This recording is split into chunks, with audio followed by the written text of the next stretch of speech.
Oh, hey, wait. There's coffee in the back. Oh, wait. I meant the mother's love. Up there, Holmes.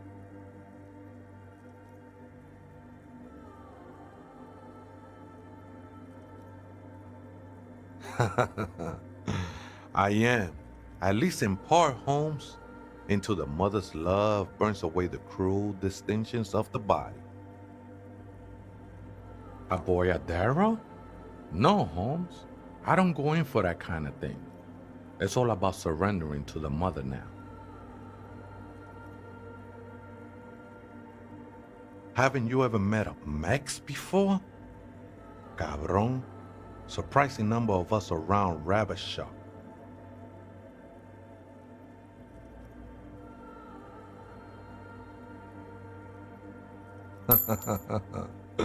Not sure I'm contributing to the economy none, Holmes. Haven't you ever met a Mex before? You know, I'm not so sure myself anymore. Don't really matter though. Glad you're feeling more comfortable. First-timers are always nervous.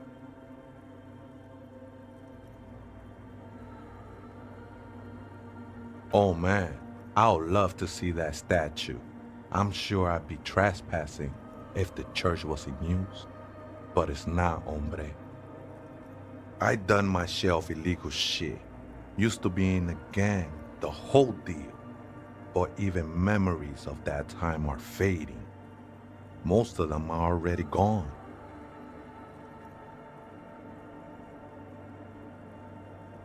That's not really the point, I say. You gotta give yourself over to service. Service of the mother. Do you remember your name, sir? The lieutenant is not particularly interested in this information. He's just trying to assert some control over the conversation. Tiago's my name, but those syllables don't mean much to me these days. A name isn't just your identity, but also, so to speak, your place amongst your fellows, your place in the world. I ain't got no use for such a place anymore. That's just the thing, Holmes. None of that matters.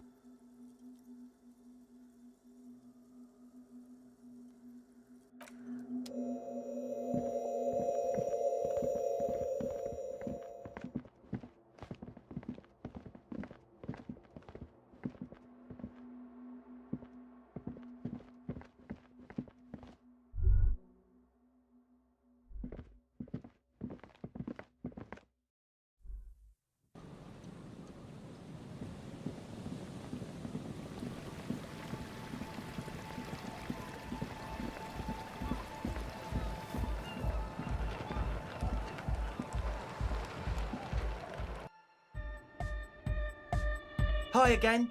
So, how are things going?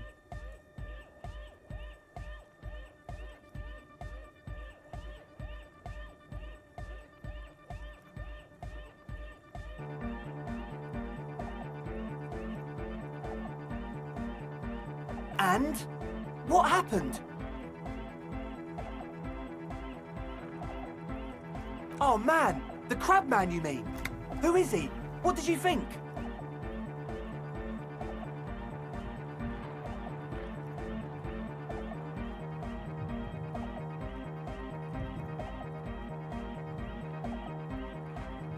Really? Huh.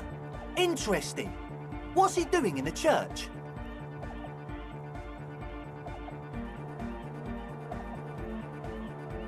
No matter. Is he gonna be a problem? Yeah, Noid is right. Let's get back to the point. What are we gonna do about him? These guys will never catch him. You will never catch him. There's nothing to do.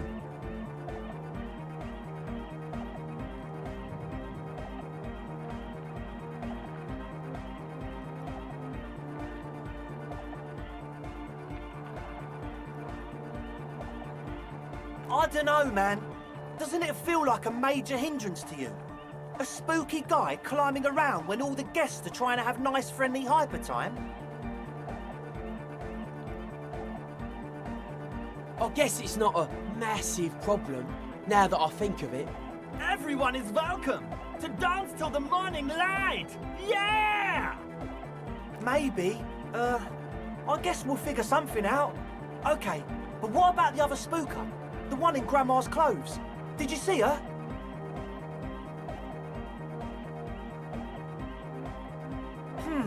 But she's in there somewhere. Has to be. Have you tried investigating the machines? Anyway, do let us know if you see her. Oh yeah, that's a meteor and name for the founding party. Thought it'd be cool to use it. If you don't know what the founding party is, there might be a way to mask it with minor demagoguery.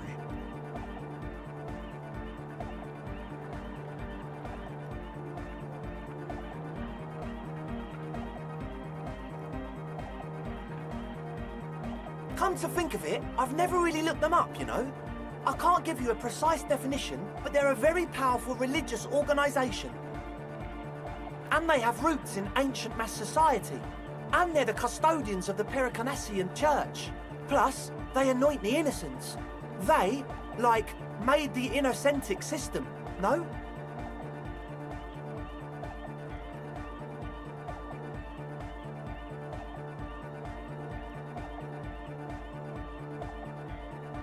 You're right, they do. The Pericanassian Church is about love. And Nordic music is about love. I got love for my Pericanassian posse. Love is the relay out of death. We dance. Love is hardcore. Unity! Unity. Make some noise for my Insulindian posse! You feel it, the anodes and the cathodes coursing through you. Your big toe starts tapping along to the base, as if testing the waters.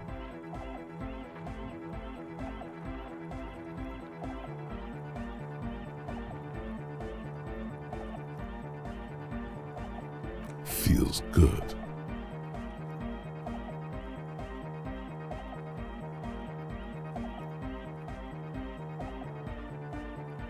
Yeah! Yakokata! The place to be! Do it for the masses. Do it for the crew. I didn't want to say it, but it was pretty lame of you to imply otherwise. Anyway, you got more questions? The one with the large head is still looking at you, nodding his head, waiting for your body to start moving. He's a quiet man, mostly communicates through music, and by being a master of ceremonies. You know, a host, a declaimer of slogans. He's a performer, gets the people going. Interesting, sire. A bit like you then. An MC for short. Well, he's just kind of here. I don't really know how to communicate with him. Yeah, sometimes, when I stumble and find my way into his center, you have to hear a lot of hardcore to the mega first though. The man smiles mysteriously, choosing to let the beat speak for itself. Yes. What? Yeah, good to have, bitch to carry. When I first scouted the place, I did some reconnaissance. I'm not sure the church even has running water. Oh. It's the one they sell at the fuel station. It's like he's lying to you, my liege. But he's slippery enough that there's nothing for you to grab hold of. He nods enthusiastically, no doubt a little relieved.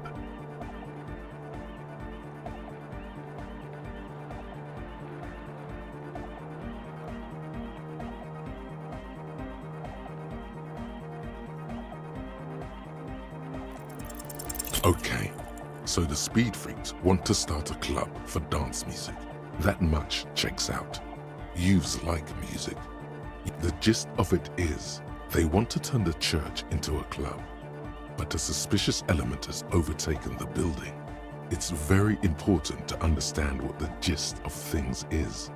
Always consult the gist before making up your mind. Plus, and it has to be considered, you can't invent the future of dance music in this smelly old tent. Imagine if you had the Sure, man. As always, we'll be...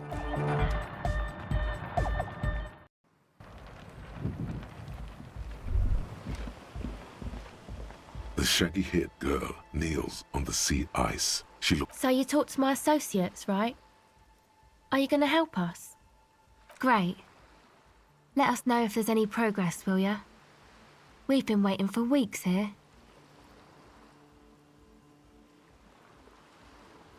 It's supposed to become, like, a club for anodic dance music, like that new style of synthesizer stuff they play at the Elysium. Except that, yeah. The floorboards are twisting, and the shooting beams are slowly cracking, like bones, far east of the Golden Delta, beyond the industrial port. There will never be a club for anodic music here. Not in a million years. You know, anodic, cathodic, music that's made with electronic instruments.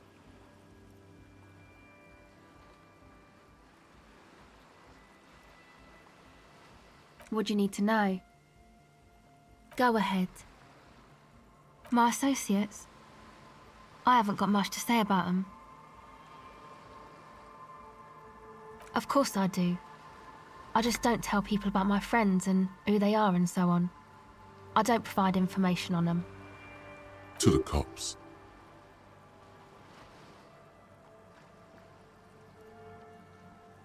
Me? I'm a silver bird. Don't know what makes you think it'll be any different later, but...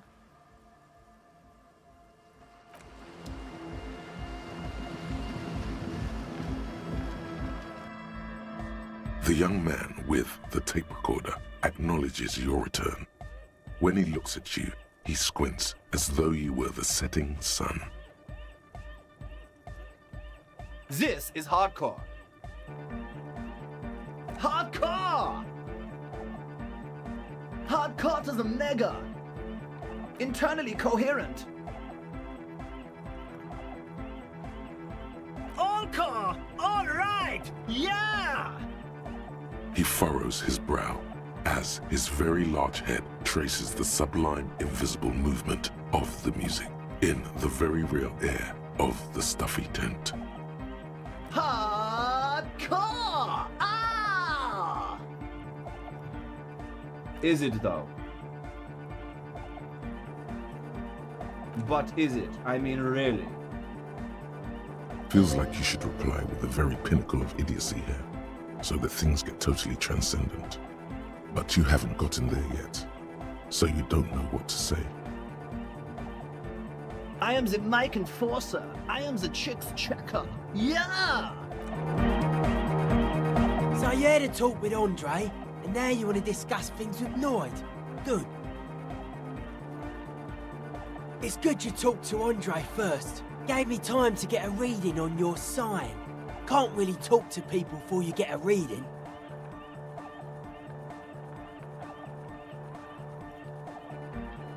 A sticker? You mean the yellow one? Can you describe it to me? Interesting. He wants you to describe it, though he already knows what it looks like. Good, good. What did you want to know?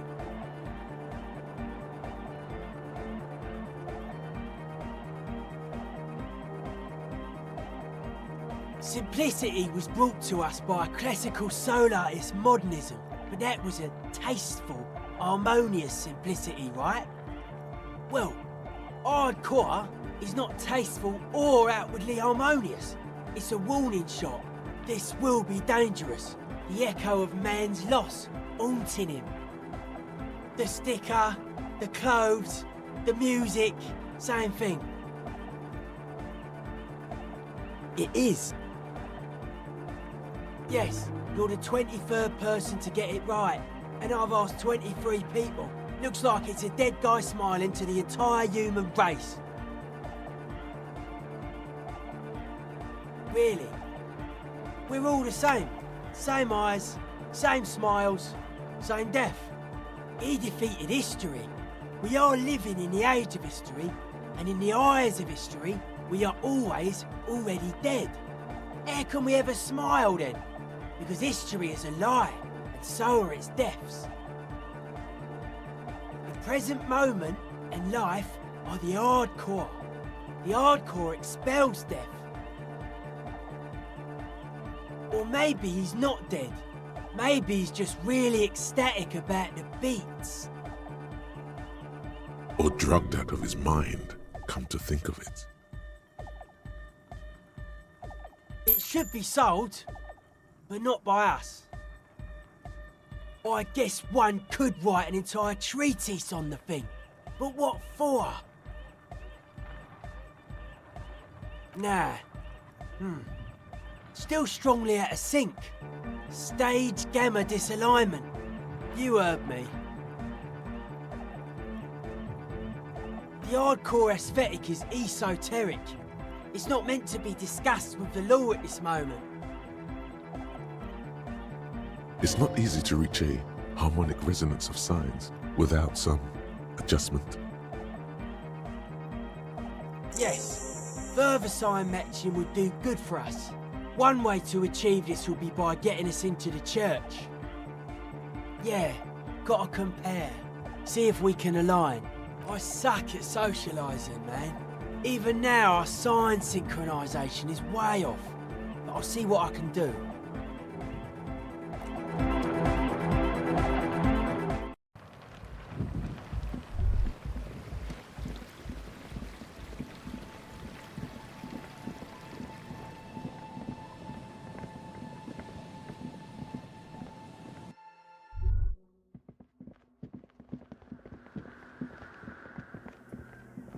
The machine's keyboard is still illuminated. Behind the hatch sits a cube-like crisscross of filaments. The speaker. Good evening. Votre accident on Saint-Brun. This is the East Insulindian Repeated. Good. Please repeat the password. Let's look around. There's no use trying to guess the answer.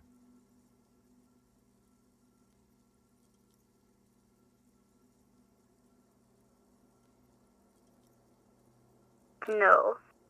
A hint system is not part of the protocol for repeater stations. Received. I will register this login attempt. Votre accident. Is there anything else I can slip? The machine's key.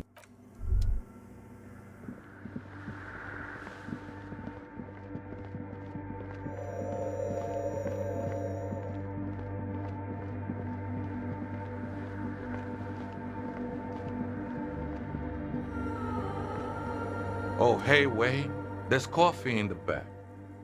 Oh, wait. I meant the mother's love. Too many times, essay. You need it for something. Surveys are a good way to fish for personal information, especially in the name of public safety.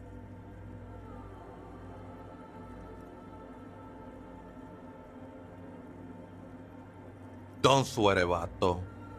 The password is afterlife death. What you think of that? Makes me almost pity la niñita pequeña when I hear it. Un cangrejo? Never thought of myself as a crab. More like a fling flickering among the raptors and beams. It may be that I gotta work on my technique. That's not the only technique he's working on. Look at those carved sculptures. And is that a satchel of tools over there? Sure am. Whittling wood used to be something I just did to busy my hands. Now I use those same hands in service of something greater than my own restlessness. All right, let's consider the context and meaning here.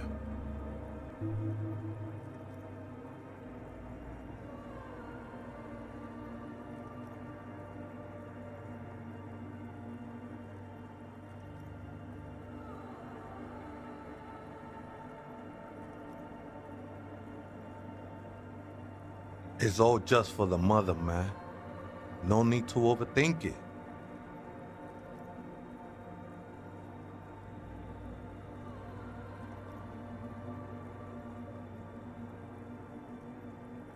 It don't bother me none. Crap no worse than a man, if you think about it. I think we done here, essay. That was an interesting conversation. However, I'm still not sure how it's relevant to our investigation.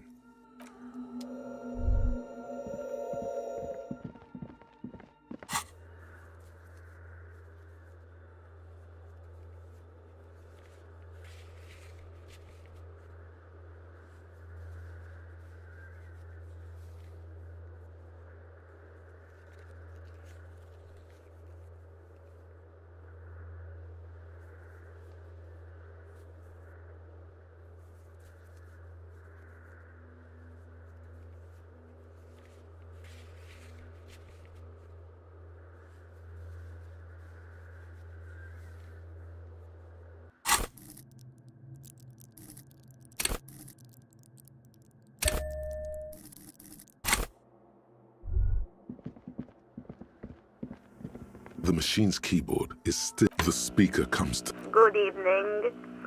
Good. Please repeat the password. Good. I have unlocked the filament. After ending the call, please press print to access the filament. Votre accident. Is there anything else I can do for you today? Sleep well, votre accident. The machine's keyboard is still illegible. The printer prints out a long text document with dated paragraphs. It looks a bit like someone's journal. The first entry, made on the 4th of February, 51, by an unknown author, is short and concise. The lieutenant leans closer, scouring the printout over your shoulder. Just as you finish reading, he looks up, muttering under his breath. 4th of February. That's over a month ago. Whoever set up those machines has been here for quite a while. Our case? No, I don't think so. It must be some local eccentric.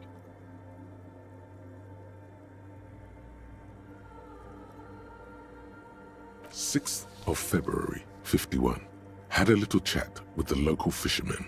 Said I shouldn't go near that place, that the church was spooky and ridden with narcotics. It's a little spooky, all right. Still haven't figured out the electricity." See? Even one of the spookers themselves says it's unnerving. What was that about narcotics? This could prove to be interesting. I doubt that we can find any. It's just idle fishermen's gossip to scare away the kids. Nothing spooky about this place either. It's just abandoned and cold, and in an awful part of town. Then why doth the lieutenant protest against spending time here so often? 7th of February, 51. Finally got the electricity in. Next on the agenda, a new antenna. I'm thinking ESCA series, something advanced. 8th of February, 51. Bought the antenna, had some problems setting it up. Called Simon for help. Heard the others are back to making art. Drinking somewhere out of town. Sulislav started a rock band again. Lexi has been seen asking money from strangers. Artists, yet again. Harassing citizens, stealing badges, occupying public spaces with installations, like the one here. But at least the artists have their act together. They're qualified labor. They can get work anywhere. Graphic design, ads. The programmers are doing fine too. I mean, they're programmers. The writers, though, they're fucked. I just have to find out what caused that data loss and be done with it. Still don't understand how it managed to wipe out the backup, when the backup wasn't even connected to the front. I know. Everyone thinks it's impossible. They say I must be lying. I'm here to set it right. Seems like something to do with radio computers. Unfortunately, I don't know enough about them to understand what the author is saying. Something about the backup data getting destroyed, and how everyone thought it was the author's fault. Let's just keep reading. 12th of February, 51. Brought some food from the grocery store. Apparently, there's a strike going on in the harbor. Definitely not happy to see the Martinez people again. Everything's now set up in the church. Going to start working tomorrow, 8 a.m. The strike. We are nearing the date of the murder. Keep reading. I'm interested now. I want to know what's that radio anomaly that sent this person here in the first place. 25th of February, 51. I've been sending data up to Lintel for a while now, trying to recreate the data loss, but nothing. Didn't even feel like logging in, the disappointment. But I did discover a curious audio-spatial anomaly at the back of the church. I've named it the Swallow. It swallows sound. Need to get some mics. Is she talking about? 28th of February, 51. Yes, the first recordings confirm that the swallow is real and I'm not just losing my mind. It's a pillar of silence with a diameter of approximately 3 meters. Seems like the higher I go, the less I record. This might be a coincidence, or it could be connected to the data loss that led me here. The pillar of silence. She is talking about the silence. Is she suggesting it's more than just an architectural quirk? The lieutenant doesn't answer. He follows your gaze, studying the basins. The water shines in them. No ripples. March 51. Some kind of young disco men have appeared next to the church. I've been trying to record the silence to find the epicenter, but now it turns out I've also been capturing the future of dance music, one neo-disco song over and over again. Fortunately, the song is so monotonous, I was able to devise an algorithm to factor it out. The other day, one of the disco men came in. Before I could even say hello, she got scared and left. Good, I don't want anyone distracting me from my work. The girl on the ice? Sounds like her, yes. March 51. I got a call from the repeater station. Someone has tried to access the radio computer in our old office in Martinez. Can't do anything about it. The storekeeper still doesn't want to let me inside the building. Thinks I'm part of some kind of curse. How Martinez of her.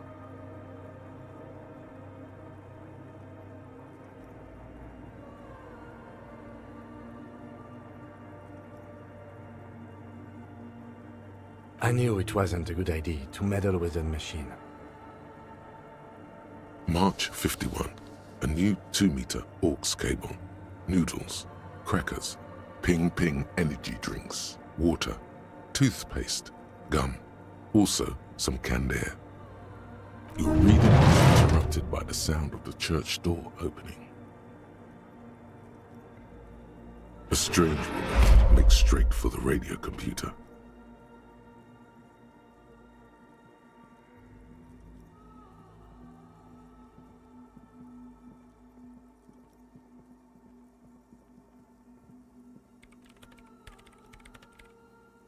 Breaking into my radio computer, I see.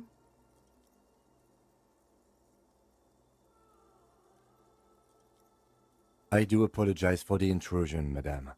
We are with the RCM, you see.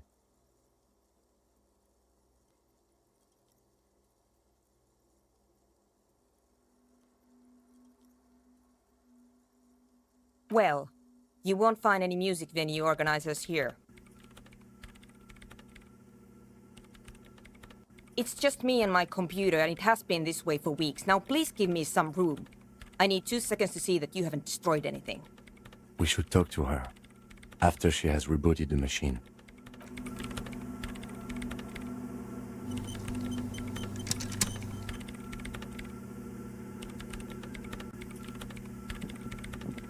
What is it?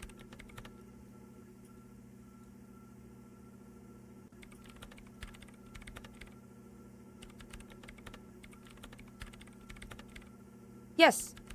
Or no, not anymore. That project is dead. She doesn't seem surprised to be recognized. Rather sad. Something passes over her face before she straightens her back. No, you just printed out my personal log and wasted some paper.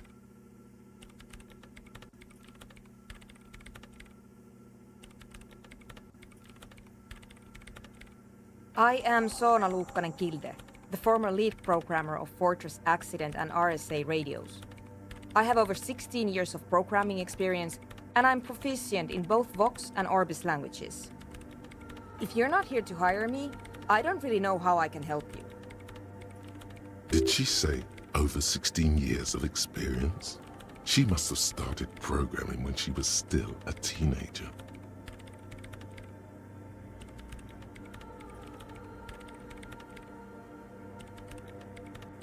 What? I hate it. I bet she hasn't even heard it.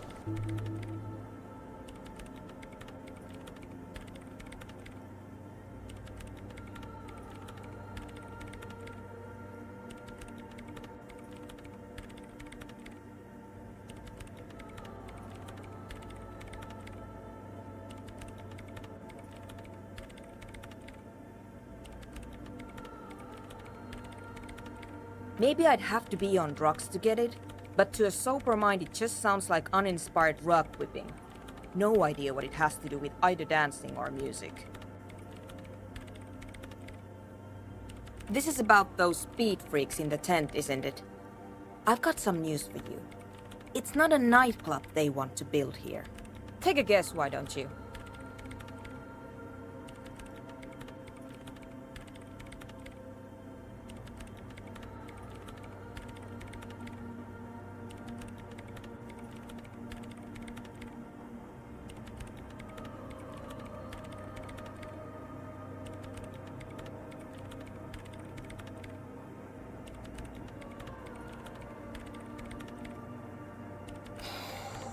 I can't believe they got you so easily. Go have another talk with those up-and-coming entrepreneurs, will you? Good luck. I'm not coming in there. Nope. Yes. And? I don't care. I don't care about crap men. Wow, she really doesn't. Not afraid, this one. I brought them here. These are my machines. Please don't touch anything.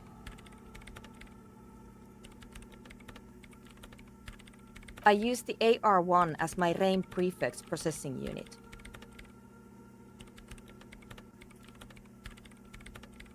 RAIN prefect, my radio computer. Yes? You really don't know anything about radio computers, do you?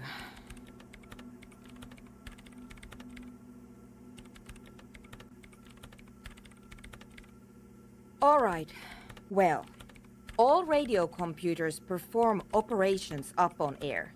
So in order to gain more processing power, you need to invest in a good antenna.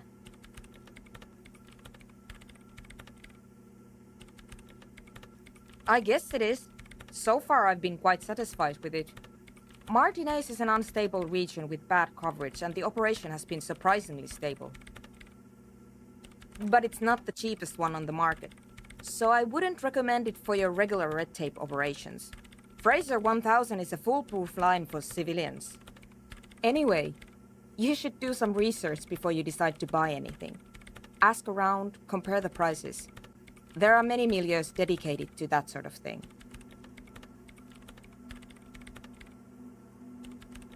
I'm working. Could you just shh for a moment? Or get to the point. I really need to focus on something. They are connected to my RAIN prefect. Whatever you do, just please don't move them, okay? Thanks. Short and terse. There you have it. Whatever she's using them for, they're hers. Great. You really like those questions, don't you?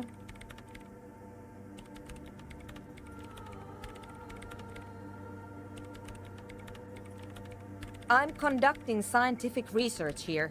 You can't throw me out. I'm looking for the location of a 2mm hole in the world. Wait, what? She's looking for a disruption in the radio waves. That's what her personal log said.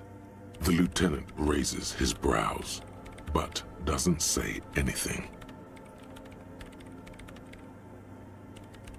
Yes, that's what led me here. But I suspect it might be something a bit more complicated than that. Exactly. What does it mean? Up to now, it has been impossible to say what it is because it's impossible to measure nothing. What do you think it is? What qualities does nothing have? How do you measure something that does not exist? Easy. You measure it by the world around it.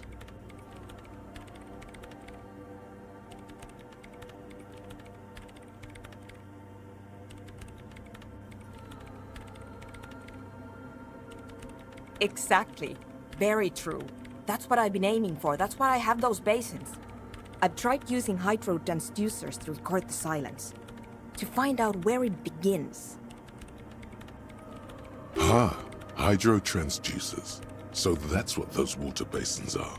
Devices for recording sound through water. But honestly, it's not progressing very well.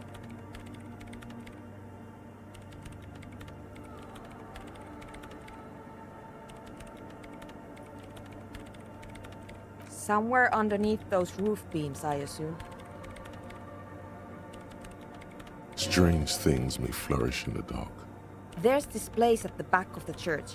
A place where all audible vibrations seem to decease. I've named it the Swallow. And the higher you go, the less you record. The Pillar of Silence? Are you sure it's not just an architectural quirk? Maybe, but it's oddly close to the physical coordinates of the data loss that led me to this place. I know. No, I don't. Because it's just trial and error, trying to locate the Swallow, the exact point in space. And I don't have a... You know what? It would be really helpful if you could just stop talking and let me work.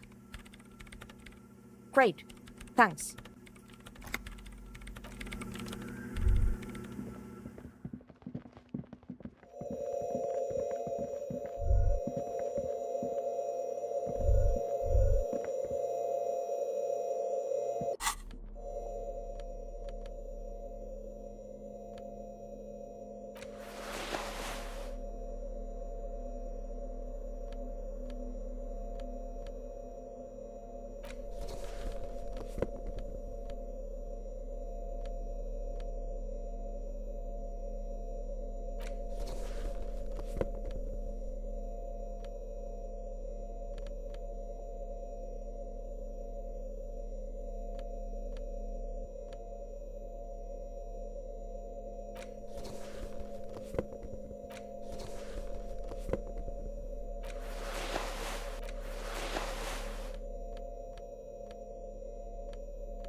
There it is, a brave little army in your pocket.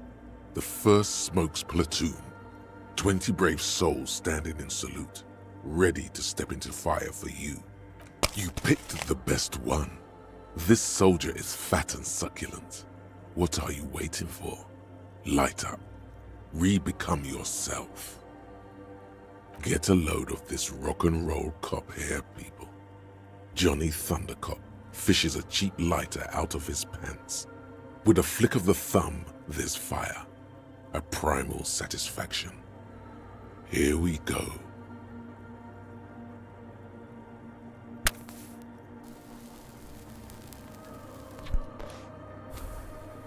Thick, warm smoke gets sucked down into your lungs.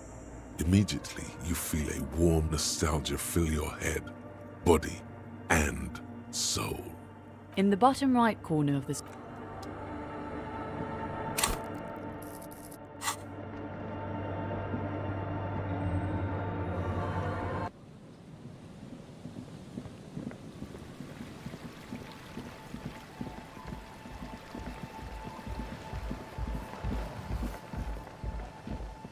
Hello again.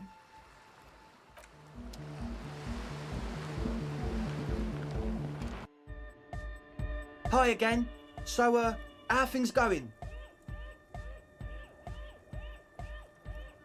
Goodbye, officer.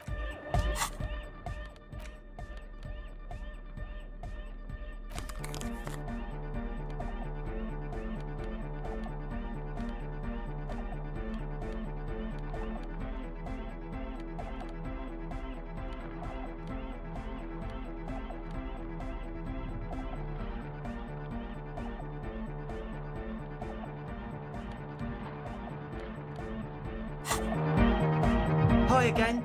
So, how are things going? A number of things don't add up. Let's take a look. How about gather around, kids? The young speed freak puts down a busted capacitor and looks at you. The one with the large head seems very enthusiastic about whatever you have planned.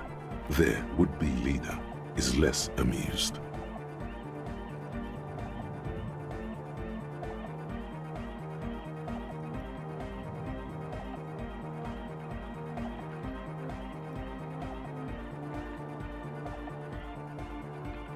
But you still are.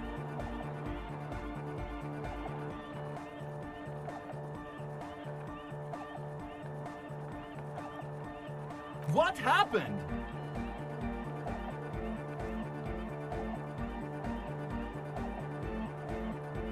I've been trying to say we need the next step in dance music to happen fast! Shut it. What? I have! I've said that!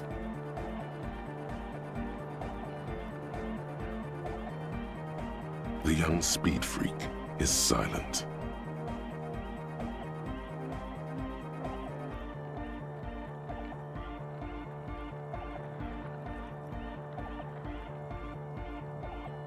I have no idea how you arrived at that conclusion, but it's wrong. Look, we even have speakers. One speaker. They have one speaker.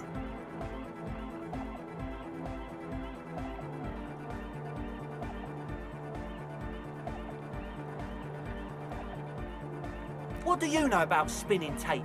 Nothing. I'm sorry, but there is no lab equipment and no drug ingredients.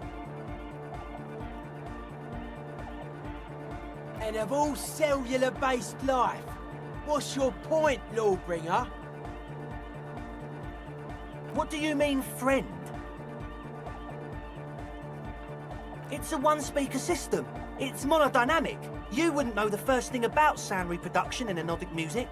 Other speaker. This may be the brain damage talking, but you've definitely never heard of monodynamic or one-speaker systems. No shit.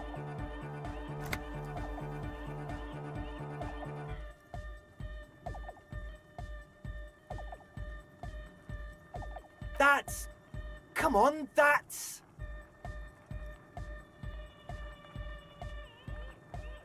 I meant to say, not true.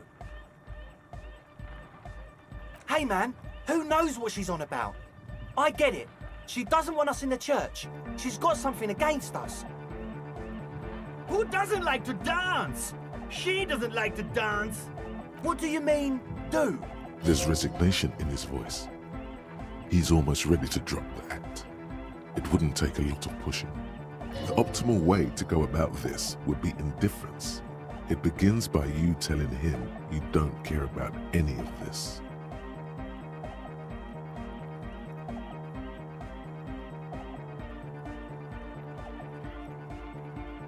Really?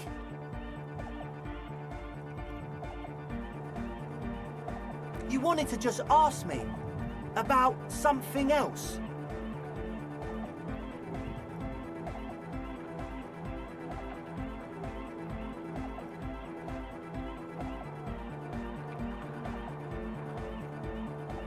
Okay.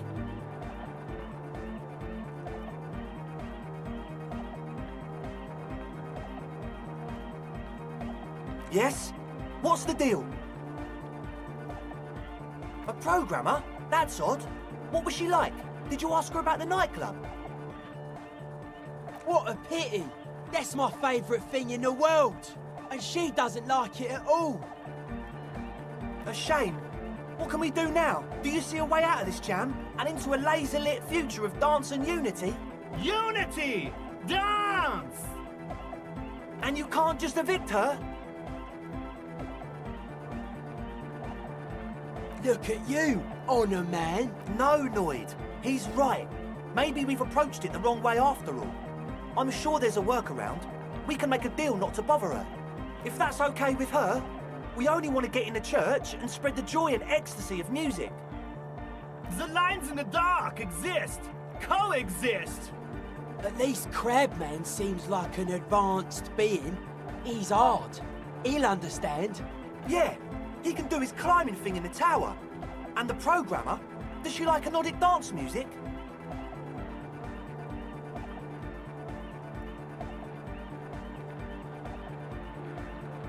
Egghead cannot believe what you just said.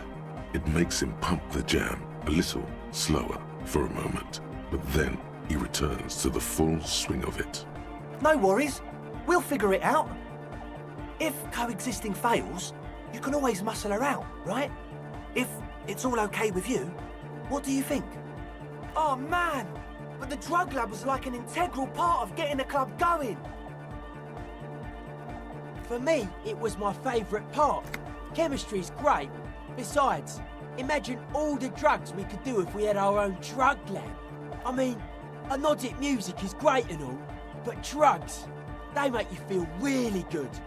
When did you last feel really, really good? Nah, but you see, no one likes drunk people. Drunk people get into fights and try to hit on everyone. Now, people on speed, however, Are pretty much the same, but instead of falling asleep at the 12th hour, they go on for 24 hours straight. Excellent. Good luck, my friend.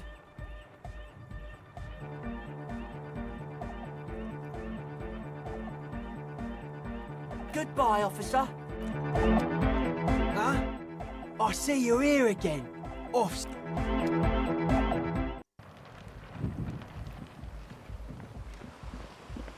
Hello again.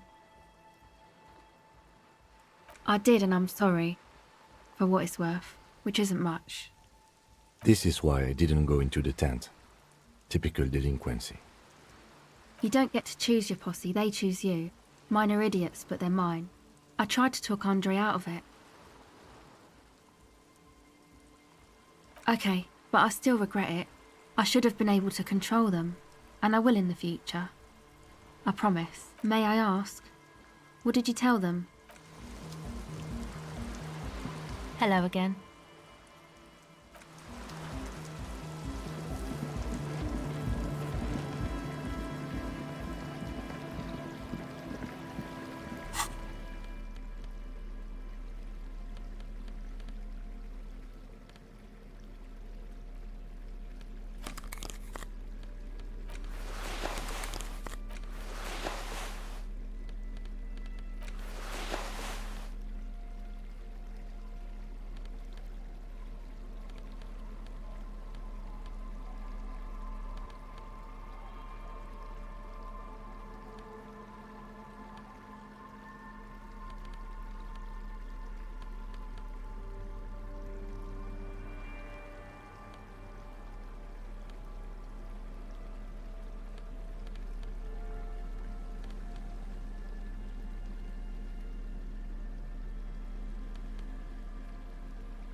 Yes, what is it?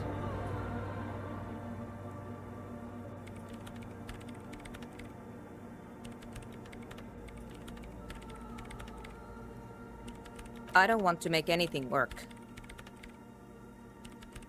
Yes, anything. I don't want to make anything work.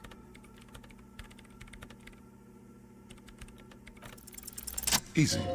When her research is done, she can move out.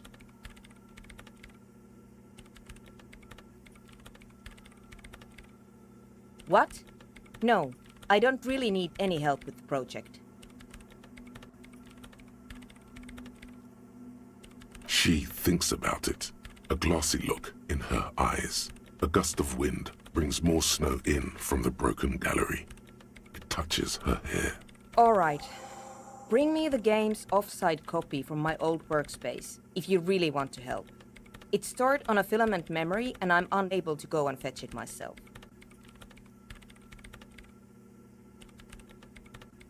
No, that's the production schedule you stole and accessed without authorization. I don't need it. In his defense, it was simply lying in the desk drawer of an abandoned cubicle.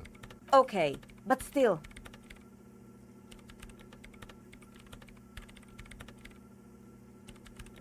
Yeah, that's the one. You can get in through the bookshop. You just have to do some explaining to the bookstore lady.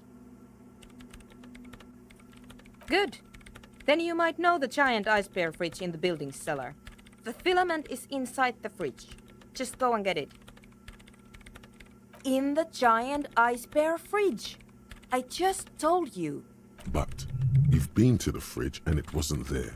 There was a note saying... Wait. A note from whom? Did it specify where they took the filament memory? Jawiza. Of course. Our project lead, Suliswov Jawiza. God, he was always so hell-bent on keeping the copy somewhere safe. Like it would have made a difference. The offsite copy was perfectly safe when the data loss happened. That data loss was anomalous. And the heads... I won't even get into the heads. Millions of them. Go find that copy from that ice cream maker, will you? Thanks. Valley of 1,000 Heads. You like the sound of that.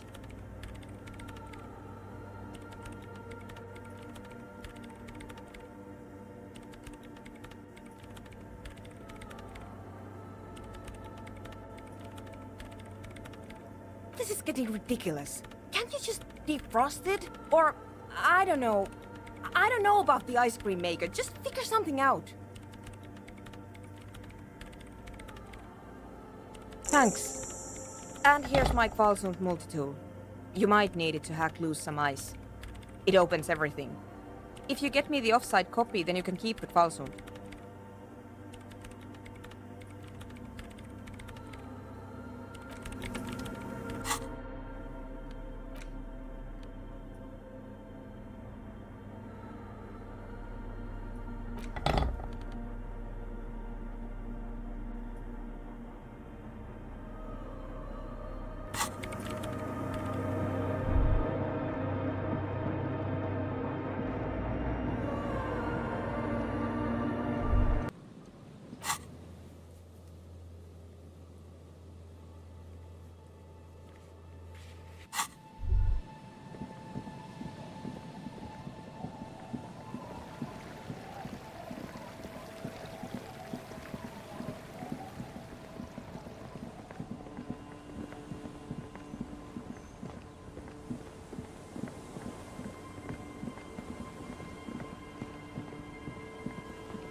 Yes?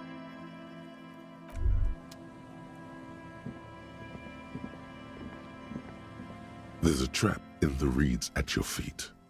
Looks like the same one you saw Morel set before. Same mesh. The reeds bend forlornly toward the water. The constant, distant song. louder on this part of the coast, nearer somehow. Locusts are crawling around in the trap, confused but uneaten. Big surprise. Anyway, 1 down, 3 to go. Surely. Anyway.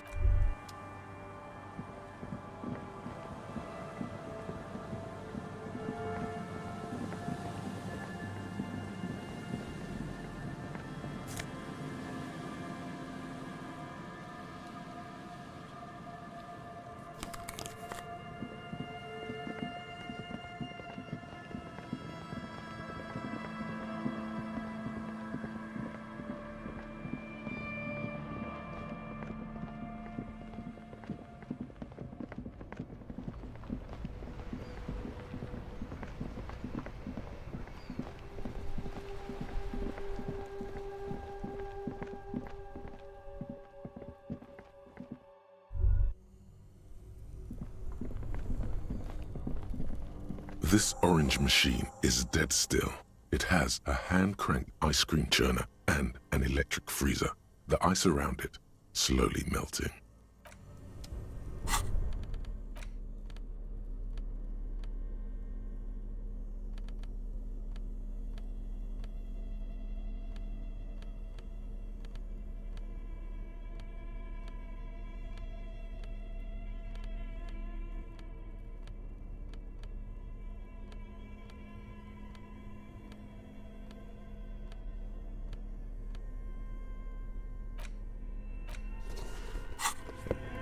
This orange machine is dead still. Ice squeaks beneath your Kavalzun and it's already unplugged. There's not much else to do other than wait for it to defrost or bulk up and get stronger.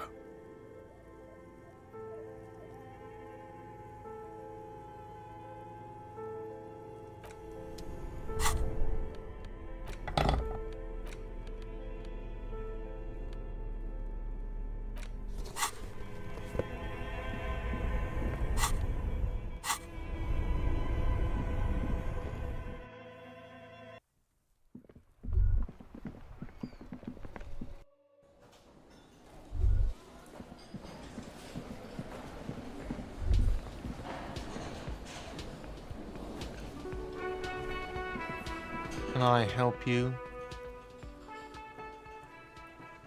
What is this thing?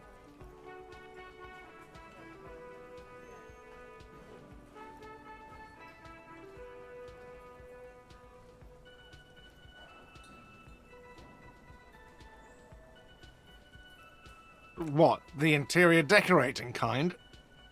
You know, I'm sorry. This is actually a nice bird. A competent piece of taxidermy. I can fix it to the plaque and have a new bird in the establishment, I guess. So, I don't know. Thank you. I feel good about our work here today. It's all about the little things, like bringing people random stuffed animals. It's not actually about that, but he liked it. Got the 20 real? Good. You got the room for the night, but remember, you'll need another 20 real tomorrow. You know, there might be other places to sleep on this coast. You'll find one eventually. Oh, hello, dear. There you are again. Goodness, how is he? Did he say why he hasn't returned yet? He's fine, ma'am. As we had suspected, he couldn't get back earlier because the water lock on the canal was broken. Now he's just finishing up some work. Oh, yes. That's my Morel. He's bound to catch a cold staying out there for so long. But I am so relieved to hear that he's okay. Thank you for putting an old woman's heart at ease, if even a little. You haven't, however.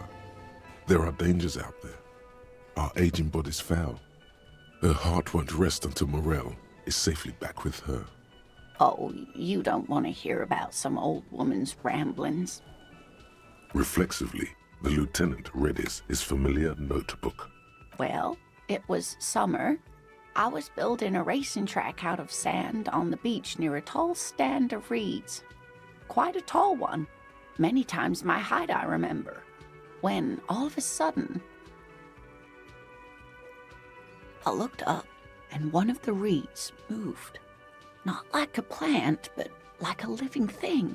It stood up and looked at me. Its body unfolded like some antique toy. I'd never seen anything like it. I didn't know this can happen, so I reached my arm and touched the thing. It felt just like a stalk of reed, but it moved, swaying, towering above me. After I tried, but I was only a child. There was mud and high water. I couldn't see it anymore. I was just standing there knee-deep in mud, looking around me.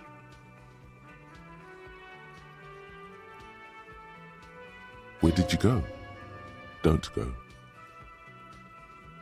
I ran back home to my grandmother and asked her if reeds could walk, and told her they were looking at me. Of course, she just laughed at me, but I knew what I'd seen. For years, it was a story I told at parties when I wanted to impress boys, that sort of thing. Of course, most people just took it as a strange, amusing anecdote. So did I, honestly. But then I met Morel. We were on our first date when I told him my story. You should have seen his face. He said my descriptions matched the phasmid down to a T. Its white marble limbs, the way it moved.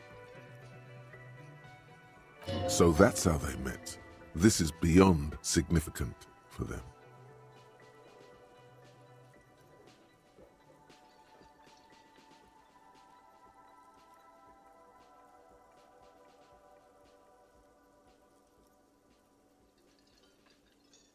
Our first, yes.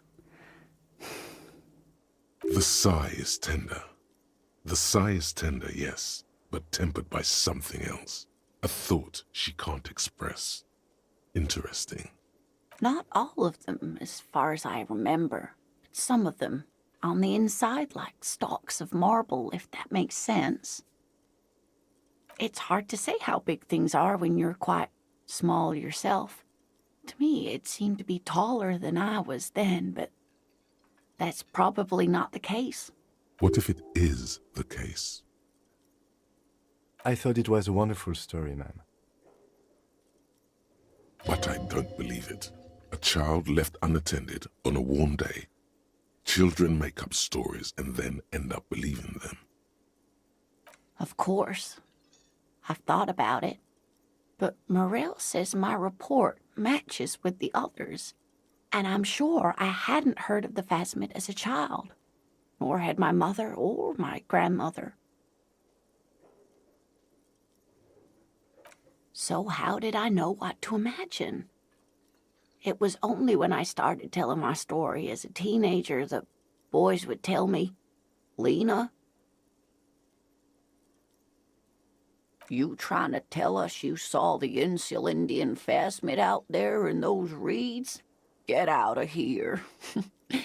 They just give me a cider and ruffle my hair and tell me to stop dreaming. But I saw it.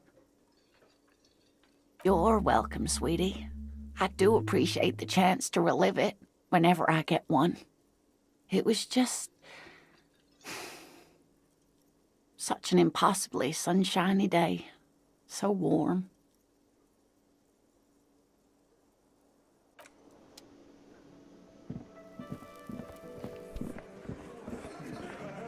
It's you again. What is it?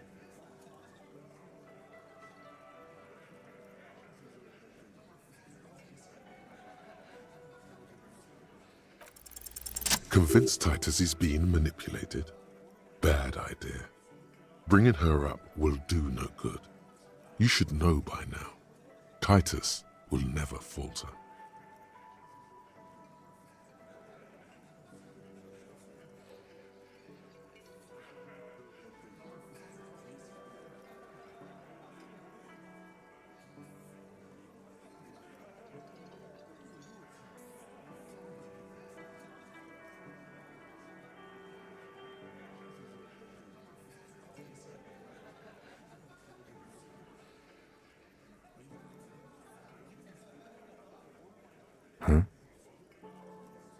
He'll get it. Go on.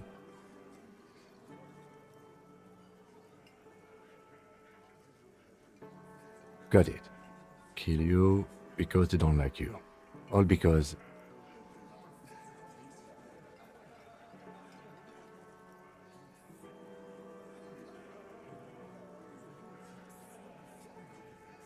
Goddamn right, this is Union Town. You work for the company, we will kill you. Fuck, Dennis. We don't kill you if you work for the company. Half the harbor works for the company. work for the wrong company, and they execute you.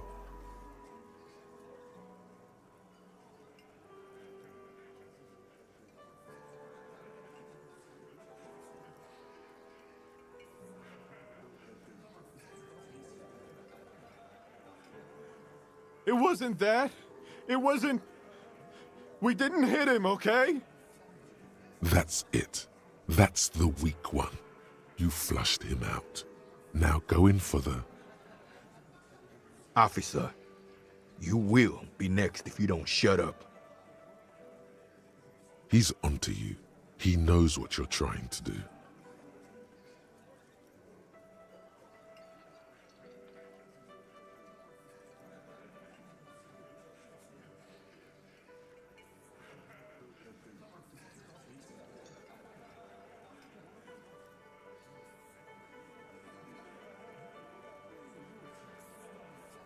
No, I'm not gonna do it.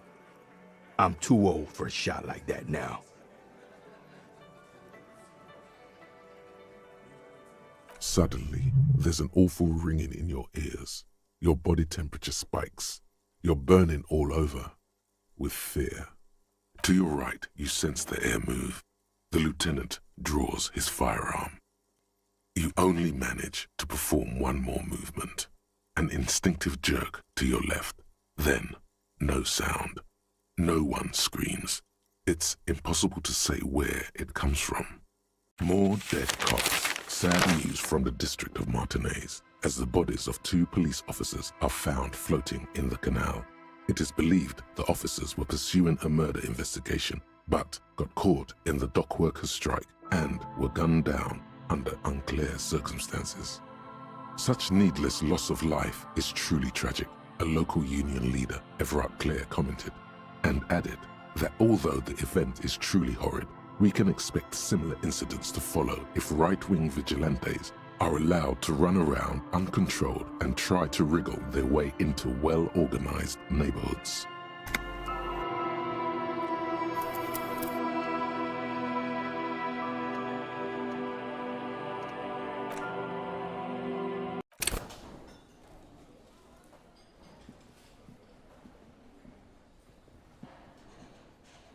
Oh, hello, dear. There you are again. Goodness. He's fine. Oh, yes, but I am... You haven't, however. There are... Oh, you don't... Reflex... Well, it was so... I looked up. I didn't... I tried. Where did you go? I ran for you. We were on... So that's how they met. Our first... The side. Not all of... It's hard... What if it is? Of course. So, you trying to tell us you saw the Insul Indian phasmid out there in the... I thought it was a wonderful story, man. But I don't believe... You're welcome, sweetie.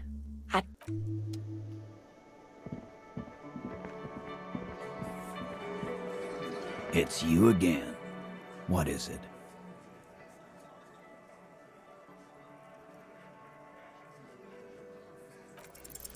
Convinced Titus is being manipulated? Bad idea. Bringing her up will do no good. You should know by now. Titus will never falter. Just remember, it's about more than Glasia. It's about these men and Martinez, their district. Outside in the evening light, ruined and old, shadows lengthen on the pavement. A distant gunshot. Huh? He'll get it. Go on. Got it. Kill you because they don't like you. All because... Goddamn right, this is Union Town. You work for the company, we will kill you. Fuck, Dennis. We don't kill you if you work for the company.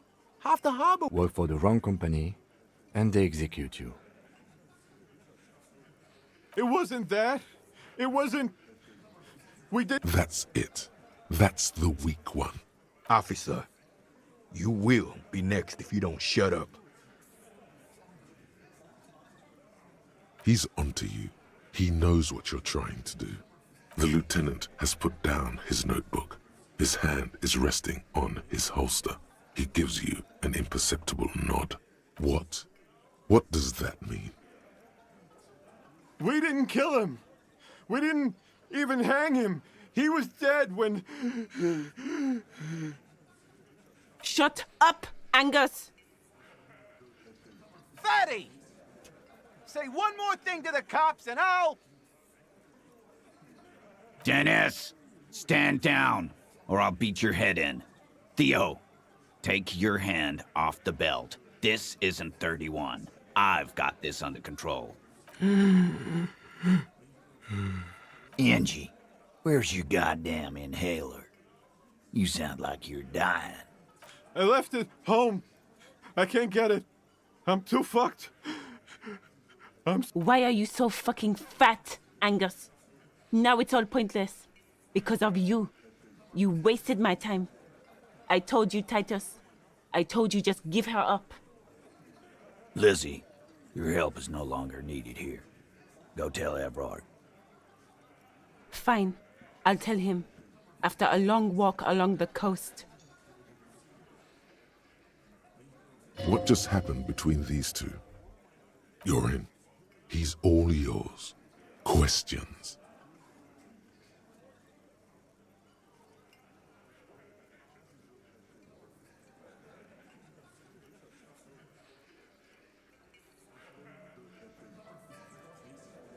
Not yet. Just some ideas. She says the shot came from outside, behind the window somewhere. So that's a clue. I'm thinking someone's past caught up with them. Either hers or his. Hers, you mean? She's got one of those checkered pasts. The shot could have missed. Could have been meant for her. I like that. Been thinking the same thing myself.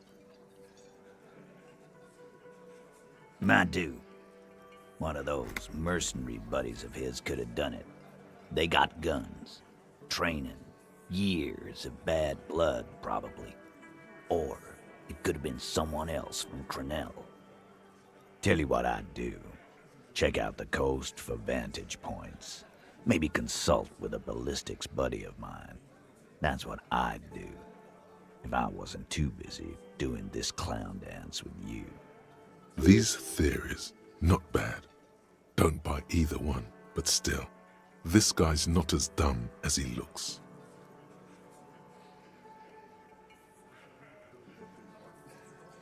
In a manner of speaking. We had help from another girl. It was her idea to hang him, and I liked it, for political reasons. It sent a good message. No, you're not gonna be on a first-name basis with this person. You're not getting to her. This person is affiliated with the Hardy Boys. It's Klasia you want to talk to. I wouldn't go that far. She's just a woman who's sometimes in our company, who sympathizes with Klasia. Let's leave it at that. You know, actually, some of the guys have been talking, and, No. My answer is no, Glenn. We're Hardy Boys, and that's how it's gonna stay. Me too.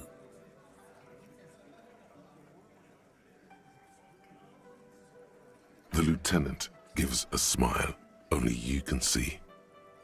He nods. You hanged the corpse to cover up the real cause of death. What was it? We're not sure. Probably a bullet. The wound was difficult to see. The coroner and his assistant are wrapped in blue. Hands covered in blue gloves. Mouths covered by blue masks. Bodies by blue aprons. The coroner wipes his brow, scalpel still in his hand. Get the light. Shine it in his mouth. he tells his assistant. The coroner squats to better see the light illumines the darkness inside. Well, shit. Can't blame them for missing that. Get the saw, Alan. This just got fun. 'Cause the girls asked us to. They were in some shit. Girls plural? There's another girl? 2 of them? Take note of this. They'll probably say more about her later. Did she kill him? Cop, I have no idea. The girl says she didn't.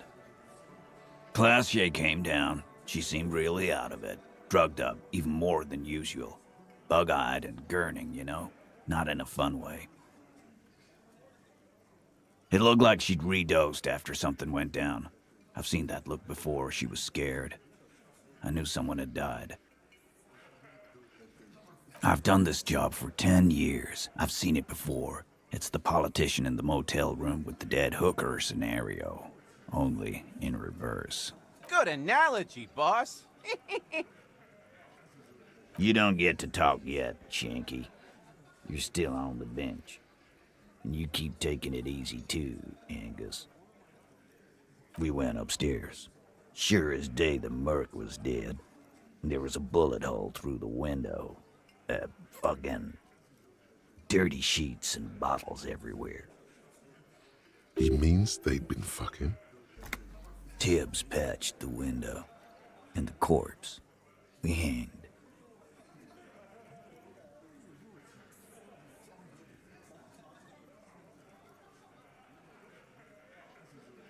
Nah, he's my brother. He's in the window replacement business. Tibbs. That's short for... Yeah. Good man.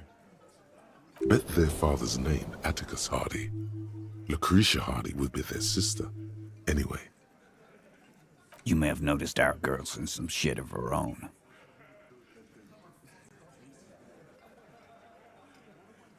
That can't show up on police radar kind. There are people after her. From the old world. Where she came from. They're powerful. Connected to the moral intern. She's clearly afraid for her life. Says if she showed up in your systems, she'd be ghosted away. That's all he knows. That's all she's told him. And why would you help someone like that? By taking on a murder?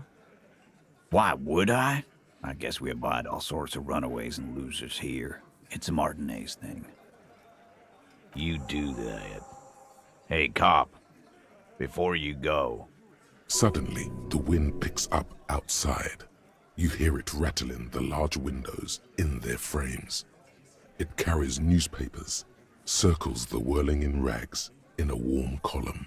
She, Clausia, came to Martinez to hide. Many of us did. This is where you wash up when there's nowhere left to go. The Union takes you in. Now, she refused that protection. But... That's right.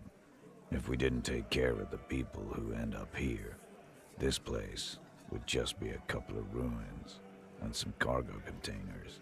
We'll take that into account.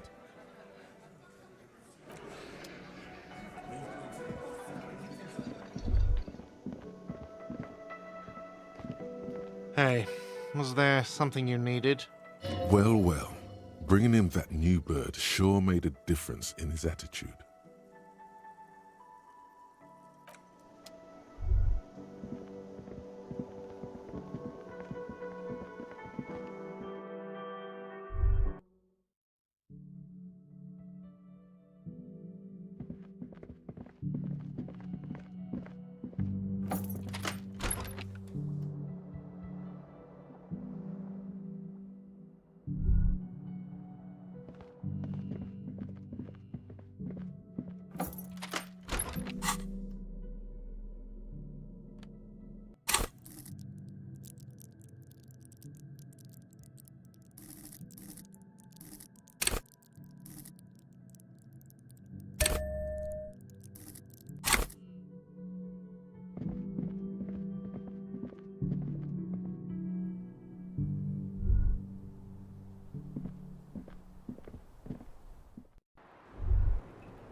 It's always good to see you. Something in her demeanor has changed. She's tired, consigned to her fate, to being here with you and what's to come.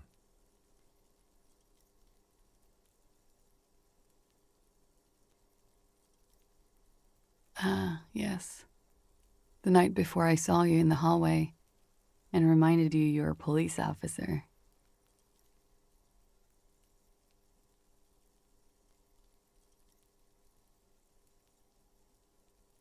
Wow. Elysium. You don't hear that term often. She's a glib girl, but she liked the wording.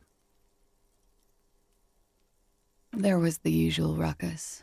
Loud disco music. I can't say. Probably not. Sounded like you were flying solo. Oh, yes. Various artists. Ostentatious orchestrations prime among them. Oh, that? Yeah. Whoa. The less said about OO, the better. Oh, were huge where I come from. I was very young then, of course, like 7. Life gets hard, but we go on. Then, doesn't life get hard because we go on?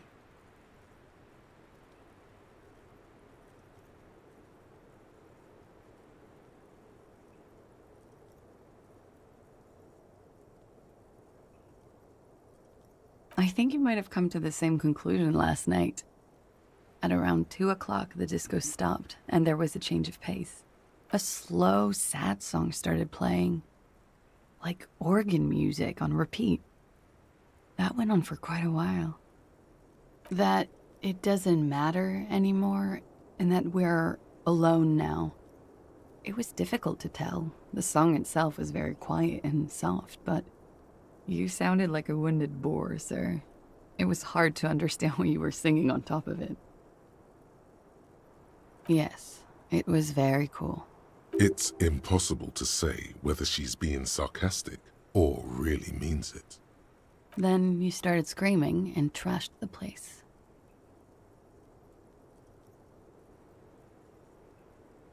A window was smashed, the tape player probably, the song stopped. And furniture too. A real destructathon. There was screaming. Then I think you passed out.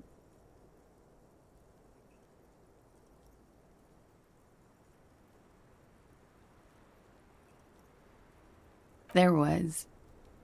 I think you screamed that you didn't want to be this type of animal anymore. I may have misheard, but it was sort of memorable. I went out afterwards. Everything was quiet by then, around 4 or 5, and that was it. No problem, sir.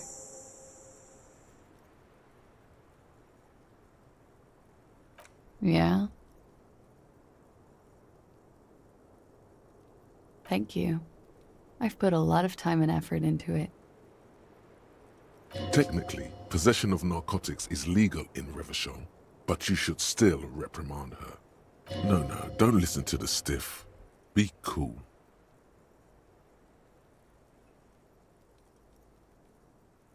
With money, sir.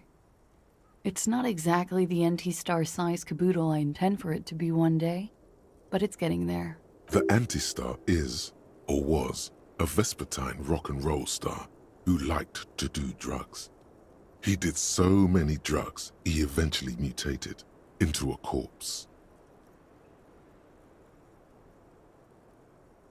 Oh, yes. One of my favorites. It cures many ailments. Like not being able to stay up for 36 hours, not being happy. It cures those ailments. It's just a merit speed molecule, basically. Comes in handy when you've done too many opioids. Better safe than sorry. Very funky. All right. I understand.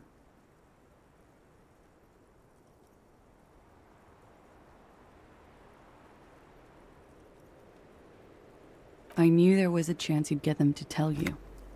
It's what you do. You're the police. For what it's worth, I'm sorry for wasting your time. This is good. Clear the air first, between you two. Then move on to questions. Is it? Something is off here. Shush, I can't hear what she's saying. Because of the Hardys. I couldn't just dispense with them. They were only trying to help me. Out of the shit I'd gotten into. Is she implying the Hardy Boys are the law?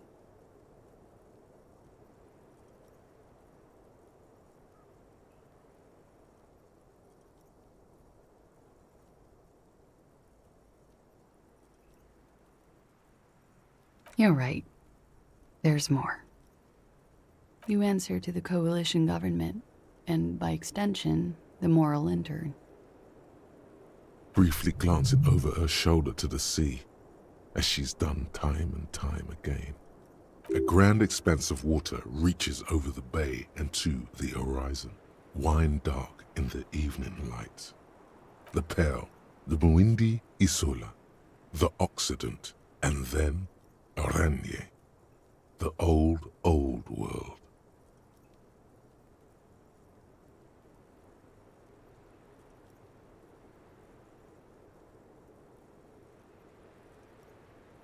You share a database with them. You send people to their courts. Just business, but bad business for some people in the moral intern. If I show up in your records, officer, they will find me. They will kill me, officer. If you file my name, take me in for questioning, enter me into the moral intern mill, well, then I'm fucked. For nothing. This murder didn't have anything to do with me. Fucked? People after her? Moral intern people? This isn't Oranese lit. Actually, this murder did have a little to do with her.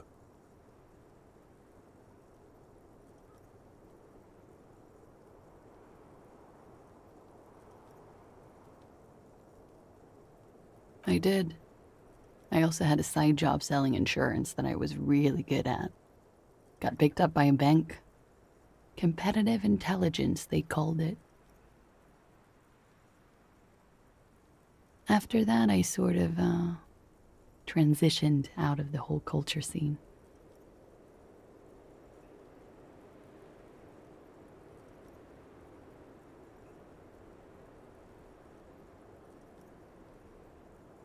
Because I'm an idiot. Which is an indicator of truth. Idiot. She's nothing of the sort.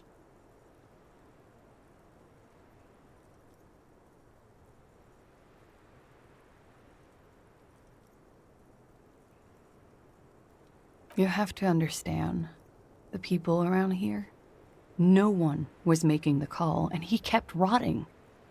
And then they picked his clothes off, and that little fucker threw stones at him. He kept throwing stones at him for 3 days. I could hear the thud, thud. So I called you. I hope with all my heart it's not the last thing I do in Ravishol. She definitely called the cops. That was task complete. It could not have been a lie. That is impossible. We were there. Together. In bed, I mean. Okay. He was in a kneeling position. He had just entered me. I was on my back, looking at him. I heard the window behind me shatter, and I turned to look. There was a hole in the glass. I turned back to him. His eyes were looking through me, and his mouth was open, dumb. I could see. I could. A great pain moves through her, a dark and indefinite wave. She continues in spite of it. I knew he was dead, before he fell down on top of me. He was heavy. I pushed him off and he fell to the floor. There. He only had his boots on. I bit the pillow, not to scream, then ran downstairs. I waited for the second shot to come. For me. I thought there would be one. It never came.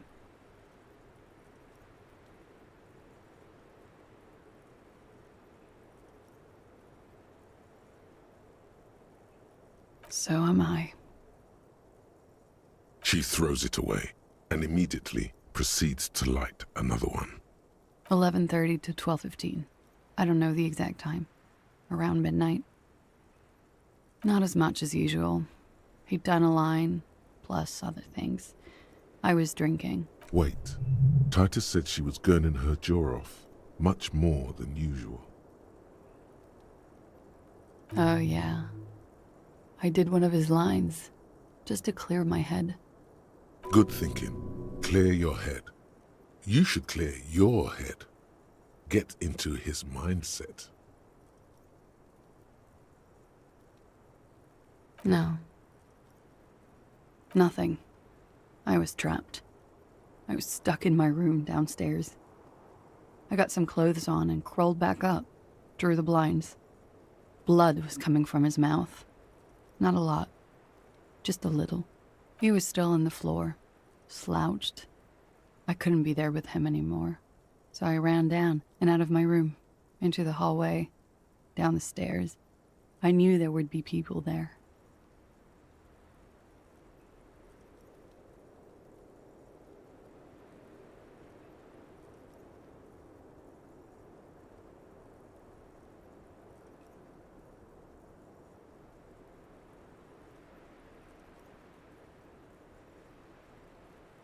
It's not nice, but it's not illegal. Not here in Ravishol, or even in Oranje. She takes a drag, then glances over her shoulder. Sylvie was tending the bar. A lot of people were there. The Hardys were at the table in front of the stage. I think the Union box was full. Ruby was there too. They were having such a good time. I sat down and they all welcomed me. I didn't even have to say anything. Ruby knew something was wrong. Ruby? Ruby. You know, the leader. The Hardy Boys. Well, nominally, yes. Ruby's the one they go to when things happen, like things they need taken care of. She's the organizer. This Ruby, in her phrasing, is entrusted with great power. She trusts her. So do the others. Well, Ruby said let's talk upstairs. I showed her the room. I've known these people since December. They know my situation, that I can't leave a paper trail. Ruby was the first one I told. She said she'd take care of this. It's what she does, you know, take care of things. I helped her get the body to the bathroom. We used a belt to pull him up under the shower, to keep him upright. They tampered with the body to disguise the cause of death. Yes. Ruby said the blood in him would look like a hanging. Ruby went outside to talk to Titus and the boys. I was just looking at Lely in the bathroom. I had to put his clothes back on. His armor, too. It was tough, but I've seen him take it off and put it on many times. It took Ruby maybe half an hour to come back with Titus. I'd gotten him ready by then. They carried him out. I knew what they were going to do. Make it look like a hanging. Ruby said to wait here. She also said I wouldn't see her for a while. That we should lay low or something. So I did. I don't know. I haven't seen her since. Interesting. Why did this Ruby go through so much trouble to hide something someone else did? Look into this later. When he was shot? I may have. I don't know. I couldn't hear anything over the glass exploding. That's the first thing that went through my head when I heard the glass break. I thought they'd found me. They've killed him to punish me. All last week, I've tried not to talk to anyone or be seen with anyone so they wouldn't be hurt. I've come to understand, however, this is paranoia. What happened didn't have anything to do with me.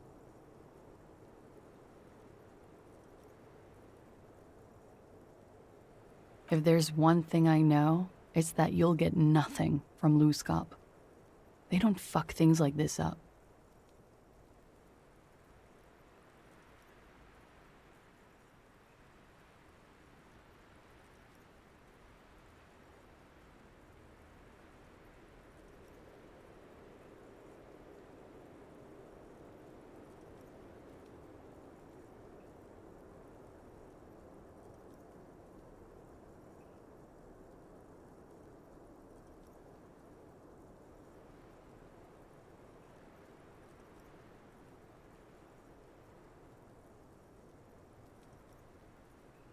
If they want to kill me, they'll kill me. If they want to toy with me, they will. She's come to this conclusion weeks ago. Last week, Angus and Titus's brother, I think he's called Tibbs, took care of it. You should have a look at that window. Reconstruct the scene. It's right here. So near.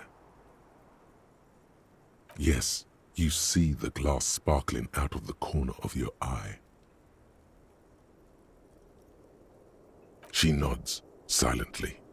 She doesn't even smoke. Just picks up the cold coffee and holds it in her hands.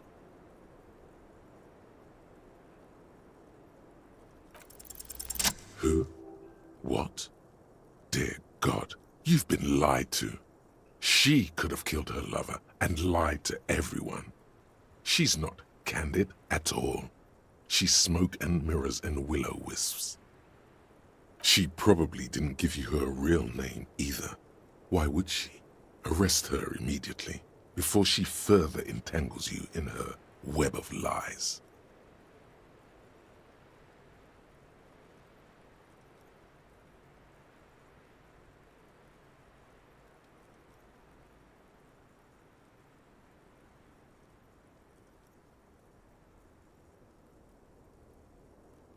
I did.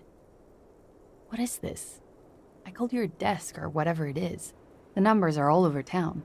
Call 8-100-2 for emergencies. There was an older woman on the other end. It sounded like she was smoking. She took my complaint. She coughed. That is the emergencies desk number. Anyone could know that, sire, by looking around and calling the desk. I don't believe a single word she says.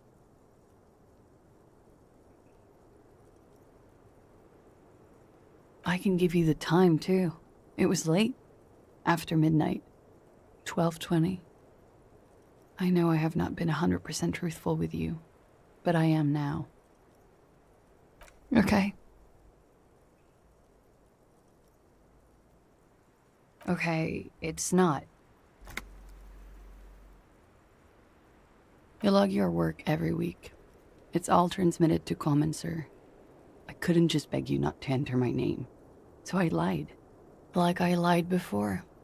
Like I lied to my employers. I have to lie all the time. I'm so tired of it. No. It's submerged in a plastic buoy on the coast, in the reeds. It just doesn't say Clausia Amandu. It says Anouk Mea Smith. A fake passport and visa, given to me by my employer. I can't even use them. My employer probably leaked the name to hurt me. I didn't show up to a rendezvous. They don't take that lightly. I didn't show up because I was afraid they'd do something to me. The job was finished. I'm just a liability now. West of the boardwalk, in the reeds, on the coast there. I put it there when I first arrived. Haven't been there since. I'm not sure I could even find it now. It's useless. You're welcome to it. It's in the reeds northwest of here. past a broken sewage pipe, right near the waterline. It's Katarzyna Elysium. It's a Grad name, Jimsk or Yugograd in origin, not Occidental at all. Smells of motor oil, tiger, economic desolation, and rock music-infused alcoholism. It also makes Glazia almost an allacronym for Katarzyna Elysium.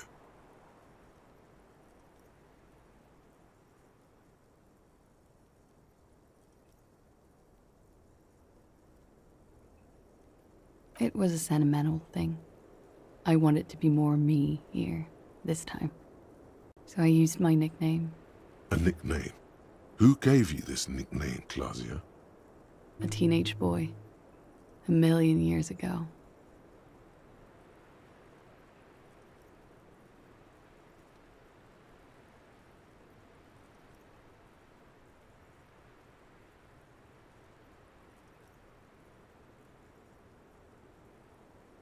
My parents were Zemsk immigrants, but I'm nationalized Oranese.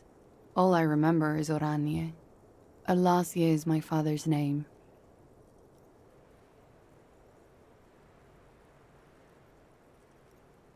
That's cool. She nods, her back straight, ready for whatever is next.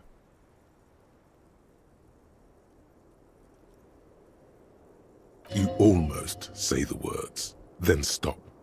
The lieutenant is off somewhere, 28 kilometers from here, probably reading the manual for incarceration. The one he knows how to use. Come back and say this, with Kim here. You can't handle it without him.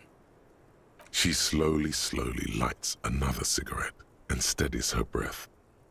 You are. This is not the end of this.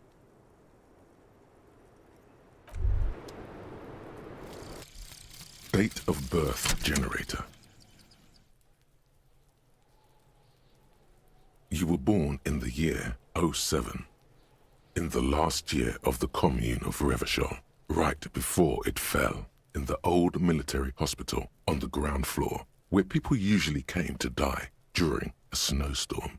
The revolution had about 1 year left to go, and the fires were still burning bright. There were explosions in the blizzard. This was 44 years ago.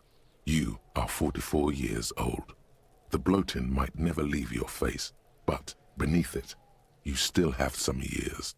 You still have some hope.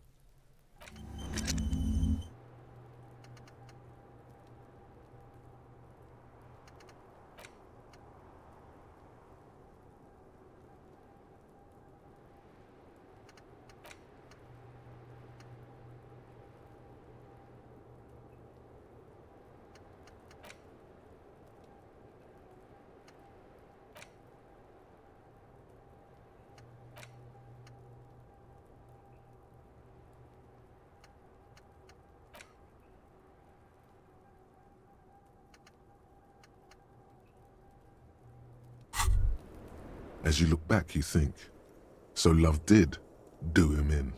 If it weren't for her, he would not have been there. The shot would not have connected with his soft palate. No, communism killed him. Remember? Love made it possible. You do not know. A wind of needles. Airships flutter in the stratosphere.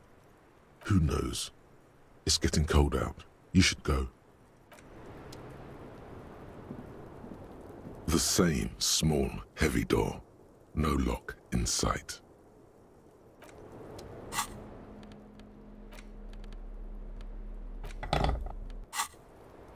The same small.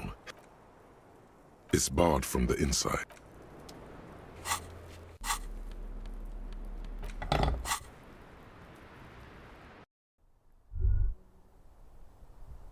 This window is pristine on the inside, unlike the one next to it.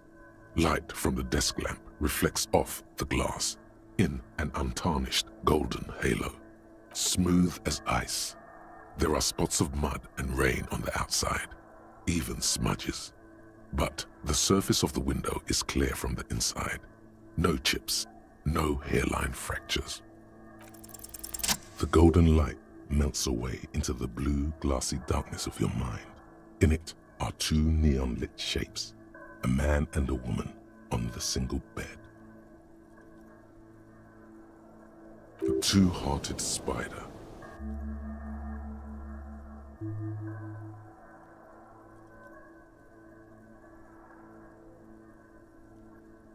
Like the witness said, the man is kneeling, the woman is on her back.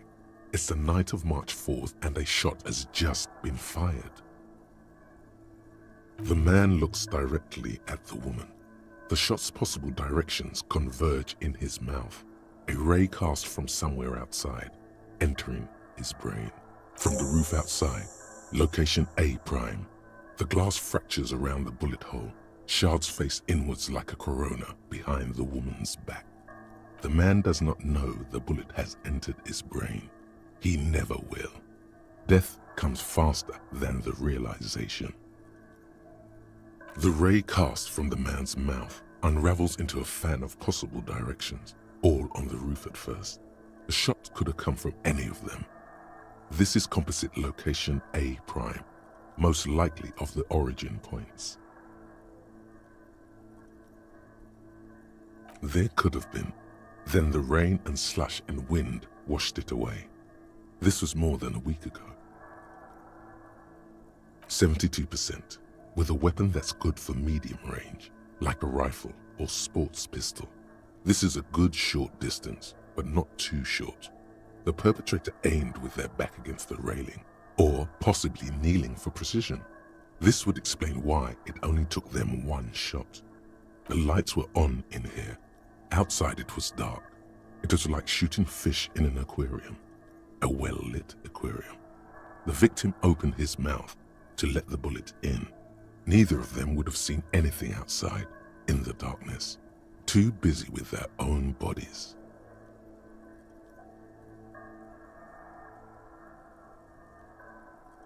Point X would contradict the woman's testimony, rendering the entire proposition void. These figures would be wiped out, detective. None that you've found thus far, but that doesn't mean there aren't any. That's a 28%, yes. In this model, the shot could have come from a greater distance. Nothing excludes the possibility. Should we extrapolate to include every possible point of origin in Martinez? You would need a map for that, a map of Martinez. Your voice alone rings in the room. This visual forensics ability doesn't dispense shopping tips in the bookstore. The same tune.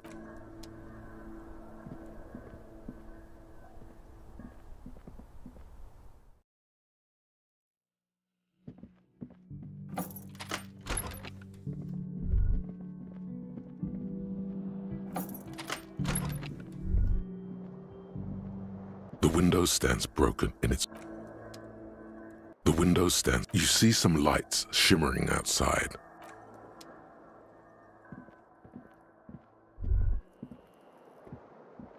The fan stands still. The lights are off again. The switch must be broken because nothing happens. The bed is still cold from the broken window. It's not easy, but your bones are so tired from what feel like weeks of work on the case. You have to try. After what feels like hours, you feel you might be sleeping.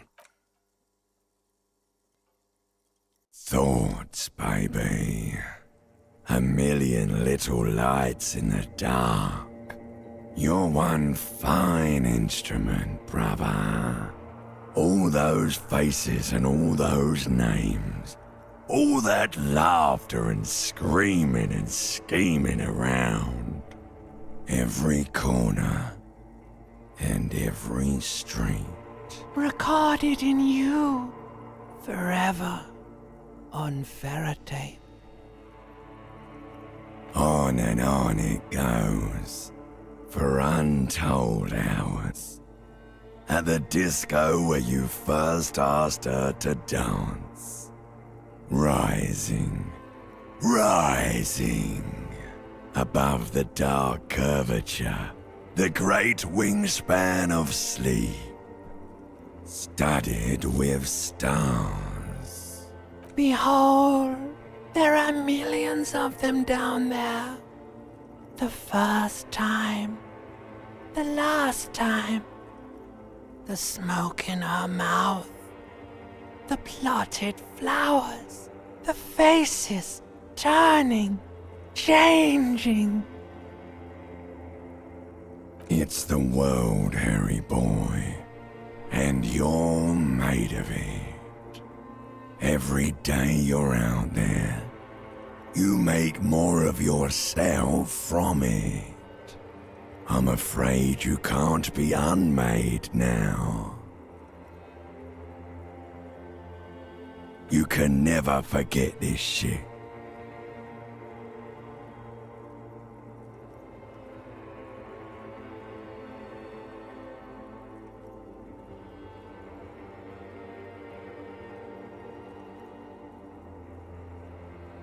All stuck on loop, whirling, spitting out words and images. You're the son of the world again, Harrister, a ceaseless agent, picking up litter and old newspapers, collecting your little bubblegum wrappers and idiotic picture postcards. Meaningless, meaningless keepsakes. Reading your awful letters and recalling things, aren't you? The endless names of the world. An address book you are. The map of a city.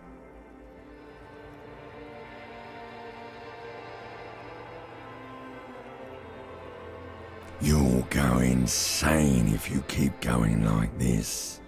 One more day, and you'll be in the loony bin. I just know you will. And for what, brother man? For the money, baby. For Revacon. Always and only Revacon. Solving your little crossword puzzles. Doing your tasks. Crossing names off lists. Trying to become some sort of world detector. It won't make it okay. It won't put smoke back in her mouth.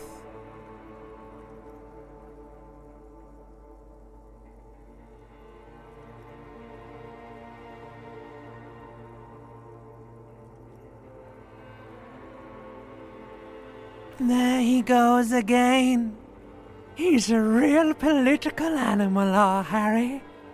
He still doesn't see that it's the world changing around him. He's got no idea what he's in for. Beep, beep, beep. The alarm is ringing, Harry. The disco circus goes on and on. You barely slept 3 hours last night. Do it for the wind. Do it for the picture puzzle. Put it all together. Solve the world. One conversation at a time.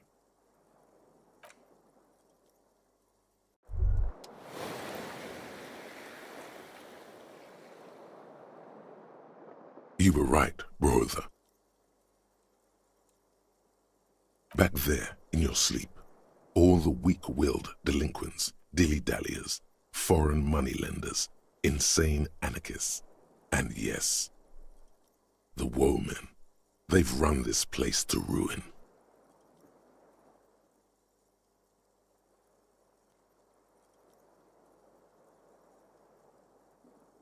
The game was rigged from before you even knew how the pieces move, soldier.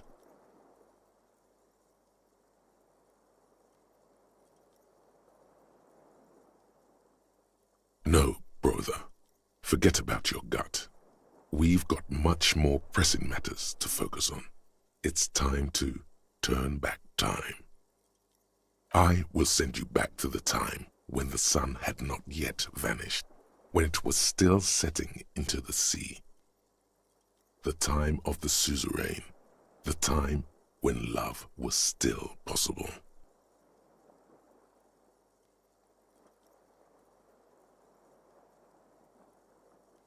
To go back with the knowledge and the experience you now have, and to do it all over. Do it richtig this time. Protect the suzerainty, clean up the city, revive disco music, and get her back. You could save Revachon. You could be the man, brother.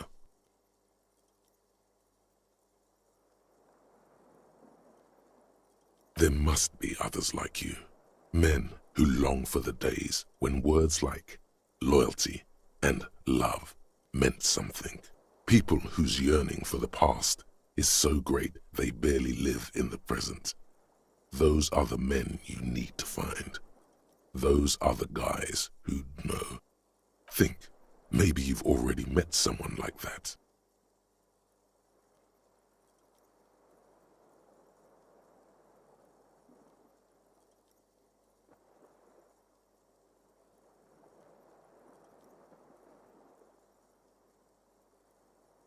Now we're making bank. A man with guts and a memory. I felt it too. He could be a treasure trove of wisdom. Who else? Bullseye. And that's the vibe we're looking for. Those are the people with answers. And by longing, you meant blatantly racist, right? Now, there is a man who values the past with passion. And you know how the saying goes. He who clings to the past shapes the future. That is not a saying. It makes no sense. Measurehead is exactly the kind of man who'd know how to step back into the past. No, not her. She's a woman. Anyone else? Okay, don't worry. That's what your gut is for. Feeling these things out. Let me be your eyes, and when I know for sure someone's got that special something, I'll tip you off. 3 to 4 traditionalists should do it. No need to go crazy with those guys. Sure, Revachon will do just fine without you. Don't worry about her.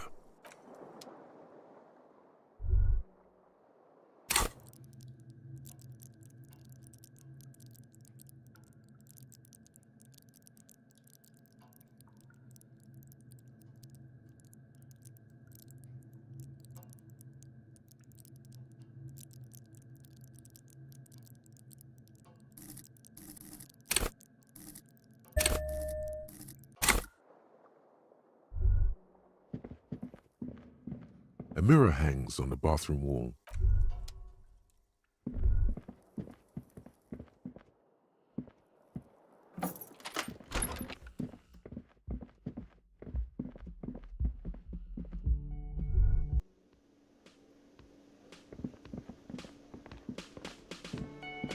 Yes? What is it? That was pretty good, Harry. Wasn't it, Jean? Huh, that was. Yeah, that was absolute shit, if you want my opinion. Drunken shit. Haven't wanted anything to end this badly since I had cluster headaches. Horrible. Truly horrible. I beg of you, don't ever subject anyone to this torture again. Jean, it's not right. Don't make it worse, and I really liked it. She actually did. God damn it, you leave her alone. Keep your weird bullshit to yourself and be professional for once, for fuck's sake. Can I actually help you with something? Yes, of course. Preposterous. I mean, you would remember if they were, right? Again? Yes?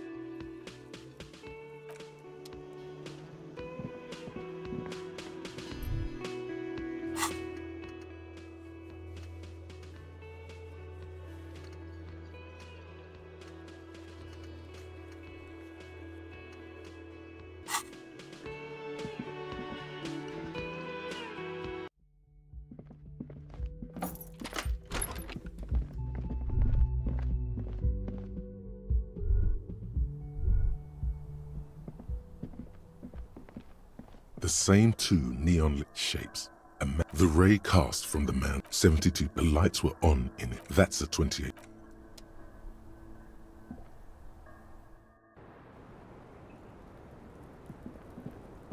The same small, heavy door. No lock in sight.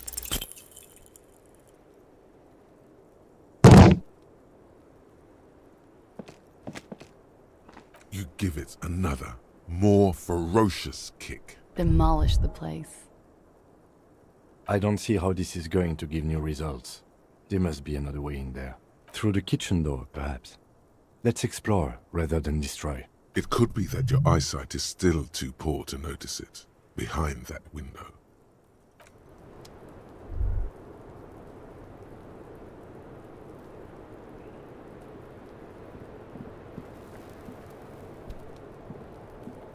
Hello, officer? Lies. Yes, we demand she be punished for deceiving us. We demand her anxiety. We demand her fear. There may be grounds here, at least for an extended detention. A little whimper. The young woman hears you. She's looking around. Clausia. It was my first real boyfriend who gave me that name. He never recovered from the shit we went through. Because of me.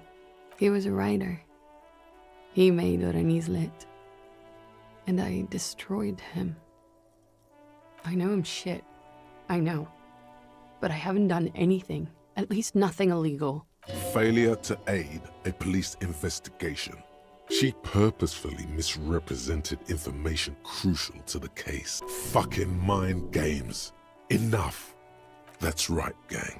Stern and merciless now. Stern and merciless as we reel her in. The lieutenant produces a pair of handcuffs. Please no. I think I know who did it. Who shot Lely. I can tell you. I can help you. She's silent for a second, as if looking into herself for certainty. Then, in a hushed voice, she says, Ruby.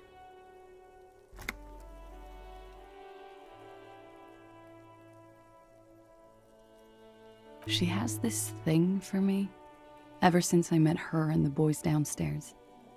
She's been pretty frank about what she wants. what she's saying is, sex.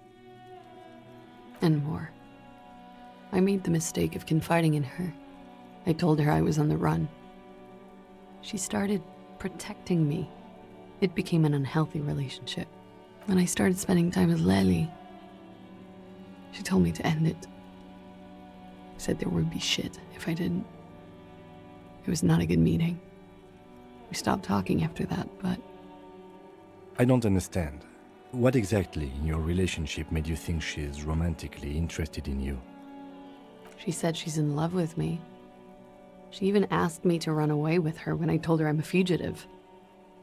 She started developing notions about our relationship. And you led her on? A little. I was flattered, you know? But then I had to let her off, and it was not easy. I came to regret being friendly with her. We maybe kissed, nothing more.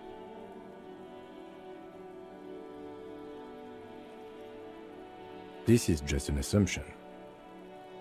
I know what it sounds like. That's why I didn't want to tell you before.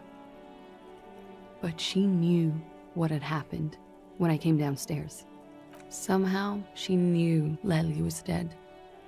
She wasn't surprised at all. When we came up here, she was calm as a stone, too. She cleaned it all up like she had a plan. This is a familiar theory. You had it too, remember? Could it be that Ruby was covering up after herself, the lynching?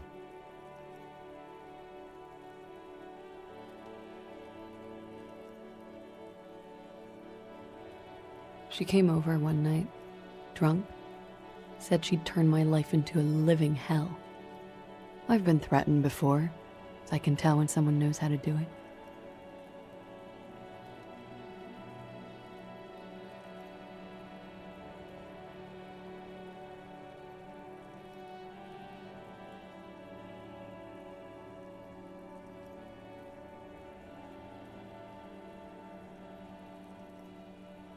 And she's a pro. She must be. To keep the Hardys in line. I tried severing ties with her after that. I thought it had worked, but...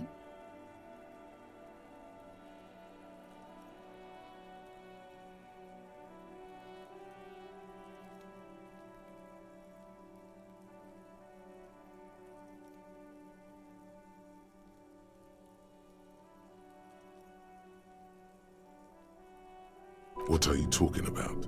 She's afraid you'll arrest her.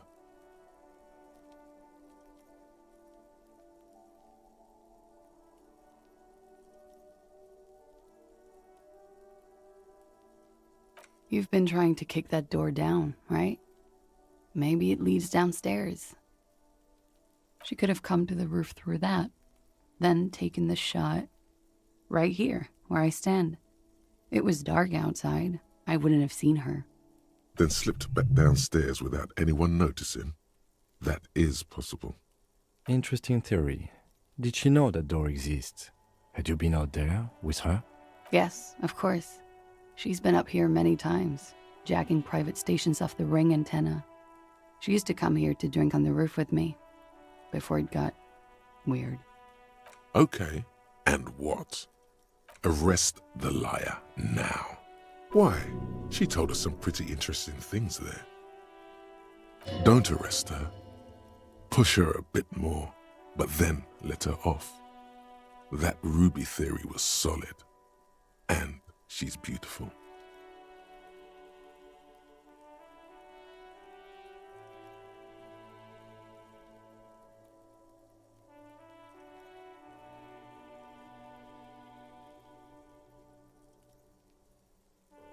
Her. Stop letting her distract you.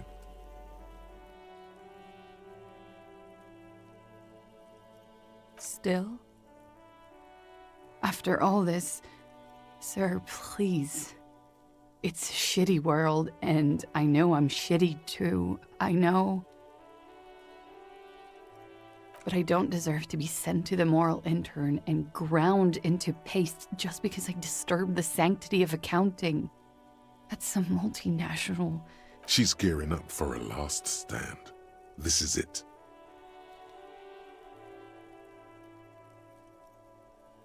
You have those station calls, right?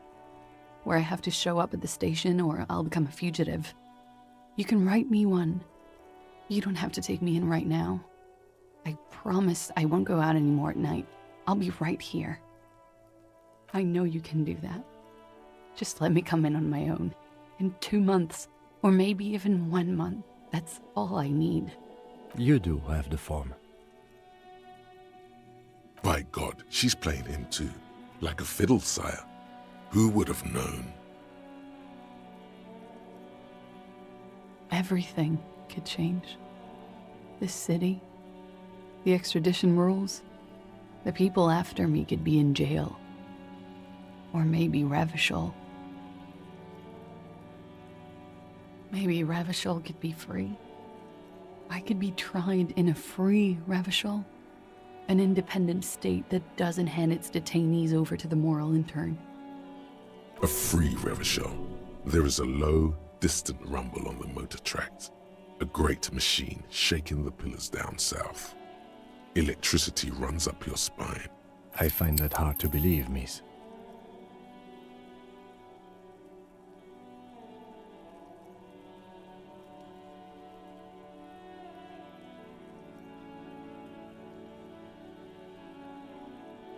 Don't. The world can change. It has changed before. That's not the answer she was hoping for. Thought that you were some kind of patriot or communard, did she? I don't know. To spend my days with smoke, drink and dance, wallowing in shit. Just like everyone else. She looks at you in silence, her face filled with fear, lips parted. Wait. If you arrest her, Kim will have to transport her. You'd be without your partner for the rest of the day. Shut up. He's making a decision, and it's his to make.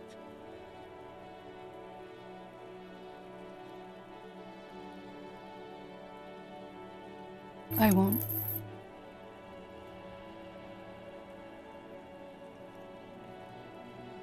This may have been a grave mistake, sire.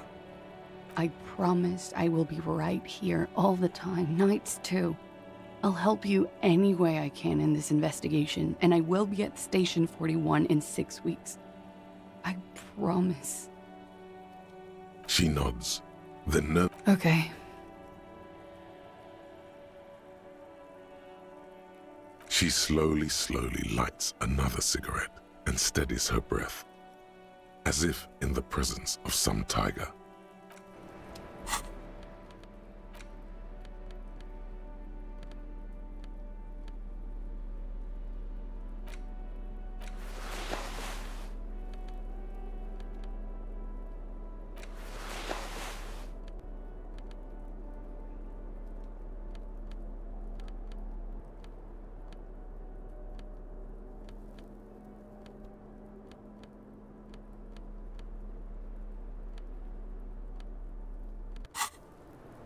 Hello, officer.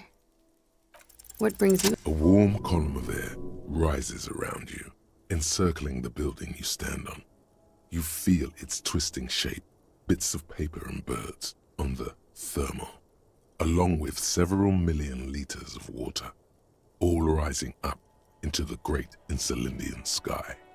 Because it's warm, from the gathering spring, from the oceanic current flowing into the bay, the people on the streets, and the machines that hum in the harbor.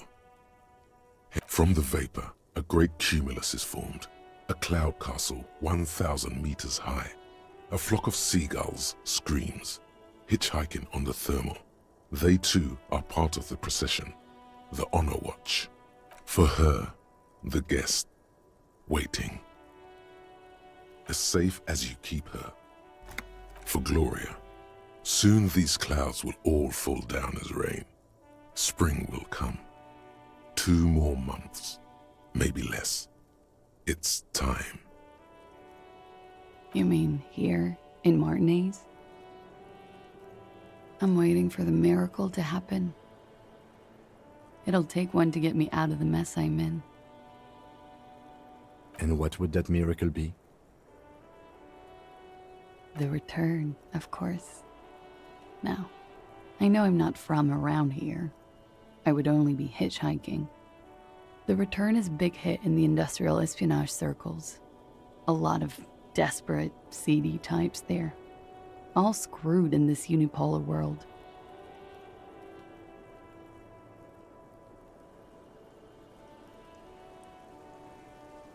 Don't you know, sir? I thought you were from around here. You look like Mr. Revachol. The return, well, it's part urban myth, part political science. It's a fool's hope, sir. It's also all I've got. They say there will be an event, that it will happen somewhere here.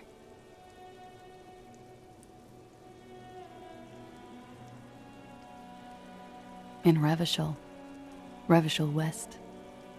They say it will happen soon, and that it will change everything. Le retour.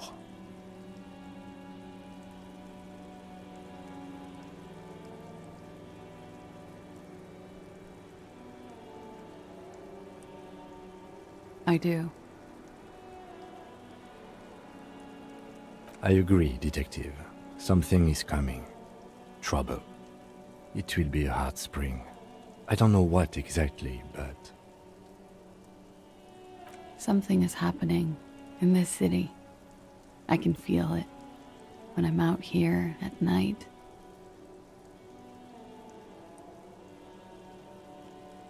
Her thought trails off. The wind picks up again. Above her, a great cumulus cloud rises, ready to fall down as precipitation. April will come, then May. A month, maybe 2 from now. You shudder. The feeling dissipates. The thought ends.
You see a heavy steel door with a prominent dimple lock.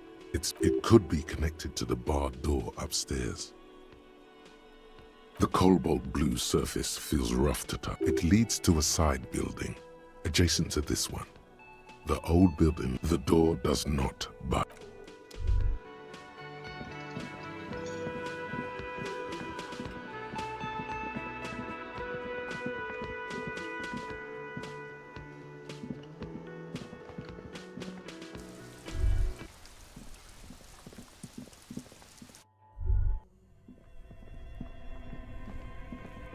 This orange machine is dead still. It has a hand-cranked ice cream churner and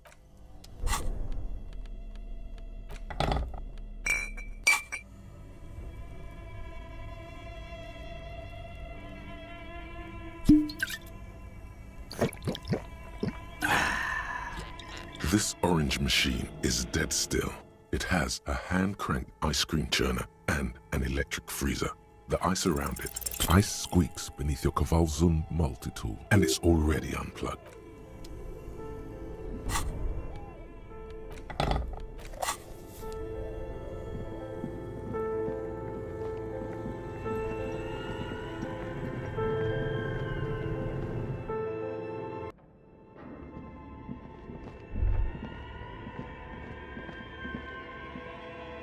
Tiles on the cube are still smoldering. Casting the framework, nothing happened. Like a smooth draw, the speaker comes. Good morning, Fortress X. Please repeat. Is this the production schedule? Good.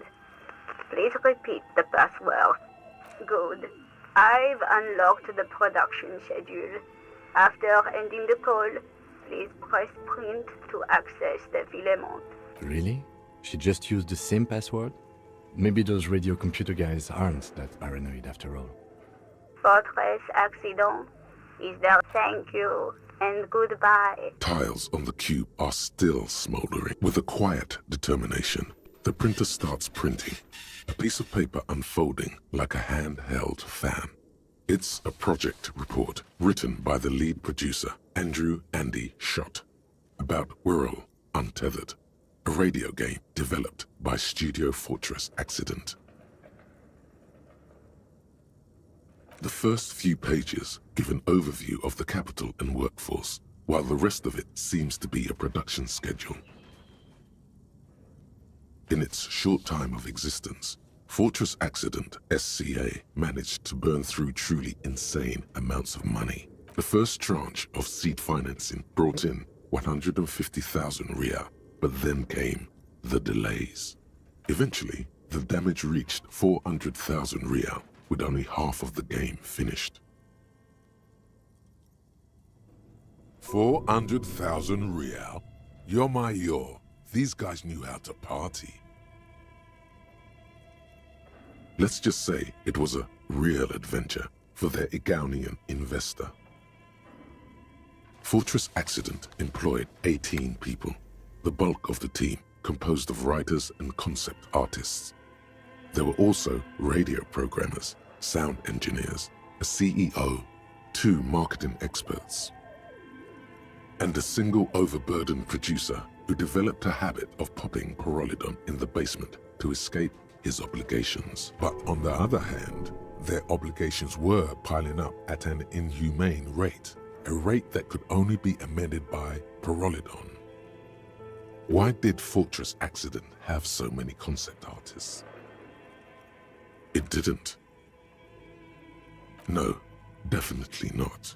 A few more producers could have come in handy though, especially when dealing with writers, some of whom routinely skipped work because of mental health issues and extremely unprofessional sleep schedules. One of them even managed to steal some valuable company property before skipping town for good. The production schedule depicts their glorious descent into bankruptcy. Not the concept artists. It wasn't even the writers, with their panic attacks and 3-hour lunches. It was impossible not to fail. The project was too large, and no amount of money could satiate the ever-expanding ambitions of the development team. They tried to make a 4 million real game with 400,000 in their bank account. They thought they could bridge the gap with pure willpower and imagination. They couldn't.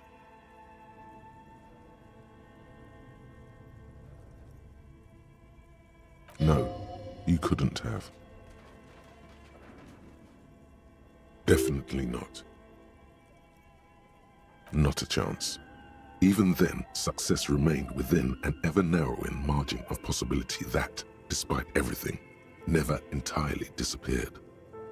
That is, until they discovered the Valley of the Heads. At the 11th hour, the lead designer, Jimsk-born Sulisław Jalisa, decided that what Wirral Untethered needed was a secret mystical location at the extreme edge of the map. This place was to be the Valley of the Heads, where the heads of all the headless constructs could be found. The player would have been able to choose a head for their headless party member, and each so many.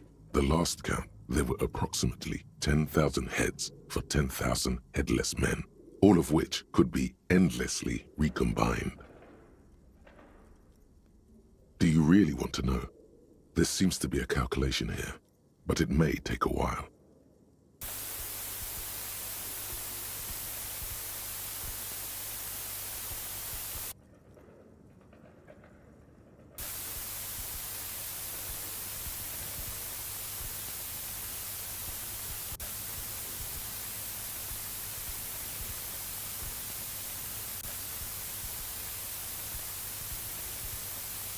The lieutenant taps his foot impatiently, his arms folded tight against his chest.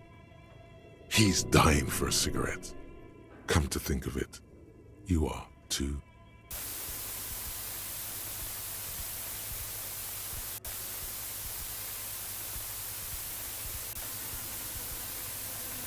What if you broke the radio computer? What if it's never going to stop?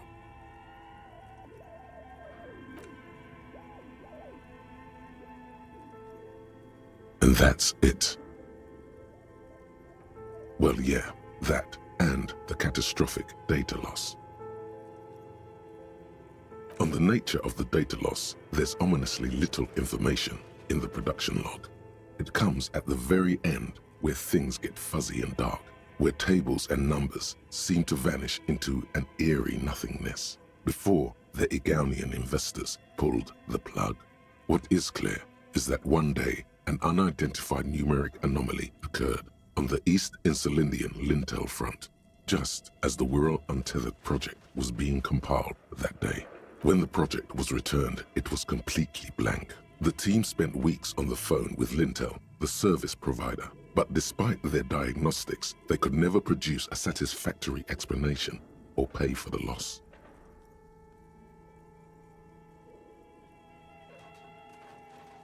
Mysteriously enough, it seems that the off-site copy happened to be on-site when the catastrophic data loss occurred. It was the lead programmer's responsibility to oversee weekly maintenance of the off-site copy and, well, keep it off-site. An explanatory note from the lead programmer has been attached. S. Luukinen Kilda, the lead programmer of Fortress Accident. The off-site copy was on-site because there was no off-site anymore. Not for me, not after 8 months of crunch. I didn't have a home anymore, so I started keeping it in the basement in the ice bear refrigerator near where I went to sleep.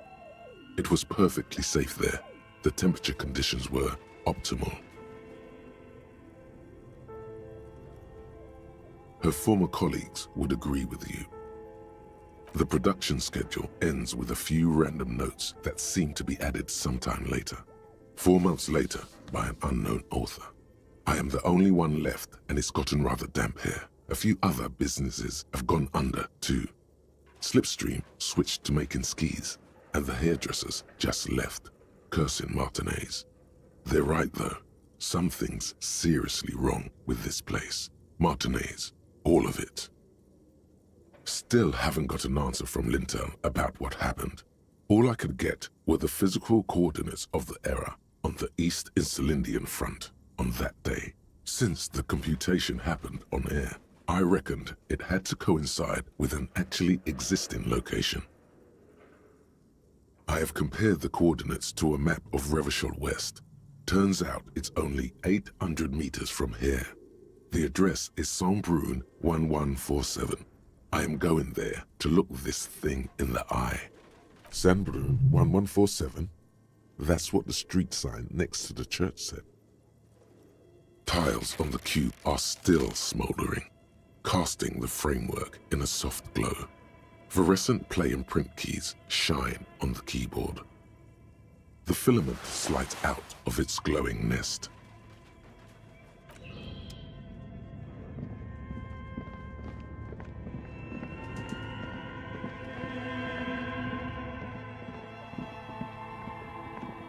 Oh, it's you again. Are you looking for a die?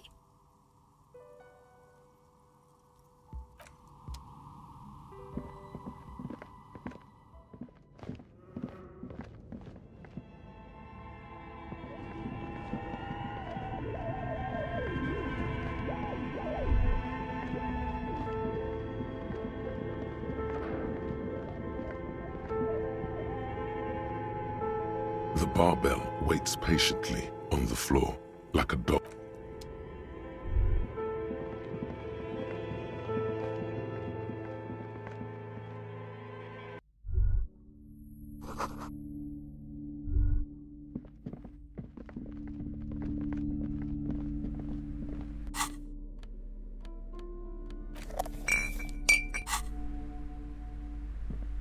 Hello again, esteemed officer, and welcome to Crime, Romance, and Biographies of...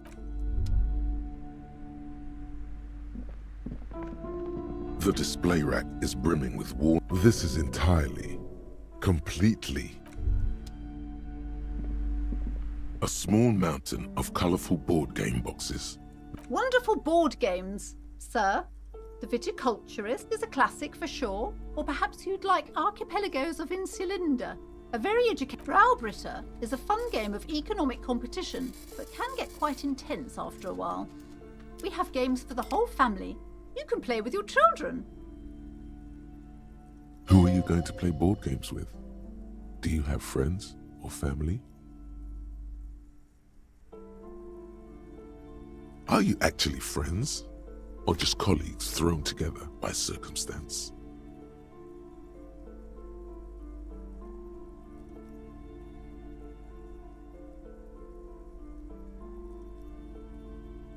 Friends are technically like family. For playing with friends, I'd recommend Suzerainty. It's a civilization building game where you build a civilization, then set off to brutally colonize and repress other civilizations.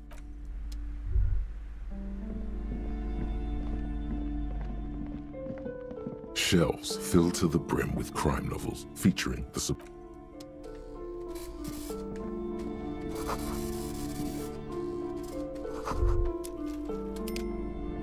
The plaque on the shelf reads, Biographies of Famous People. You see a large variety of names, none of which. Browsing through all the books with all their names makes you suddenly, a particularly odd title catches your eye. It reads, High Speed Love, the tragic true love story of Jacob Irv and Alfie Delatraz, by one Cecilia Averbrook. High Speed Love chronicles the romance between two of the finest tip-top tourney racers in history. One of them is the madcap driver, Jacob Irv. His blonde mane graces the cover. Next to Irv's life story, you see a slim biography of an Occidental rock star called the Anti-Star. He's famous for shooting morphine into one of his eyeballs and cocaine into the other. Next to that, Revacholian radio personality Guillaume Bevy stands in front of a rundown drug den. He's a permanent fixture on Channel 8, reporting on real-life crime and ruining cops' days.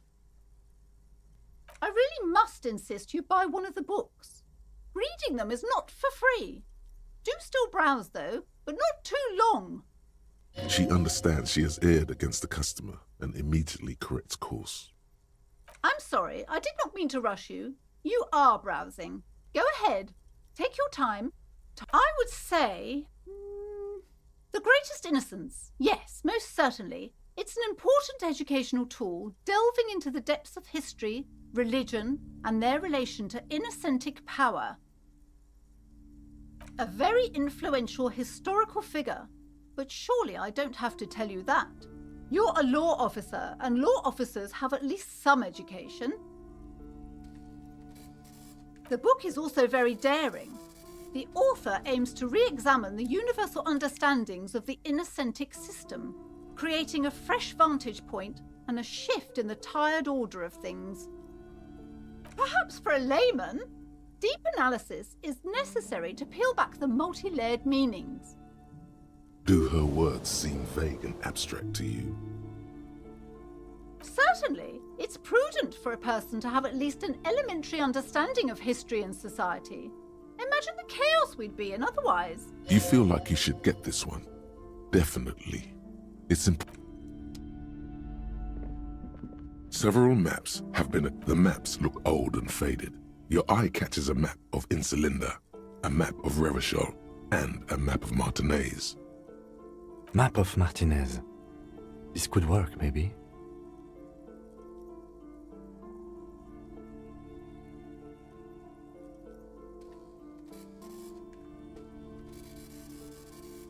It's not really a map. It's a tourist thing. A picture postcard with buildings on it, drawn from an isometric perspective. A date in the upper right corner says 48. Still, it's detailed. Could be pretty useful for scouting ahead. You see the jagged boxes of an industrial harbor, even the whirling in rags there. I'm sorry, officer. The map of Martinez is the only one available. The other two are not for sale anymore. And besides, you could scarcely afford them. They're quite valuable, though they might not look it. The map of Martinez is 90 cents, though.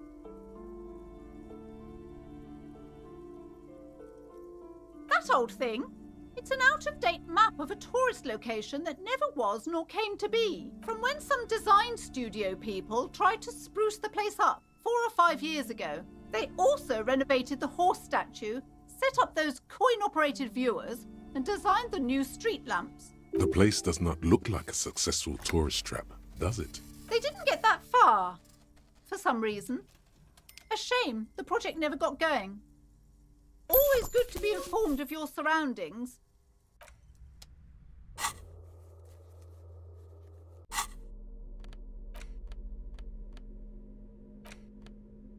The worn map features the patchwork grid of the streets of Martinez, with directions to appropriately touristy locations. Year 48 resides on the upper right corner. Your finger moves through the various streets, across Rue de Saint-Ghislain and Rue Saint-Sipar, over Saint-Brun and Martinez North, finally coming to a halt on the spot where you are currently standing, although the map gives no such indication itself. For a more detailed view of the map,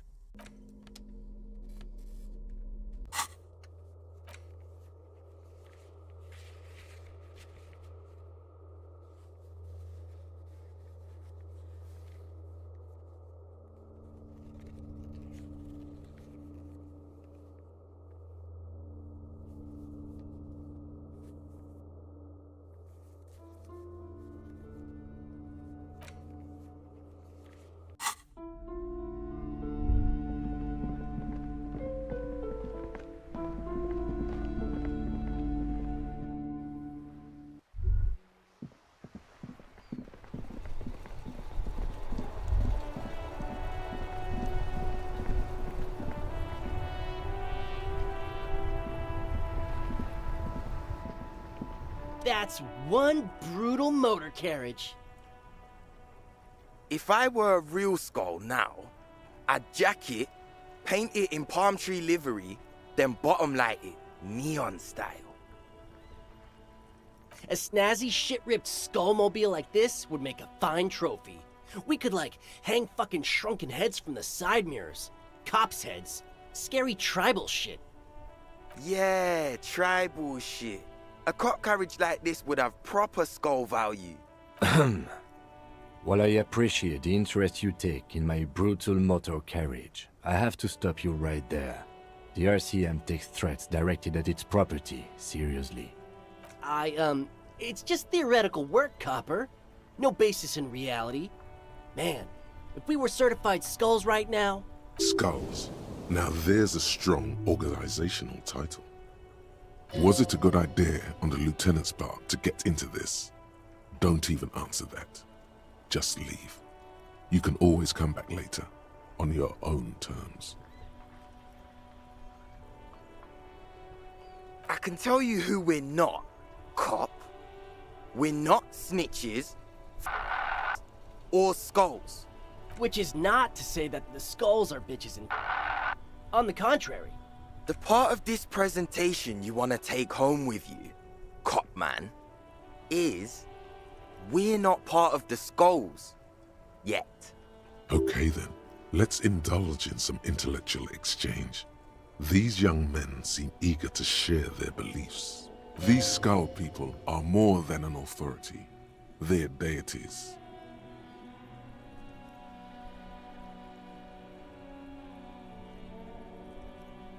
Oh yeah, Cindy's a right proper skull. Yeah, a true artist of the future. Just like Arno van Eyck. By the way, if you see Cindy, give her our regards. For all their nihilistic posturing, these young men are not lacking in youthful idealism. The lieutenant on your left is unusually lenient toward them.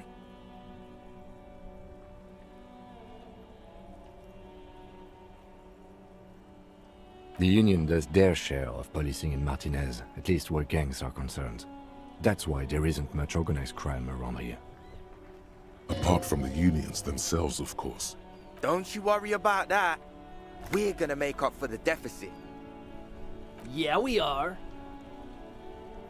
Old man, it doesn't matter. You'll be long gone before his greatness is recognized. A young woman kneels on a sheet of ice, as if looking for something lost ages ago. She bends until her right ear touches the frozen water. She listens to it crack, slowly. Holy shit! That's even older than I thought! You're fucking ancient, man. Yep, old as fuck. Yeah, man. It's like at death's door. No wonder you know nothing about the future. You won't be there. Judging by that, Van Eyck is some sort of musician. Or killer.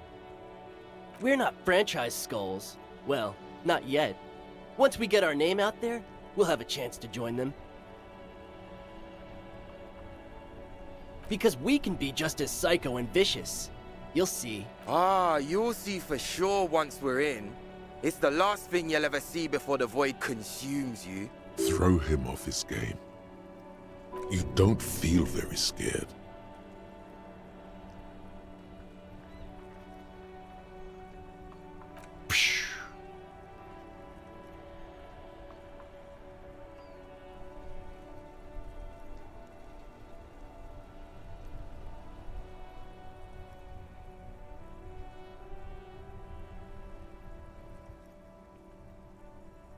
But I don't. In fact, I dislike them so much I'm willing to drag you boys back to the station just to calm myself down. Hey, there's no need for that. We're just talking here. Joking too. Stay light, man. Yeah. Didn't you cops, like, have some questions about skulls or some shit? Mm-hmm.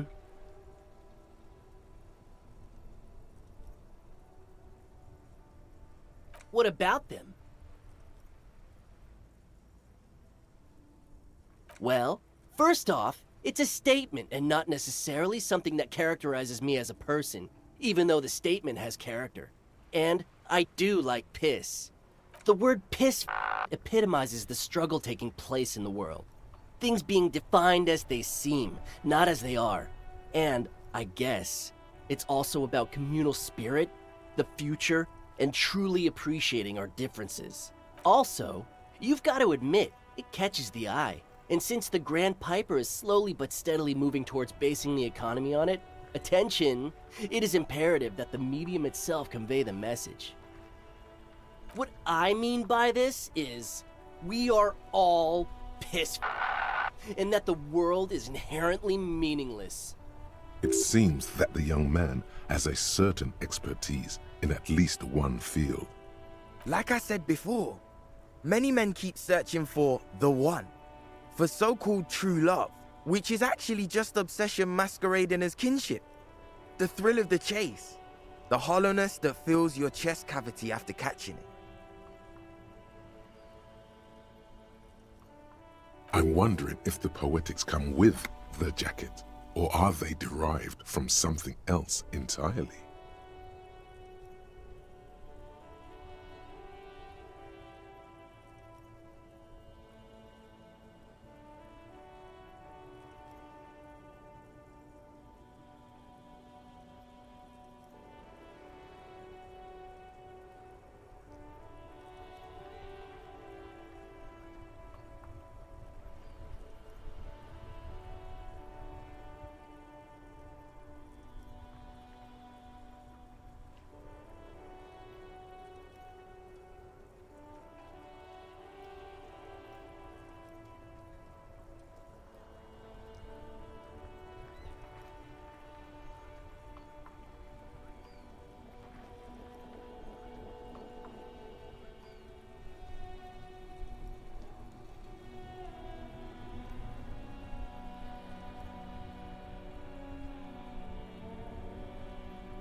To catch a fish, you'll need to hurl the lure many times, and even then it isn't certain that you'll get anything. If you blow up the lake, though, you get more fish in a shorter time. And, for time is of the essence and fleeting ever so quickly, one must think of a way to fuck the whole world and not get caught up in fucking someone. Because when one fucks everything, he fucks nothing. And that, to me, feels glorious. Sticking your dick into the void.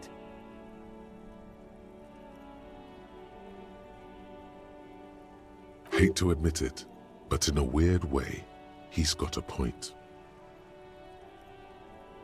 Is it a coincidence that here we have 2 badass jackets and 2 badass cops? Your lack of imagination is baffling, but you do make up for it with, yes, questions.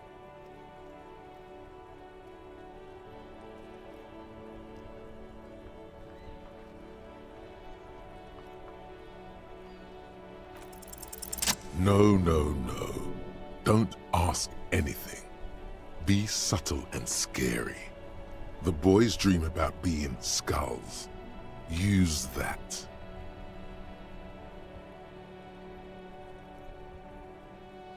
What? No! Skulls don't have kings. I think. And we're not even in yet. Yeah, man, keep your voice down. Skulls don't take it lightly when folks pretend to be them. We're not even prospects yet. Prospect must be a hierarchical term, probably in the lower end. Wow, you boys are ambitious. Only prospects and already planning a coup in the skulls. You're destined to go far. He gets it. Passive-aggressive flattery. Shut the fuck up! Are you trying to get us killed? Now bring it to the jackets and, yes, start shouting.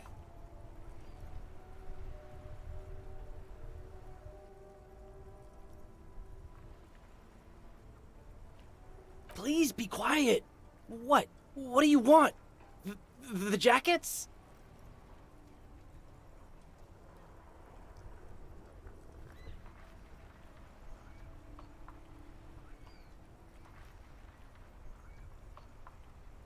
Oh, man. Okay, I get it. Skulls don't really wear slogans anyway. This was stupid. Fuck.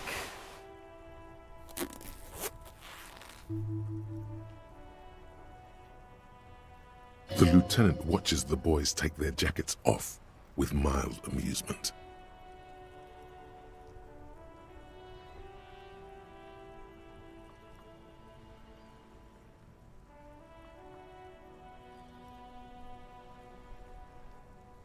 I'm absolutely okay with not having either one, thank you.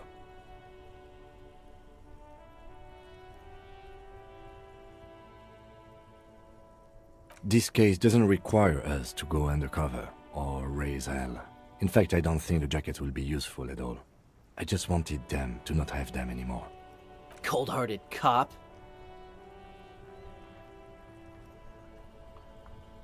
The need will not arise. The jackets are meant to complete each other. If a man was standing alone on a street corner with piss written on his back, it'd just be an individual that has taken a liking to urine. And fuck the world, all on its own, is, frankly, generic. I don't know, Eric. It's cold out. Yeah, let's get out of here. The cops fucked us. Wow, so someone's been a little boring. Yes, my standard liege. Someone's seen all sorts of wild ideas pop off and thought, I'll take the boring one. The regular, please. The brown.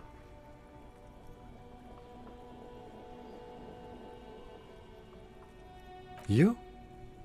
I wouldn't worry about that. See? You're so regular and vinyl brown, he doesn't even want to talk to you about it. No need to be defensive. The regularity, the brownness, the cut and dry have their appeal. A very standard appeal. Of course you do. Maybe some regulations and a usual pistol to go with them. It's official. My lord's coppo type is regular cop. I'll let everyone know. I'll send out a telefax. Yes, the type of cop you are, sire. Think of it as a caste, a class even. Done and done. No actual communiques will be sent, of course. That would be too dramatic.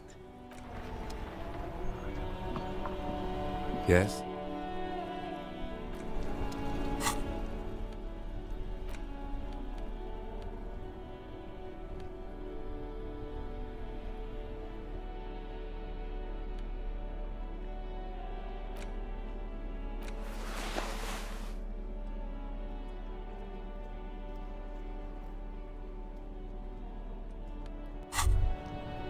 You finally made it, haven't you? People point fingers at you and whisper to each other when you pass by, wondering to themselves, where did that man get such a cool jacket? Did he receive it upon graduating the École Normale Supérieure de Badasserie? Is he dangerous? You are very dangerous, my friend. Dangerous and cool. In fact, no one dares to say a single thing about the jacket. But believe me, they are all very impressed.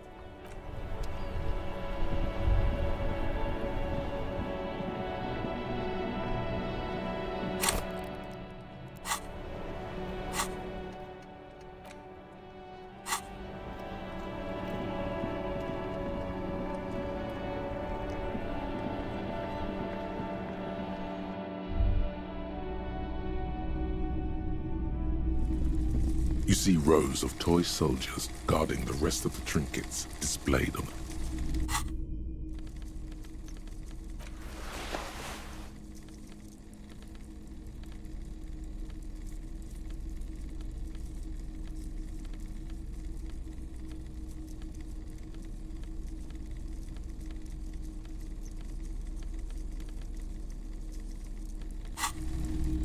You see rows of toy soldiers guarding them. Everything you pick out seems faded.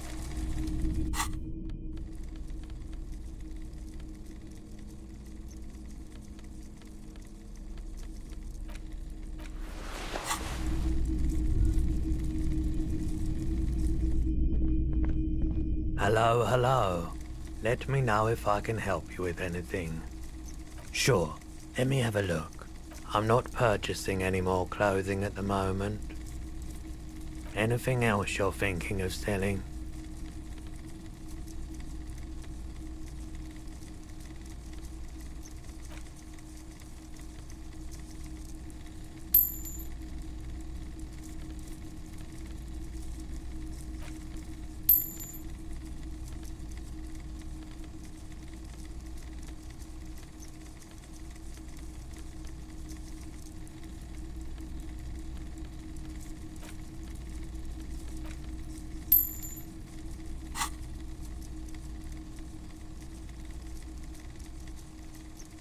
Another time, perhaps.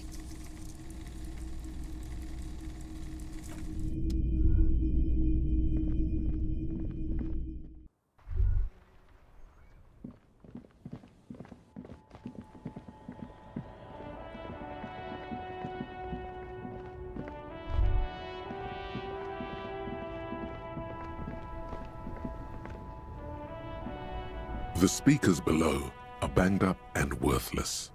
The sneakers triumph over them. They're the star of the show here. Super cool! Now the premium lifestyle is yours, officer. The sneakers seem to vibrate in your hands with an all. The junk is yours, officer. Happy listening! The shine on these sunglasses lasts a lifetime, officer. 100% guaranteed. You keep coming back. That's good, officer. Keep browsing those clothes.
Hello, hello. Let me know if I can help you with anything. Sure, let me have a look. Anything else you're thinking of selling?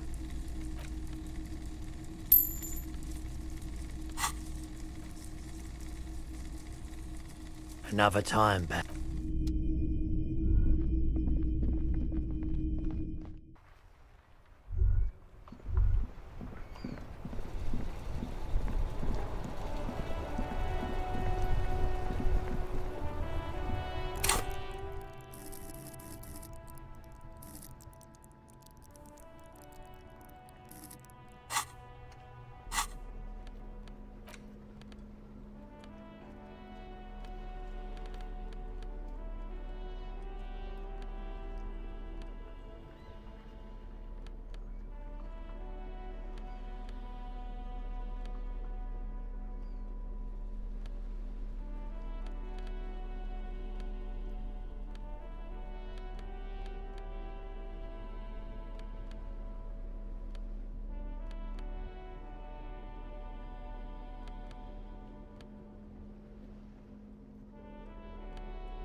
There are several footprints in the mud, left by work boots.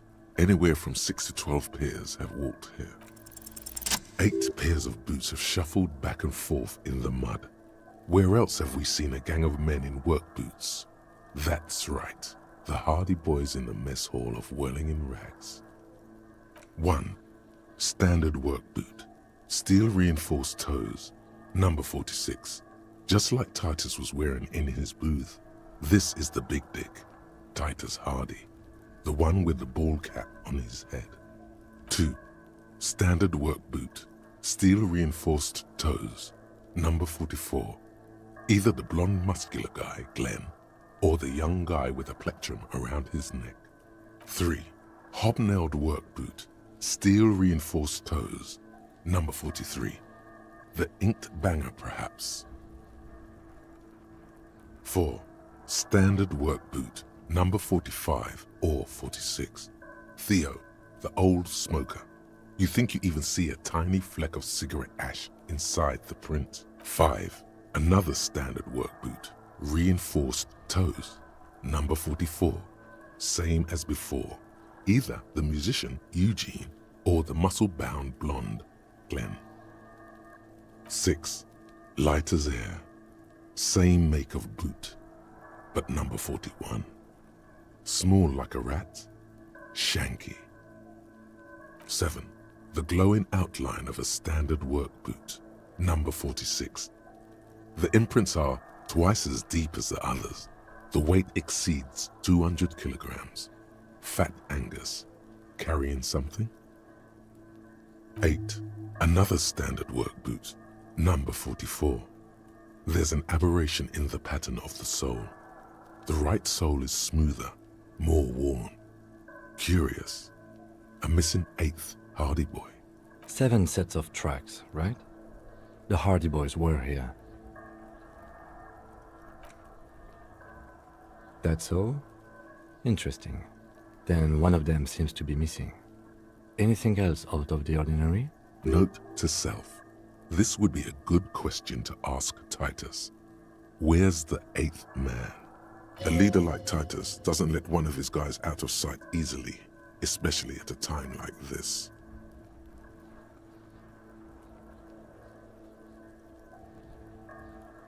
Interesting. Let's name it the Old Soul. I wouldn't be surprised if this was the missing Hardy Boy. Wonder who he is. Oh, this one's easy. Way too easy. It's a driver. With a piece of sandpaper glued to the throttle. Which means that the missing lady driver was also present at the lynching? That's it. She's the Old Soul.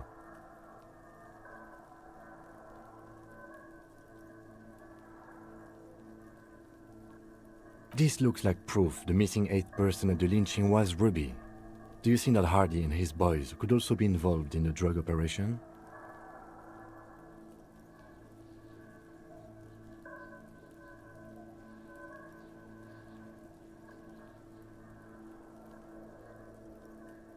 You're right, but we should still go and see what Titus Hardy has got to say on the matter.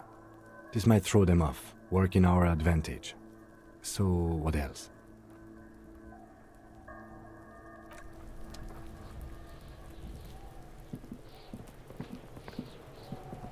Kuno saw you wield that can. Sweet graffito action, pig. Kuno likes that delinquent shit.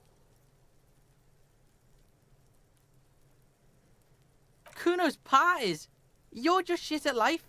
Now what's your case with Kuno?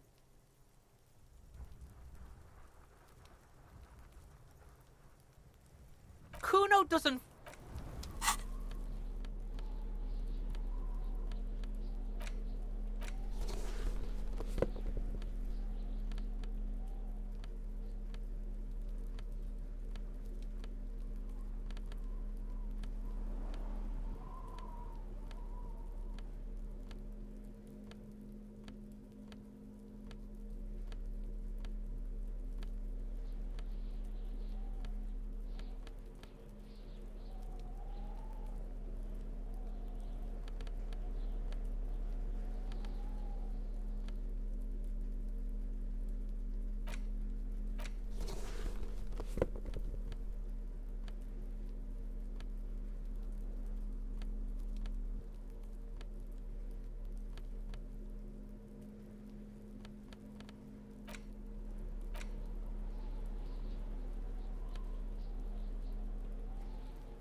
Fuck does Kuno care?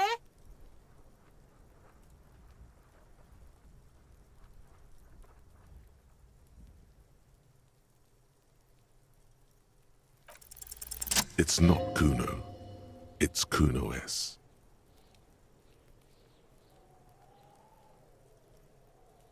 Kuno S is by far the worst of the two.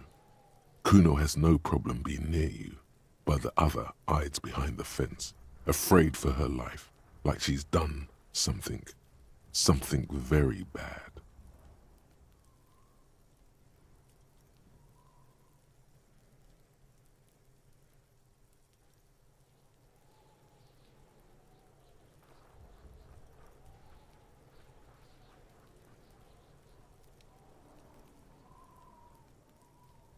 She came up with that psychopathic scheme of screaming for help before. Kune just wanted to talk to you about his name. Kune was the one who wound him up and directed him. Also, Kune hasn't stopped talking to you, even enjoys it from time to time. When you talk to the other one, it's like talking to a cornered animal. She only hisses and says murder was the case that they gave her. All in all, Kune respects madness. You cannot hope to outdo her on that front. You must win yourself a few minutes with him alone. Fuck you whispering about? He's whispering too. He's going with it. But watch what happens. Fuck you whispering about! She puts extra stress onto that word, expecting it will make you uncomfortable. If Kune wants to whisper, he's gonna fucking whisper, okay? Let's whisper, pig. This is it. You've got him. But be careful. You can still fuck this up. Don't make Kune look bad in this.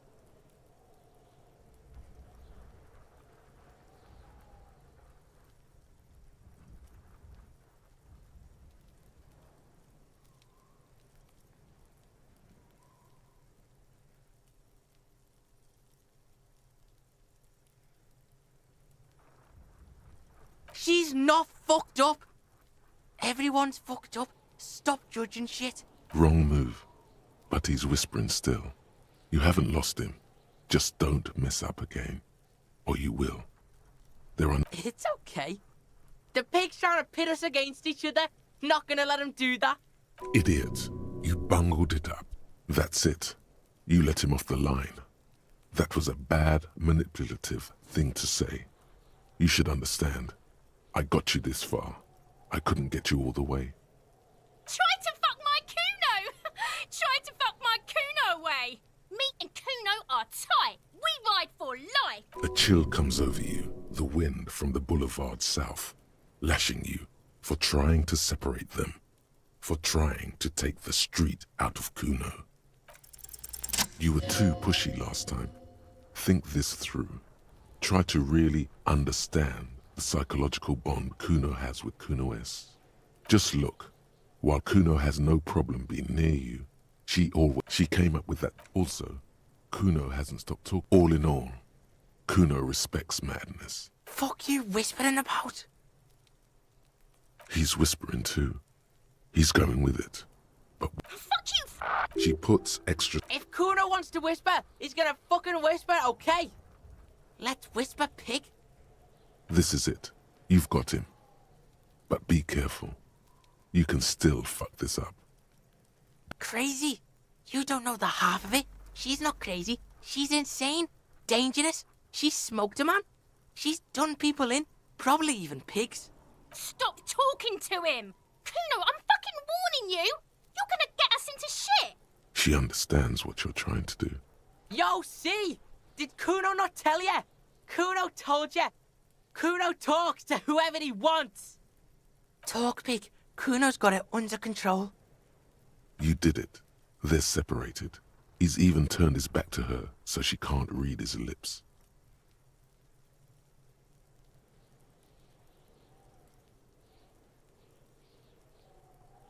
Kune means she killed someone.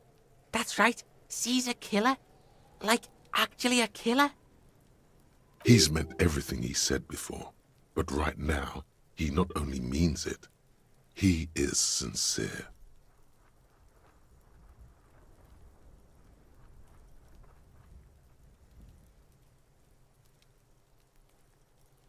Killing is serious shit. Kuno's always serious about the 488. 488. The criminal code doesn't go higher than 190. She's probably killed a pig too. I mean, I'm pretty sure she has.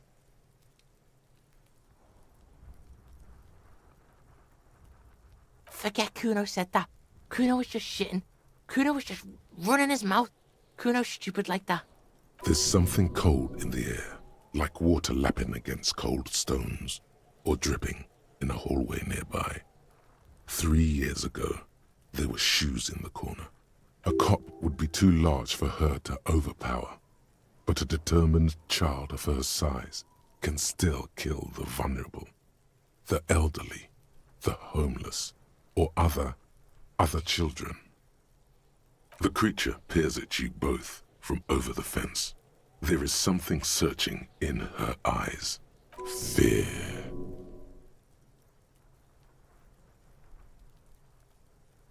Fuck knows. She says it's the song of her people or some shit. Crazy people. The fucking Nakis. I don't know. Sounds boreal, like something from the tundra and tiger-covered Cutler, Isola. Far, far away from here. As far as possible, really.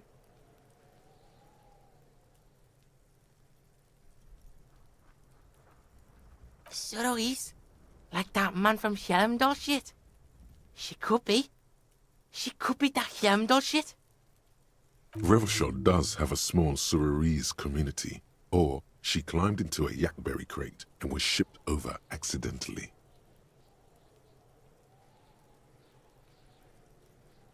Kune falls silent. He does not look at you when he replies. Kune, that's it. That's what Kune was starting to think, yeah. Yeah, she would have liked to fuck him up, but she didn't. Kune wasn't around, and C was with Kune. Look, Kuno's gonna put you at ease. We didn't do it. He speaks the truth, my liege. Yeah, she's psycho. None of that kiddie psycho, cat burning shit. She does the real deal. Yeah.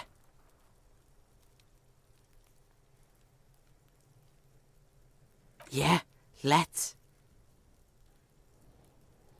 Fuck no, she's not me sister. She's just a stray who got in, like a mad dog or some shit. Yeah, she was just there. What was that, Kune? She was in the hallway, dripping wet, by the fucking shoe rack, in the dark. A shoe cupboard just off to the right. Have you been to this place?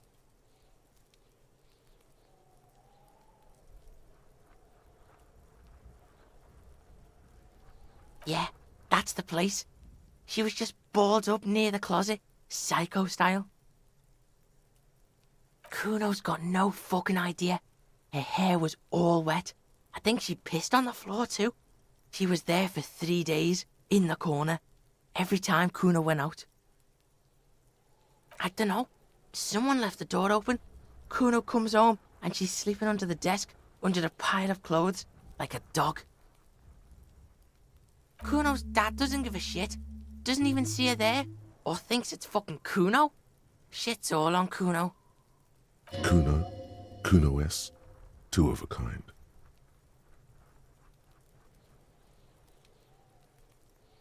Cause she fucking looks like Kune. No one knows her name. Kune told you this shit was psycho killer. How's Kune dealing with this? Kuno's dealing with it just fine. He doesn't need you fucking with this, waving your gun, mad dog shit. Kune remembers what you did there. Kuno's got this shit under control.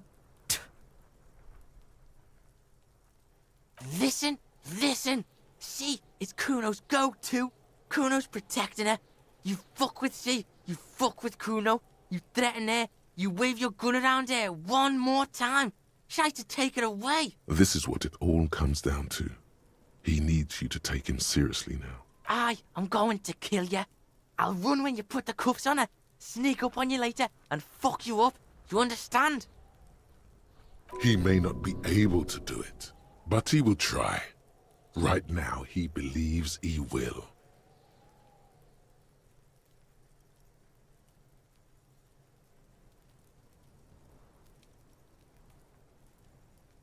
All right, now we can do business. Yeah? What do you want? Kune can hook you up with... Don't hook him up with shit, Kune. See? Relax. He respects the Kune. Kune made him respect the Kune. You respect the Kune, you get all kinds of shit. Kuno's gonna get you hooked on illegal narcotics if you run a little errand for the Kune. Get you hooked, pig. Get his hook in you. Then Kune gonna get you hooking for more. Cash in big style. Pig cooker? See, it's tension and release with Kuno. Now we releasing. The pan buying shit, that's on now too. 90% discount for Kuno's pig. Kuno flexes for hobos. Kuno sees you're in need.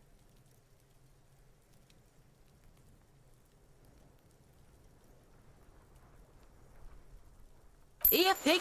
We're fun now. Performance buddies. Kuno could already see you soaring through the air like a fucking eagle. Pig's in Kuno's debt now. Money debt? Money debt doesn't mean anything. He's just saying words. You're not in his debt. Kuno gets it from his dad. Kuno and his dad are major suppliers. That's where Kuno gets his lightning on. Problem is, Kuno and his dad had a little falling out. Now junkies clawing at Kuno's door. Streets going mad. Kuno's got to throw his dirty popo man at it. Dirty popo man is you. In there is Kuno's violent dad on steroids. Kuno's dad does steroids and speed. If you can take him, you can have half of the speed. Kuno's dad is a fucking monster. He's the most violent man in Revachol. He doesn't give a shit about a single thing. He drinks too. Are you sure you can take on the most violent man in Revachol? In your... Like half. A baggie, but like in this vial. That's half a gram, sir. Yeah, half a G. Want it or not? Fuck you talking about half a G?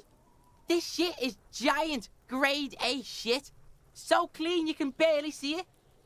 You can barely see it because there's barely any. Okay, Kuno's listening.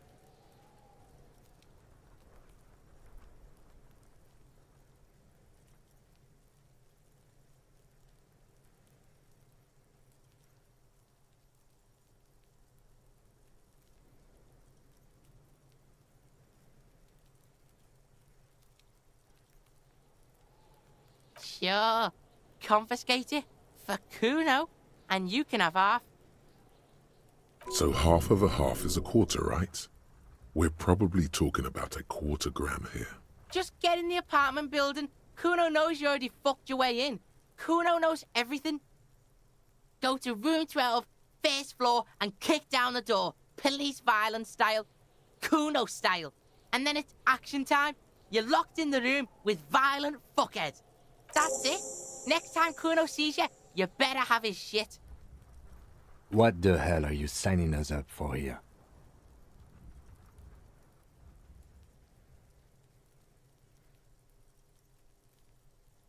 Okay then. Kuno doesn't fucking care.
You see a set of tire tracks in the brown slush that covers the plaza mosaic.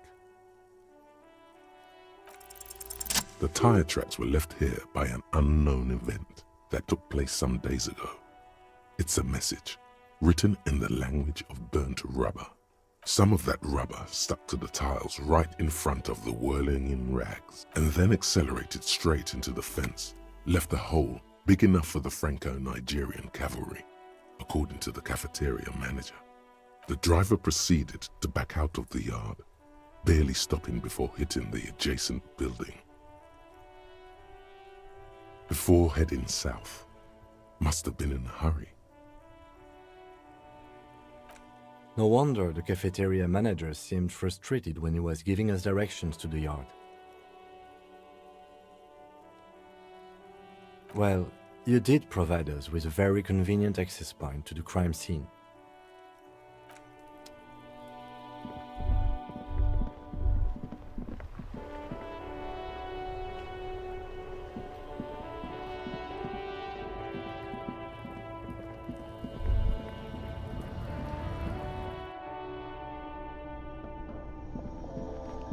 A small cabinet on the wall is filled with various medicines. Okay, here.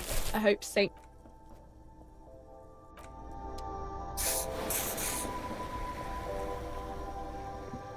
The tear machine stands. Your bottles clunk into the... You see several packaged raincoats fill a low shelf beneath a display of croissants and juice bottles. The raincoats are transparent, except for the big fritta. A colourful display of Again, I'm obliged to inform you that both alcohol and cigarettes damage your health.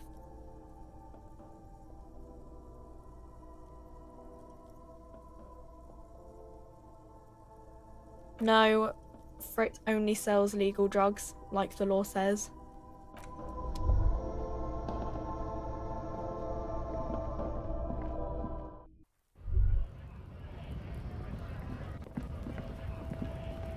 Looking for something?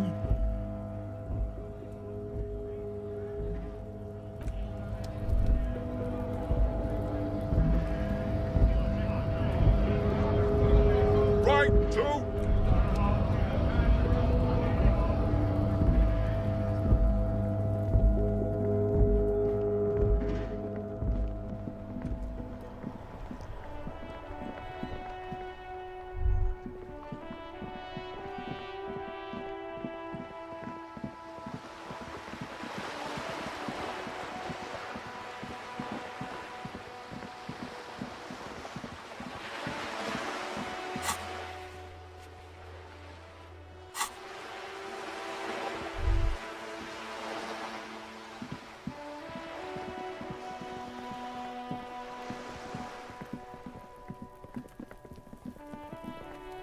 Trying to sneak up on me again?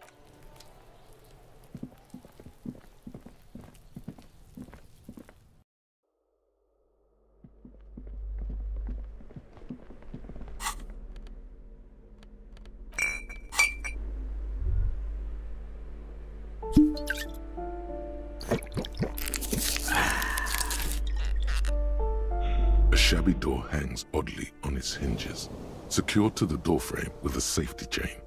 An unpaid energy bill is attached, threatening to cut off the electricity. It's addressed to Mr. Uno Doroita. Your heartbeat quickens, palms go sweaty. The siren of amphetamine is singing you her song.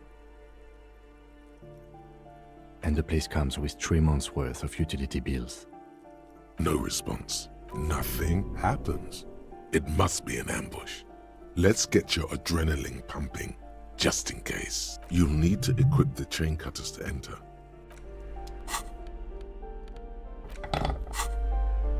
A shabby door hangs oddly on its hinges.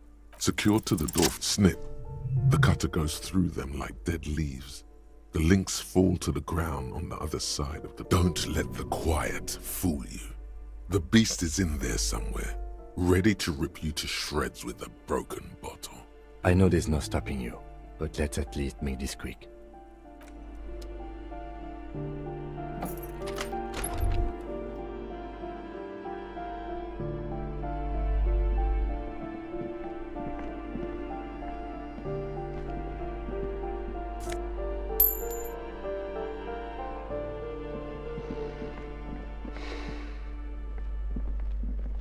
bundle of clothes heaped on the bed. A stained parka, some towels and a duvet, some socks even.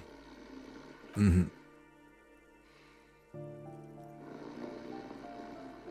Something underneath there is breathing. It doesn't give a shit that you're a cop. Stop your hand now, or you're gonna die. Your hand touches a greasy duvet covered in cigarette burns and ketchup stains. You hear a growl. There is something alive underneath it. You see a 60-year-old, fat, red-headed man passed out from large amounts of alcohol and God knows what else. The smell of shit rises from his mouth. You don't have to take him down.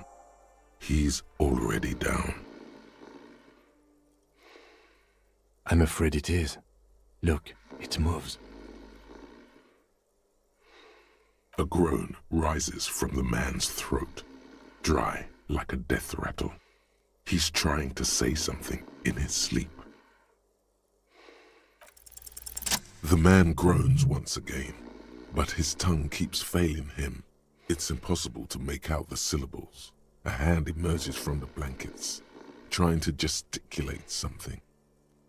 And then it dawns upon you, clear and surreal. Pigs, he says. He's trying to call you pigs. Are you going to let a semi-conscious degenerate disrespect you?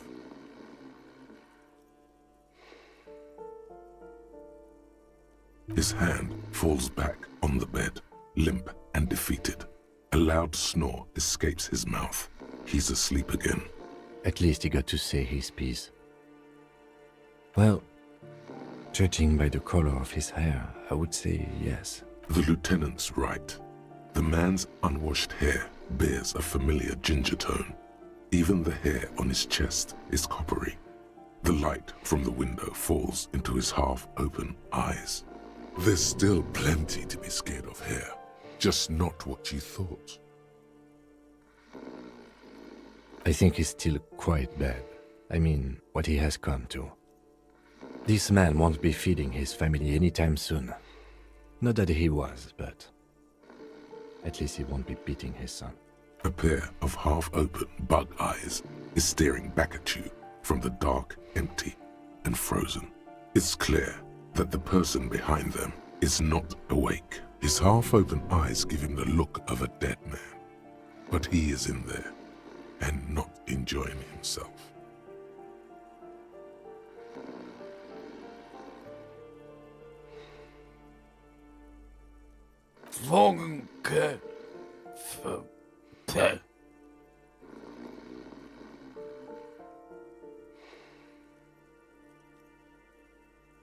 Look, he's trying to communicate. What is there to do? We could turn him on his side so he doesn't choke on his own vomit, but he's already on his side. We could take him to Remedy or Saint-Baptiste, but he doesn't have money for medical services. The almshouse would turn him down. They don't do charity for people who are trying to kill themselves. Besides, he'll be dead in a few. Years, months, weeks. The pile of blankets grunts miserably.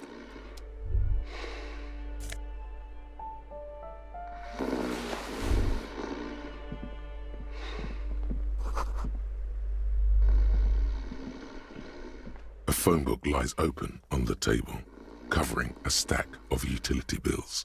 Right next to it, in plain sight, sits a small bottle of amphetamine, conveniently equipped with a straw. Good. Confiscate it.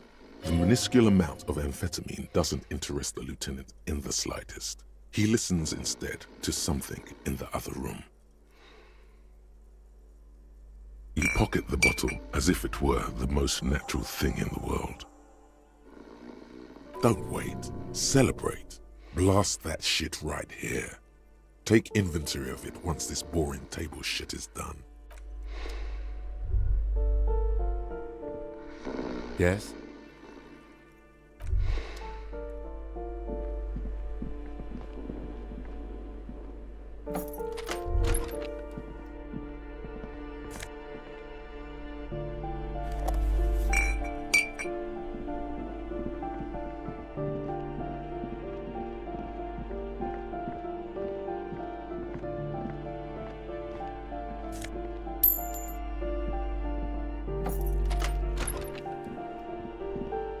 A plaster cast bust depicts a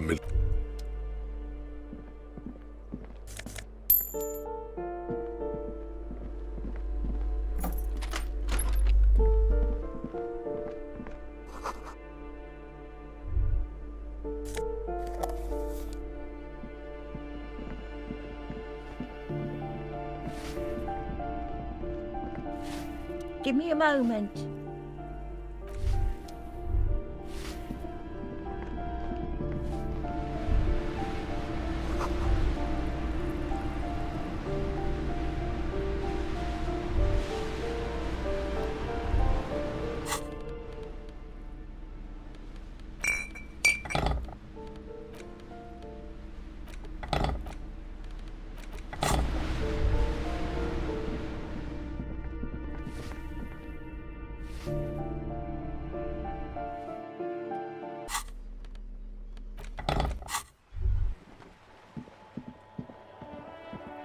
Hello again, officers. Have you come to admire my mural? I don't believe it. I've never known those boys to have manners.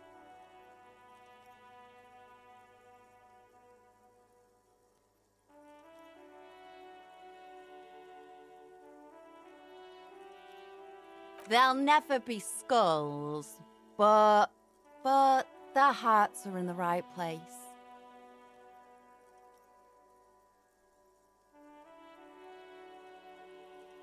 Fat chance. But you can still do your part to revitalize the neighborhood. She throws you a conspiratorial glance, then presses her finger to her lips and squints up at the sky, as though straining to hear something in the distance. Have you noticed the quiet? Every so often, you might hear a gunshot pierce the air somewhere in Jamrock.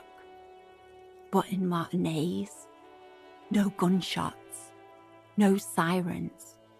The people are languishing in boredom and complacency. This place is a sepulchre. We'll paint it red. We bring the raucous. You bring the sirens. What is it with these skulls and cooperation? They have to be the nicest violent street gang in Rivershore West.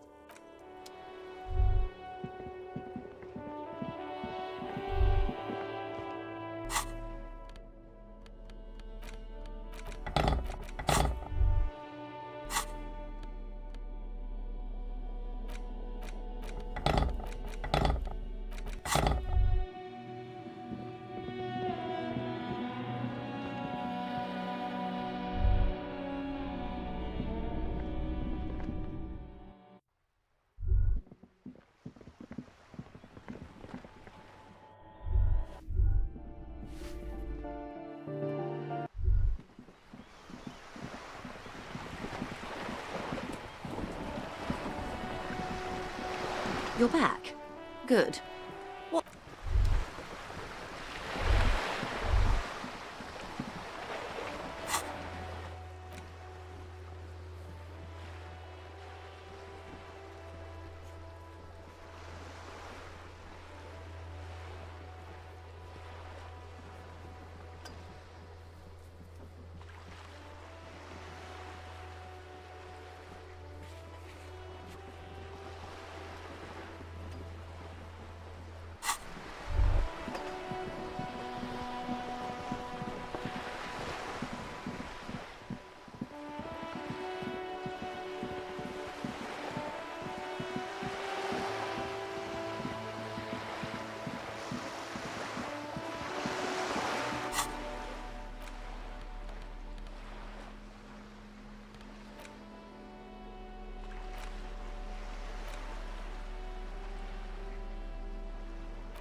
Fuck does Kuno care? Alright, so you got Kuno's kilo. Here is how we do it. First, you give Kuno Kuno's kilo, then Kuno gives you half back. That's how we split it. It's the best way. Street way.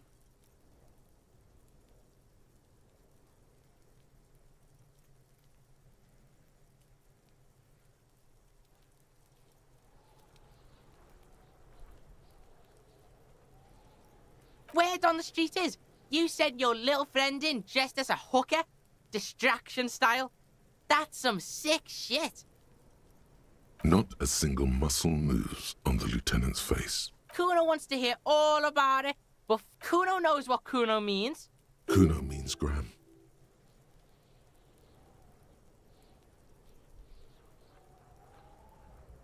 Wow, that's heavy. There you go. More than half in there. Kuno's fucking honourable like that. There is no movement on the lieutenant's face as he stares intently at the trash container. Now tell me, how the fuck are you still alive, pig?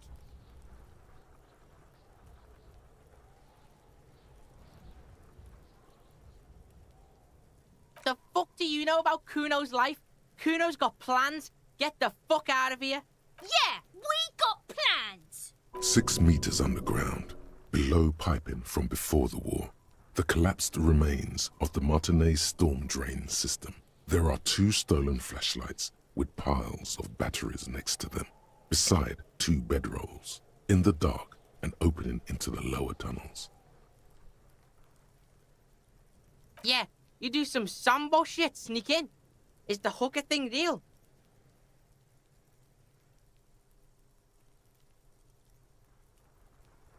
What? Fuck right. Kuno's dad was sleeping like a bum. Kuno told ya. Kuno's dad doesn't give a shit about anything. Fucking breaking and entering shit. That's nothing to Kuno's dad. You got lucky, pig. Kuno knew this. Kuno's fucking violent fiend dad's been drinking hard lately. Kuno knew you have a way in.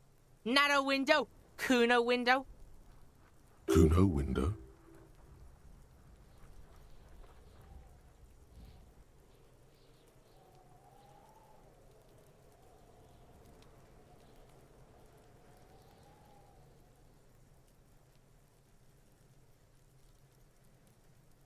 Stop trying to give Kuno your pity shit.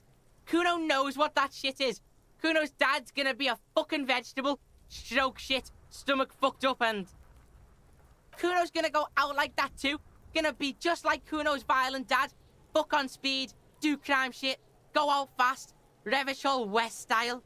Stop saying all this sad shit, Kuno.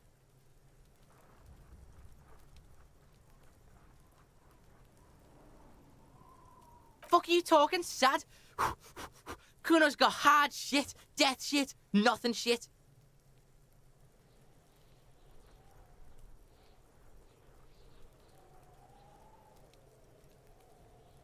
Fuck right I am. Now get your nun ass out of here before Kuno fucks it dead. You think 'cause you broke Kuno 1 gram of speed, you're friends now? Turn into... Kuno ain't turning into shit. Kuno is that shit. If he doesn't stop soon, he's going to collapse from exhaustion. He's red all over. Kuno won! Oh, you won, Kuno! Fuck right there were. Fucking 3 years or some shit. You can guess.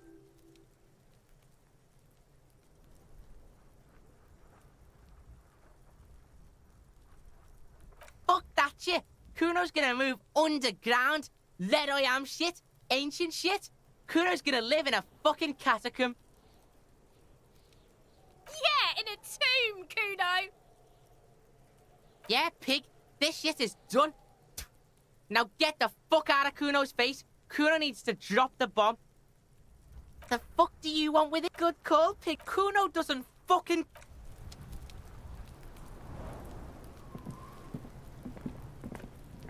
I'll die before I squeal, pig. I come from the woods, Kuttavitu. Don't be traumatizing her. I'll die before I squeal, pig. Murder was the case, was the... I'll die before I... What's this kid shit? Get the fuck out of here! I'll die before You don't want to fuck with me! You can still see the top of her hat from behind the fence.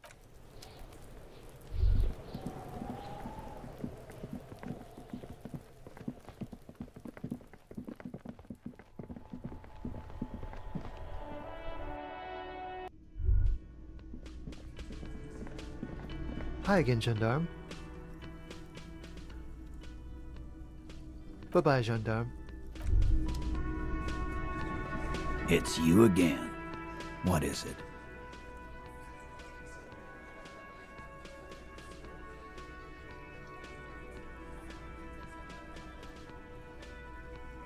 Why?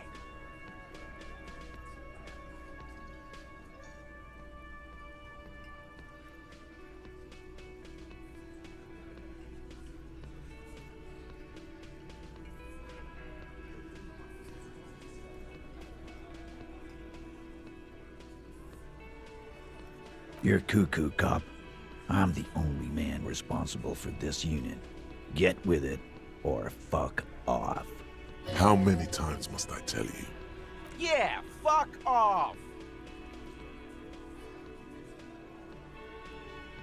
Sounds like you're making her a suspect in this. Not on my watch, you're not. Ruby's one of us. We're not gonna throw her under your moral intern steamroller. Fuck that shit. And fuck you too, moral Ruby is missing. If you hide from the police in a murder investigation, you become a suspect.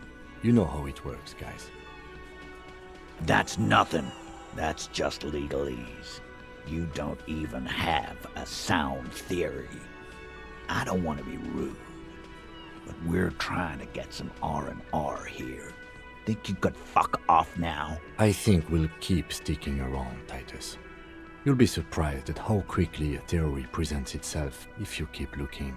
From the corner of your eye, you see a little bird fly into the bush, right behind the window, behind Titus's back.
It's you again. What is it?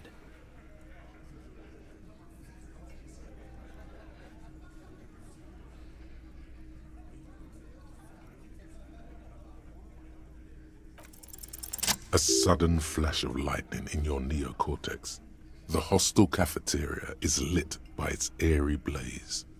Floor plans, bullet trajectories, webs of human emotion, all channeled into a single thought. A massive activity spike in the amygdala copicum, the part cops use to pin murders on people. Because she was here, all night, with us. He's cobbling together shit so he can put her away. It's Cop 101. She was here all night? 11:30 to 12:15? She was here during all that time? Yeah, with us, drinking, near the stage there.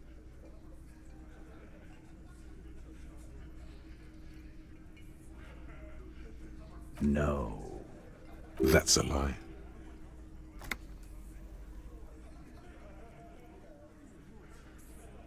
All right, she took a fucking leak, okay? For one moment. Maybe went out, too. She has a complex operation to run from her lorry. She's a busy girl. Always has been. You know this already. It all fits together. Ruby, the missing Hardy, was present at the hanging and running the drug trade. Just 'cause she was gone for 5 minutes doesn't mean she magically got to the roof and shot the merc. I've been through this. It's not plausible. All right, we're in. We got Ruby unaccounted for sometime during the window. This was crucial. Now let's place her on that roof. You got his attention. Now don't ruin it by making weird claims. Remember, you can still mess this up. Why not? You can't draw a straight line into Clausia's window from any of the surrounding buildings. Not maybe from the coast. But like I said, I've been too busy dealing with you idiots. So no, I don't think it was a sniper. It was close up. 72%. There's a percentage and all. Where'd you get it from? Your guys in the lab? Definitely lie. The truth is not credible.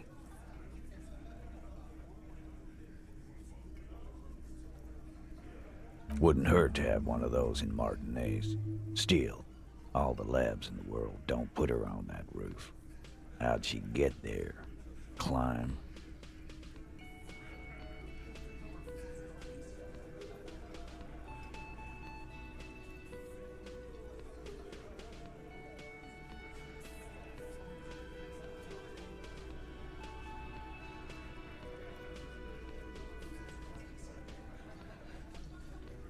Nah, the only way up there is through Clausia's room. We've only been drinking here for what? 6 years? How much do we know? Been thinking of getting wilding in rats. That is on my ass, boss. There you go. Tatted on his ass. We know the place. No, but that doesn't prove anything. It's just 2 dolls. We're not giving you Ruby for that. She's one of us.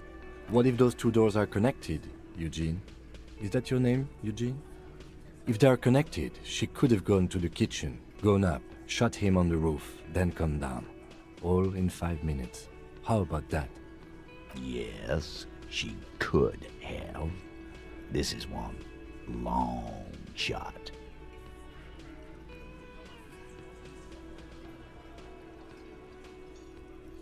Firmly. Try shit on a stick. All you've established is a possible route to the roof that you haven't found. And even then, a route doesn't put that bullet in the Burke's head. A gun does that, and Ruby doesn't carry one. Phase 2, murder weapon. Get a gun in her hand. If not that, then at least a shadow of a doubt. In the shape of a gun. Just don't contradict yourself. If it doesn't sound like Ruby did it, maybe keep it to yourself.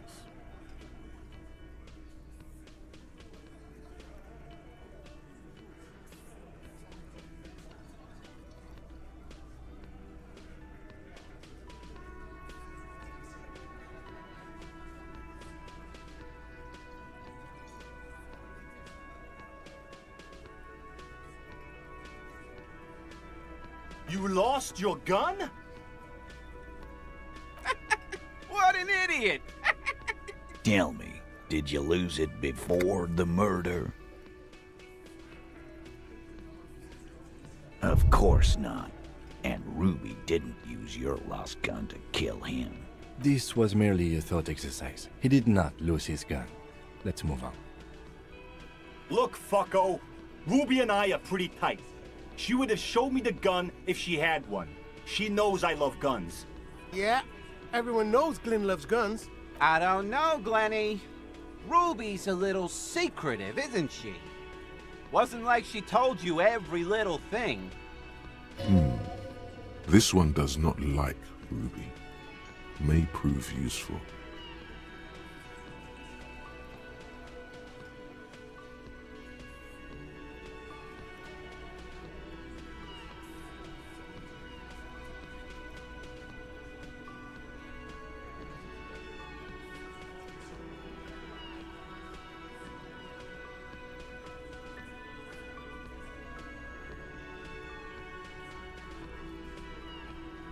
She organizes things.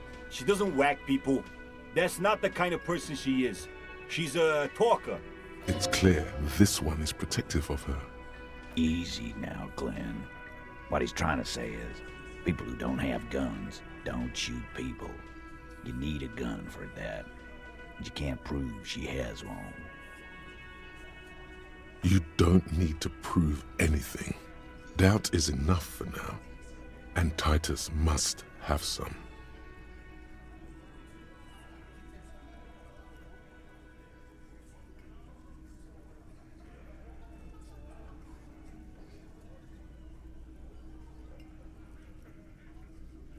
I don't know, Cop.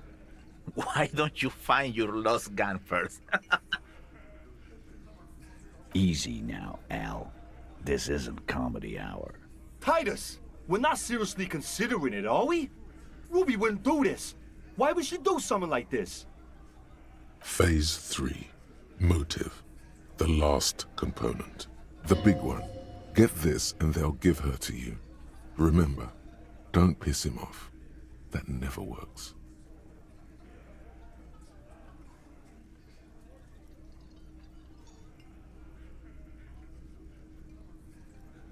And I suppose you have a theory on that. Think about it. Why go through all that effort? It was her idea, wasn't it? The hanging. You went along, but she suggested it.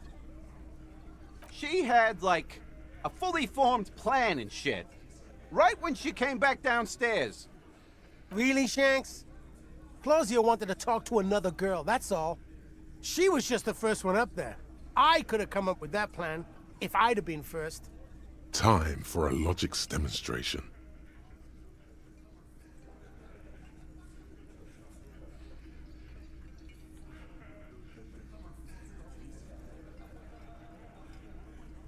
He scoffs.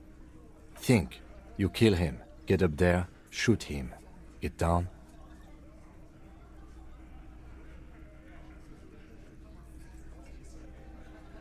The man is silent. If she used us to cover her own shit up, well, that's a serious violation of the Hardy Code, boss. Which is why she didn't. She would never do that. Why aren't more of you defending her? This is fucking stupid, Titus. Glenn, I thought the same thing when she skipped town and left us in this shit. Oh, so he didn't rule her out completely. And she skipped town. This is good.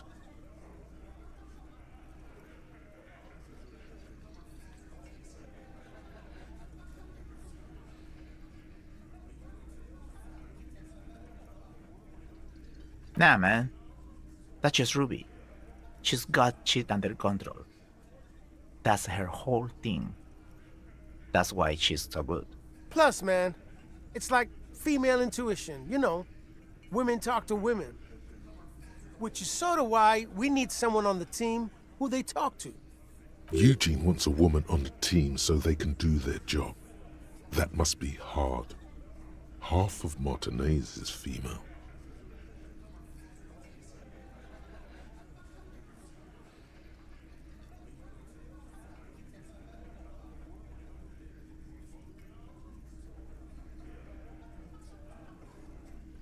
Yeah, some people have their shit together.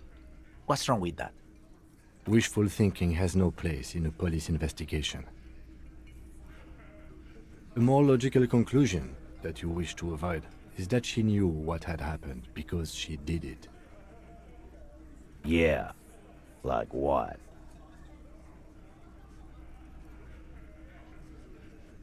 A thing? You mean?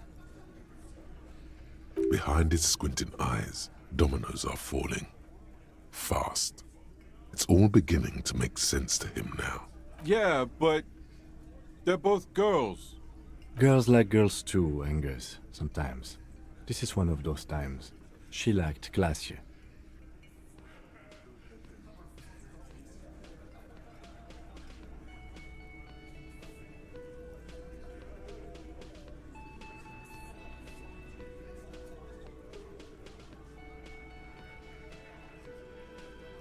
Fuck you.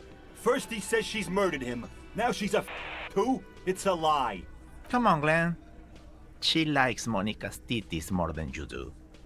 Everyone knows which way the wind blows there. I did.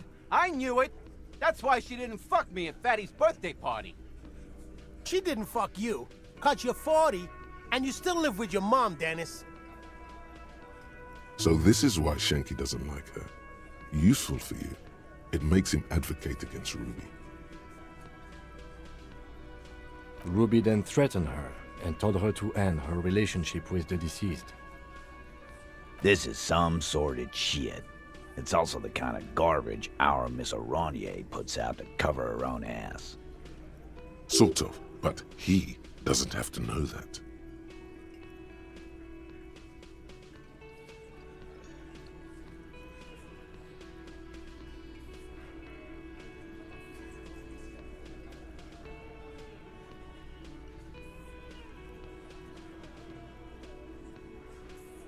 Figures. But that Ruby is queer as cabaret, now that I start thinking about it. So there is some truth to it. And that's okay. Some are queerer than others. You can still be a Hardy. But if you bring your own personal shit into our outfit... And then, boss, use us to cover it up? I mean, that's just fucked up.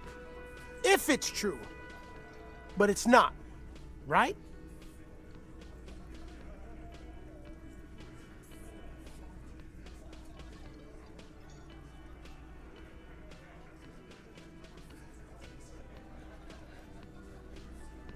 Silence.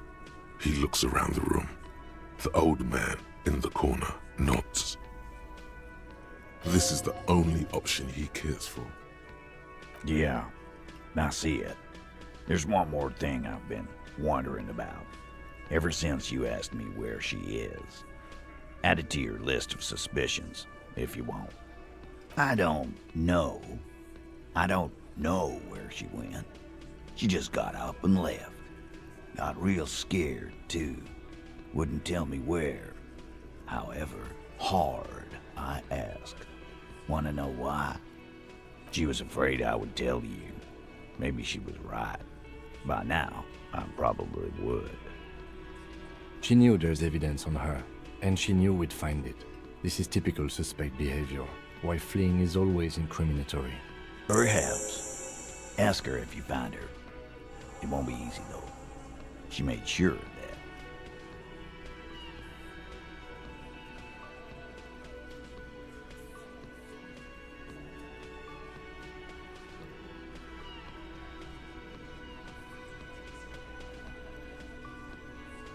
She's not far.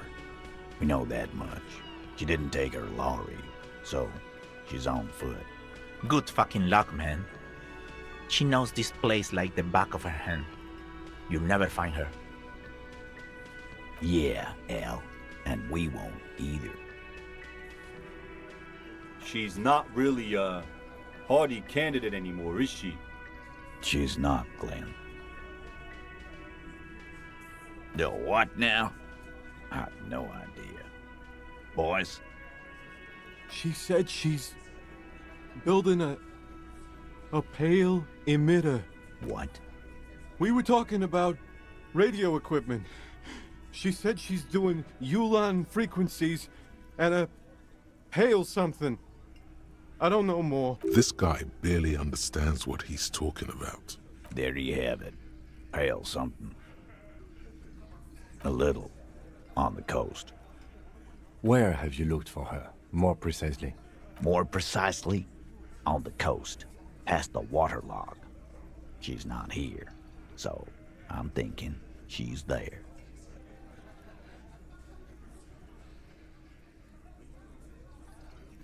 Sure, there's some shithouses there. A cinderblock town.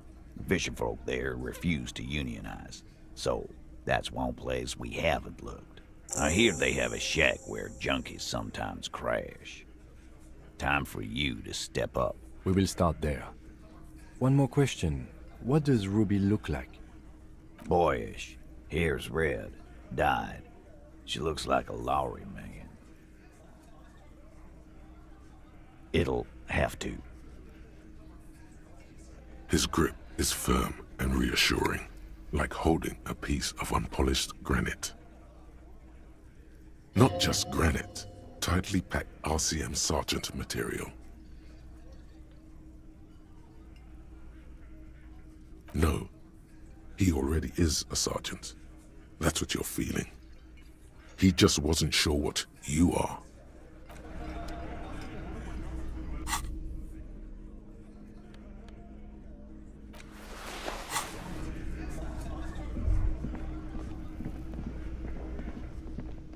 The man ponders his cooking utensils and gives you a little nod, acknowledging. He looks up at you, then shrugging is an international sign for.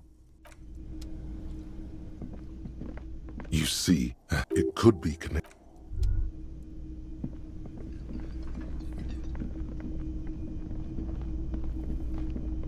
Again?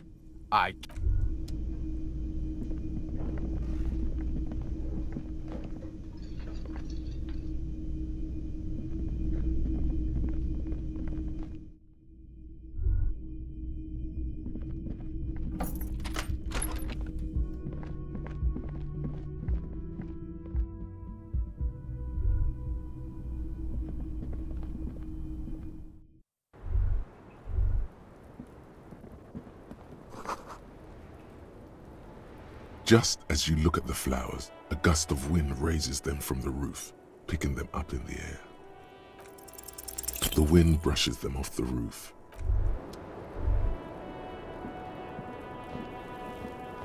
Hello, officer. What brings you?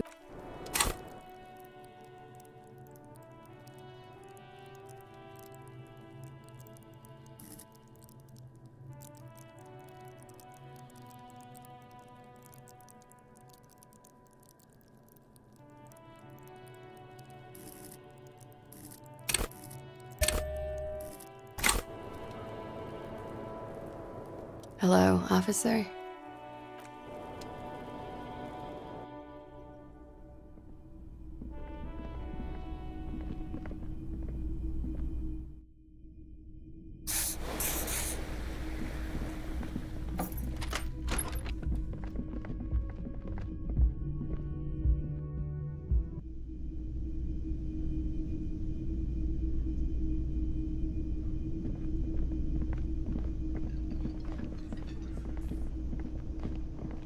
Hey, was there something you needed?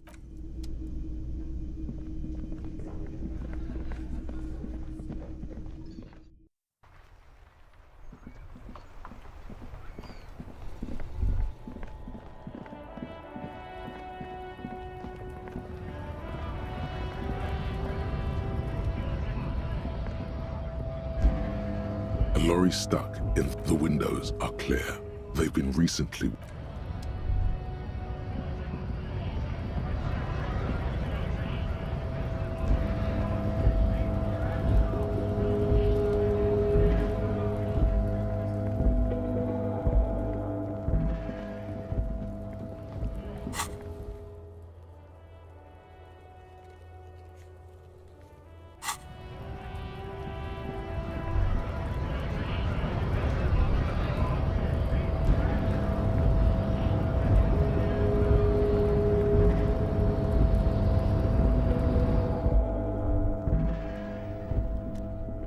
The file cabinet stands steady as ever, and the unlocked whatever's hidden here is hidden well.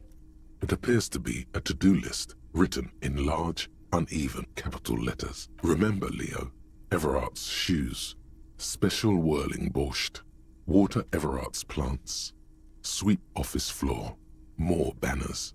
All items on the list have been crossed out, and the note itself is crumpled. One of his aides must have left it. Nothing incriminating here. The special borscht seems a bit odd in the list. What is so special about this borscht? Code for drugs? Booze? Blood? Remember, Leo, Everart's shoes, special whirling borscht, water Everart's plants, sweep office floor. All items on the list have been crossed out, and the note itself is crumpled. The drawer slides shut.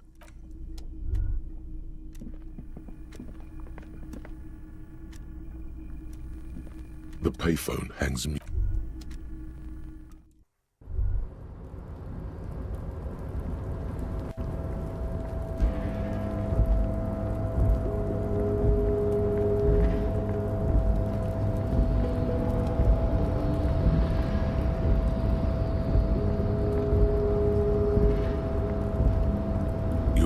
Before the cargo container.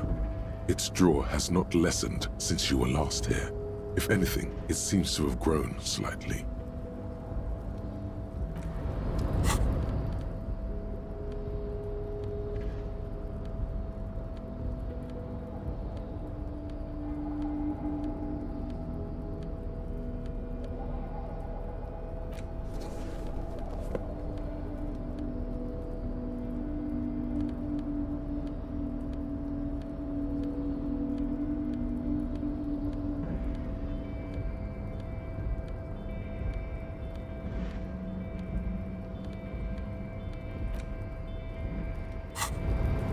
You're back before the cargo container.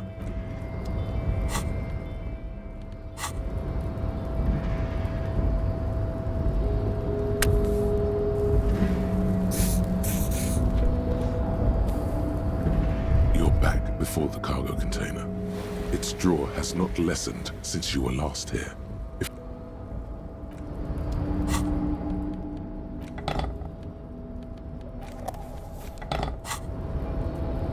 You're back before the cargo container. Its drawer has not lessened, and as it's always been.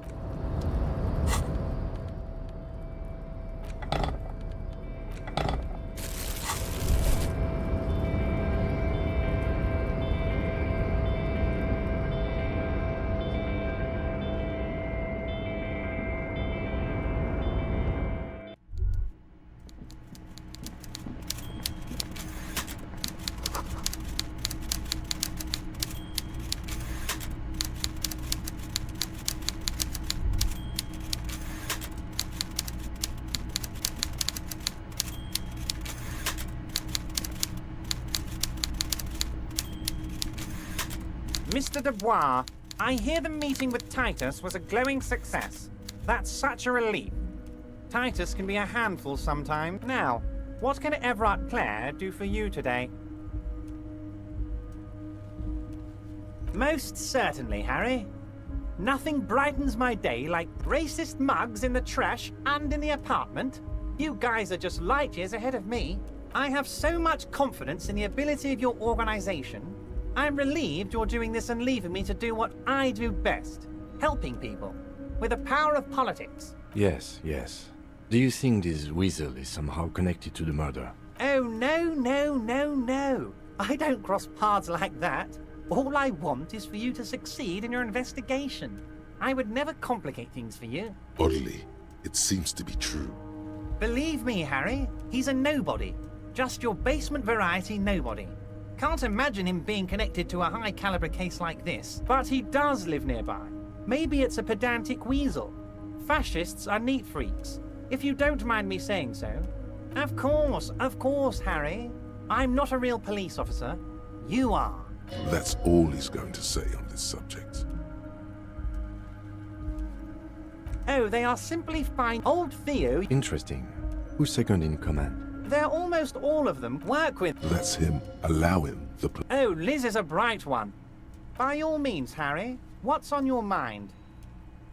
You bring joy to my heart, Harry. Such a pleasure to be... You need to get signatures from Isabel Sadie and Lillian Carter.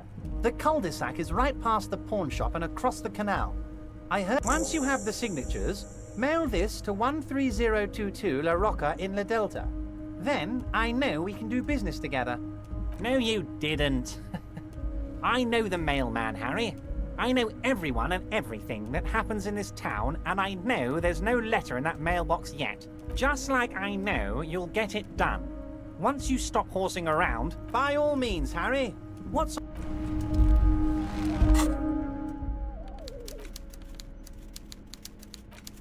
You take the legal documents out of the envelope. a 12 to 40 month construction period, and the zoning.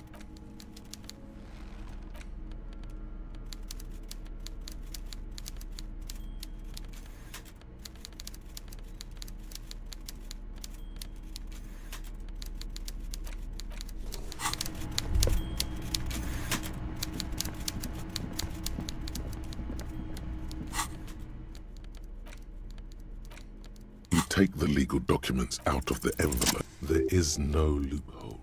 The simple truth is, the current residents are going to lose their street access, and for the next 12 to 40 months, their lives will be dominated by constant construction noise right next door.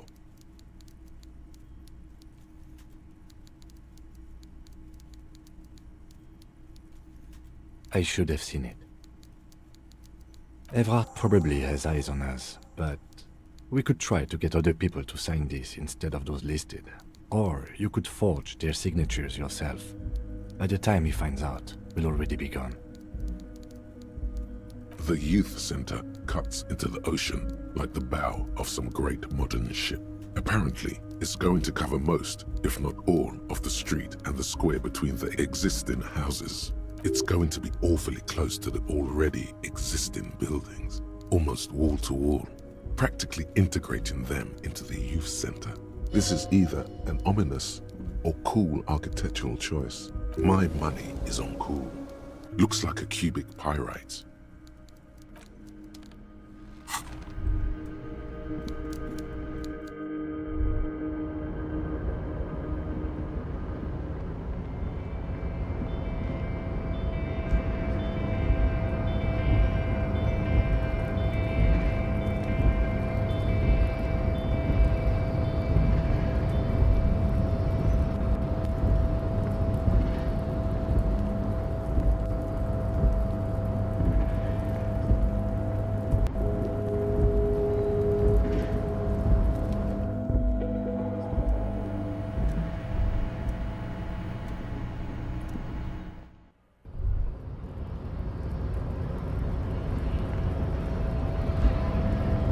Hola, Wandering Man.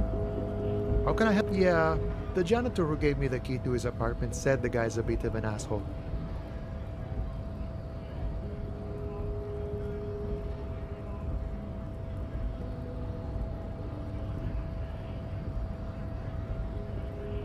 Like I said before, I don't know much about this weasel, but the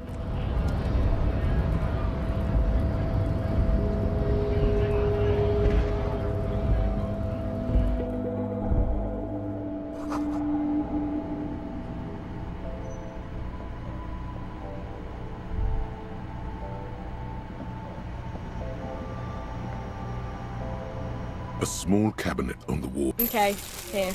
Okay, here.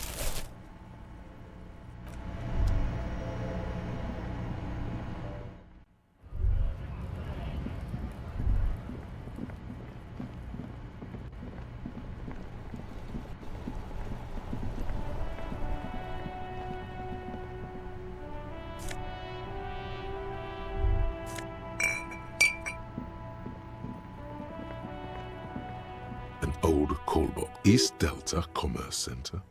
This must be the name of the doomed commercial area. Silence.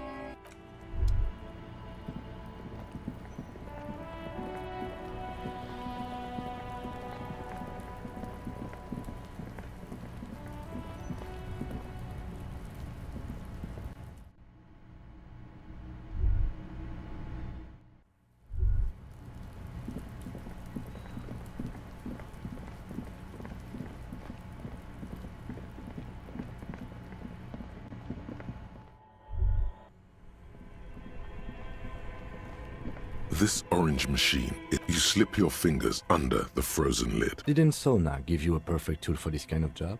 Equip the multi-tool.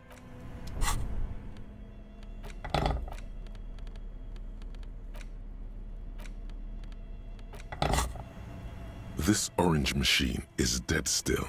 It has a hand crank.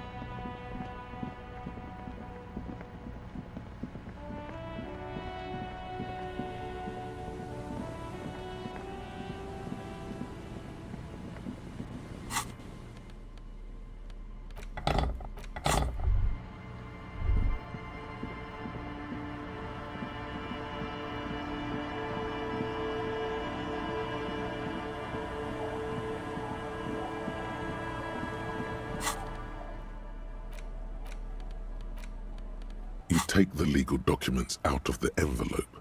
A 12...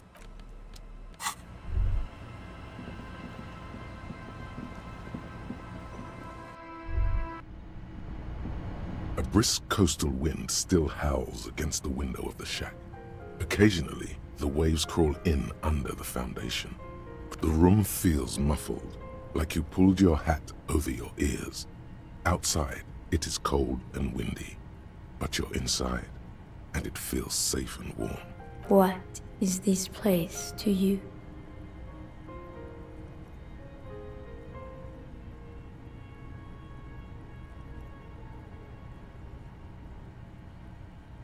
Overhead, you hear the forlorn shriek of seagulls. Far below the birds, a wooden boardwalk filled with abandoned stands, tables and benches, echoes from a long-lost time.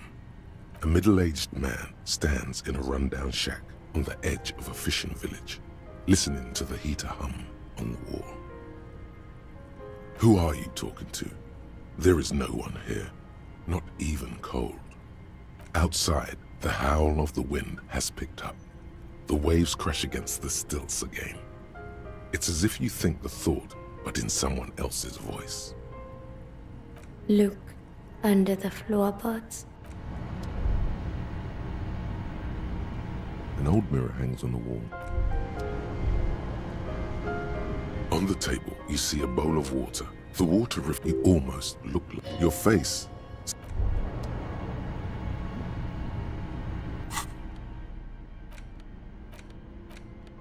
You take the legal documents out of the envelope. A 12 to 40 month construction period.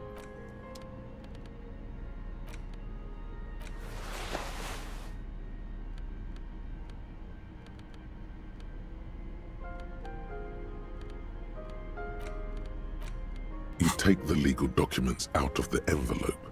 A 12 to 40 month construction period and the zoning plan in the addendum. The pen is shaking in your hand as you draw a pathetic little line.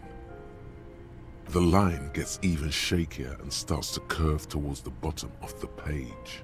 No, it's just a line. Forgery obviously isn't your strong suit. Sorry for suggesting it. If you get someone to actually sign this, it should be fine.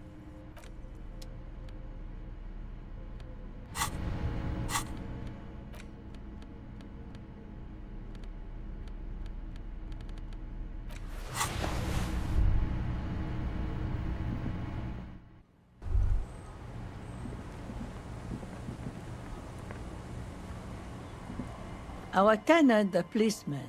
I hope the waves don't keep you up at night. What can I help you with? I can wash it for you, but it's going to take about a half an hour. Think you can stay put for that long? Hell yeah. No, we must run around ceaselessly. It would be torture to stay put. I could use a breather. It's been another track and field day. Well, hand it over then, and I'll see what I can do. Must say, I'm proud of this one. It's pretty nice underneath all that filth. I hope... Nay, I haven't seen anyone lately. This is my little cinder block town. I know what goes on around here. She's being evasive. She knows something. There was a murder in Martinez. She might be a suspect. We would appreciate your help. Would you now? I know how this world works, and it doesn't work when people tell on each other.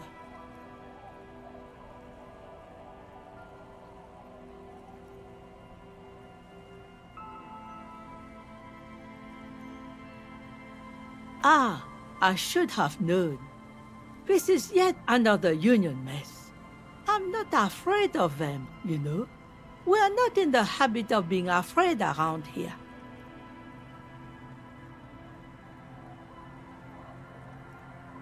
There's not much to tell. People come and go.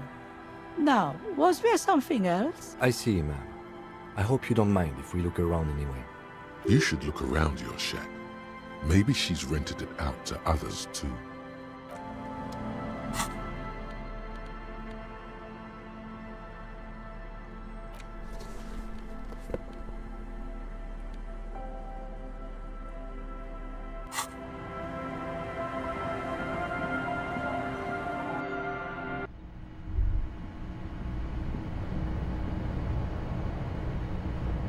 As you look at the floorboards in this corner of the shack, it's clear one of them isn't quite level with the others. The edge of a floorboard next to it looks scratched.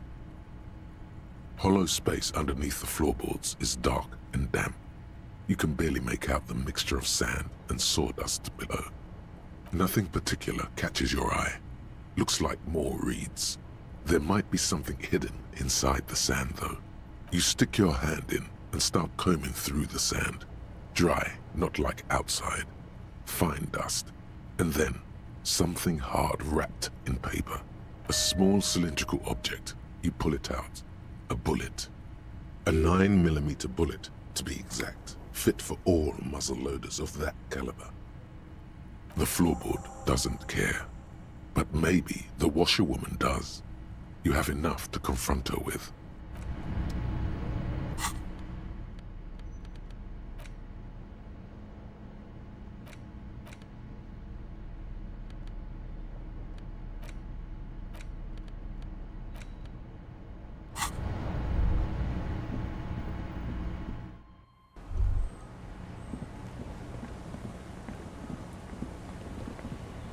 Waves are beginning to die down. Why does she care about the waves so much? What is it with waves and fishermen? We need to be out there with them, fishing, making a living. So I asked them to accommodate me. But until that happens, I can try to assist you the best I can. So, what will it be, officer? Like I said, fish mostly. Sail the waves, take care of the kids. Sometimes I also walk to the beach to see what the sea has given up. The sea is full of surprises. Keep it professional, man. Don't make it sound like you're hitting on her. This is what is called a conversation. You don't have to be guarded right now.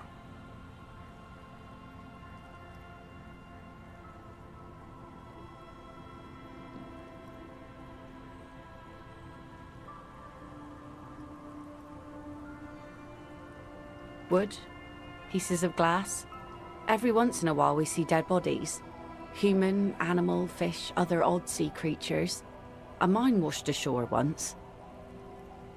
Bottles, drugs also. Lost cargo in general. Most of the time it's just wood and glass. All right. Major choice moment. You only get to ask one thing. It would be weird to say them all. Choose wisely. Mines. Mines. You need mines.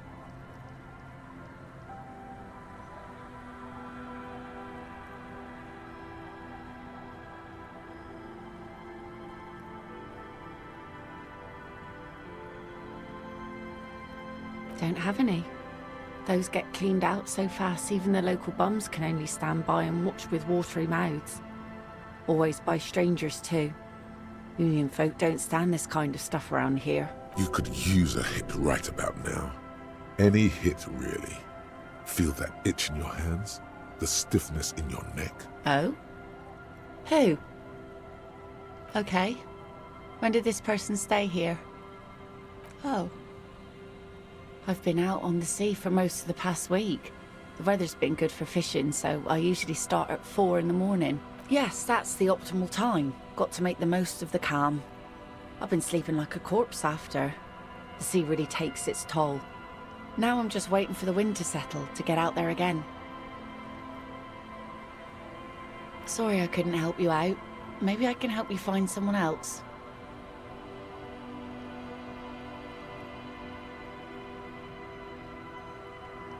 Well, how can I assist you then, officer?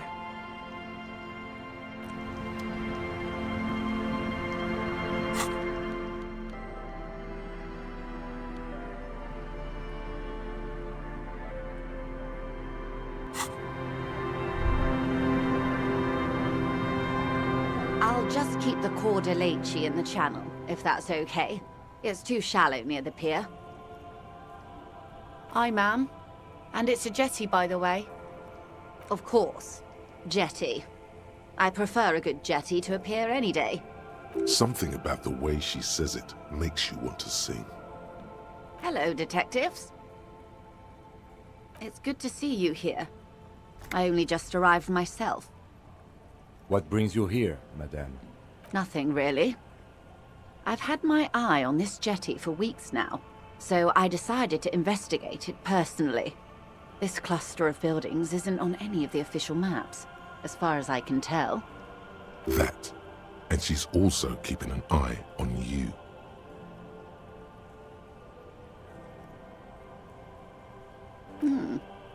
How do I like it? Water drips down eaves of Eternite. The jetty below her feet creaks to the tune. It's pornographically poor. The street has no name, all the men are dead or missing. And is that the carcass of a motor carriage over there? I'm surprised that woman hasn't put me to the sword yet. Maybe she will. You should ask your questions while you can. Dark eyes survey the coast leading up to Martinez. Dull grey metal rests in her scabbard. A sword. The wind is too loud for her to hear. Fortunately for you, madame, the RCM is on the scene. All right. Politics time. Let's react. Real men, real politics, real thoughts in your head.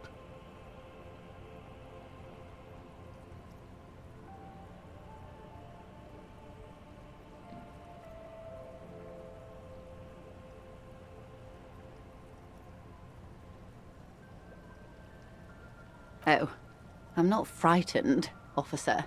I'd never...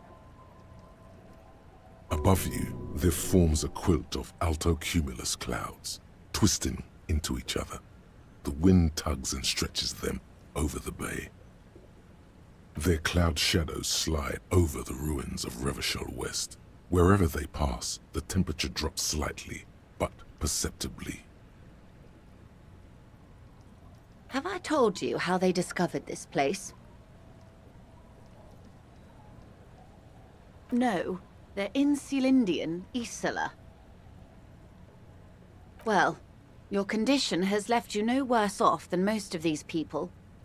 The literacy rate is around 45% west of the river. 50 years of occupation have left these people in an oblivion of poverty.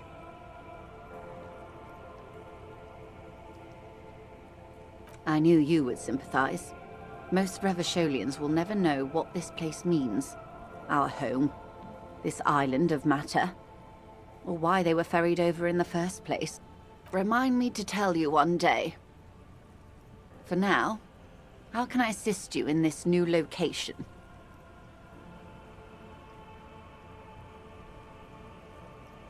Do we? I hear you have singled out a suspect and are in pursuit. This is cause for cautious optimism. I would not want to delay you. Maybe there is something else I can assist you with.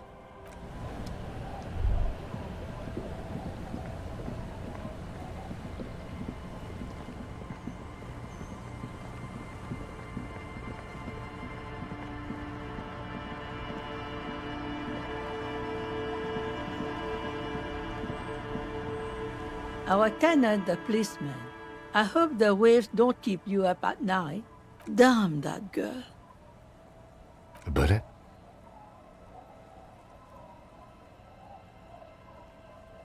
you didn't put it there, did you? She did. Gone and hid things in there? She's usually a good tenant, and not a stupid one either. Yes, I let my room to that Ruby girl. As I've done before when she's been in trouble or just looking for solitude. I've made it clear, we welcome all kinds of people here. She came last Friday, left on Monday in a hurry. What has she gotten herself into, that girl? That's for the police to find out. Right then, please answer each question to the best of your ability. I'm sure we have a few. Yes, early with the dogs, around 8 o'clock, I think. She probably heard the lieutenant's Kanema drive by, and it woke her up, just like it did you.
Yes.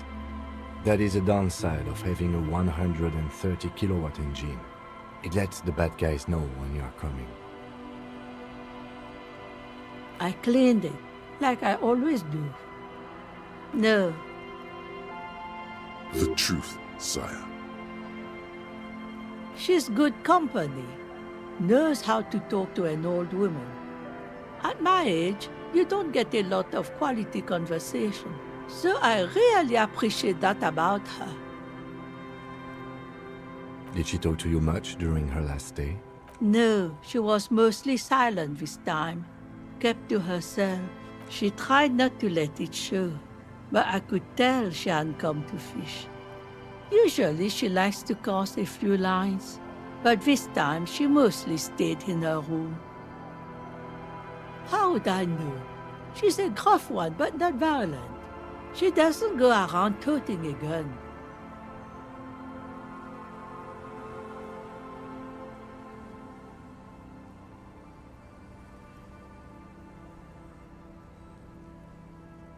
Nothing of the sort. Sure, she was no stranger to the bottle. She fit in that way. But I only knew her to have a beer on the beach while watching the sunset. She isn't what you'd call a drunk. Even offered me some from time to time.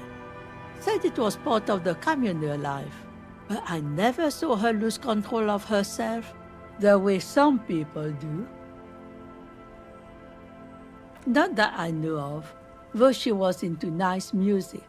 She once showed me a few mixtape milieux she'd made. Although I guess she was pretty handy with the mechanical and technical stuff. Even fixed the heater in the shack. You should be thankful for that. I don't know. Further up the coast, she tried to leave quietly, but the hinges on that door screeched like a cat in heat. Woke me up. I heard her rushing in those heavy boots, heading up north. It's a peninsula. She might be trapped. You'll never find her, you know. She knows the coast like the back of her hand. You only just arrived. I wouldn't worry about that, ma'am. We are persistent.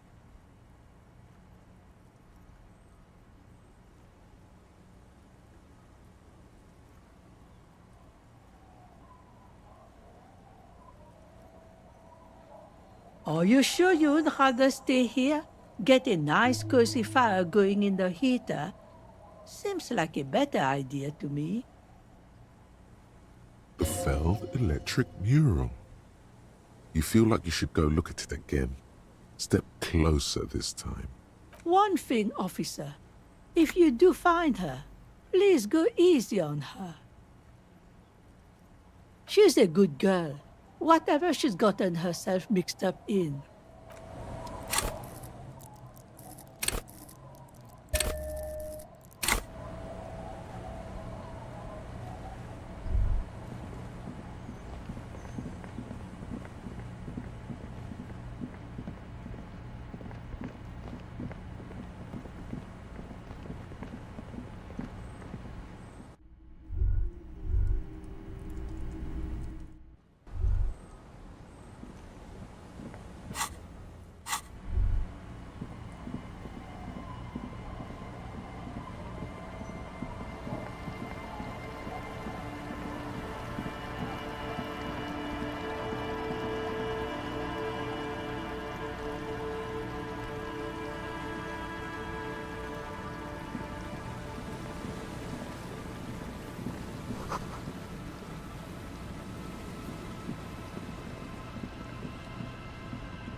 An old door, worn by elements.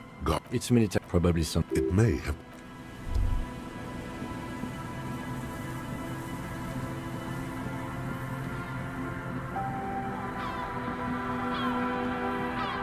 A familiar apparatus lies. The reeds sway in the coast. The wind picks up here, near the cape's end, surrounding the narrow strip of land from 3 cardinal directions. This trap is also full of panicked locusts. No sign of any cryptozoological beast inside. Another empty trap. Yep. The next one has a crab trapped in it. These are just crab traps, you do realize?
This is the trap Morel just set.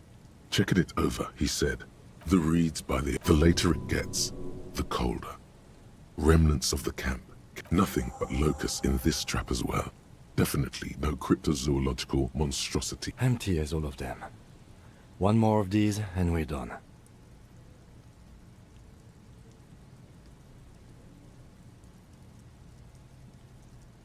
I'm just glad we haven't found some poor cat trapped in one of these.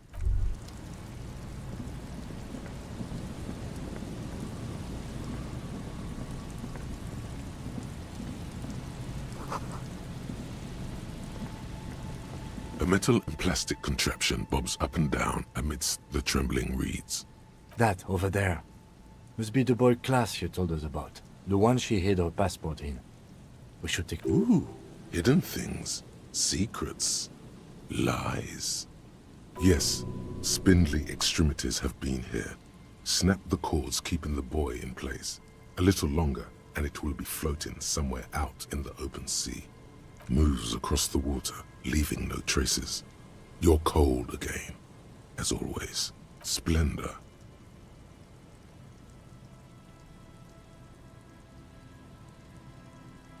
The boy is not tied to anything.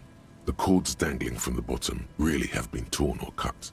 You lift it out of the water easily, noticing how light it is. The number 11 has been written on the yellow plastic. It hasn't been in the water for very long, but it's already discolored and slimy with silt.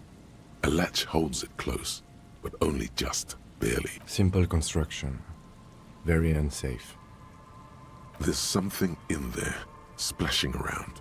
It smells like you would expect it to smell. A concentrated version of the coast. Salt, industrial slop, and a shot glass's worth of seawater pours out. Some algae, and nothing else. Well, damn.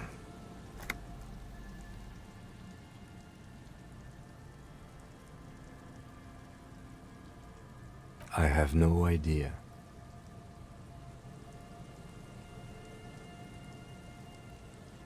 Or think we do. This is a small loose end, either way. Not important, I hope.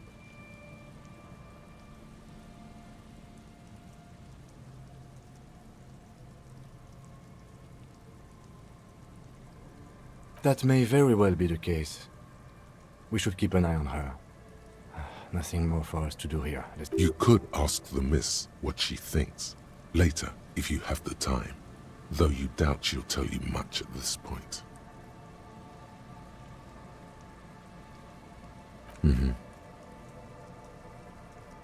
We still got here too late. There's nothing of use here anymore.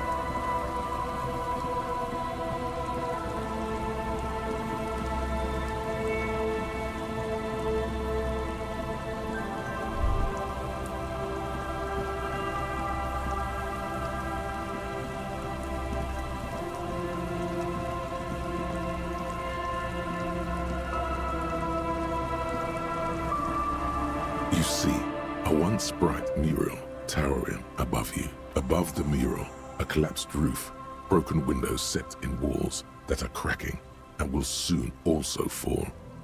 Felled electrical. How ironic. All these dark rooms. Felled electrical. You only know them as a small company that make this something in the wind. In there? She could. Or she could be in the identical room over there, or in that boat shack. In that... Why single out this one building?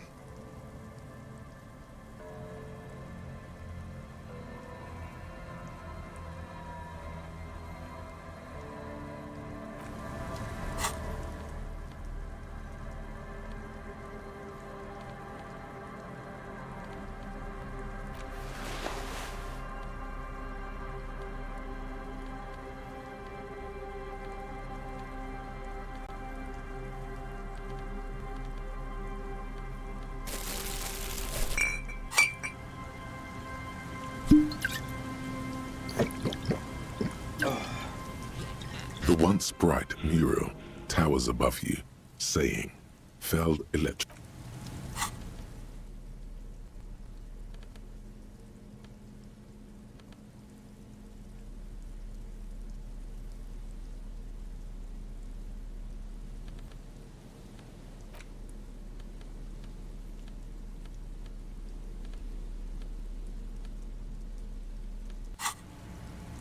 The once bright mural towers suddenly. All is quiet. There is no cold hand brushing against your forehead. No rustle in the reeds. How do we? I was really hoping she'd be in the village. Okay, she's probably north of the village, and this place is a peninsula. We've already talked to the cryptozoologists. Working with them might give us a good excuse to run around, give us some structure. And then there's the church. We've already searched that and can rule it out. I know it doesn't feel like progress, but exclusion is a step too. Anyway, we do it the old-fashioned way, sector by sector. Go over the whole peninsula, ask the locals, enter the places where we can enter first, like we did in the village. Trying to talk to the wind is trying to talk to the city, something you've done before. Then, if we're desperate, we can look where we can't enter. Bunkers, storm drainage, this place. I'm sure it won't come to that. Walk the coast, the old boardwalk, the reeds. Buckle up and raise your collar. This search is going to be wet and cold. Hello again. No, I'm afraid I can't help you with this one, officer. It's just a regular day off for me and Mikhail here. So you haven't seen anyone? No, I'm sorry. As I said, this is just a day off. He's telling the truth. He hasn't seen anyone.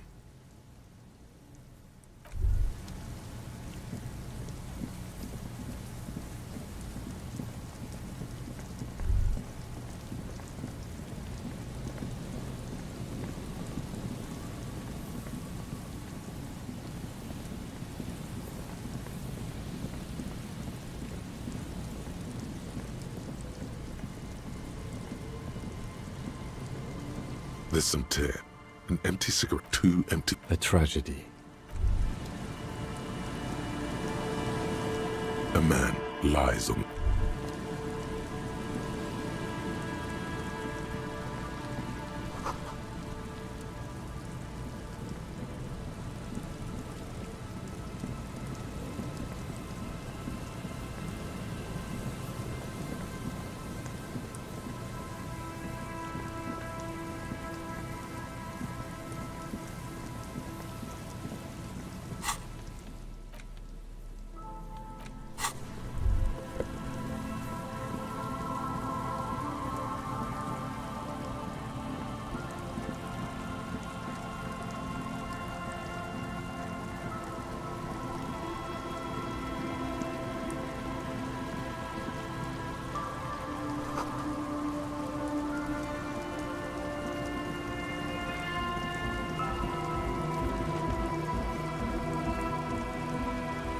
Hello again. No, Just no? it's pretty desolate here. I only hear the dogs bark at night and see the shadows move down the coast. Long shadows, short shadows, quiet shadows of local children, loud shadows, drunks, and also a shadow made of sticks. You breathe on your hands for warmth. Superstition.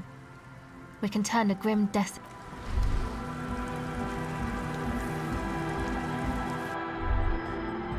Hi again. So, goodbye, officer. Huh? Back to the heavyweight. Hardcore! Hardcore! Internally coherent. All core! He furrows his brow. Hardcore! Ah! Is it though? One mind, one spirit. There's no other world. There's no other life.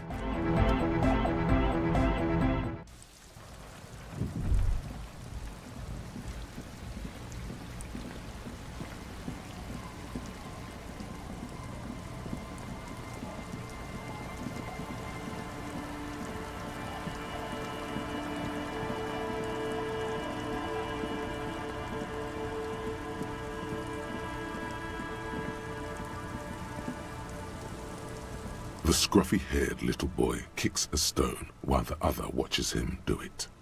Yes. Yes. This one doesn't say. Lily's our mum. The stone kicker laughs. The other one laughs. Wow, so intellectually stimulating. The stone kicking isn't even of very high caliber. Anyone can do that. What bad people? I don't think questioning 4-year-olds without their parents present is gonna crack. Then we're definitely doing it.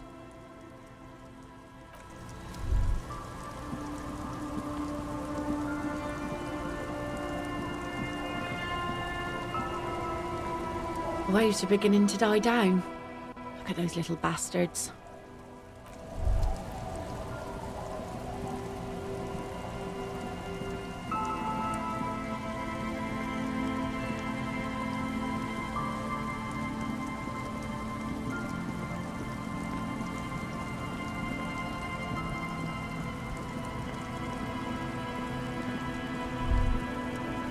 Tequila sunset. Can't really remember seeing any women after losing. It's a touchy topic.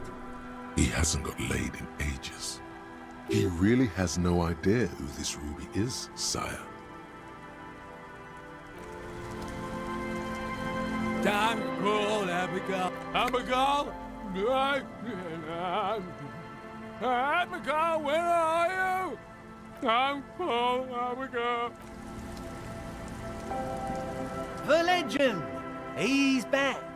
And firstly, I got smokes. Sure, friend. Yeah, Rosie was there too, for your ocean-based antics. We all were. Unforgettable night.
Rust peels off the bent iron posts of the swing. In this yard? He's assessing the situation. How long ago was it abandoned? Someone thought they could have a summer house in a bloc obscur, for cheap. It didn't work out. They abandoned it about a decade ago. A black bloc, a part of the city left unrenovated after the war, or one that has fallen to gang violence, or has become inhospitable in some other way. On aerial photos, block obscures look like dark squares, hence their name. Practically, it's not an official term in any way, but look around. No sewage, broken power lines, crime, drunks. Life is tough in the blocks. It's, yes, for you to scavenge like a post-apocalyptic scavenger who collects trash and errant magnesium blisters.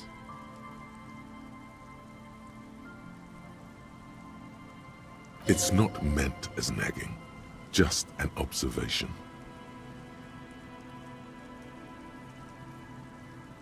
We should move. I don't think our suspect is in this particular yard. No place to hide. And besides, it's too close to Martinez.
This orange machine is dead still. It has ice groans and howls under the strain of your giant Gewaltsund multi-tool until the lid cracks open. Darkness lies inside, but you can faintly make out an object, intricate and foreign, left there for a sub-zero beauty sleep. Disappointment washes over you as you stare into the almost empty ice cream maker. A scoop of ice cream would have been nice, yes. You gently lift the cube from its frosty bedding. We should take it back to Miss Lukanen killed as soon as possible. I'm not sure how well unused filaments tolerate room temperatures. Yes, but aren't you curious to know what's on the precious filament? There's a radio computer upstairs.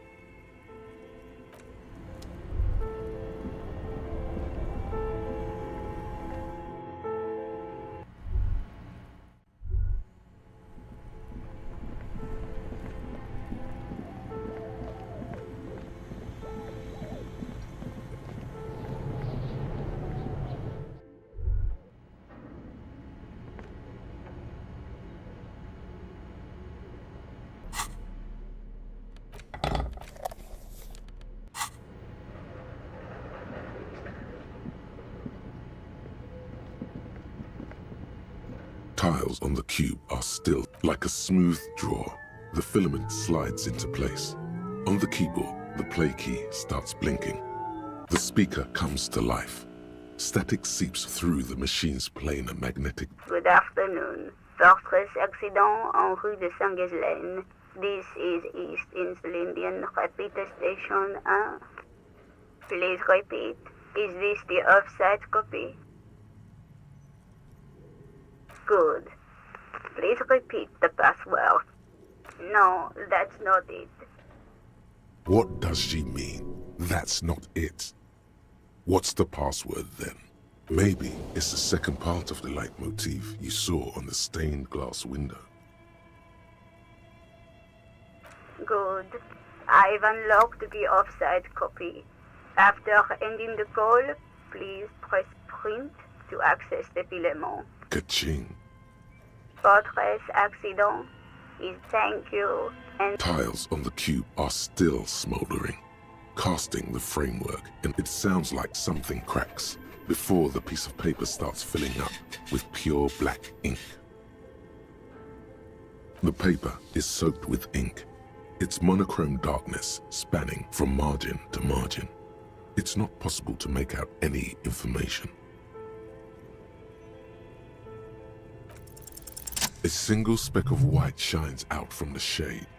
For some reason, the printer decided to spare this one tiny dot of paper. Looks like gibberish. Better get running again. Odd. Something is obviously broken here. Tiles on the cube are still smoldering. It sounds like something cracks before the piece of paper. Tiles on the filament slides out of it.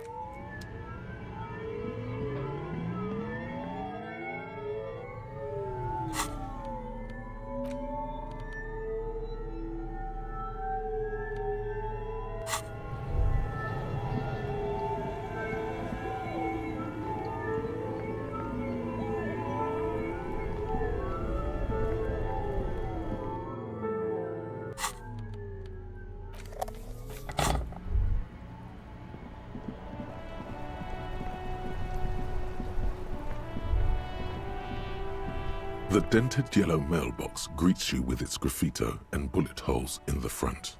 But the documents inside the envelope still lack the required... It's not going to be that easy. We need to dirty our hands with the signatures. I assume that's the goal here.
Yes, what is it? Yes? Thanks. Looks like it's the one. Now I'm going to print it out to see what's left of it.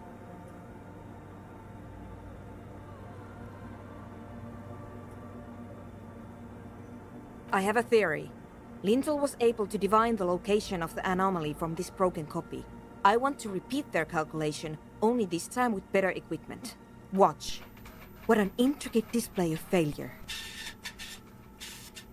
The paper starts filling out with ink, soaking it in a gleaming blackness. Not a single line of data stands out.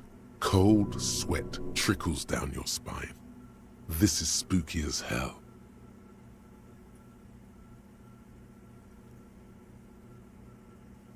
Sona doesn't reply, her hands running over the printout. She's looking for something. For her morning star. Here! I found it!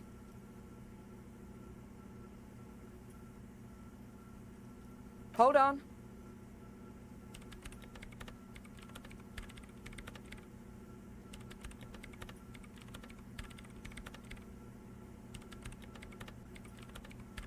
Just give me a second. I'm almost... I've never witnessed a programmer work before. Done! I've got it! I found the location of the anomaly!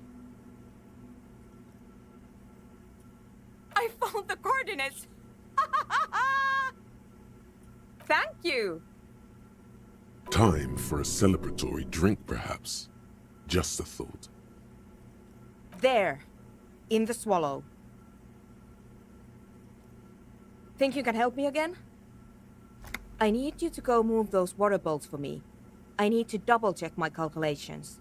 Just walk over to the circle and follow my instructions. Move the third bowl 2 centimeters to the left, and the fourth bowl 5 centimeters to the right. This should do the trick.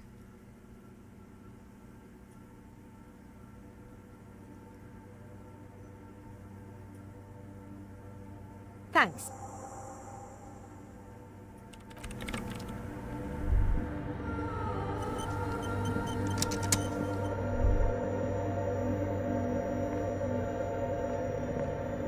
It's awfully silent again, as if someone turned off the entire world outside those walls. Measurements have been marked down around the bowls, each chalk-drawn line representing a centimeter on the floor. It moves like a ghost without creating a single trace of sound. Some water spills out of the bowl, wetting the floor. The lead programmer sends you an encouraging thumbs up from across the hall. Time to run back, or maybe walk. This is a sacred place after all.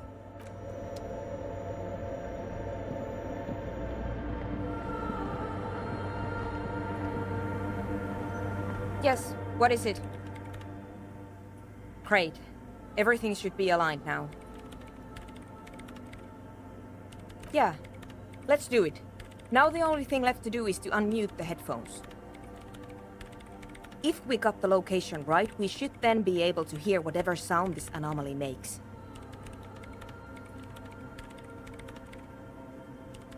Honestly, I'm a little scared. I don't know. That's what I'm scared of. I don't know. It could be anything. I mean, what sound does the nothing make? How can you even listen to something that doesn't exist? What if silence is only what surrounds it, but the swallow itself is...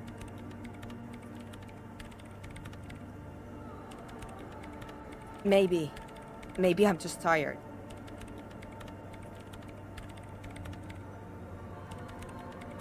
Yeah, you're right. Let's do it. The lieutenant takes a step back, and then nothing. Nothing happens as Sona Lokinen-Kilda presses unmute on her keyboard. She doesn't talk. Her eyes closed and brows knitted together in a state of deep focus, one hand cupping the headphone. Damn it!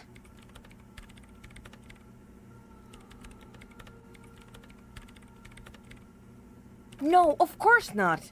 Nothing happened. Let's move on. Despite her fear, she was hoping for something extraordinary to take place. No. No. My hypothesis was wrong. According to this, I should have heard something, if I got the coordinates right. Like I said, silence is only what surrounds it. But this is just another failure. Silence sounds like silence. That's all it is. You can try on the headphones. See if you can hear anything. But don't get your hopes up. This can't be it. You should have a listen.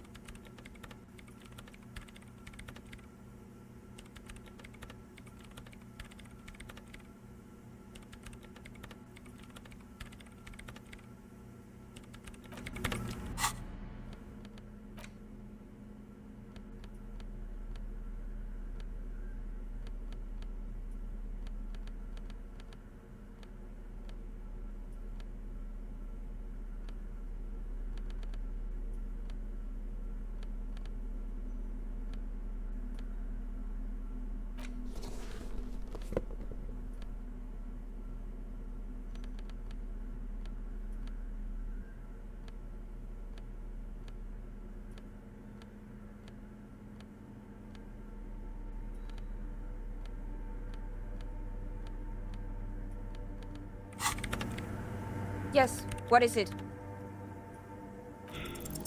All you hear is your own breathing, heavy and hoarse from all the nights spent drinking. But there's something else. There has to be. Something big, something unexpected, something new, yet to be discovered. When was the last time this world had anything new to say? Well, did you hear anything? Yeah. No, I don't think there's anything there. The lieutenant looks down at the floor, as if to say, maybe the speed freaks can help you with this. Go talk with Andre. What? No. No one's suspicious around here. She has not seen her, sire. 'Tis true.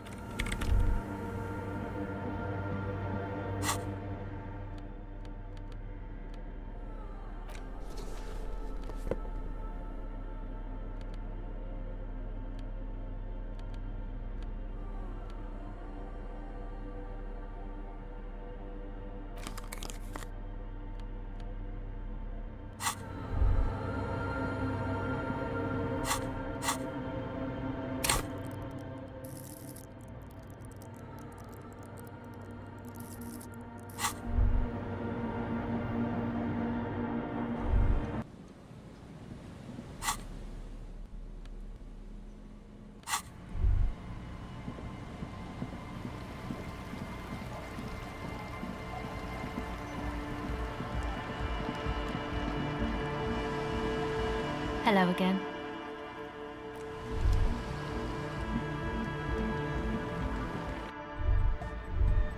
Hi again. So, how are things going? Goodbye, officer. Huh? I see you're here again. They're closed. True. Hardcore. Hardcore. Internally coherent. Good morning, yeah. 1, 2, 3. Yekokata. The place to be. Yekokata is a... Yekokata is an intricate system. Hi again. So, how are things going? Oh yeah, that's a meteor name for the founding. If you don't know what the founding party is, there might be a way to mask it with minor demagoguery. You know, of Meteo. Concerning Meteo. Meteo, a country. One of the poorest of the first world nation. Come to think of it, I've never really looked them up, you know. Yes? Yes? What's the deal? What kind of a hitch? An audio shortfall, you say? Guess what? We got speakers with massive low end. There's a good chance it can do it.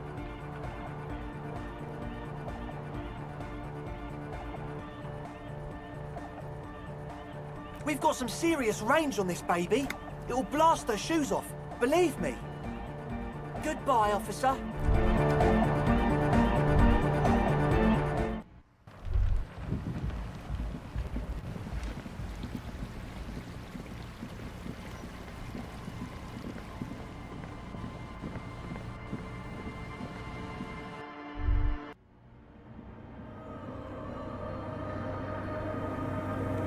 Yes, what is it?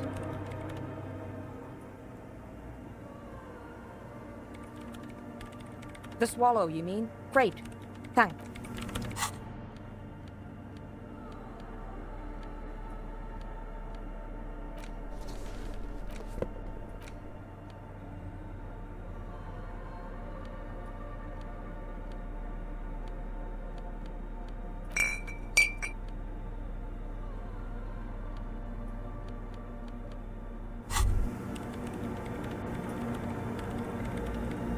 Now that you've acquired some stimulants, it's time for a little pick-me-up. It'll make you into more than that. A mega cop. This is your modus operandi. This is how you've done it for years. You raise the bottle, close a nostril, and inhale furiously. The rush is almost immediate. It tastes bitter and caustic and stings a bit inside your nose.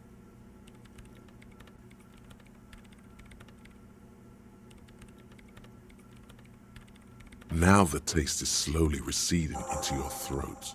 The rush is growing in intensity. Your little heart pounding like a bird in a cage. You could work with this high. Like, literally work. Solve the case. File some papers. Maybe clean up your hostel room. Then solve another case. Then start a side investigation into the paranatural. Then build a radio computer. Time for a little truth. Tell the lieutenant you did some. Clear the air. I'm not your mother. I don't care. Do what you have to do. As long as you remain functional, he thinks. Now, let's get back to work. Spring. Everything is clear around you. You're ready to concentrate on the next task in the task. In the bottom right corner. Yes, what is it? Everything disappears. You are draped in silence like a drowning man staring into his puny little headspace. And then the pressure changes. It feels like flying on an aerostatic, or when your ears pop, or like a subtle difference in the atmosphere, a weather change hanging in the air. What if the sound you're looking for is too low for you to hear it? A better sound system? All right, but where would we get one? Suddenly, a rhythmic beat permeates the walls, causing a small patch of decorative stucco to crumble onto the wooden floor.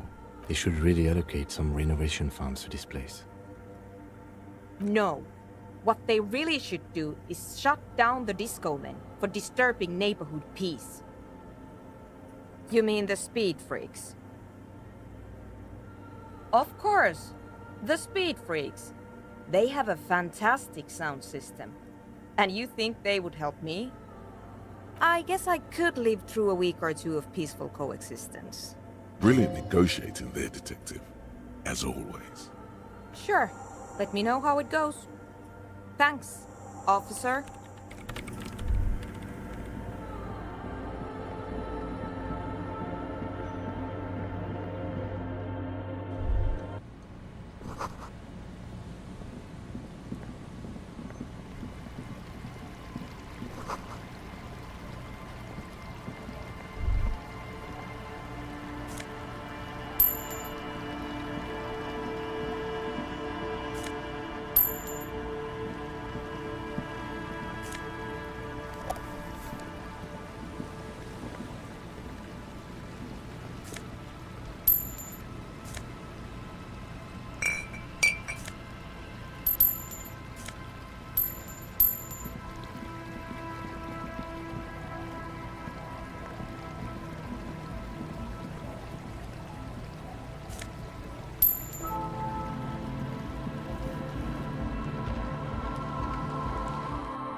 Hi again.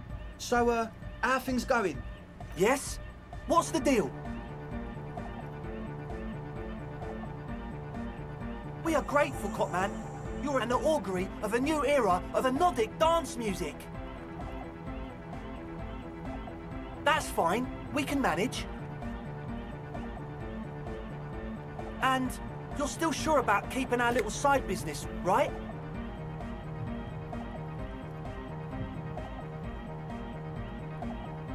Fine. We can make do. It's going to take us a bit to move our stuff inside. A couple of hours, maybe. Come check back later. Let's get...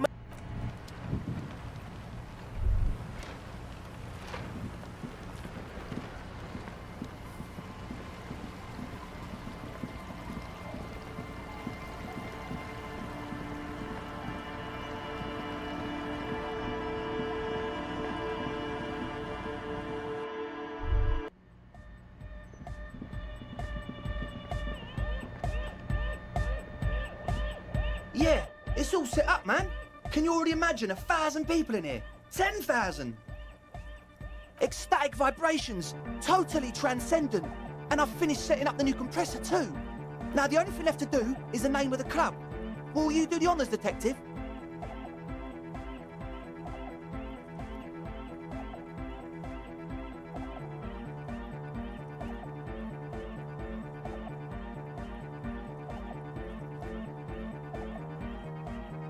You have? Well, what's the name? Like that DeLorean word for the world, you mean? Elysium. But Disco Elysium? Isn't it wacky? Disco's kinda gone, isn't it? The past is the future, but the future is dead! No, it's beautiful. Beautiful and brave, like we want it to be. And short. And memorable. It's settled then. Everyone welcome to Disco Elysium. The wind brings some snow in from the broken gallery. It wraps you in its embrace, cold and luminous. You should return to the mural soon, to the one that said, tomorrow is just a whisper away. Andre breaks into frenzied dance-like motion to celebrate the name. You should go with the flow, join in on the experience. It feels good. It feels right. But what is this? What is this thing that Andre is doing with his lips? I'm dancing! That soft core gyrating is supposed to be dancing? Yes, my man! Talk? What is there to talk about if you can express yourself with moves? Audio waves thump against your ribcage. The speaker setup makes everything sound much better, but there's a noticeable lack of something. Goodbye, officer.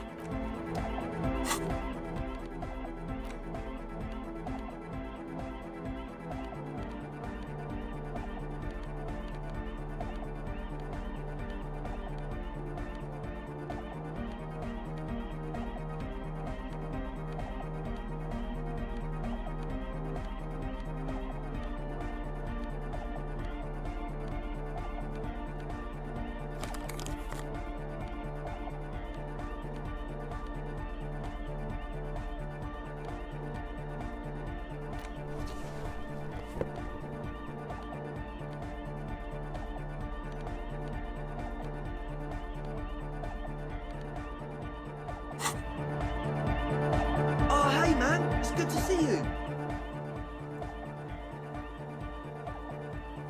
It's to express my individuality. Is that a bald spot? It's hard to tell for sure, with the fused together spikes, but it looks... Maybe it was a bad idea. Anyway... You close your eyes and dream of the shapes your body should form to bring this strange... But just imagine the moves you could pull to this futuristic beat. Puts a grin on your face just to think about it. Even a failed attempt gets the juices flowing and repairs some of the damage done by battles lost. If you up the dose and truly dance, who knows what will happen? Salvation. Goodbye, officer.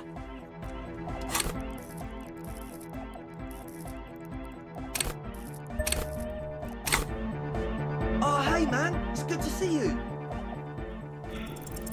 You close your... But just imagine... Puts a... Salvation.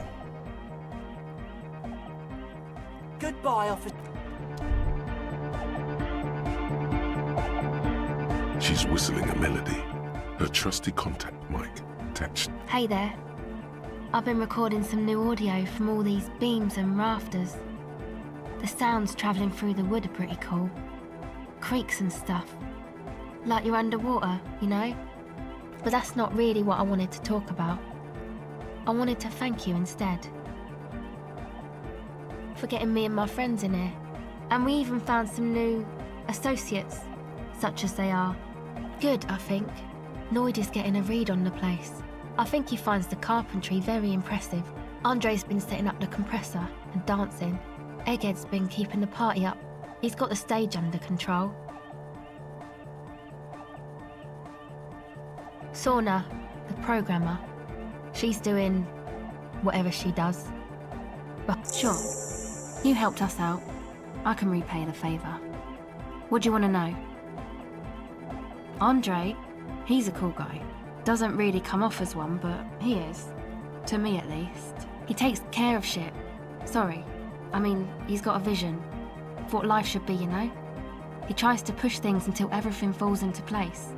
He's an organiser. Nothing. But then again, there's nothing to organise around here either. He really wants this church thing to work.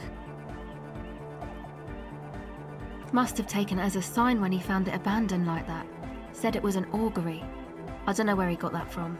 Andre's not super intelligent. I've never seen him so psyched about anything though. And he's often psyched. Looks sort of, I mean, not that he does drugs, just high, you know.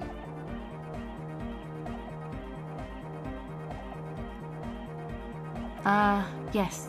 Anyway, yes. Who do you want to know about? Oh, the crab man. Still gives me the creeps the way he moves. But he doesn't actually come down that much, just climbs around the rafters. I just tried to stay away from the crab man. But he talks to Noid. They seem to have some thing going on. Beats me. Noid said they get along somehow. They're both crazy enough, I guess.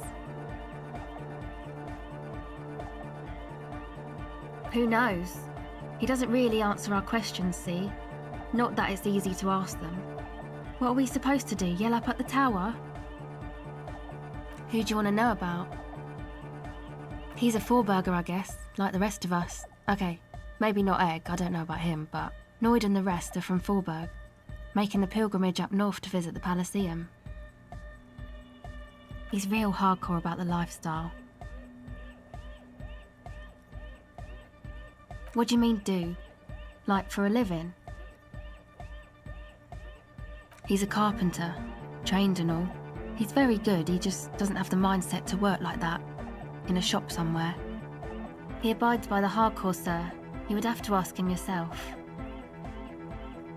Sir, I abide by the law. A strange feeling.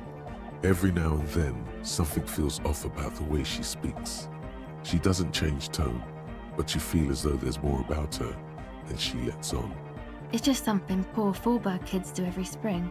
To pass the time, we walk the entire length of Boogie Street, up to Jamrock, or as much as possible. I don't know, man. Have you been down Boogie Street? It's a little bewildering.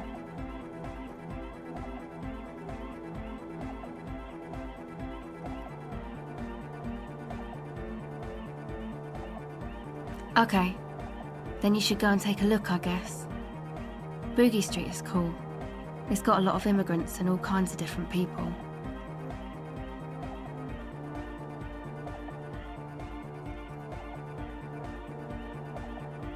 Yeah. Who do you want to know about? What do you mean? Actually, we don't know where he's from. Or who he is, really. One time we were out partying somewhere in backwater Forberg. Or maybe even Coal City, I can't remember. Maybe it was Coal City. The worst of the banlieues. A wretched heap of closed-down mines, even west of Jamrock, on the dusty slope of Montmartre, the remotest possible area of Revachol. No one even wants to exploit those people anymore. Egg was yelling along to some jam someone was spinning, all night long. Just kept yelling until he didn't have a shred of voice left. When the sun came up over the mines. There were mines? Yeah, it was in Coal City.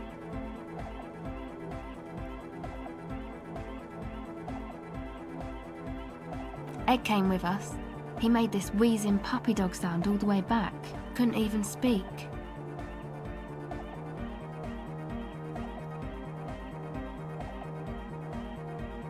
It was definitely Coal City, because it took us 2 days to walk back to the fort. He just wheezed the whole way. We never really asked why he came with us, or who he was. I think his name is Jermaine.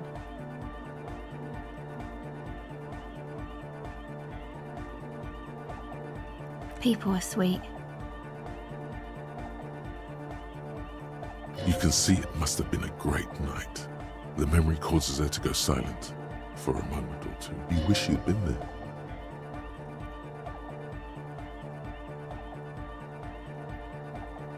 Oh, that. He's the party boy. Anodic music doesn't really do vocals in the traditional sense. Vocals are thought of as rock. That's to say they're a bit backward. No offence if you like rock music though. Rock music's cool by me. Pachoo, swish. Your credentials as the resident future man of Revachol are being questioned. Show her you're hip with the times, Gramps.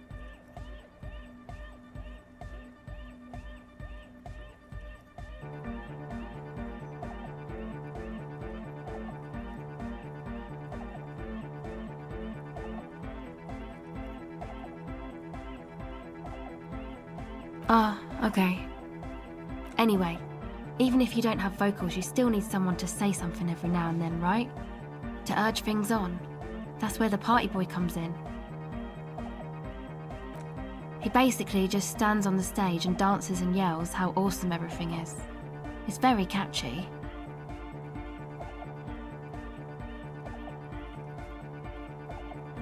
I understand. People are usually afraid to do things if others aren't already doing them. Dancing makes you dance, like sneezing makes you sneeze, or yawning makes you... Anyway. Who do you want to know about? Me? Again? I told you, I'm a silver bird. There's that phrase again. Really reminds you of something.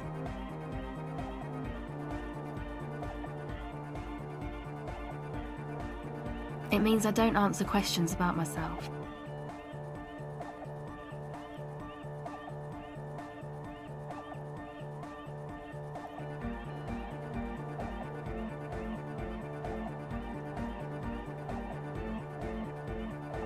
All right.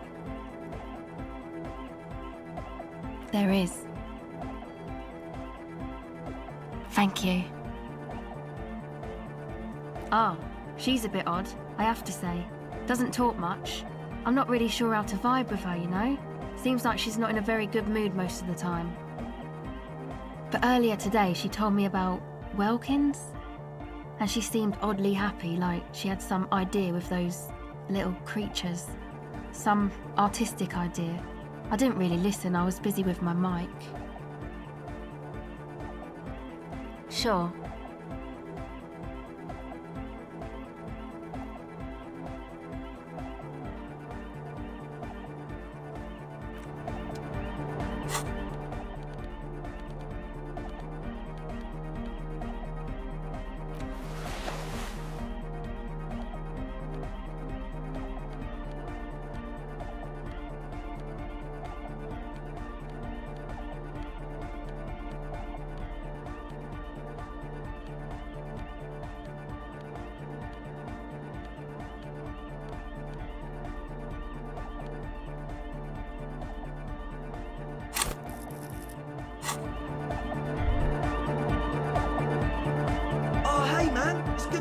Goodbye, officer.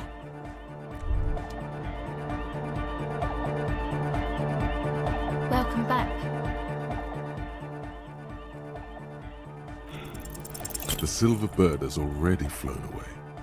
I will catch it later.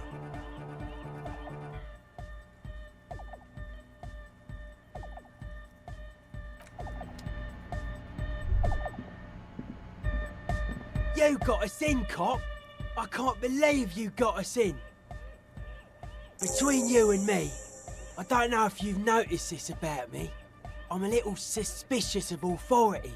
But you really came through for the hardcore underground. Yes, you really came through for the hardcore underground.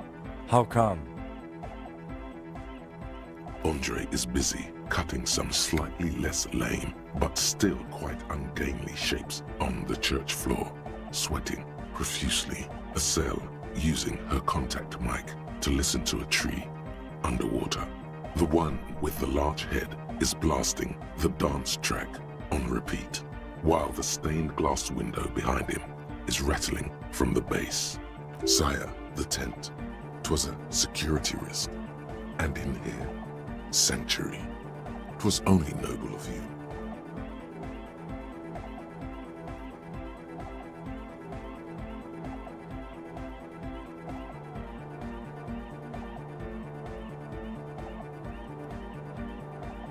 Okay. What he means is, you can't possibly have handed them this real estate for such a flimsy reason. Then again, whatever keeps your nose out of the bottle and on the job. It's a miracle of carpentry. Dead bodies carved into total shapes. Now it can be something more. I don't say much anything as a carpenter anymore. They tried to make me into a reckoner and a leveller.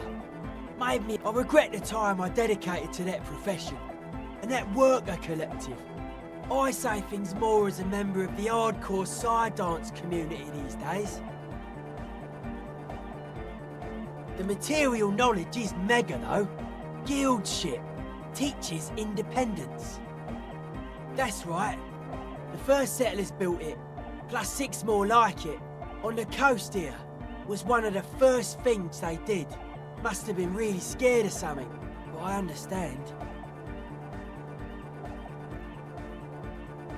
Alone on an uninhabited archipelago, forced to face themselves and nature. Pre-industrial quantities of solitude. The sea, perhaps something more fundamental.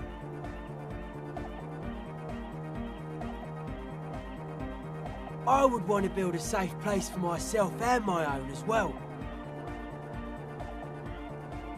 A cop who's into building critique. Okay then, this is folk DeLoreanism, lawmongerer. It's a subset of early DeLorean architecture. Art of core.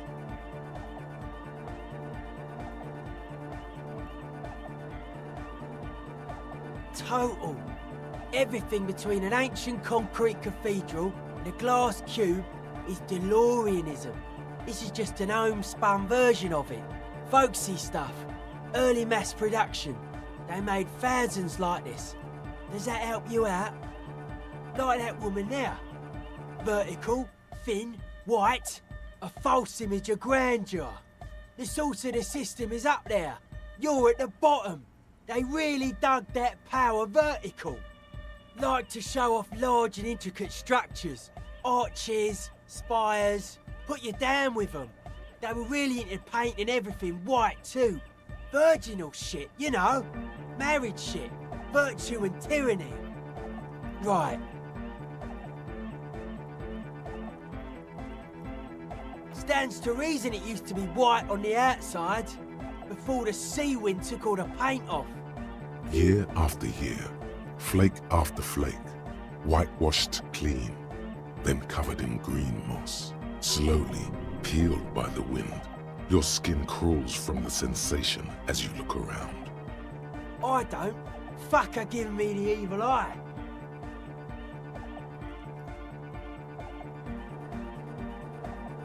You defend her, law minion.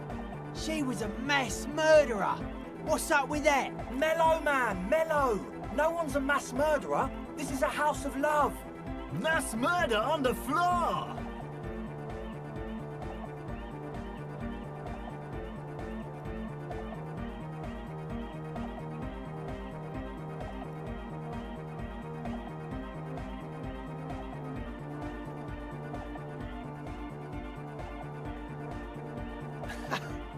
I like this question, cop man.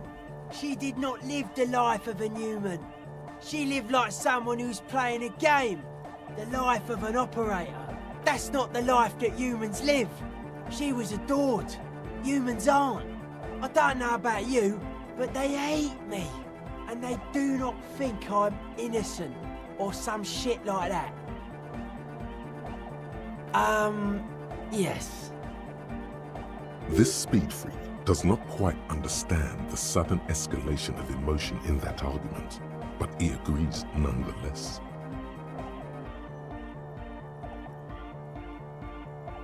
What a strange choice of words. Caustic, overflowing with negativity. That can't be healthy. What's happening here? Why do you keep coming back to this window? Why do you keep saying that if it isn't making you feel well? Don't come back to this anymore.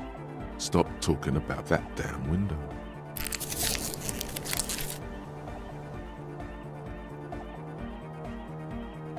Hard to say, cop man. Signs in here are distinctly wild. Gonna take a while before everything's properly synced.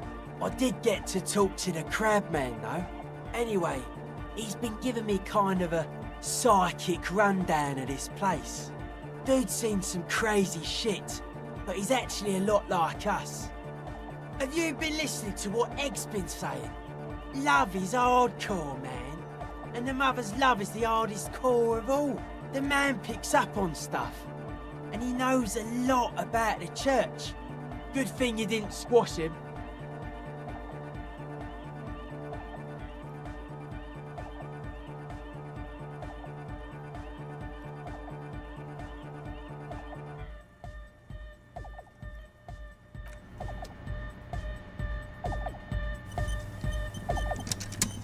Oh, hey, man. It's good to see you.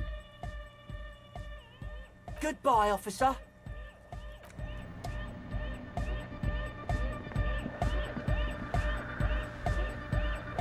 We're close. True, hard, full, car. Hardcore. Yeah! This young man adds a capital G before the H in his yegs and args. This produces a guttural, Gotwaldian accent and makes him sound more animal. Or maybe it's not Gotwaldian. Maybe it's Oranese. Probably an homage to Oranje, where Arno van Eyck is from. You know about him? You know Van Eyck? Wow! The skinny wraith looks at you with some disbelief. So am I! So am I! Oh! Is that why they call you Egghead? Because... Egghead to the mega! The K became the G! The boy became the man! The Advent?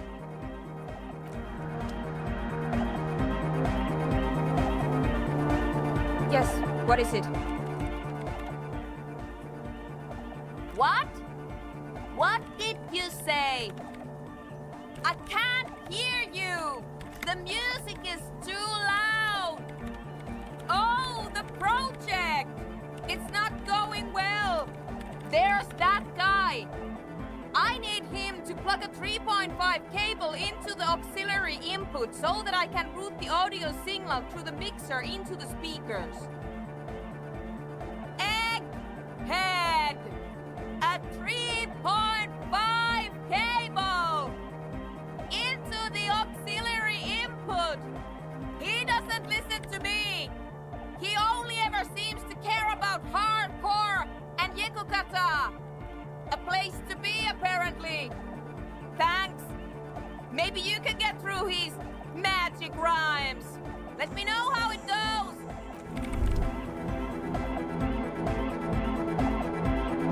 Oh, hey, man! It's good to see you! Goodbye, officer! We're close. True, hard, full, car. Hardcore! Hardcore to the mega! Here comes the night! We're close. True, hardcore! Hardcore to the internally coherent. Oh! Encore! All right! Yep, gotta get the people going. I'm the party boy. It's my job. 2 on the track. Watch your back. Watch out for the heart attack. We're close. True. Hardcore. Hardcore to the internally coherent. Encore. He furrows his brow. Hardcore. Ah! The question is, what is the question?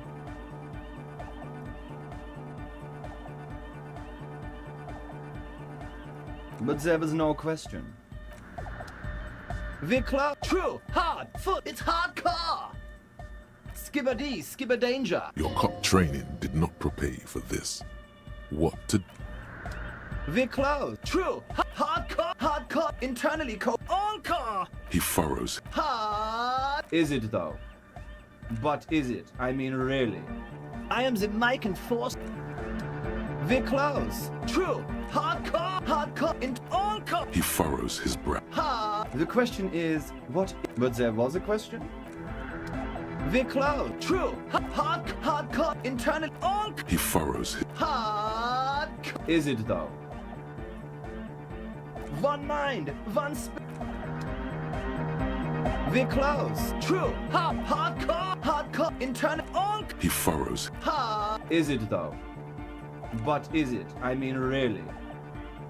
No, but seriously, I'm a bit worried it isn't. The skin on your back is crawling. For a second, you can't even hear the music anymore. There is a hawthorn tree on Rue de Saint-Ghislain, right next to the canal. Don't be alarmed. Everything is okay. He isn't actually worried. Everything is still super hardcore. What he probably means is, it could be even more so.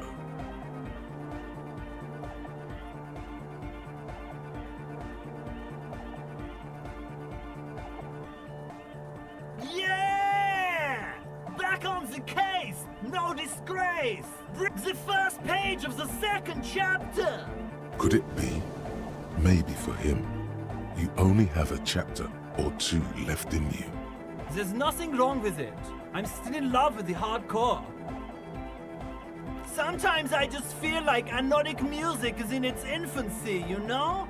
For example, take this Arno van Eyck jam I've been pumping for the last months, and will continue pumping for the rest of 51. Isn't something holding it back from being hyper? It's like it's only ultra. I think it's super hardcore, but you're right. It's not hyper hardcore. If anything, it sounds a bit proto, like it's not fully formed yet. You might be a moribund alcoholic and a failed cop, but you are pretty certain a thing cannot be both proto and hardcore. Wow! Culture cop! I think you might be right. But how could it become hardcore then? I know it in my heart, but cannot think it in my head. If this is not hardcore, how could anything be?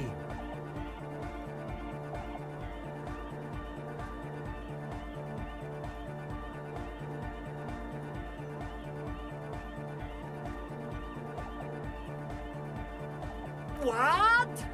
Guys, there's something happening in his head. Oh yeah! He's doing it! But you're not. This is almost certainly a matter that surpasses the limits of reason. I know! So does mine! But there's something else that hasn't failed you. Yeah!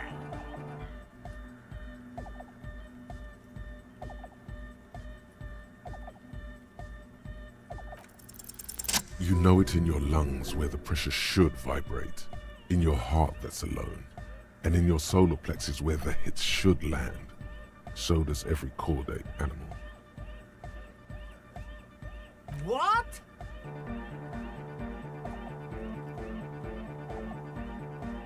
Wow, okay.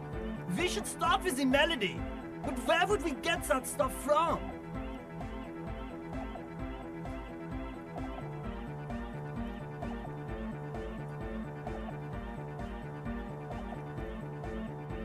I'm sorry, I don't know anything about anodic music. I'm just the party boy. I get the people going and say it's hardcore.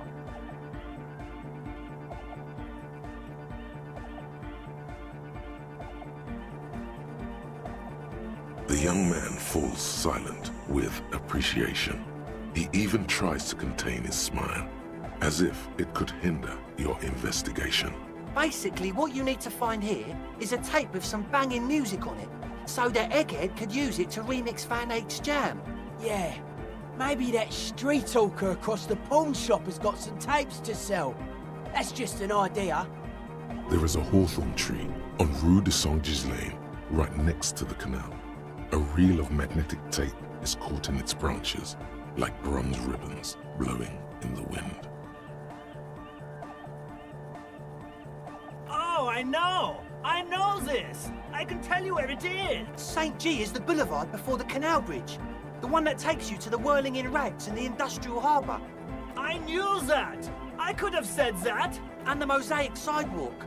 But it's all blocked with that stupid traffic jam right now. Anyway. Does it? Anyway, that's all yours to figure out, Copman. Copman!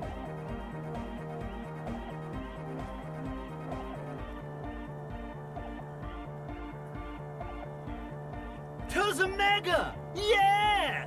I can route it through auxiliary! What kind of a cable does she use? 3.5 or 4.5? Oh, she uses 3.5. Yeah. The auxiliary lining is 4.5 millimeter. These two don't mix. Oh no, we're going to be in this church forever. Don't worry, I have an adapter for it right here. Hang on, this is a 4.5. We're all good, people! Great! Someone got through to him. Okay, let's get it all set up. Can we turn the music off, please? Everybody! Everybody! Don't panic! I'm going to turn off the Arno for just a sec. For a special scheduled event. The Arno will be back, but we're doing something else for one moment. Alright, go tell her that Egghead is ready to rave to her tunes. Tape! Yeah! Spins the tape until the space escape. Yeah! Alright! No! No, no! This is gonna make people scared! Keep it positive! Keep the love in the house! Yeah! Lungs are for love! Yeah! No nation, but transnation! No war, but class war! Yeah! All right!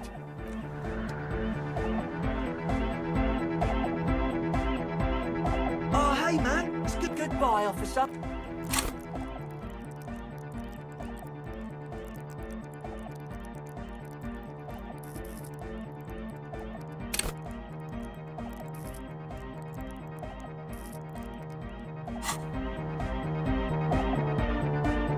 Welcome back.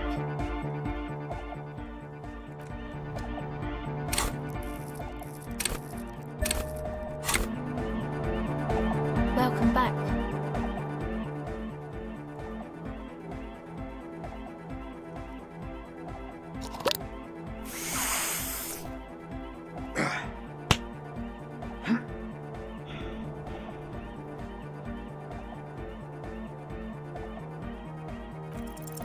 O pasaro de agint.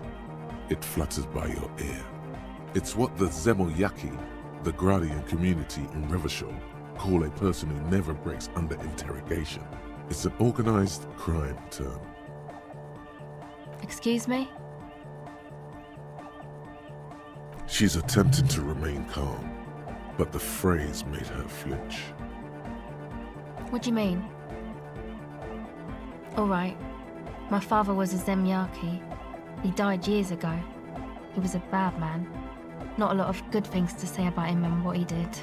He bought the family a huge house, so we got to live, at least temporarily, in a giant castle in Jamrock. And then he died. What do you think? The competition came and took everything away. It was like in a war zone. So after his death, we had nothing left, and we were in danger. My mother had to change her name, mine too. We left it all behind. It was a stupid idea, and I'm still disappointed I came up with it. Aren't there any local authorities who might look down on such activities? I took that into account, of course. Coordinated the operation with the débardeurs. Else they might get unhappy. Not in person, but I let them know. You can't do anything without the fat ones getting wind. It wasn't too difficult to convince them, really. It's a good thing you ended that mess, though. I felt I was turning Dadwise into a corrupt business person. Unpleasant. Hear that? Set justice on its feet. Confront Everard. Come on, this is all fine. But you don't have anything on Everard now. That's not how these things work.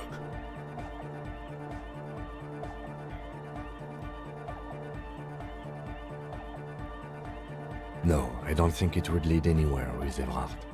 He's just going to deny it. Yeah. Have you seen Everard?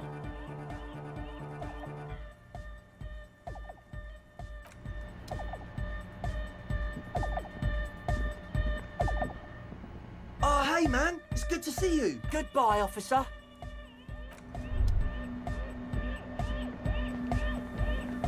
Yes, what is it? Okay, but think you can ask him to turn the volume down a bit? Just in case. Maximum! Maximum is the only way! I know it is, but could you please turn it down just this instance? Just this one time? Pump it to the brick! Pump it to the hard master! There's no other way! Glue style! See? He pumps it to the hard master. It's hopeless. Of course it is. Yeah! Permanent enlightenment! Ray of sound! Never mind then. Let's get on with our project. I'm going to unmute the speakers on a count of 5. Everyone ready? Egghead pumps his hand up in the air, waiting for the beat to drop. Born ready. Ready. I'm ready if you two are detectives. The lieutenant nods stoically. Not so stoically. His hand moves to the gun holster. Suddenly, your palms are sweaty. The church seems cold and large, somehow. There's tightness in your chest. Anxiety. 5, 4, 3, 2, 1. You disengaged. No wind outside. No waves. No floorboards creaking. Total, continuous silence. The woman looks around. In the silence, you see dust move on the floorboards. The driver of the speaker vibrates in the air and then stops. Plasterwork begins to crumble down the walls. In the silence, a low hum starts creeping up your spine. It's a song inside you, not in the speakers, not in the room. A great bass sigh in the basement of your mind.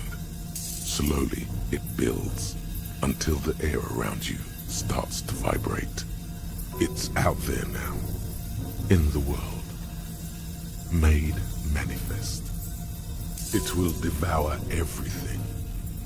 The floorboards, the glass, the streets and the people. Nothing will remain. Guys, what's going on? It's getting louder. In the basin, the water looks like it's boiling. Hosiana! Mother of Mega! He's peaking, the worst high he's ever been on.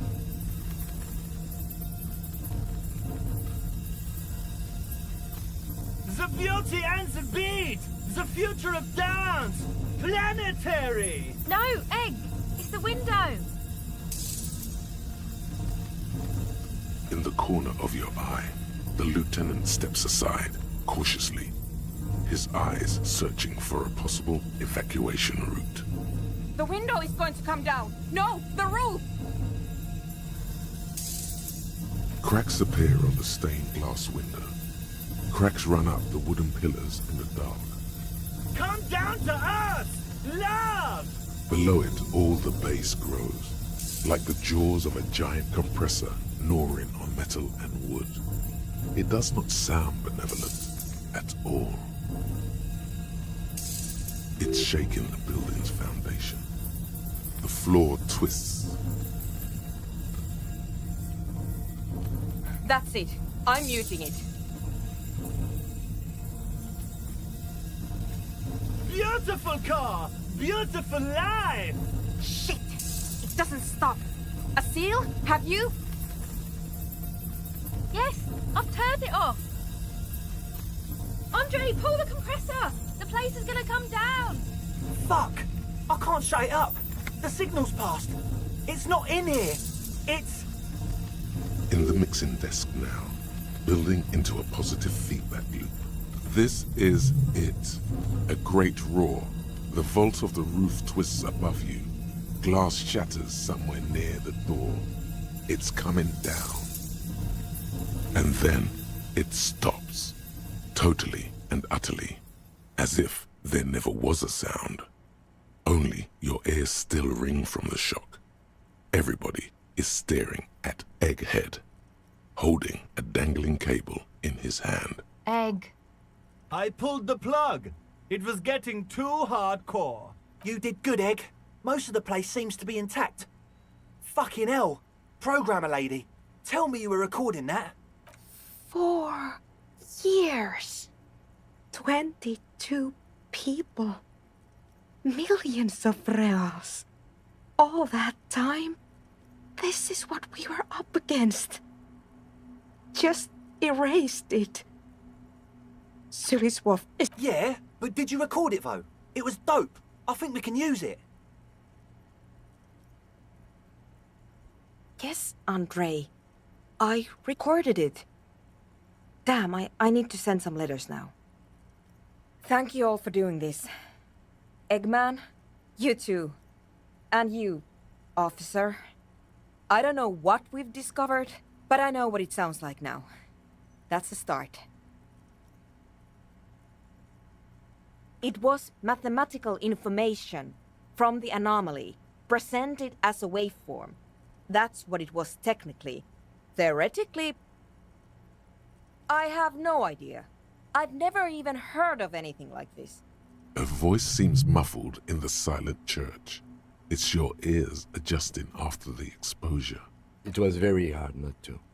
I think you're right. There is something going on here. And you need to be very careful with it. I promise, officer. We will not play it again. Yes, our lead designer. And maybe some of the producers too. And some of the writers. If they're sober enough to open a transmission. They need to hear. They need to hear about this. Don't worry, I won't send the recording. Although I doubt they have the speakers to produce the frequency anyway. Stay here. I'm going to stay here with these lunatics. Send letters, maybe meet Suliswolf. Also devise further measurements. I want you to know that's totally chill with us. I don't care, but thank you anyway. That's the best she can manage for Andre. It's quite a lot in truth. For her, at least. Now, I have a theory to come up with. Some kind of preliminary explanation to all this. Or the letter will sound like I've lost my mind. Yes, and we have to get back to stabilizing Martinez. Instead of demolishing it with loud bass noise of unknown origins. Some tiny hard thing lets go in your stomach. You're still alive. You have an explanation for all this. Somewhere deep in you. You just don't have the pieces yet. You don't know enough about the world. But that Joyce, if you knew all she knows, could put it together.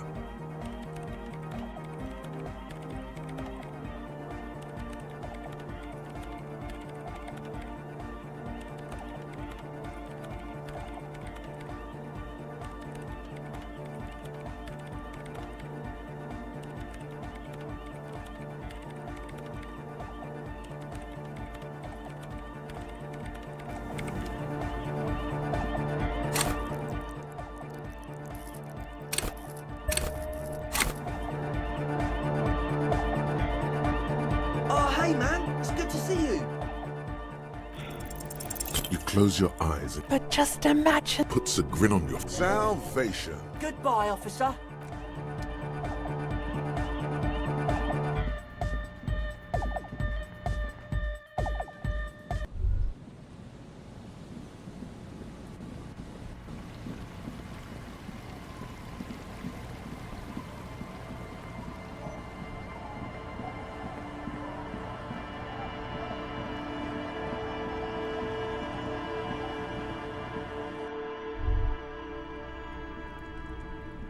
Hello, mister. Yes, I am. Little Lily. You know my mom? That's nice. My mom is great. She's never angry or anything. Luby. Raluby. My mom tells me I'm a big girl, but she doesn't know that I can't say Earl. Or sometimes I can. Kids.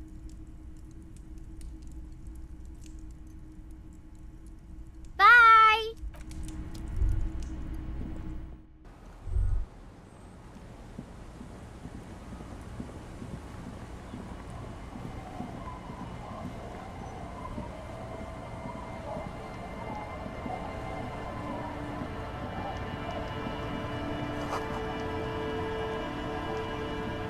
You're back. Good. What can I help you with?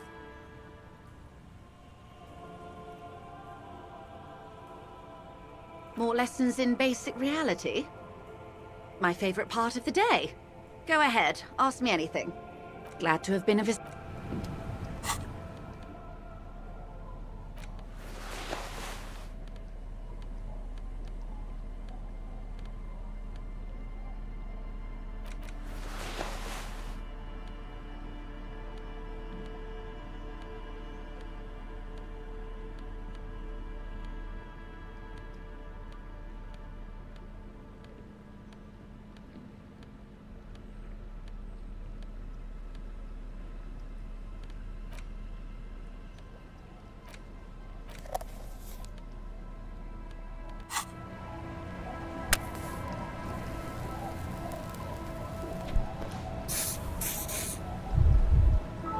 You're back. Good. More lessons in basic reality? My favorite part of the day. Go ahead. A strange coldness. Glad to have been of assistance.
You take the legal doc.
Everything's still cool here, officer.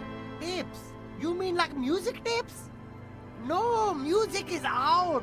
Don't listen to music. I sell extremely cool sunglasses if you want to get your mojo going.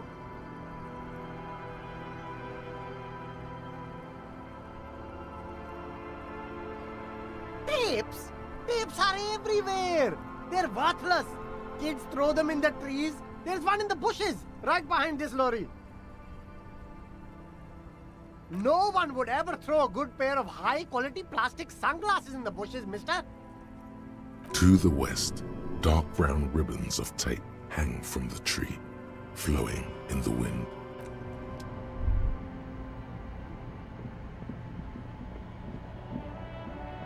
The hawthorn tree on Rue de Saint-Gislain, bronze-colored ribbons of magnetic tape are caught in its branches, fluttering in the breeze.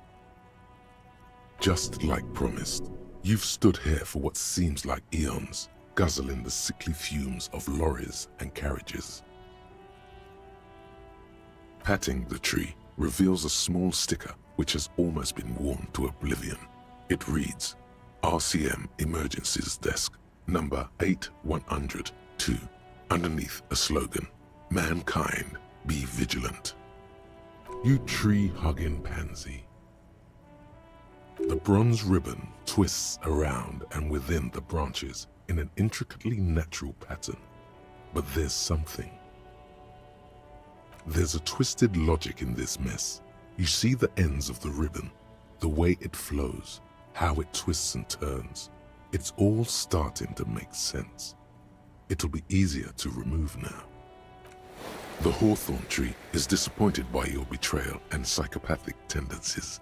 Also, your fist hurts a little. The pain, it is nothing. Revel in it. Absorb it. Gain power from it. Yes, your pain is real. The pain of a tree is mute and base and uninteresting. Had enough assaulting Madre Natura? We should get moving. The gnarled hawthorn tree on Rue de Saint-Gislain.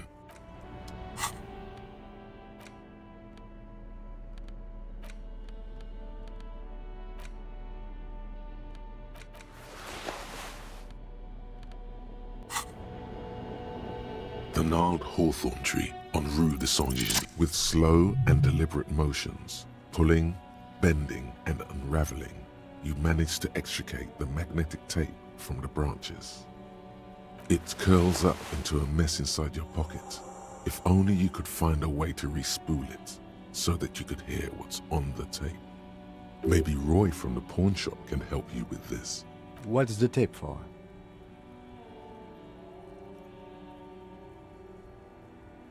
How?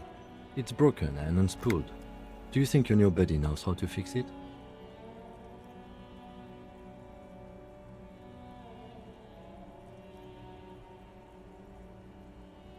Alright. You could also get it fixed at the pawn shop across the street. We shouldn't waste our time. You know, since tape spinning isn't really our day job, solving murder investigations is. Good idea. He might have the tools. The tape projector in the pawn shop uses similar tape.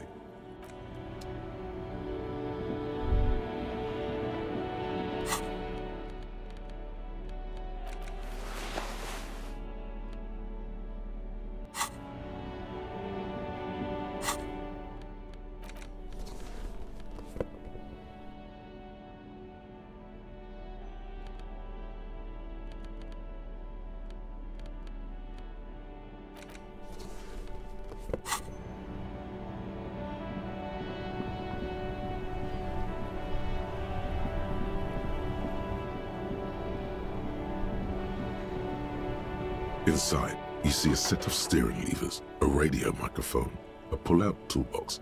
This is Precinct 57. How may I assist you? One moment.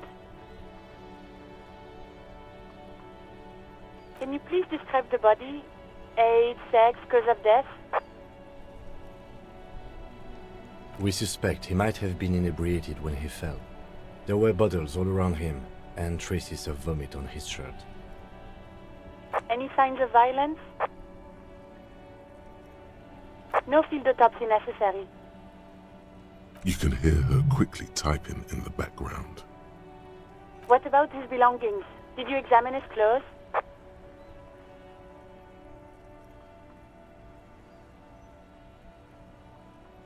Any information on the library card? Good. You have a lead. Do you and Lieutenant Kitsuragi want to take the case, or should I assign it to someone else? I have assigned the case to Lieutenant Kim Kitsuragi. Please follow up on this library lead to identify the man. We'll send someone to take the body to the morgue. That's all for now. Thank you for reporting in. Is there anything else I can do for you? Hold on, officer. I've got Central Jamrock Public Library on the line, and I've already introduced you to their librarian. Connecting the... Yes, this is Central Jamrock Public Library here. How can I help you, officer? Billy Majon, you said. Give me a moment, I'll have to check our database.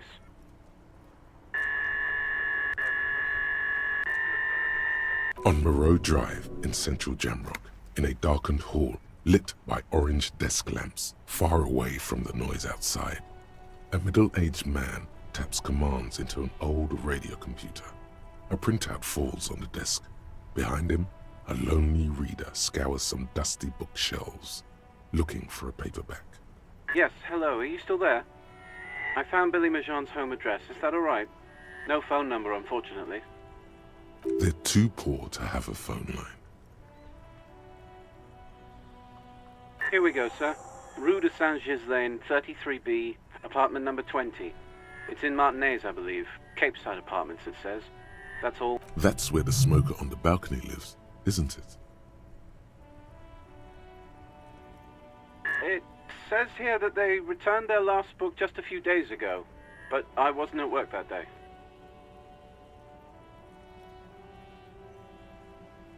Marie? Marie? Do you remember a reader named Billy Majon? They returned a Tybalt book the other day. Yes, it was my colleague Marie. She said that it was Billy's husband who returned the book. He also asked for this new sci-fi release, Lowe's Radio City 87, but we don't have it yet. Good. You have a name now.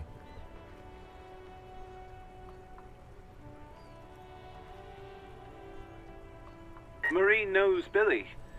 She's been working here longer than me. Sometimes her husband returns some books for her.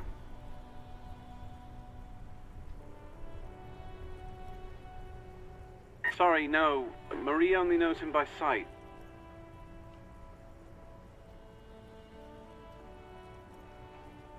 Marie! She said it was an older man, and that she's pretty sure he'd had a drink or two the last time she saw him. 1 second.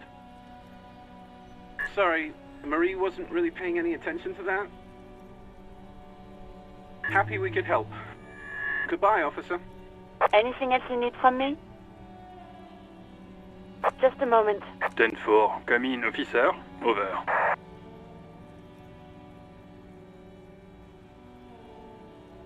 Roger that. 10-10, over and out.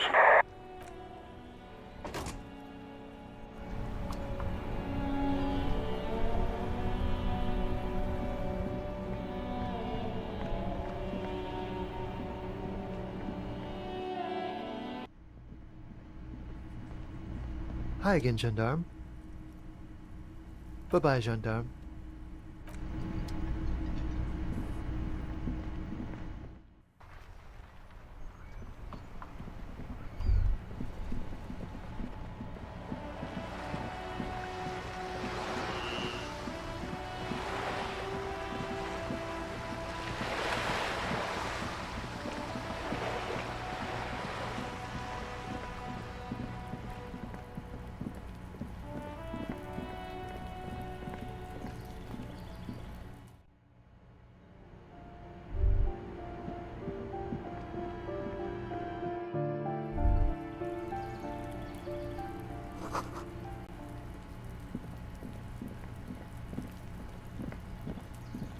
A weathered brown door.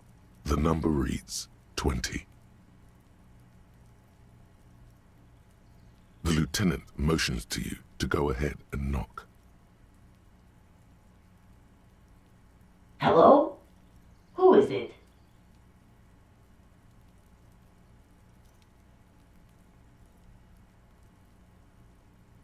The police? A moment, please give us a moment. Come in, the door is open.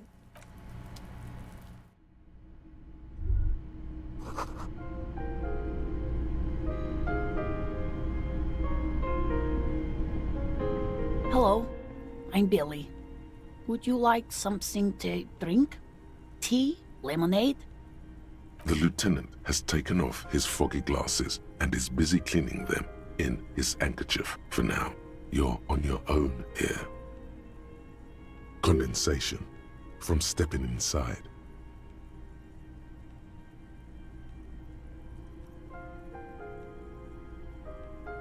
Is this about Victor, my husband? Is he in some kind of trouble again? No, this is something much worse. Is he in a hospital? How bad is it? How about some small talk before you break the news? Definitely no small talk. This isn't the time or place. It's like ripping off a bandage. The least painful way is to do it straight away, without stalling. It's me, Victor, and the kids here. We have 2 daughters, Jenny and Jolie. Jolie is 16 and Jenny is turning 18 next month. The girls are staying at their friend's place tonight. And Victor is out. He has a problem with drinking, and so he disappears every now and then. He's probably in the parks drinking with his friends.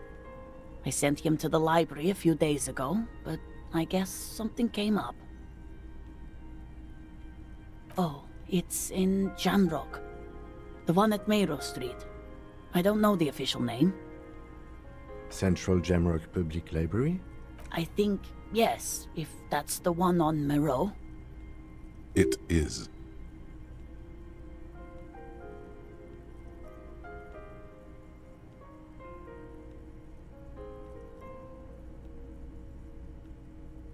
Just to return a book of mine? Why?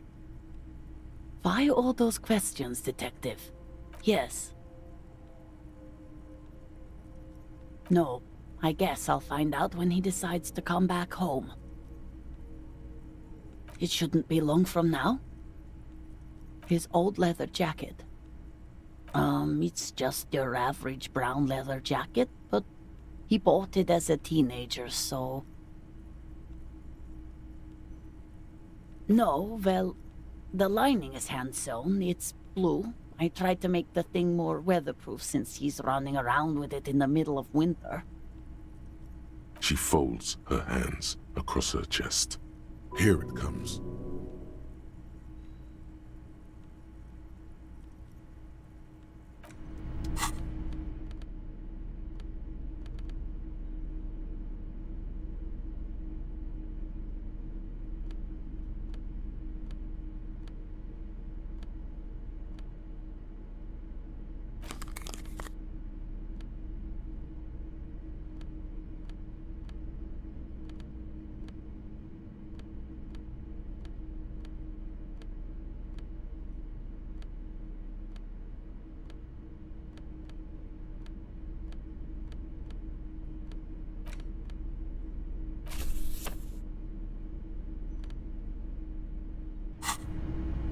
She looks up, too anxious to say anything. You've done this before. Just keep your focus.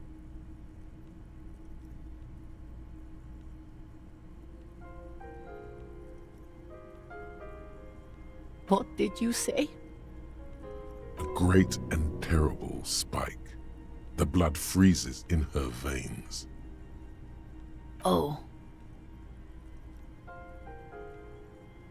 Oh. But he was just... But he was just here. Alive. We understand this comes as a huge shock. I want you to know that me and my partner are here for you if you have any questions. Take your time, ma'am. What happened to him?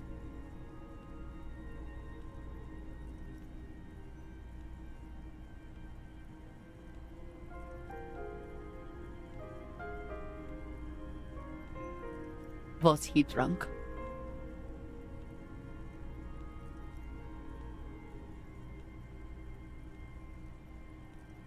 I see. And you just found him there, lying in the cold. How long had he been there? If you say 2 days maybe, it will be etched in her mind forever.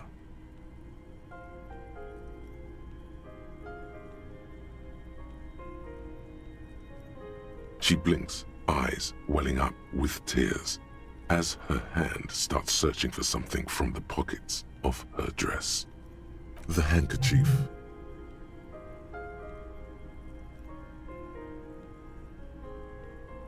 Yes, thank you.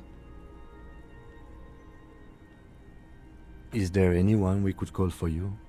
A friend, a family member, someone who could be here for you? No. I just need to tell my girls. It burns like acid. Unreal. God, should I call them? Should I tell them to come home? No. A day.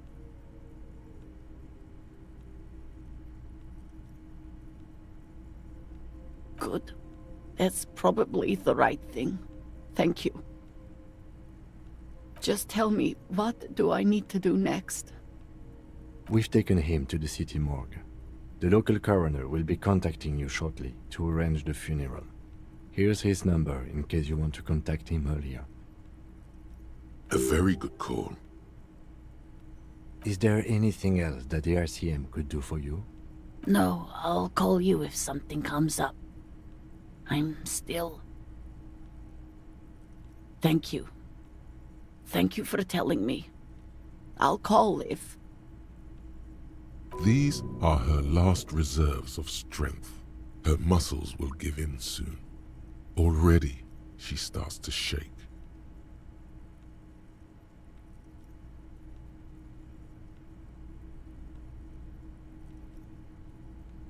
We should step outside and talk.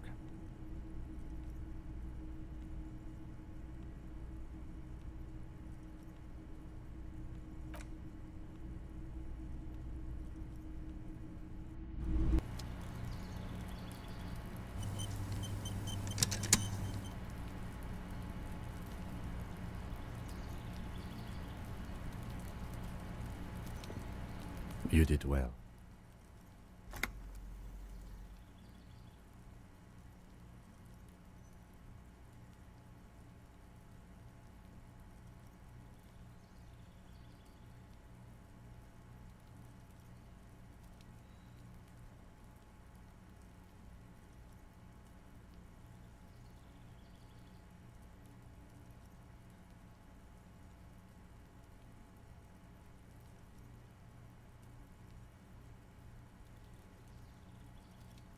You did enough.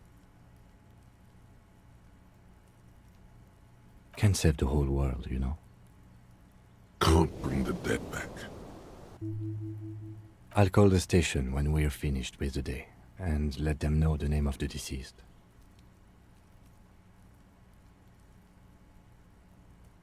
They'll manage. They have to. It's not your place to live their lives. That's it. We should get back to our case now that our duty here is done. Let's go.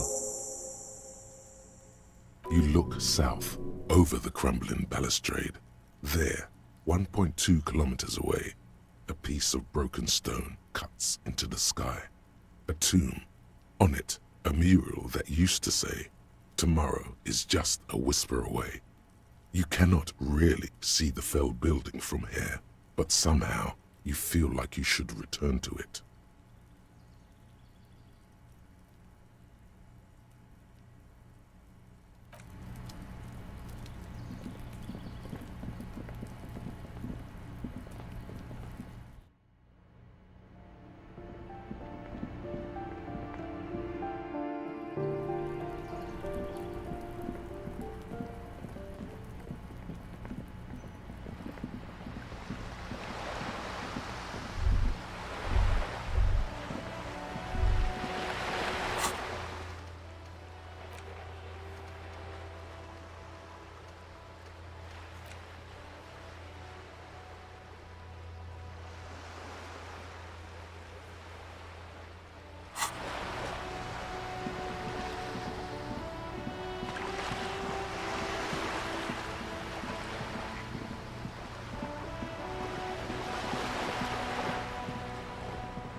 The Coppernado is back.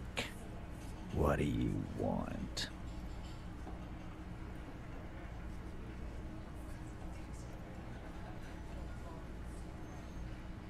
Like hell you have. There is no local drug trade. This place is as clean as a rifle.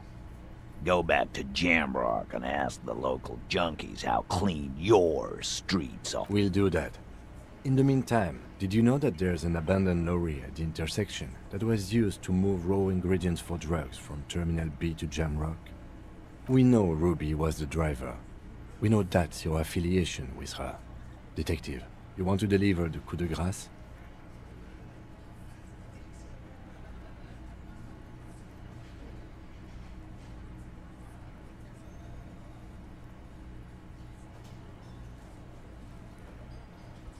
Thank you. You're right, Titus. There is no local drug trade, because it's all controlled by you. You're the drug trade. That's a mighty interesting theory. I guess that's what you would need to do, theoretically. A big, strong, state-run monopoly would outcompete the runts on the street. Yeah, man. Theoretically, that's what you would do. You would need good, trustworthy people to take their place, of course. Hardy men to run such a monopoly. For the good of the community, of course. Yes, but that just sends everyone else to Jamrock, doesn't it?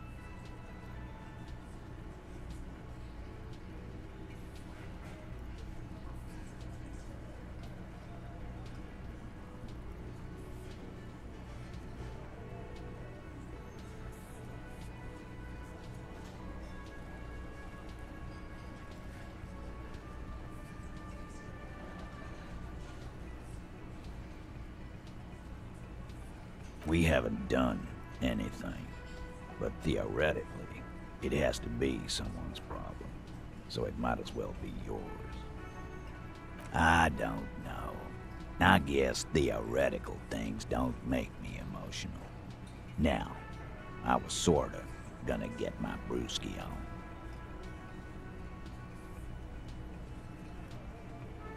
You sure do love long walks through Theory Town, don't you? Well, I'm thirsty now. Thirsty for beer. Got any less theoretical questions, Cobb? He doesn't let it show, but must be a little impressed. You've put a lot of things together, fast. He's practically saying yes. A yes to everything you said. Yeah? What? Friday afternoon, when you first arrived, I got word the RCM was in town. Then she came in to see me. Told me she was leaving. That's when we had our little conversation. I told you. You. Yes, you. The cop with the sideburns and the disco clothes.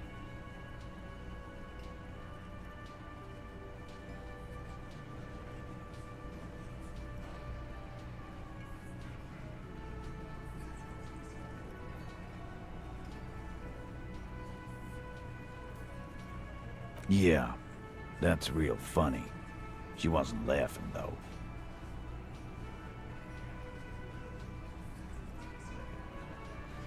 You know, when I first saw you limp in here, I thought she was paranoid or sniffing her own supply.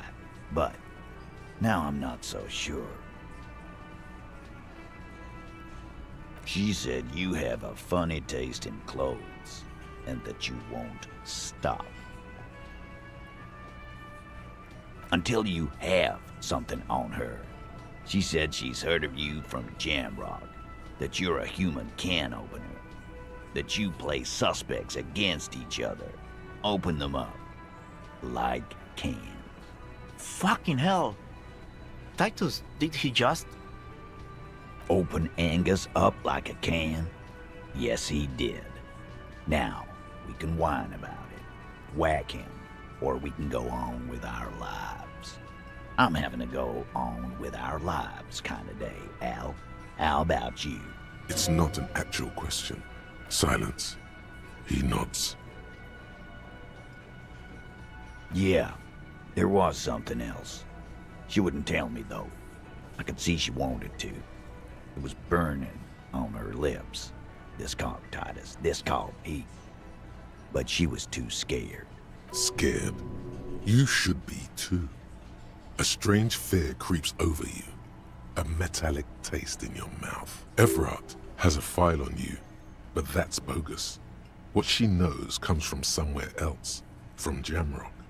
It must be real stuff. Anything else you want, Cobb?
Before the...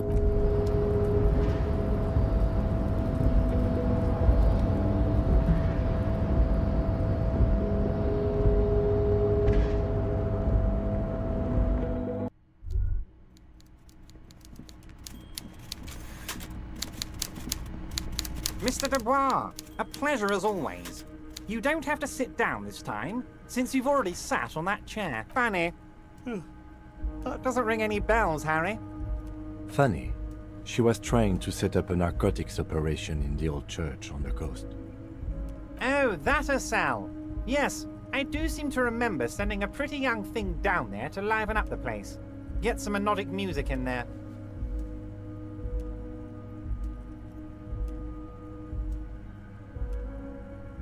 Yes, Harry. Let's talk. Fanny. Funny. Oh, that a cell. Amphetamine lab? That sounds very immoral and debauched. Frankly, a health risk. But what do I know about kids these days?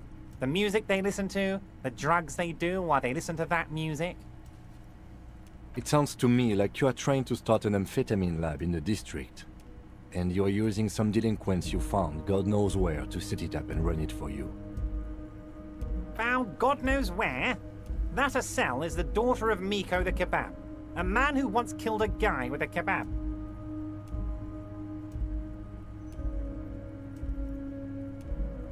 I think a daughter of a man who killed a man with a kebab can handle running a little nightclub, don't you? Maybe it was Bogovin. Or Jakub. I think it might have been Conrad. I got it, Harry. It was Radagast. Radagast the kebab.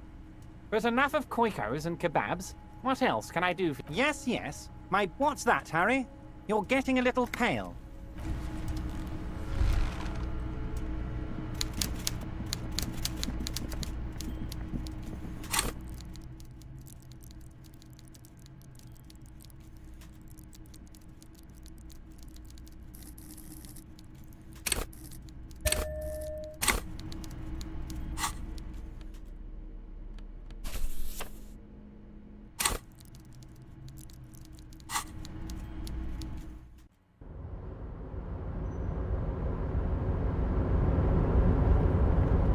Hey, mister! I'm not gonna bother you with a long greeting, just like— Oh, yes, yes. I leave all kinds of notes for myself. That old head of mine ain't so good at keeping things in no more. I almost forgot about the borscht. Oh, yes. I've been taking special whirling borscht to the men every day since the strike started. It's very, very good. Makes a man feel so warm and happy. I feel like I could take on Mr. Renadan's boar dogs every time the lunch is done. Power borscht, huh? Never heard of a borscht that turns little guys into dogfighters. Alcohol, however.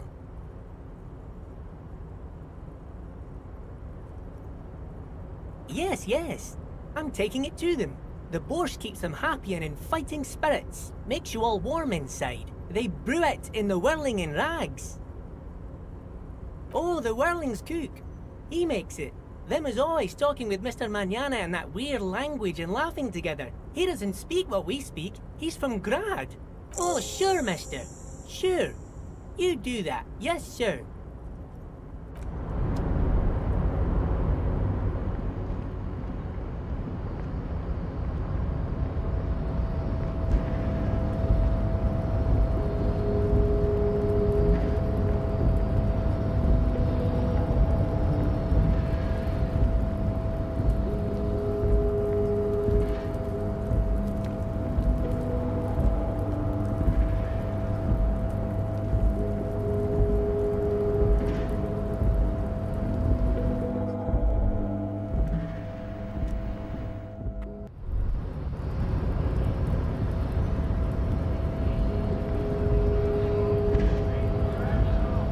Hola, Wandering Man.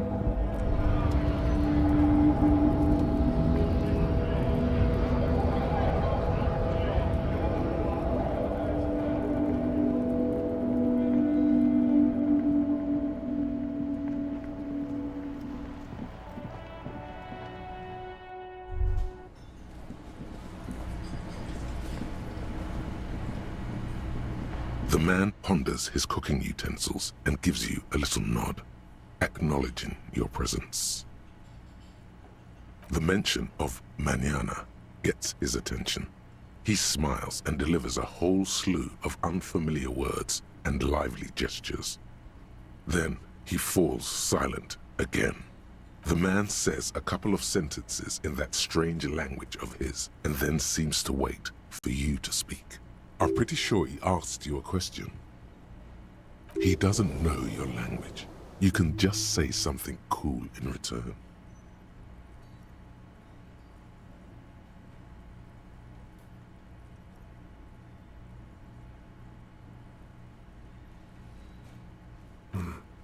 Boars need more vodka?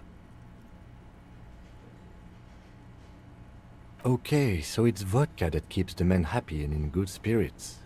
Clever move by the Union. Of course, vodka.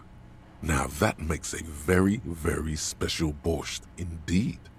Turn it up and then ask for some yourself. Turning it up seems like a dangerous idea, honestly. The place is a powder keg.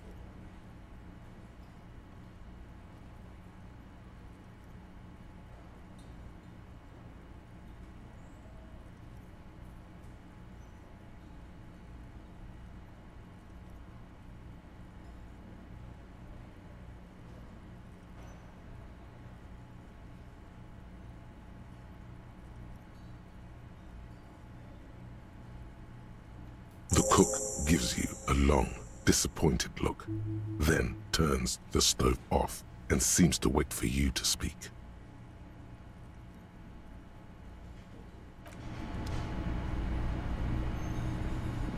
You see a heavy... It could be...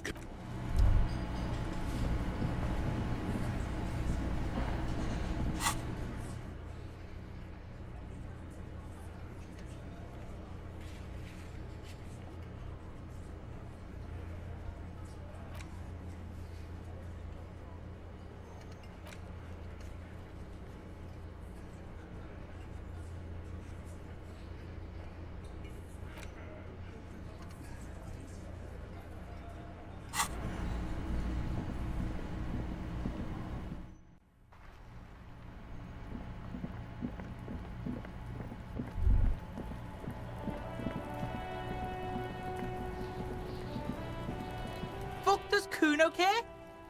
The fuck about it?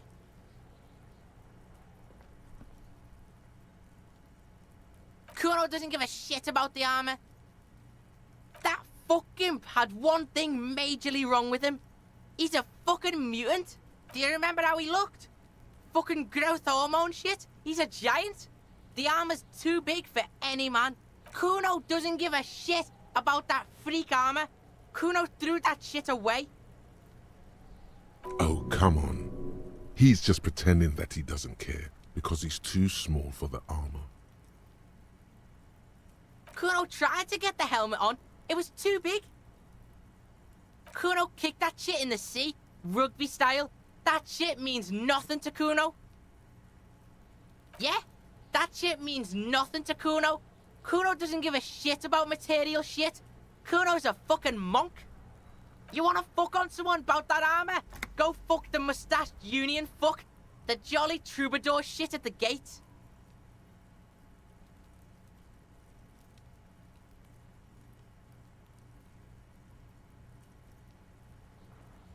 Yeah, cocking boot. You know that jolly Union cow fucker? Came around talking about cows or some shit? Came around pretending like he cares about cows? Yes, you met him at the gates. The one with the boots and the jolly smile. Yeah, he's the one you want to talk to. He's fucking crazy about that armor shit. Coming here pretending like he likes cows. Trying to catch a peep at Kuno's armor. Curious, my liege. Why did Kune feed you this information? Yeah, Kuno's doing charity today. Kuno Day. Kune feels sorry for you two loser pigs. Kuno's doing pity now. Still, seems suspicious. He may have it in for that guy. Or you may be paranoid. That is also a possibility, sire. Fuck are you talking about? What is this contusion shit? He says you're stupid, Kuno. They want to make you stupid again.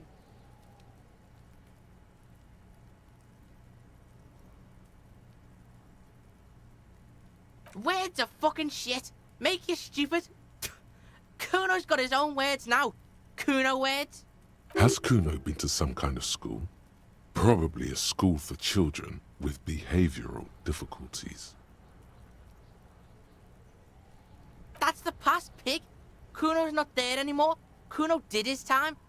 Now ask about that pig corpse shit, and don't go sniffing into Kuno's past. Pigs come to take you back, Kuno. Trying to... You're testing Kuno's patience. Get lost,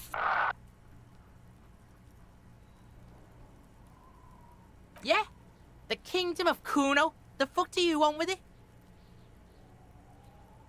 Yeah, whatever. The fuck do you want with it? It's a vitamin, pig. You could use some. Okay, whatever. You fucking need that shit to stay on top of your game. Kuno grows through like a tube a day. Oh, don't teach him, Kuno. He's gonna use it against you, Kuno. You're not getting this, pig. It completely takes away the hangover. Fuck you, pig. Don't do mag. You're gonna OD and you're gonna fucking die. Good call, Pigmeister. Don't come and talk to Kuno about his kingdom. Kuno doesn't fucking care.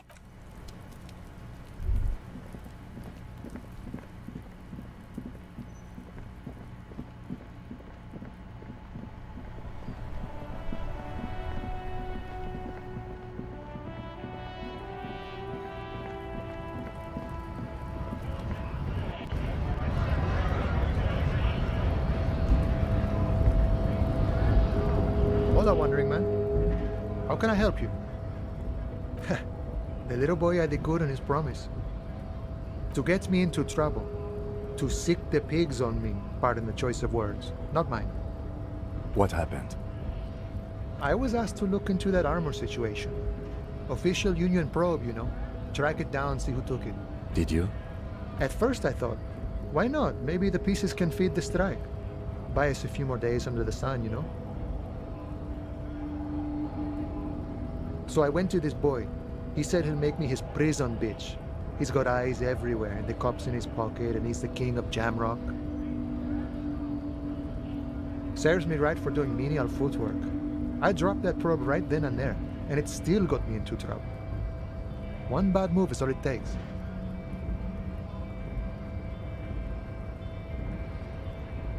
I learned that people don't want to talk to a drunk Union man about some armor. What else? Not much. Technical stuff mostly. That was the interesting part. I did some research into this armadura. Let's say I have friends at the library. I didn't get into the material science, just how it comes off. How does it come off? In parts. 4 in total. The helmet was the first to go. The kid says he tore it off and kicked it into the sea. I believe him. The boots were still on the guy last I saw. Too hard to remove. So, as I count, there are 2 parts missing. The gauntlets and the cuirass. This is where I left off. Too much hassle. More like a job for some militia.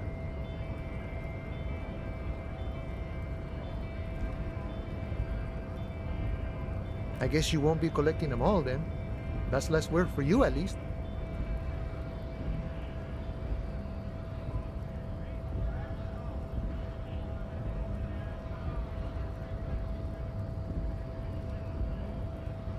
Oh, they're just gone. They don't exist anymore, if they ever did at all.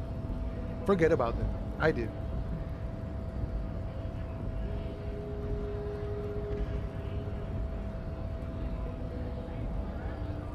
Nice and balanced. Some junior officers can take care of the rest. Smart choice. It's only that one spot you need armored too. The one the bullet hits. Good luck if you go for those boots though. You'd have an easier time wresting the spurs off a boyadero than getting them off him. It's a minor nuisance. It's all good.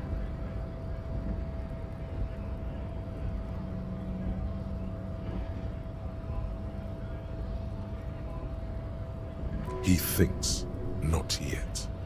Better to get this business out of the way. Sweeter then.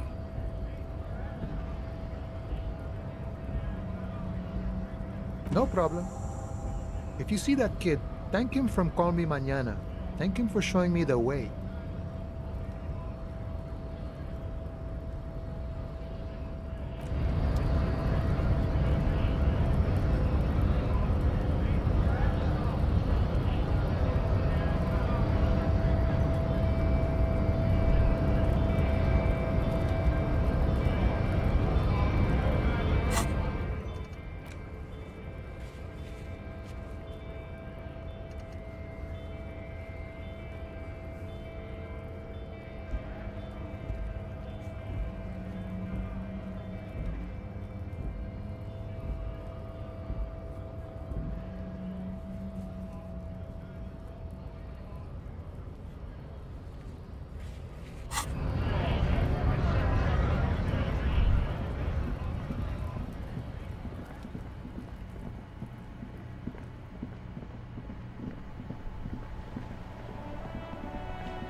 This coin-operated viewer is facing southwest.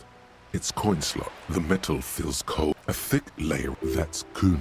Under the graffito, you know this to be the star of Perican. Around the large wooden building.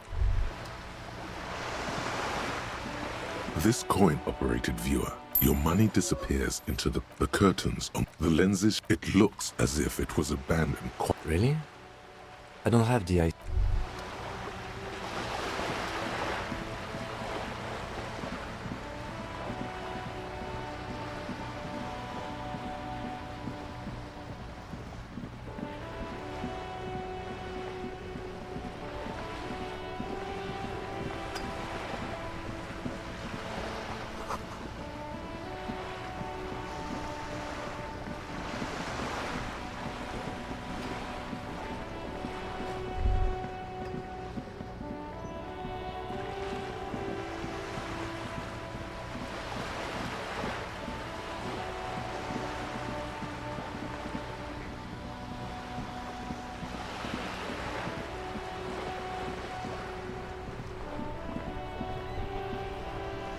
Vigilance officer, what can this old carabiner do for you?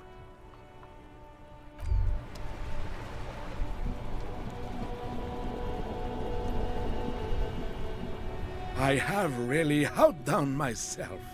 Yes, that's what you need, Gaston. René, it's... Hello, officer. How might I be of assistance on this fine day?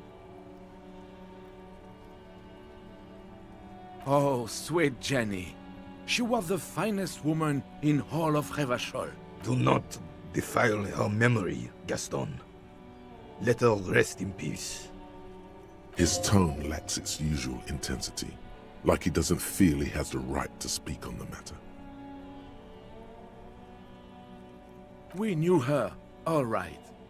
Lived on the same street our entire lives, just 2 houses apart. The 3 of us have been best friends since we were 4. She was René's first girl back when the prick was 16. They were courting till he decided he'd rather die for some great ideal than just be happy. And then you stole her from me.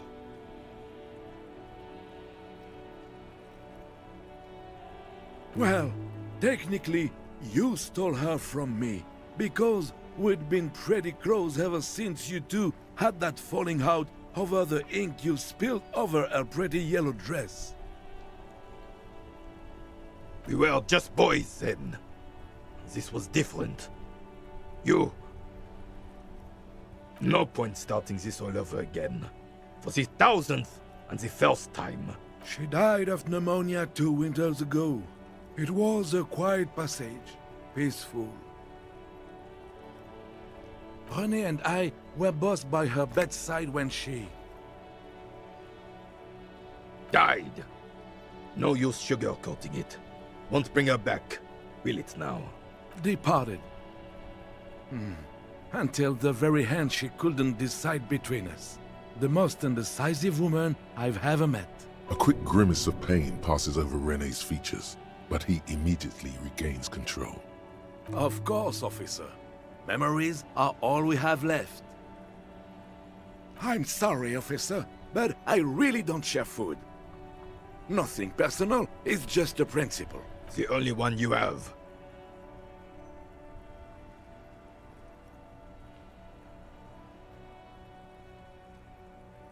Oh, that's good. That's very good. You must have other business then?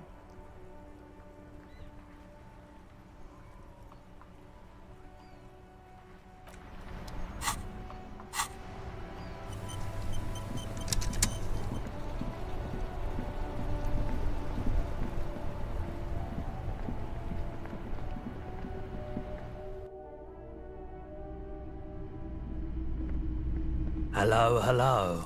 Let me... You mean Reese Foley? Yeah, I do, but I'm not some Mr. Fix-It. I'm a pawnbroker. If you want to pawn the tape, sure. Although it looks pretty... worthless. Just explain why you need this so much. He's bound to understand.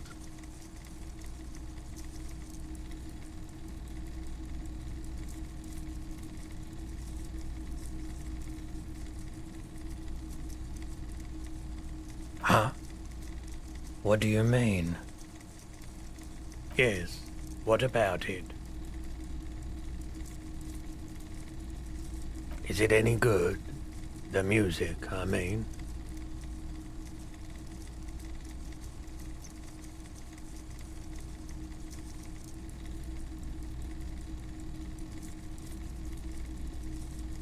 Man, you're really invested in this.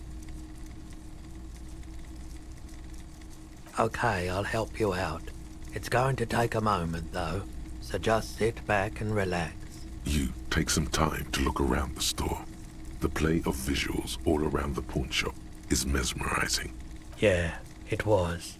Respooling isn't that difficult, although I had to mend the tape in a few places. Anyhow, it's yours now.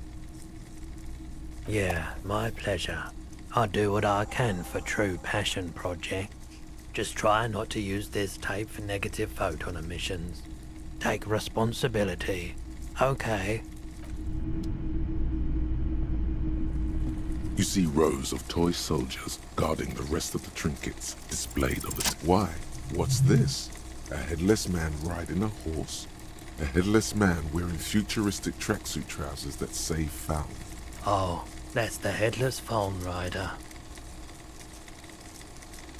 There's been a lot of interest in that particular figurine. I had to hide it so it wouldn't fall into the wrong hands. He doesn't elaborate on these wrong hands. It's unlikely that he ever will. I've heard about it. I've heard the headless phone rider ride the headless bull. Yes, there are several competing versions of the story, but I believe this figurine is a more canonical represent. The headless phone rider.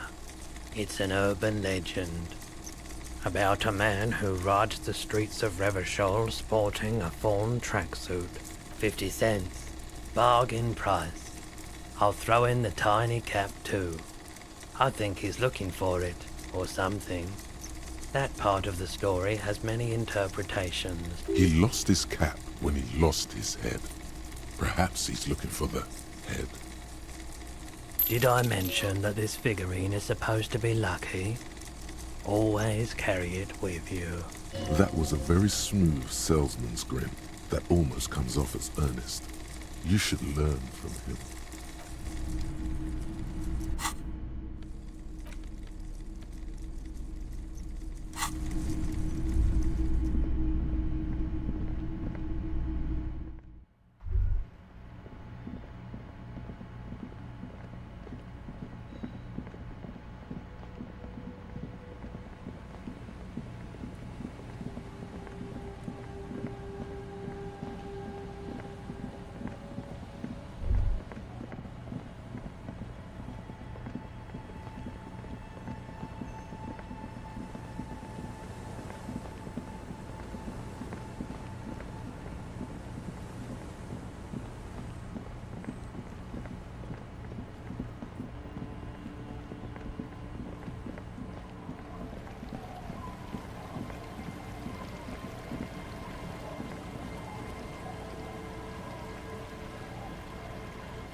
Oh, hey, man. It's good to see you. Goodbye, officer.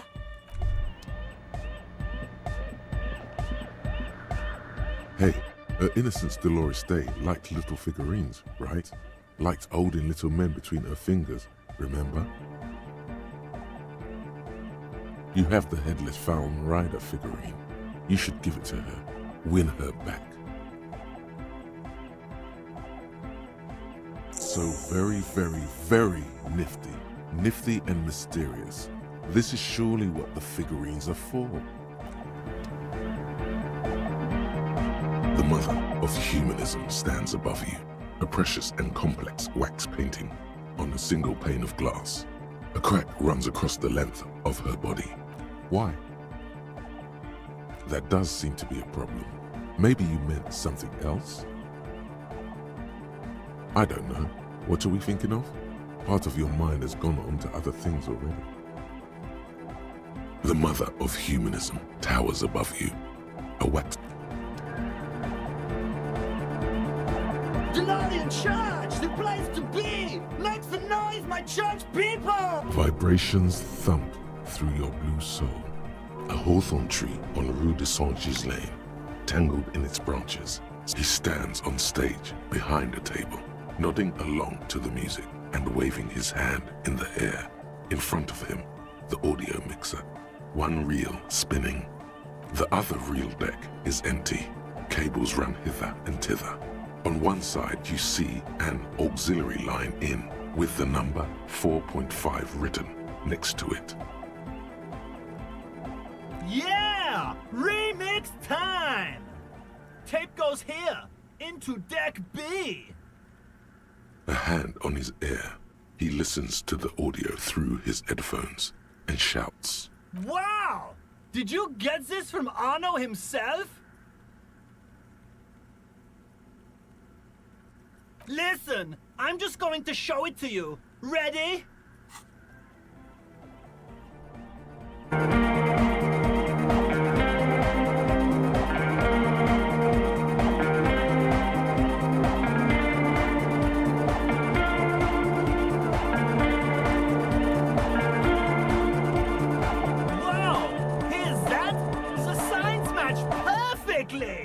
Now, if only we had the beat for the full assault, it would be unbelievably hyper. What is this? It's good. How did you guys do that?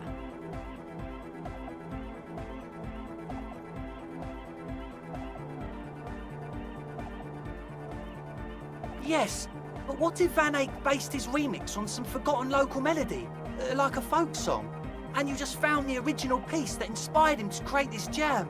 That would explain why it fits so well. Nah, to me it sounds like classic Van Eyck. I don't think he needs any inspiration from folk songs. Maybe he lives in Martinez and just threw away part of his song because he thought it wasn't good enough. I think it's just happenstance. Chaos in action. Contingencies of our limited existence. That and Egghead's fantastic talent. No, this is definitely part of the same song. Something cut from it. It fits too well.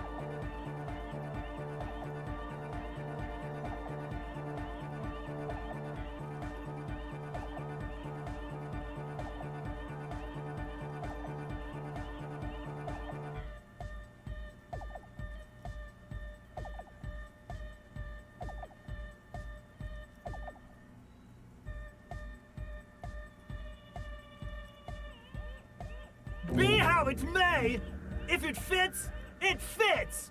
Bring up the volume! What about the bass? Do you have any ideas for that? Yeah, I remember. You said it needs more bass. I think you might know the answer.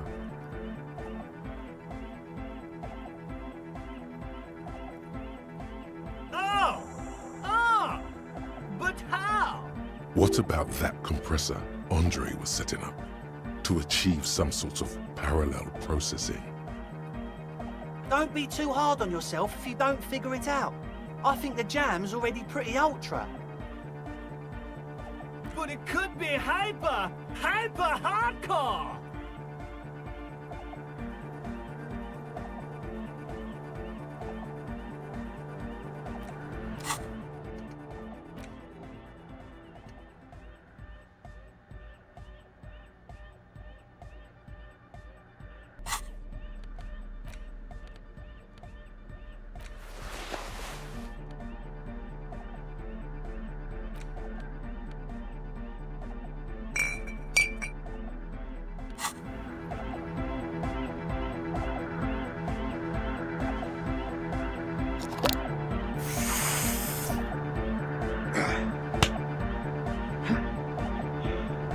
Good morning! Yeah! Hardcore! Sidechain the beat. Listen, you can use the compressor to select between which track it's compressing, either the auxiliary signal or the main input from the tape. Make it alternate between the signals. The compressor controls the gain based on the level of the signal on the aux sidechain input. It will allow maintaining a loud sound without peaks that fill up all the headspace. Sidechaining it, you said? Then he puts on his headphones and his eyes go wide, wider than they've ever gone on drugs. He starts jumping up and down with bliss in total silence, still listening to his headphones. Hey, what did you do to Egghead, Cop Man? Did you break him? Are you ready, pussy? Noid straightens his back, ready for the beat. I was born ready, Egg.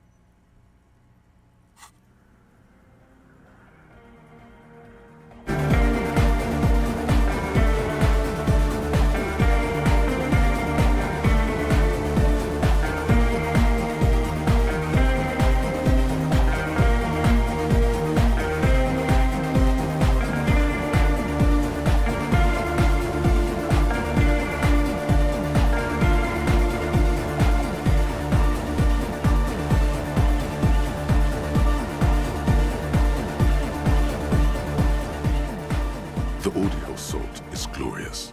The speed freak dances on the stage, intensely waving his hand in the air.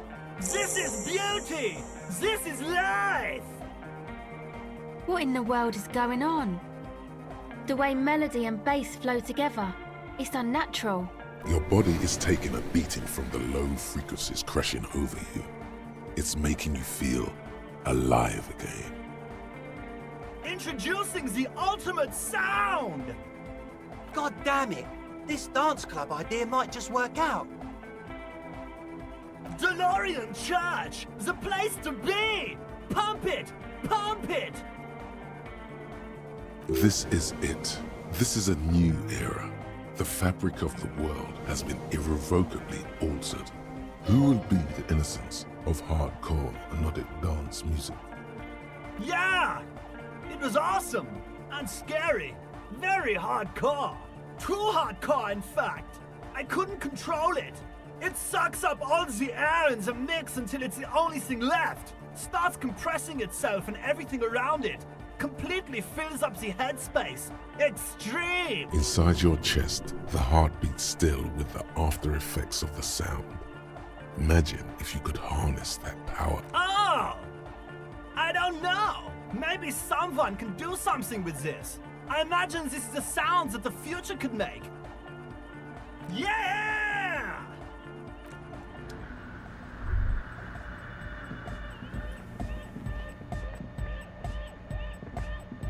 Welcome back.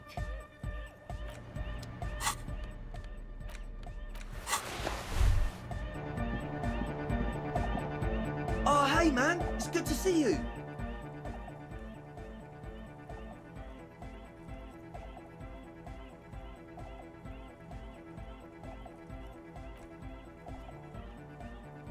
Goodbye, officer.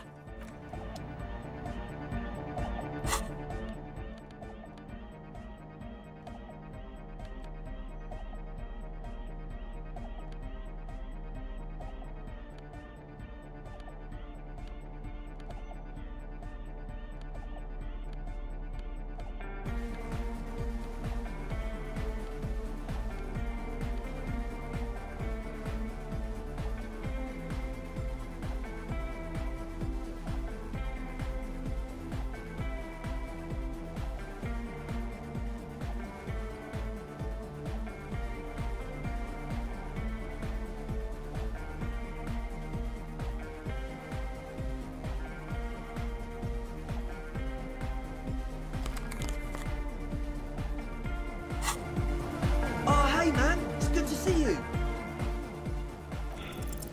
You close your eyes and dream of the shapes your body But just imagine. puts a grin on your face. Salvation. Goodbye, officer.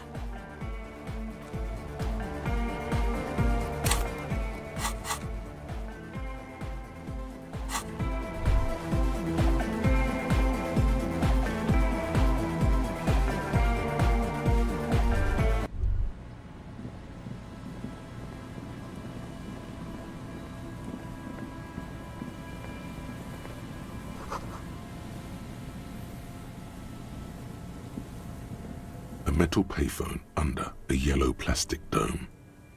There's a life is garbage.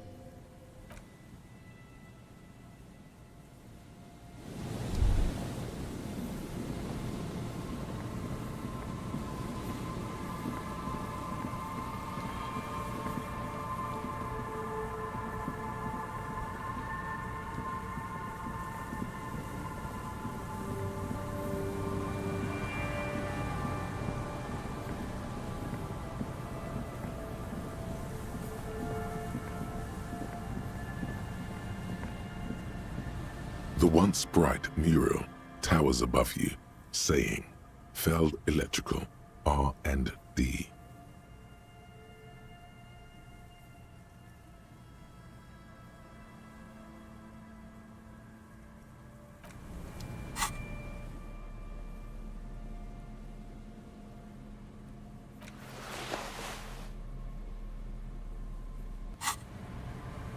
The once bright mural towers above you, saying, Fell. Suddenly, there's a sigh, carried on the molecules around you, moving, flowing from high pressure to low pressure, like that of a woman emptying her lungs.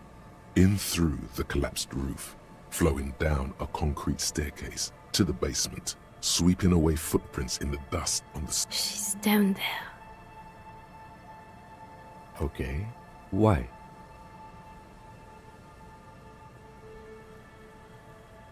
So, how do we get in there? The doors were on the collapsed side of this building. They're gone, basically. Finally, my time to shine. Perhaps you can climb them. We are not climbing anything. I'm 43 years old, and I plan to live to see 70. There has to be a way to use brute force. Climbing sounds unsafe. Brute force is safe. Look around and find something to break if the ladder fails.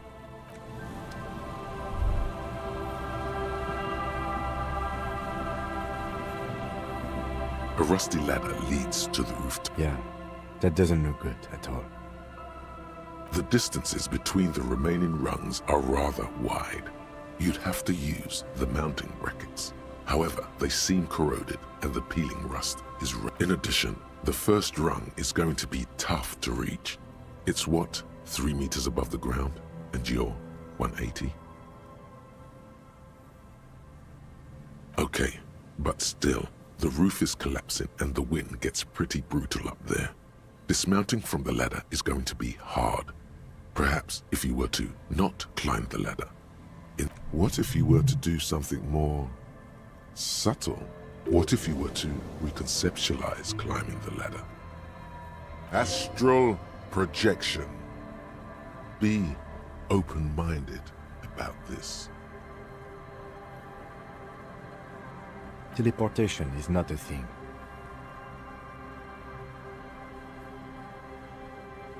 Okay, let's say teleportation is a thing. Wouldn't you need some kind of scientific apparatus to create a teleportation field? You can't just do it without apparatus. What are they talking about? Teleportation, Mikhail. It's generally thought impossible. Oh yes, it could hurt. A lot. He is restraining himself from using a parental tone with you right now.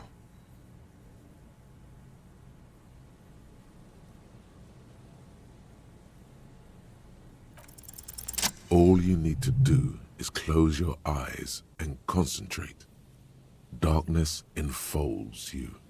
You can feel the distance between the bench and the first rung of the ladder. All you need to is... Zoot, zap, pow, crinkle. It's like magic. You feel yourself disappear, your atoms fading out of existence. Oh my god, I can't believe it. Bam! You find yourself on the roof, having mastered the art of physical displacement.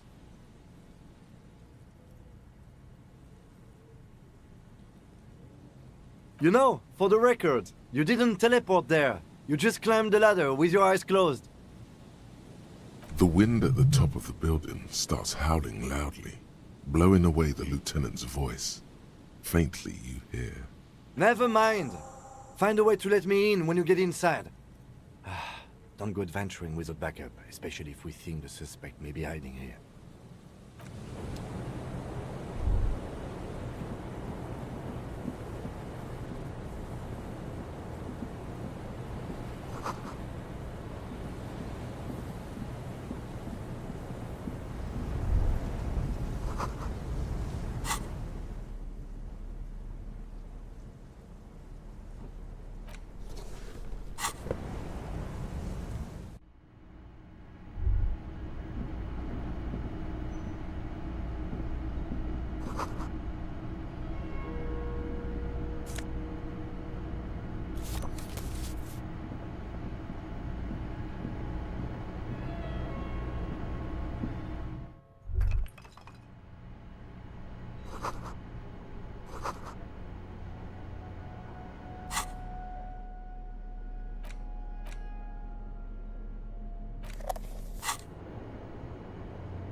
Two rusty metal plates that slide apart form a crude door. It's been here under the boardwalk for a while.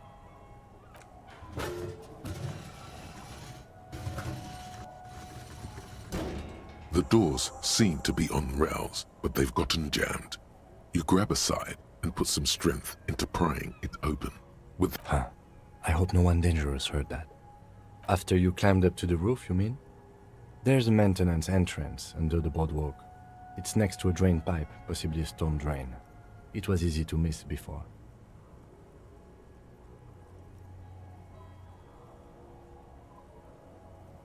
Yes, we have an exit, so let's get going.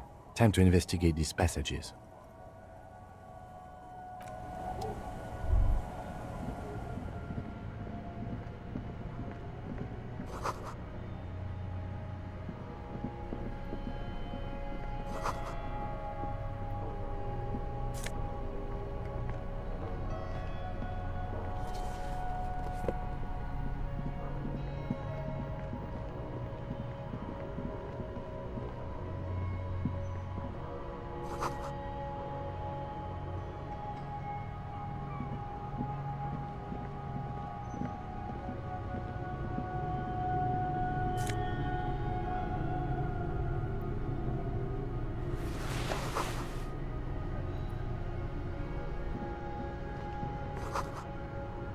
A mustachioed and mutton-chopped man, amateurishly depicted, gazes at you with sad eyes. The plaque reads, K. Mazov. There is a spider web in the lower left corner of the portrait. Years' worth of dust is shaken off. The full head of hair, matched by an ample moustache and sideburns, look a bit silly. Someone crouches, heels digging into wet sand. Hands sweep across the sand. Grains stick into the frayed skin of the fingertips. An old man sits on a slab of concrete and taps his fingers against the glass of a scope. Yes, I can see that. Looks like some communists were hiding out here. They left a long time ago. The lieutenant does not seem to share your enthusiasm.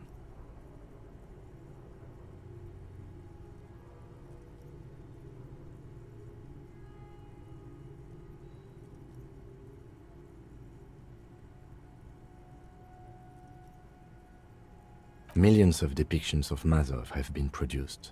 They're not all connected. Besides, that looked like some student. The youths always go for this kind of stuff. We have found a lot of those lately.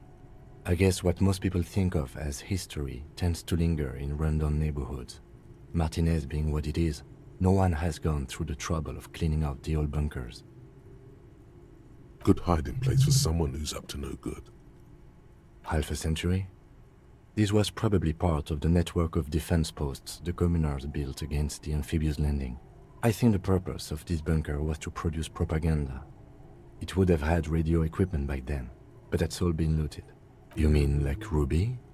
No, I think we've stumbled on a piece of history.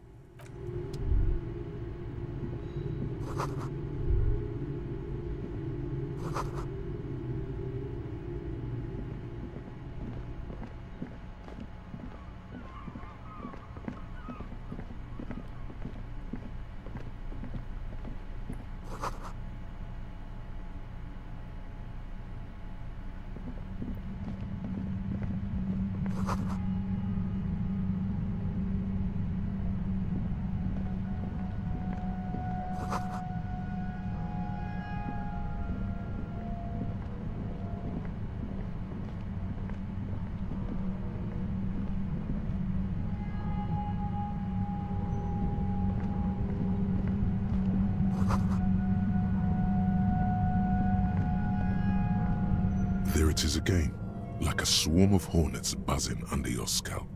A strange tingling you can... No, what do you mean?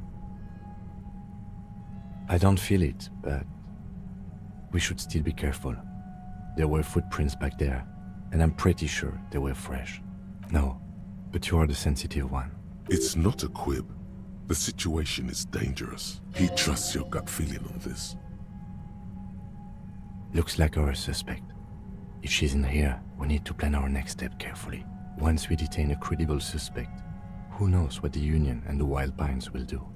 We'll set in motion events we have no control over. You will upset the balance of power in Martinaise. The deadlock between the company and the Union will destabilize. Keep calm. Go over the whole situation in detail.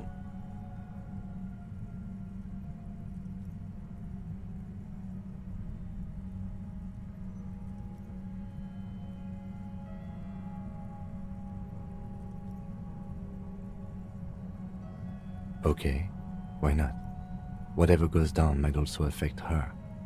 The Union is watching her closely now. Not closely enough, you suspect, but still, good idea to visit her once more. You mean Morel? I don't see how cryptozoology and the murder investigation are connected, but if it gets that tense, the amateur zoologists might not be able to do their job. Well, we are not responsible for what we can't predict, are we? I don't think the entire city will be razed to the ground. If you can't predict it, there's nothing you could have done. You're right. However corrupt he may be, nothing happens in Martinez without him knowing. We might have to dirty our hands, but... In this case, we can't afford to be squeaky clean. Yes. There won't be time for that once things go down. Matter of fact, I don't think there's time for it now, but... If you must. I think I see a cavern. Maybe more cellars? I think we've been careful enough. We still have the element of surprise. I wouldn't be so sure. You haven't exactly been sneaking. Or maybe not. Either way, once we go deeper, there will be no turning back.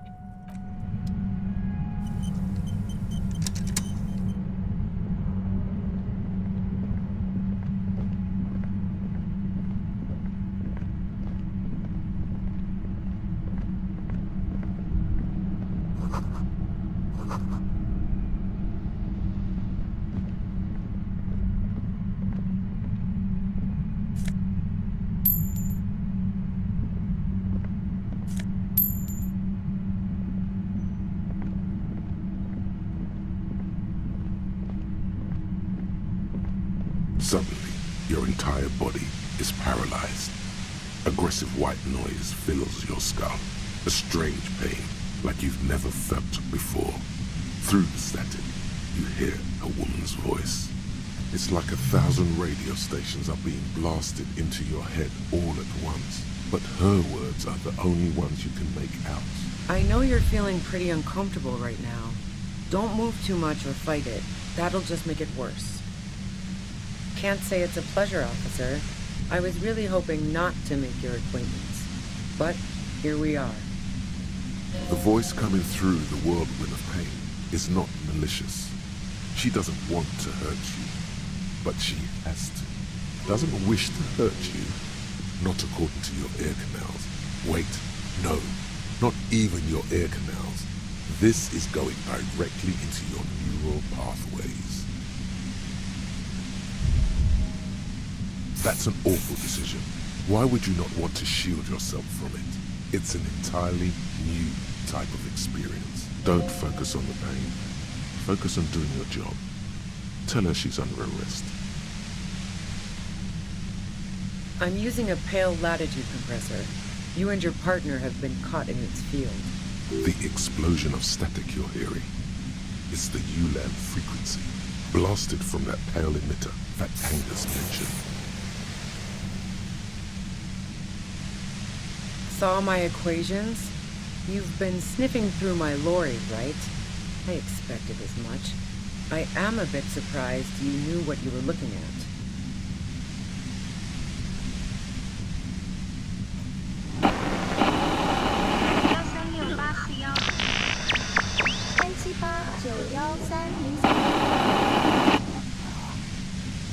A pale latitude compressor is used to sort of make the pale more manageable. With a lot of these, you can force a radio signal grid on the pale, literally crunch the distance across it. Signals are relayed across a series of repeater stations fixed to buoys. Not a fun job manning those stations. All alone out there in the pale, people lose their minds in just a few years. So, what we are experiencing is a concentration of radio waves. Precisely. This is an industrial strength paraboloid. It's meant for forcing dimensions on something that doesn't have them. Needless to say, the frequencies used are out of this world. At the upper limit is the large prime number generator station. It's used specifically for pale latitude compression. That's why you may be hearing some numbers. But you might also hear, or think you're hearing, local radio chatter. She's been holed up in here for a while with no one to talk to. Keep her talking, and you just might get an opportunity to break loose.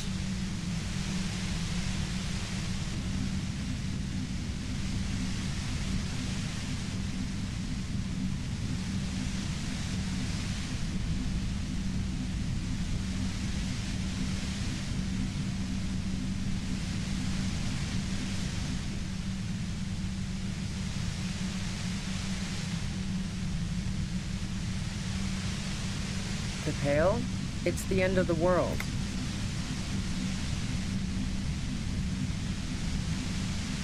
I built it myself.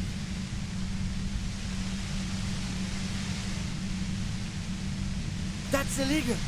I'm guessing it's patented. But we are beyond that, aren't we? Oh yeah. Way beyond.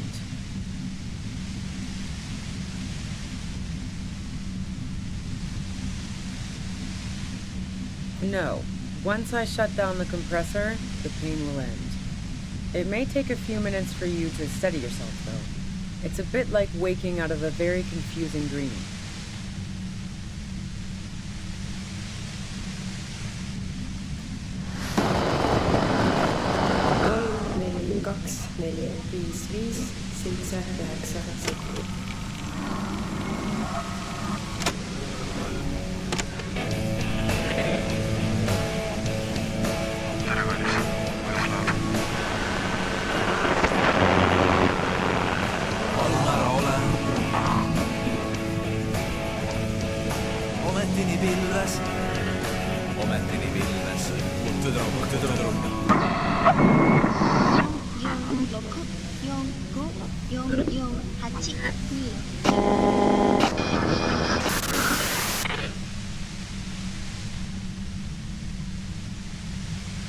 Yeah, I stuck my head in there before using it on you.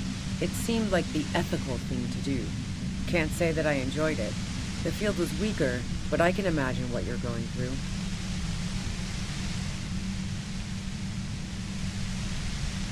Yeah, let's not talk about that shit.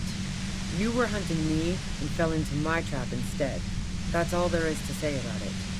So she thinks of you as hunters, not cops, and of herself merely as prey. If you've got something really important to say, you can do it through the white noise.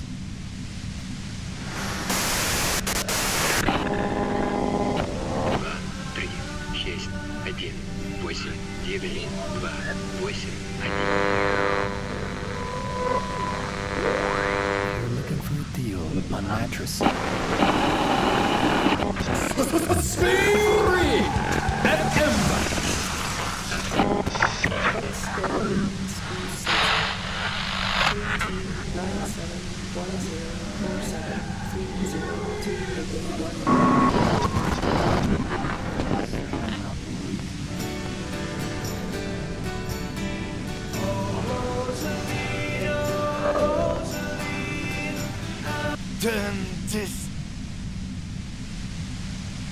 God damn it. Fine. If you really want to talk, I can dial it down. I've also got a gun, by the way. She's carrying a 2-barrel front loader. Remain careful.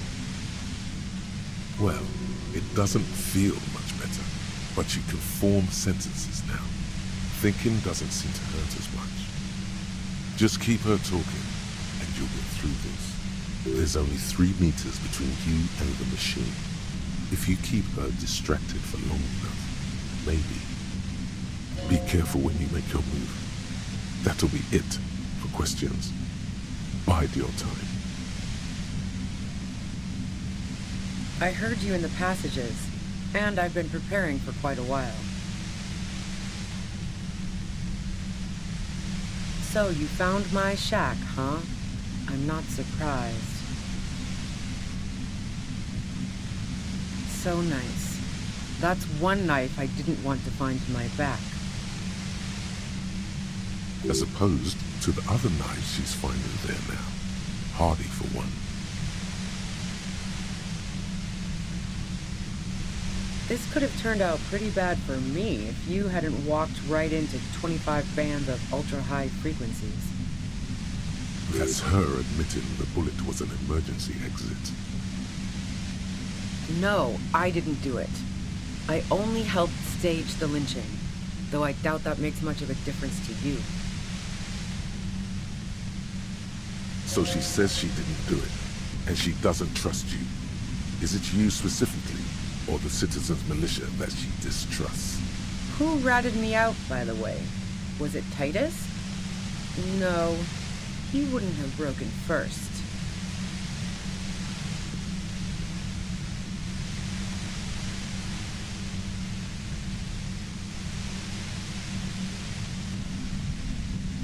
Oh, well, I guess I always knew she was a survivor above all else. But she couldn't have known I was on the coast. How did you find me?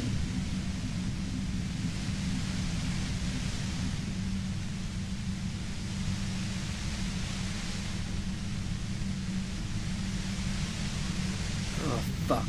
Took some convincing my ass. And those guys liked me, I know it. This is what happens to people whom people like. A dull despair is creeping into her voice. How the fuck did the rest of you get by?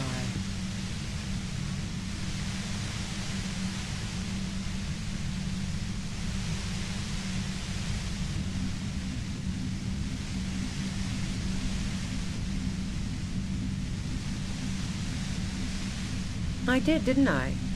Now you've come for me. Fuck them all the same. Like what? I already told you I didn't do it. A strong moral compass.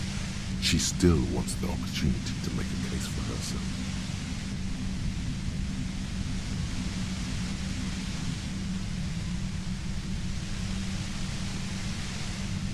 Man, I was with the boys the whole night. I hope they at least bothered to impress that upon me.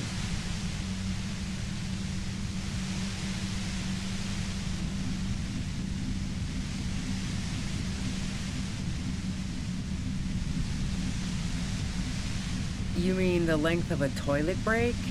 That wouldn't even have been enough time. No one takes a 15-minute leak. Look, fuck you, man. I might also have stopped by the bar. She speaketh truth.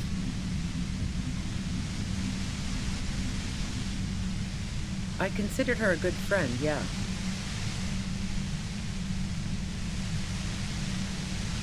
Oh, so that's where you were going with this. That's a very sentimental way of putting it. We both had pasts we didn't want to catch up with us, and we enjoyed listening to music together. Why not go on a road trip?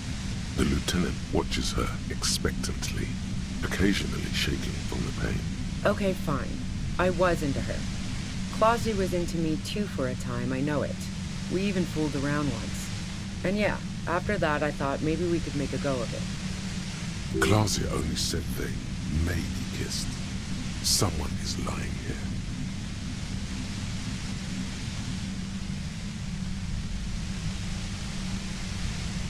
If that's what she wants on the record, so be it. I'm not about to go into details for you to jerk off to later. Seriously, just move on.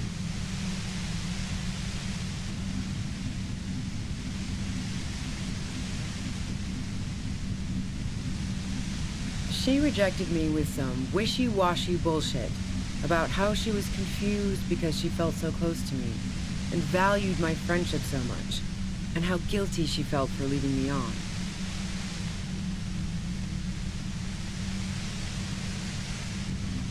I knew that wasn't the whole story, but thought, fine, I'll take it and move on. Yeah, one time when we'd both been drinking, I said some heated things about how dangerous her patterns with men were. I was a little worried she'd blow it out of proportion in her head. All the drugs she was doing can make you feel like you're living in a DeLorean tragedy. Yeah, the girl seemed terrified. The merc was beyond caring what happened to his mortal coil. It was a no-brainer. Go ahead. It's your body. And mine too, he thinks. But keep on. This must be done.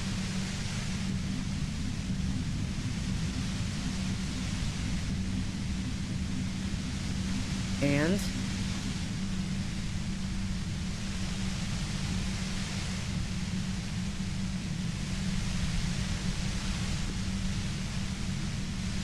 The gun store. Trigger Happy Jacks. What did you think? That I'm going to squeal on my gun supplier? Sorry, I'm not that kind of gal.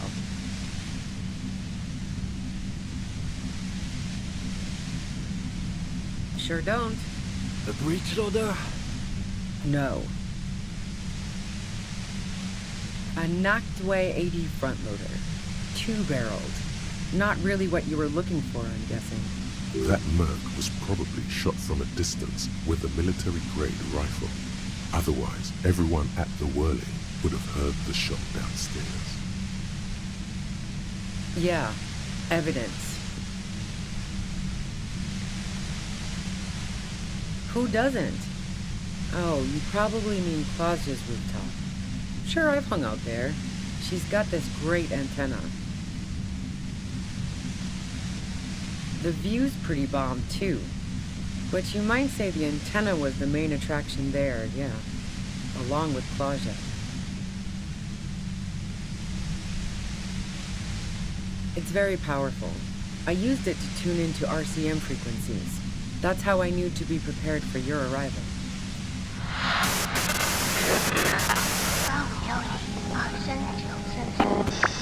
Yes, I'm sure. And anyway, as I said before, the shot had to have come from afar.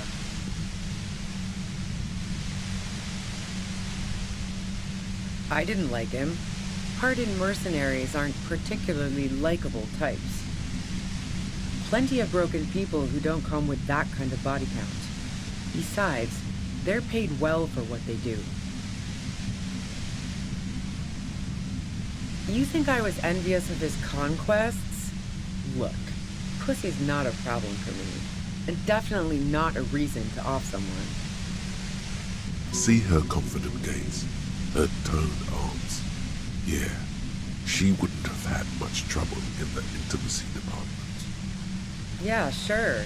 And I didn't like Wild Pines sending in those foreign hirelings. Me and a fuck-ton of other people around here.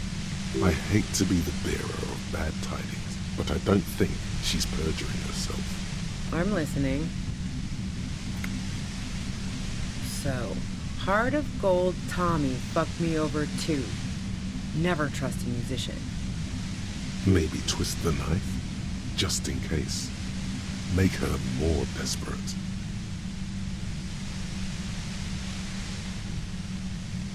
Okay, great. You got into my lorry on your own. What now? You're going to arrest me for drug trafficking? That's your prerogative. Man, it's to get away from all that murderous shit that I left Jamrock. my previous employer, for the union. She deliberately avoided naming the mob she worked for. You might be able to find this out later. I got lucky being a dispatcher. Never had to do any of the really dirty work myself. This gun has only been used for self-defense against serious scum. There. It's going to be easier to reach the machine now.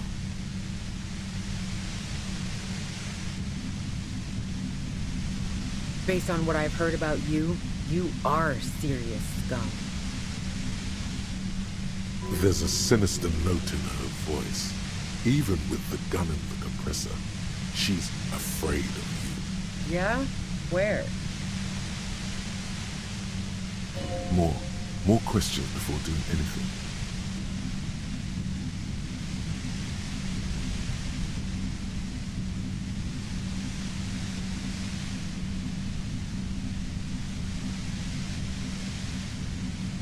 She eyes you warily, as though gauging your sincerity.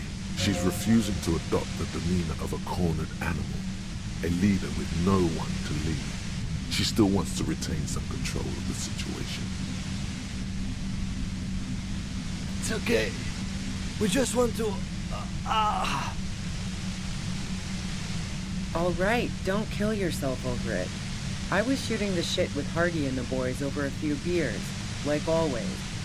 Then Klasha comes in, all pale and shuddering. She sits down with a drink, trying to steady her nerves. So I grab a seat next to her.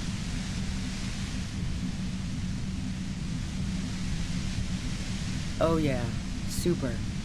But I didn't think too much of it at first. I'd seen her party hard before. This woman has seen people OD. Glacia wasn't quite there yet, so why worry?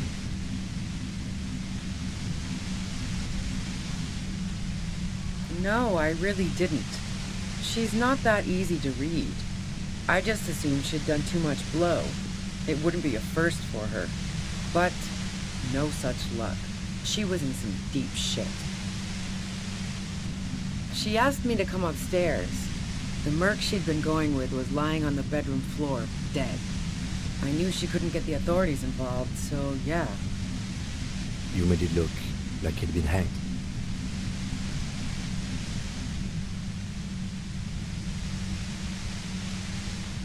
What? No. Faking a lynching was her idea.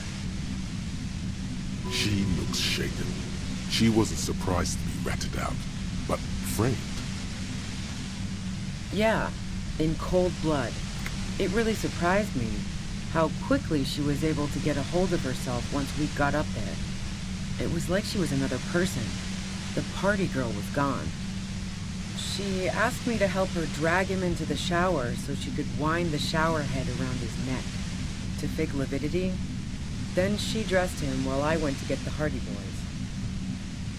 She lied to you about that, too.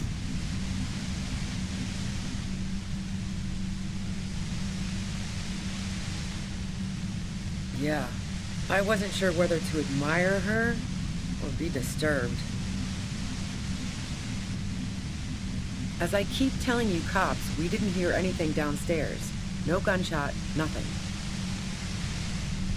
But even if this is true, weren't you worried this lynching might lead to... War? The thought crossed my mind. But the mercenary's death was going to have repercussions either way.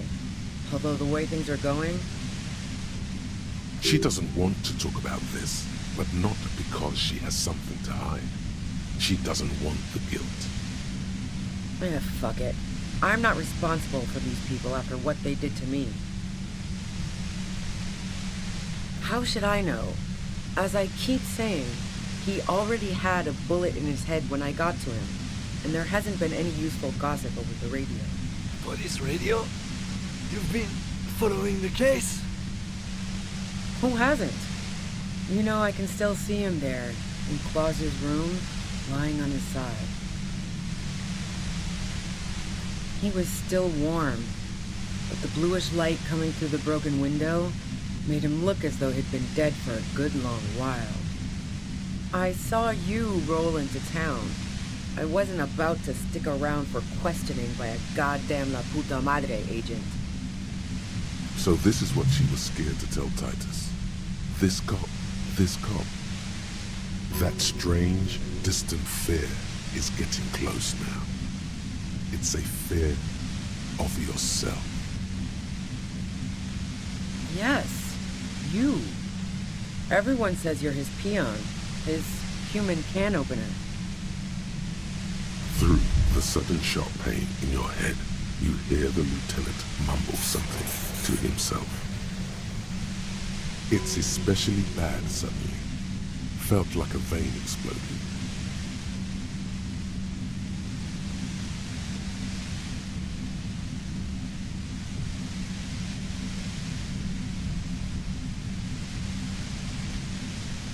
Everyone in Jamrock, the cops, the criminals, why do you think I'm holed up in here with a goddamn death ray waiting for you? If she knows that about you, she must know your real name too.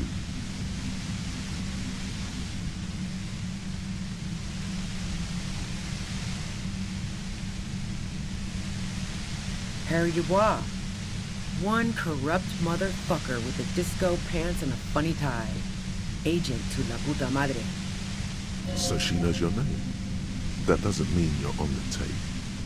Criminals make up bogeyman stories about cops all the time. All of this just means that you're effective. Criminals know you and are scared of you. I don't know. Sounds pretty convincing to me.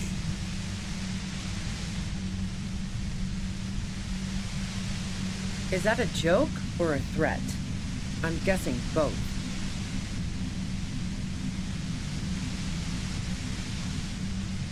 Yeah, sure.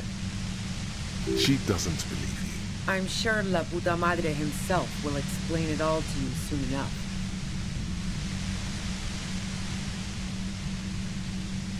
You've been to my lorry. You think the biggest player in Jamrock appreciates competition? And now I have Harry Can Opener in my lair. Fucking Titus.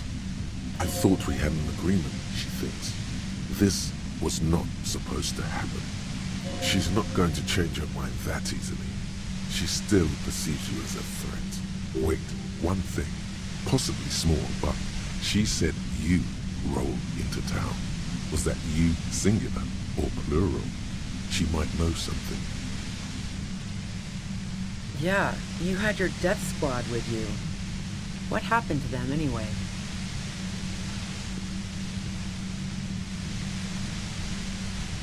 Sure you do. I bet they're just outside waiting. I guess I'll take my chances. Well, it wasn't this scrawny dude. You had two guys and a lady. The guys looked pretty buff. The lady wasn't bad either.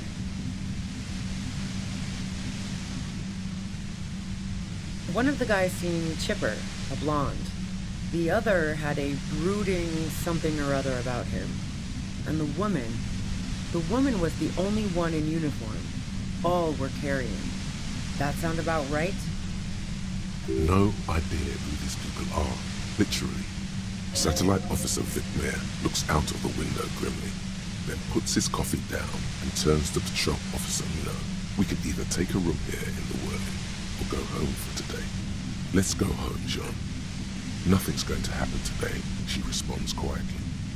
Jean takes his blonde wig off. Call Heidelstein. He can give us a ride.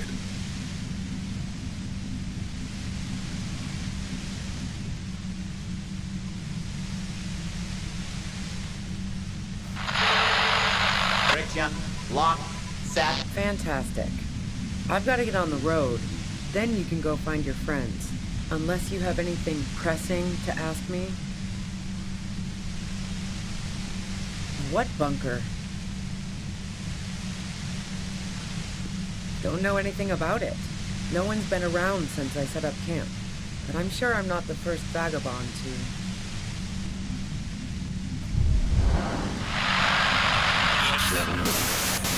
Keep calm. Breathe in. After the pain recedes, it's a little clearer.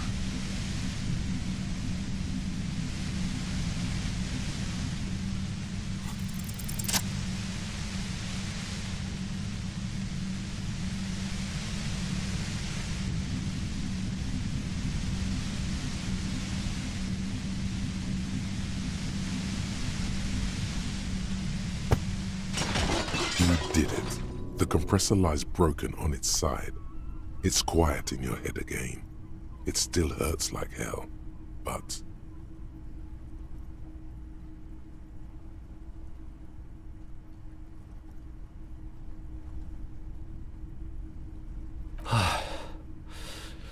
All good, officer. Be careful. She looks at the machine, assessing the damage. Her hand trembles. Oh, fuck it.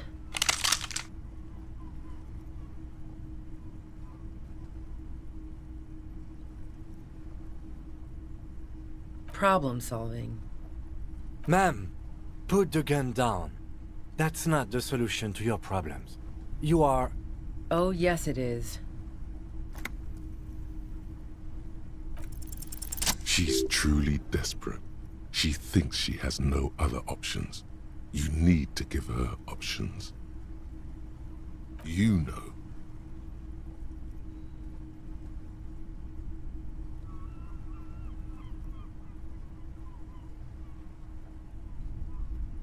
This is how you talk her out of it.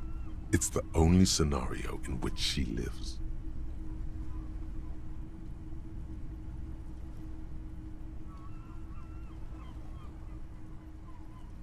She stares at you, frozen, the gun still in her mouth, eyes filled with dark intensity.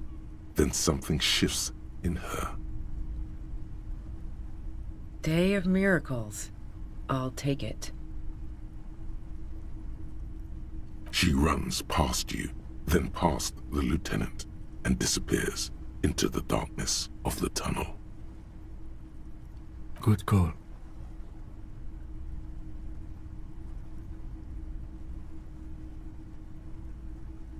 Yeah, I'm sure. I would have done the same had I not been incapacitated. He couldn't take it like you.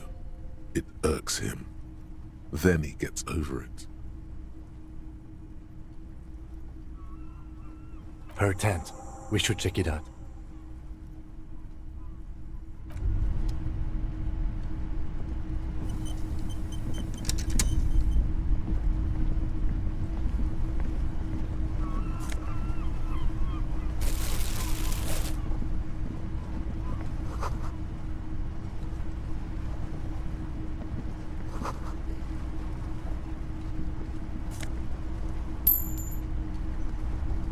The plain red tent stands by dispassionately. It was pitched by practiced hands. She's used to camping out. The tent looks old, but well maintained. In the darkness of the tent, a rolled up sleeping bag, cooking utensils, some books, and a kerosene lamp.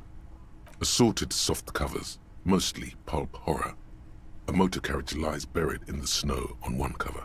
On another, a ghost airship. You also see a collection of radio enthusiast magazines. See anything?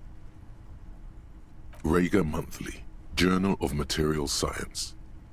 More Technological Digest. One of the magazines doesn't have images on the cover. It's not a magazine, it's a leather notebook. You pocket the worn brown leather journal. We should read this immediately, like right now.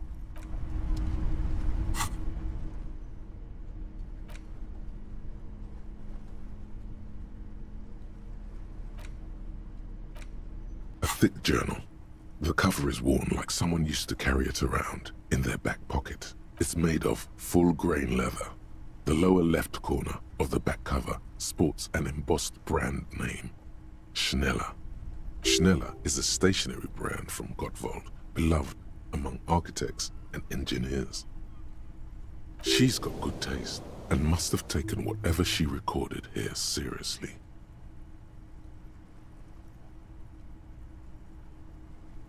The journal falls open. About 2/3 of its ruled pages have been filled. The large cursive of someone who writes quickly and confidently. It's a mix of logistical notes, diagrams, and personal reflections, all dated. It's good she left in a hurry. We could learn a lot from this. Hard to tell exactly. It's mostly noted down in code. Looks like contact information, quantities, directions. There could be useful information about local operations in those notes. We have esoteric radio technology. The most recent ones probably pertain to the latitude compressor, sketches, calculations of distance and density. You make out a familiar spiral shape. Short, wry observations of people and places, probably a way to pass the time on the road. Also, what appears to be attempts to sort through some difficult decisions. There are a few passages with many questions in them. Staff issues, always tough on the leadership. You smell traces of betrayal. The first entry is from August 2nd of last year. It reads simply, I know my position is precarious.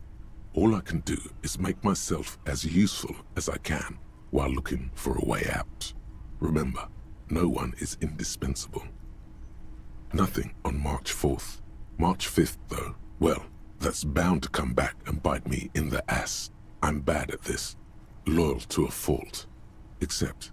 But that's another matter entirely. She is referring to betraying her previous employer. Does this suggest she did it in self-defense?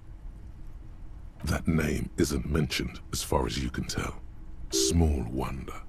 Would you talk about La Puta Madre in your journal? You do see an M though. La Puta Madre? M is mentioned on March 9th and March 15th. Great. M's peon is coming to town, no doubt to investigate the lynching, but also, I feel it in my gut to finally put a bullet in my head while I'm napping in my lorry or on a smoke break. Well, I won't stick around just to twist my own neck by constantly looking over my shoulder. Then again, isn't that what I've been doing ever since I got the call? The call? Did M call her personally? Why? Been holed up here for 3 days now. I'm used to being alone and all, but I don't know when I'll be able to leave, or if I'll be ratted out. They will rat me out, of course. I've made it a point to believe in the best in people, the boys, for example. But experience tells me, did M feel truly betrayed by me? I was feeling threatened. He'd have to know if he threatened people, they'd take measures to protect themselves. Even I know that. The entry ends abruptly. The call was a courtesy. He must have held her in high regard to personally tell her he knew about her plan to run drugs for the competition. The most recent entry is from today. It reads, even when I leave here, if I leave here alive, what's my next move? Staging a lynching is a crime, even if I'm not accused of murder on top of that. Forever on the run. Not really my idea of the open road. Man, I was really looking forward to winning. It looks like she might have been framed. That would be a first, or a fourth. But who's counting, he thinks. Very rarely does anyone actually get framed.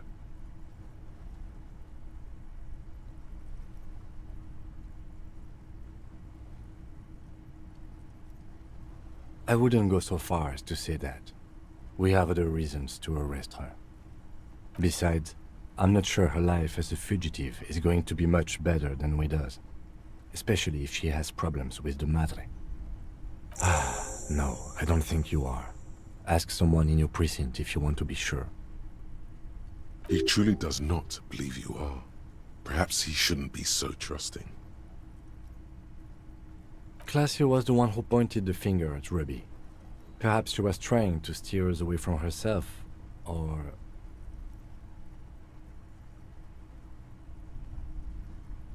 maybe she had an accomplice. Either way, we need to keep an eye on her. One thing is for certain. We have business back in the whirling in rags. Questions to ask. We should get to it.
No, detective. It is not. We really should get to the whirling in rags. Now. Goodbye, officer.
Stop. Now. It is time. Crisis. Death. You can feel it in your blue soul. Arm yourself with anything you can, unless you have nothing. Because you didn't find your lost gun, then just walk to your death. I can talk you out of it, whatever it is. You're too likable to die. Don't worry.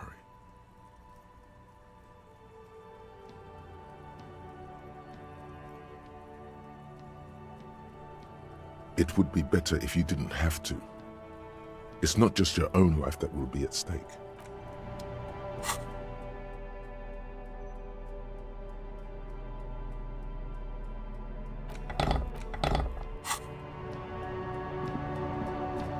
I'm all out of shits to give, loincloth. Welcome to the fucking reckoning. Put your damn gun down. People are gonna get hurt. We need to talk this through. All right? Shut up! You're not gonna talk yourself out of this, loincloth shit fuck. This is a misunderstanding. Nothing irreversible has happened yet. You can just return to your unit and forget all about this. The Kypt is merciful, willing to spare us if we just forget about our murdered and humiliated commander. I think we should just kill everyone, Corty. You are all drunk. Come to your senses. You won't gun down 7 people in the middle of the street. This isn't a frontier town or a jungle outpost. Easy, Lizzie. Let me handle it. I know guys like this. I'm sure we can come to a peaceful agreement. Ain't that right, fellas? He is facing overwhelmingly superior firepower, and he knows it. Peaceful.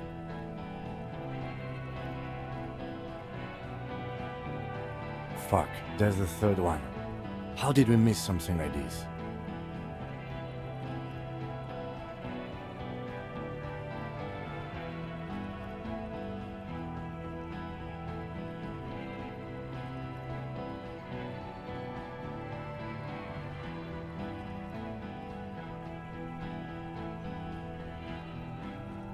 My plan is not to get killed, but we have to intervene. He doesn't want to, but he must. The Mercenary Tribunal. If this turns into a firefight, we should take him out first. A sound strategy. He's the leader.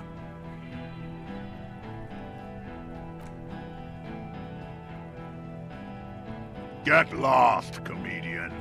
You cops had your chance. Now it's fucking time for some justice. Pig fuck!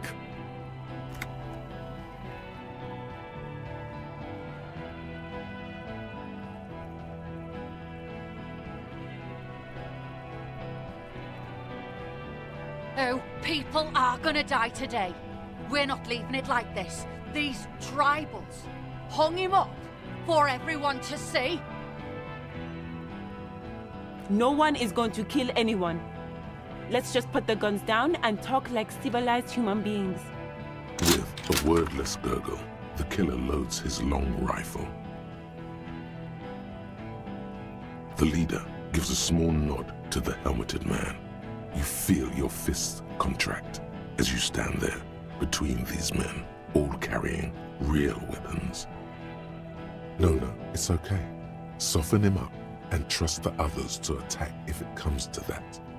Make him talk. Present an argument. Even if it comes to a fight, it's always a good idea to drag it out. Get under his skin.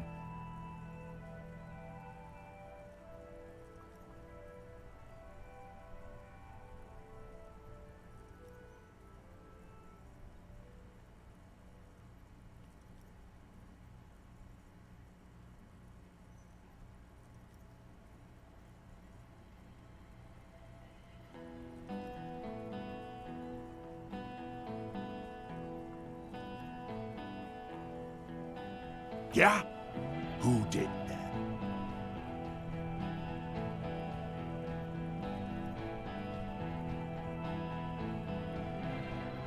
Time. You had time to fuck around in that church, to run errands for your union chief. I saw you. Time is up, Loincloth. Give me a name. Now! How fucking convenient. His fingers are twitching. That's a draw reflex. He's about to draw.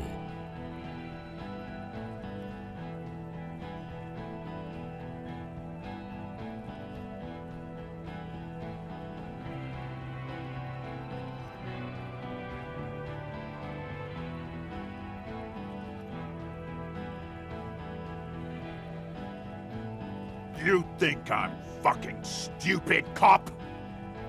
What if I just shot one of your pals here, right now? How about the kid? Tell me, it's a magic fucking sniper one more time. Listen, please. This cop and this drumhead court marshal won't decide who... He's gonna do it. He's gonna shoot her.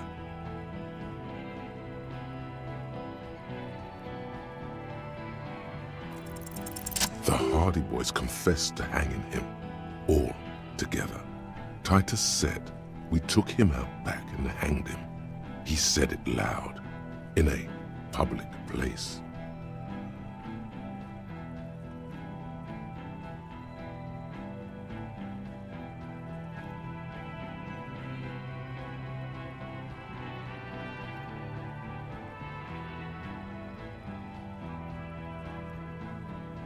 You're lying. DePaul heard it. You heard wrong. She and these men have been helping us find the shooter.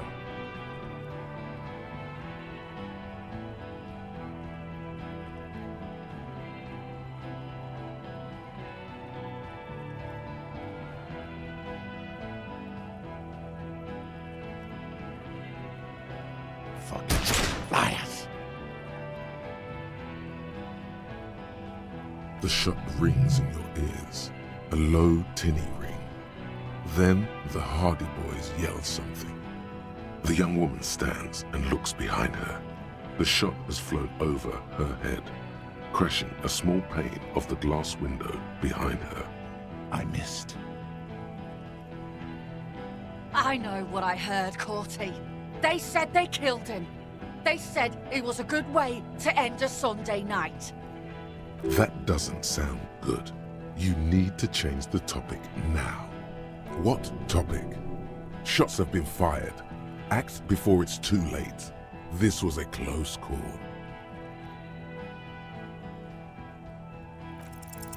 Dangerous. Ask about him first. You don't want personal facts about his dead friend coming out of your mouth. He has to start it. Sergeant Major Raoul Cortiner, reporting in to burn this fucking mud hut to the ground.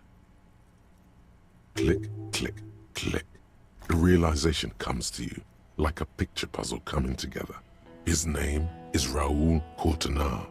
The dead man's name is Elysium. He's brothers with the deceased. For killing, maiming, and humiliating our commanding officer, you're all sentenced to death by lead.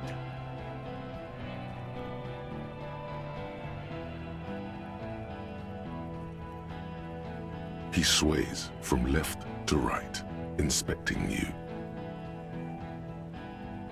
He wasn't my fucking brother. We just grew up on the same farm and got beat into place by the same sick fuck. Beaten by a foster parent or someone on the farm.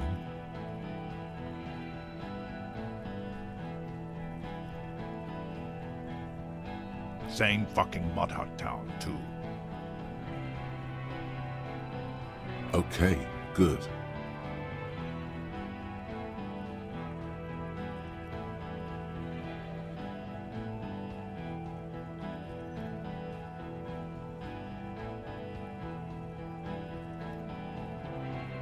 Our colonel did what he had to do. It was either one cunt or 100 of them. Brood here. In your ship pipes, right in the fucking... He likes to fire mortars at random coordinates. Wipe out mud huts like that. When he gets bored, Lely knew how to command. He was a good commander.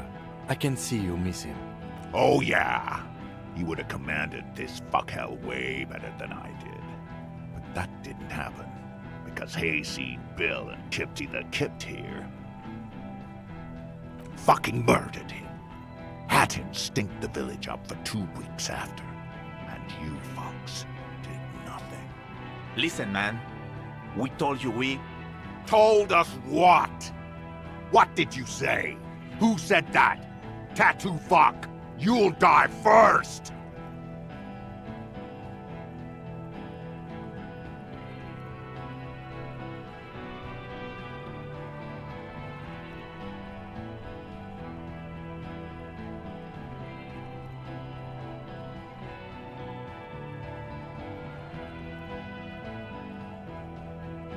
Who? Lely? We researched him. We contacted the ICP and looked at his birth records. That was in there. And other things. They fucking put Lely in a leaf compactor, and now these cunts finished the job. There's real anguish in his voice. A drunken sadness suddenly engulfs him. Memories. It's a mind fuck, Corty. He wasn't put in a leaf compactor. They're making it up to fuck with us. Major, permission to... Open fire. We can't have that. Interfere now.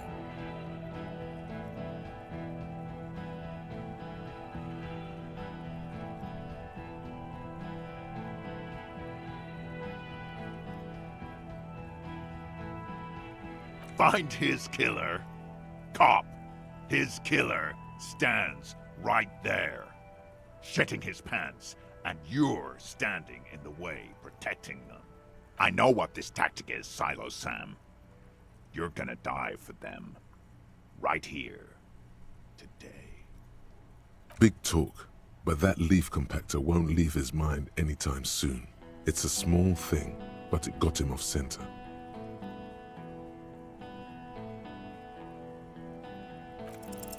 All right, here we go. This is an illegal tribunal. Krenner would never sanction this. Who's the commanding officer? Take your pick. You only have time for one argument. Choose wisely.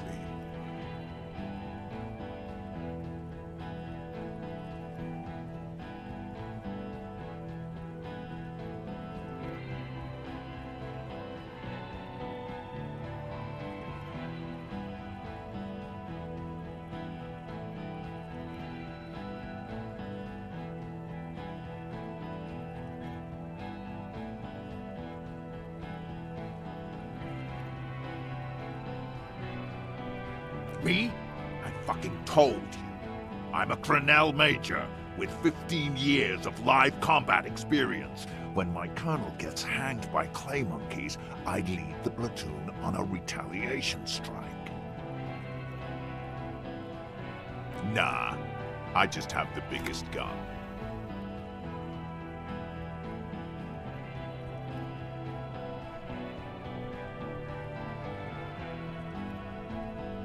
King Reaper.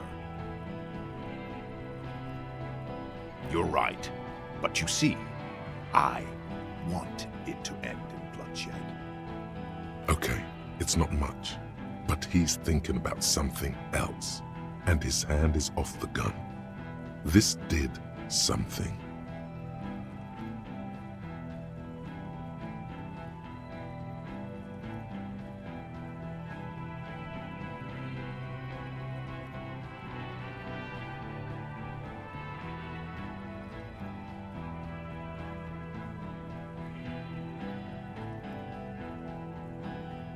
Rude. Rude is the killer. Rude, the killer, Owen Cloven. He doesn't talk much. All of you cunts inside out.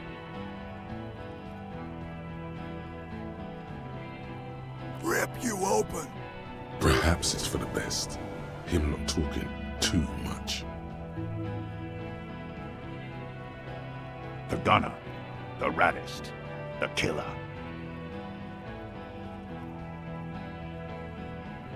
What do you think he does?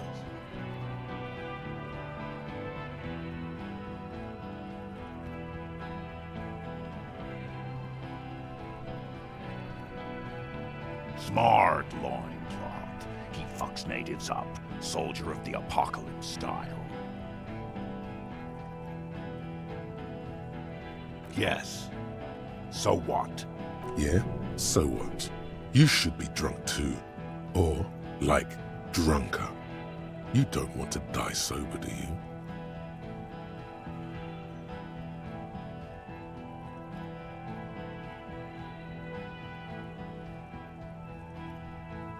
Nah. I'm clear as day. Fucking government-ordained super soldier. Enough already! What is this? We didn't come here to fucking chat! Interrupt me again and I will execute you on the spot, Lance Corporal.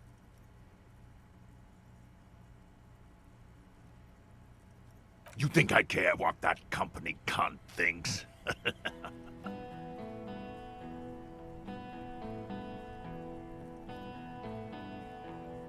She's gone, you stupid fuck! Sailed off 5 minutes ago. She doesn't give a shit about you, Silos. Stay cool!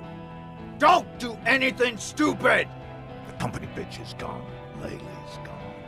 Fuck are we still doing in this shithole? Guys, I just get in the way. I don't even have a gun. Hold your ground. Any more of you run, I'll shoot you myself. We're doing this together. They're afraid. All of them. Trembling reeds in the wind. They'll run, scatter soon. One by one. No, the rest will stay. They will hold their ground, even if it means dying here with you. Who the fuck is that? Glacia, the woman upstairs. Where is she? She left!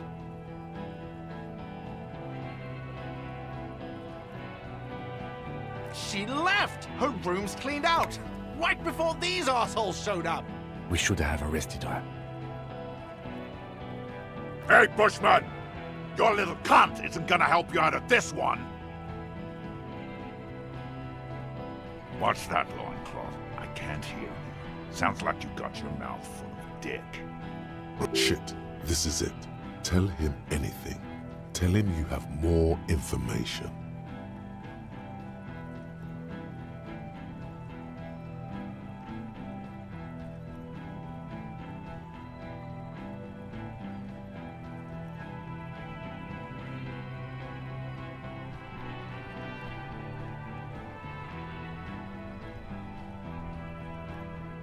Rude. Kill him.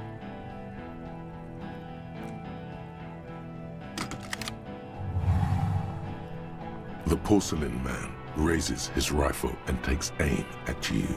His hands are steady, and the long barrel of the rifle sways slowly. You stare down the barrel of the gun.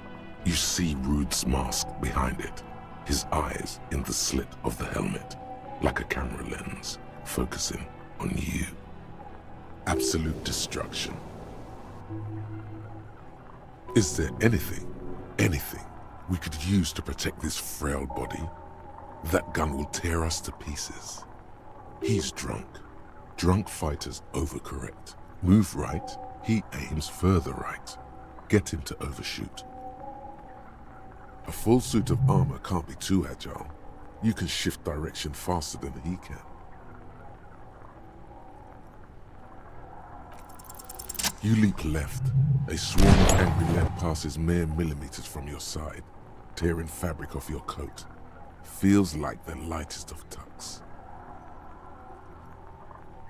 The man tilts his head, trying to see through the clearing smoke for the next shot. God, please. He's aiming for the eye slot in Rude's helmet. An extremely difficult shot. 2 shots ring at once. One from the lieutenant's pistol, and the other from de Paul's. It's aimed at the lieutenant, but it misses. You hear a scream behind you. Glenn, dying in a puddle of blood behind you. His mangled torso has 2 gunshot wounds. Blood gushes out of them like red geysers. You see 2 cold eyes looking at you through all the smoke and panic, and a pistol raised, aiming at your chest, point blank. Then the man squeezes the trigger. A look of happiness. His eyes seem unnaturally bright, shining like stars. Something in the fear must distort him somehow. He is evil, and the end. Here it comes. Death.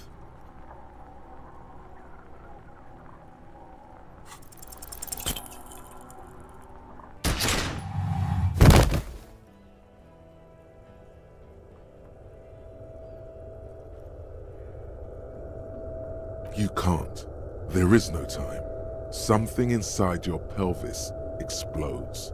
Your entire lower body is on fire, and your legs can't support you. You fall down like a rag doll. The pain is too immense to scream. It pushes the air out of your lungs. Everything goes dark. A distant blur as you recede into it. The Hardy Boys are yelling. Someone is running, jumping over you. In the background you hear gunfire shatter glass, and then a man in pain. A familiar sound. It's Titus with a splat like meat. You hear bullets rip into him. His voice, still giving orders, grows fainter. Feels slick and warm with blood. The pain is too strong to know what has happened there. Even clutching to your consciousness takes everything you got. Most of what's down there. You can also feel the bone where the bullet went in. Something very sharp, like broken teeth under your fingers. You're bleeding out.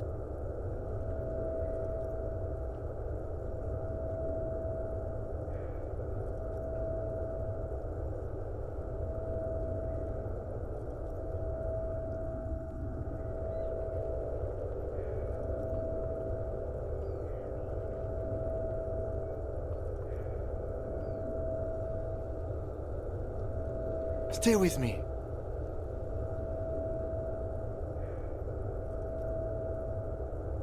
Yes, keep talking. You hear me? Stay awake.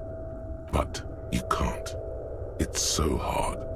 Your eyelids grow heavy, and the sounds ever more distant. And a cold comes over you. The lieutenant, too, is somewhere far away, almost gone. When suddenly, you sense something behind him. A shadow towering. Someone stands there, raising his pistol at him. The lieutenant does not see it. He's pushing down on your wound with both hands. Scream immediately. He's gonna die.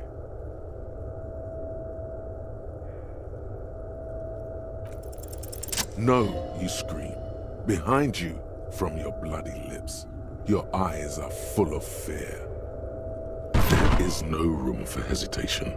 The lieutenant turns around and fires, his body falling on yours in the course of the motion.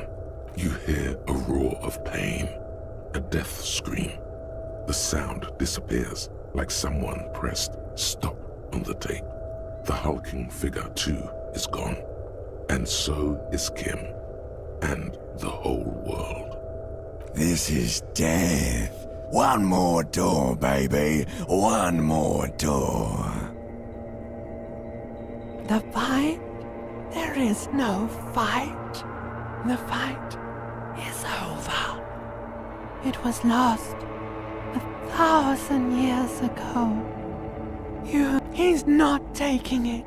His body is not taking it. Oh God, no. He's not disintegrating. He's swelling up instead.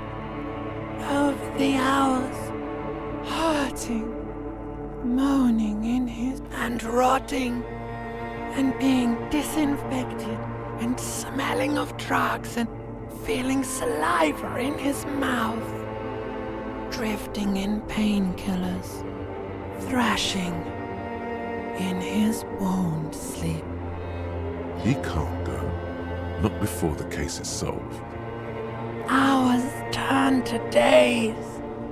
Soon we will get up again and go through it again. The engine of a Caprice Kune. No, it was him. He is the infernal engine. Can't you see? He never stops. He only gets worse.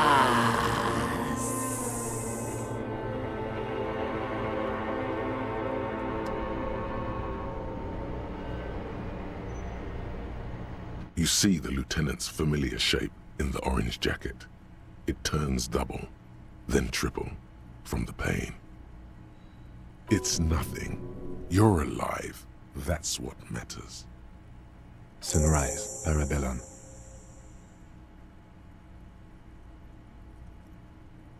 Mr. Gart cleaned it. It took him an entire day.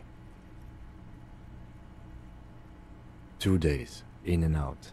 You've been up enough to take Dramamine and curse, and drink water.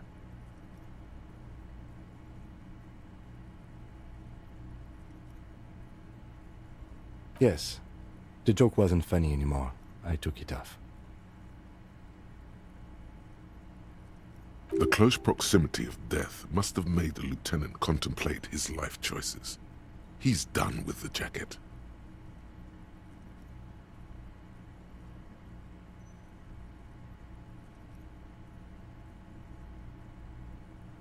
Sunrise Parabellum. Sunrise, prepare for war. It's an old revolutionary saying.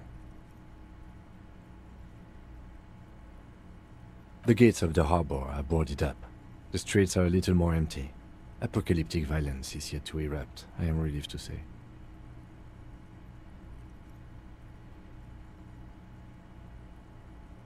I think we may have held it off, for now. Barely.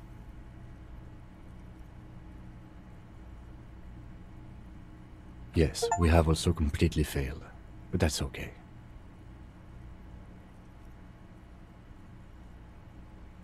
What happened?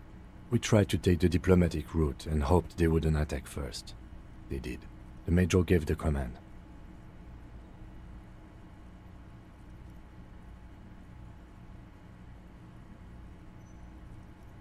As retaliation, their rifleman tried shooting you. He missed, or you dodged.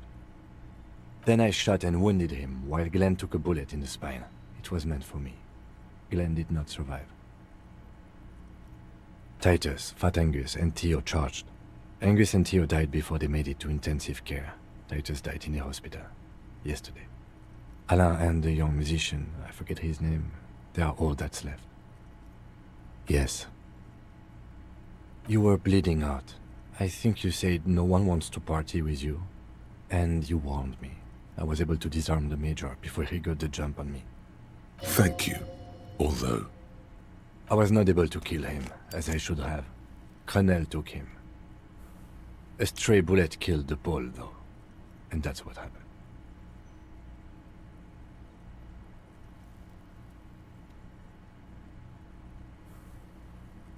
Yes. This is the one. He's in a private hospital across the river. Kune claimed him from the local butcher shop where Titus died. Turns out he's insured. There is unveiled anger in his voice. We won't get to him anymore. The good news is he's not coming here either. I did some damage. 4. Glenn, Theo, Angus. The fat one. He took a lot of bullets. And Titus. All.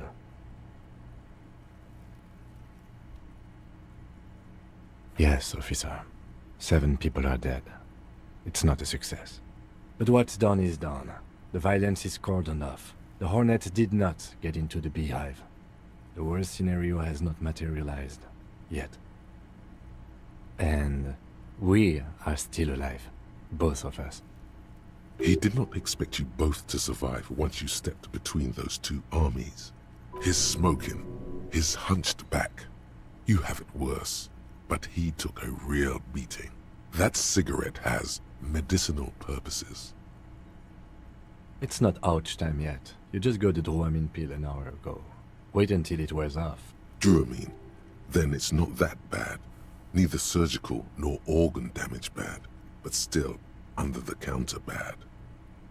Reasonably bad. You were shot in the left quadriceps. That's your thigh. The outer side, thankfully, no major arteries were nicked. The bullet was removed and a bacterial infection treated with mercurochrome. We will see. You won't be able to dance much, that's for sure. You should be able to live with limping around, though. No. A man and a woman sit in the front seat of an armored motor carriage. The woman is driving. The man lights a cigarette. Jean Vicmer is his name. The asphalt vanishes under the wheels of the machine. Ahead, back to that shithole, he says. I called your station after the fight. The injury was logged in. They told me they've sent officers to join you on the site. I'm sure they're worried about you. That means he hasn't seen them around while you were out. They're not really worried about you. If they were, wouldn't they be here? I don't know. He may have some idea, but he's not gonna get into it with you. I did. No need. Not very. I have a concussion from the Major beating me with the butt of his gun. I try to not move too much. Things would be worse if you didn't warn me. Thank you. I did not see him coming. Stupid of me.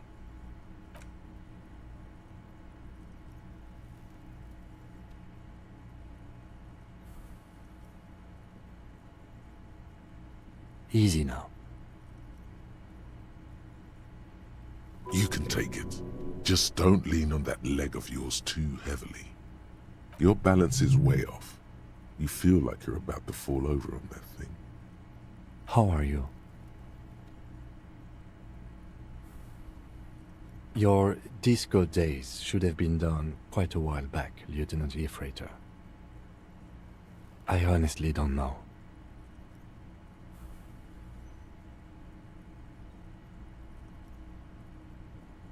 We can't talk to Everard. The harbor is in lockdown. Everyone in there is outside our grasp now. And Joyce has left too. Yes, she left yesterday morning. To meet the board of Wild Pines, or that is what I've heard. There's a pin somewhere in the machine that keeps Connell from sending in a death squad. Maybe it's her. Maybe she kept her hand. Either way, Ruby's gone, and Claudia too. We really should have arrested her, you know?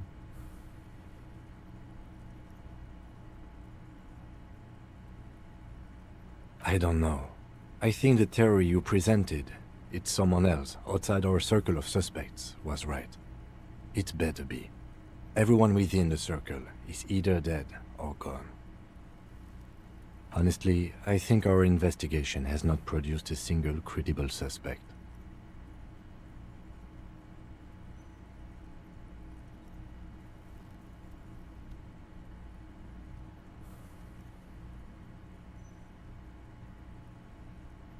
We should go upstairs, rethink the ballistics in situ. I agree with this. What else?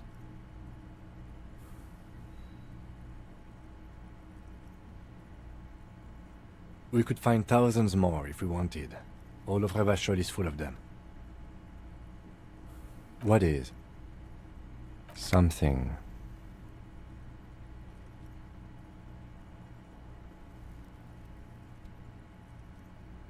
He does not know what to reply. Looks out of the window, then back at you.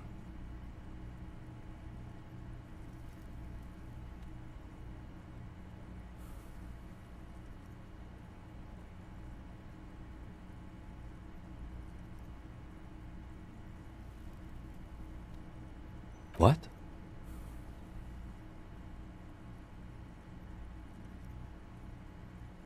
Every piece of garbage in the city is not connected to the case. You don't have to catch everything. He's wrong.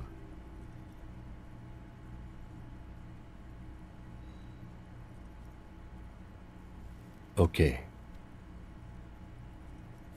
He arches his brow. The ceiling fan patiently spins overhead.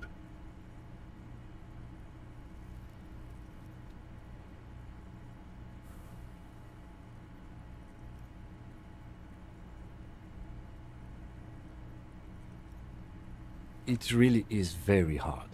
That concussion must be making him dizzy.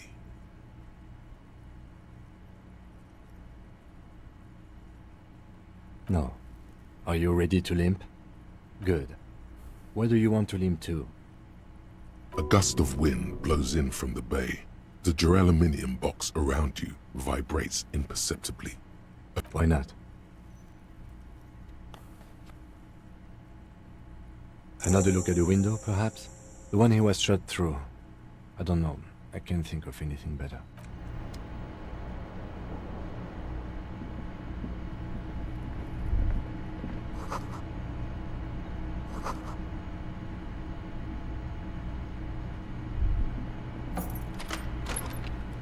The bathroom mirror is...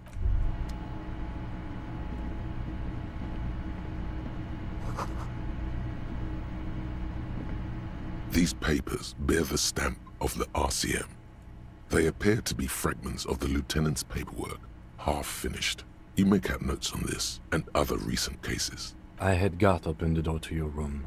You were running a low bacterial fever the first night.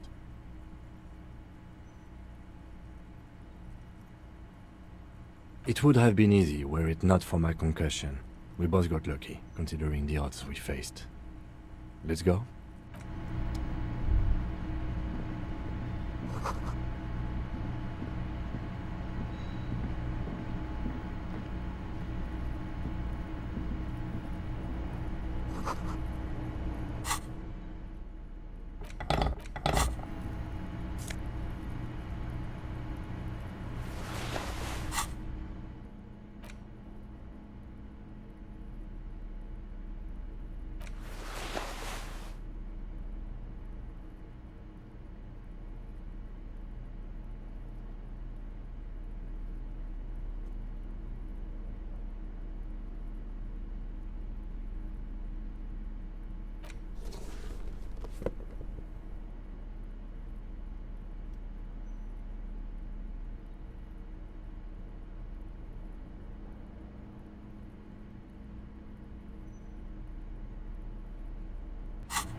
The medicine cabinet is empty. Pity.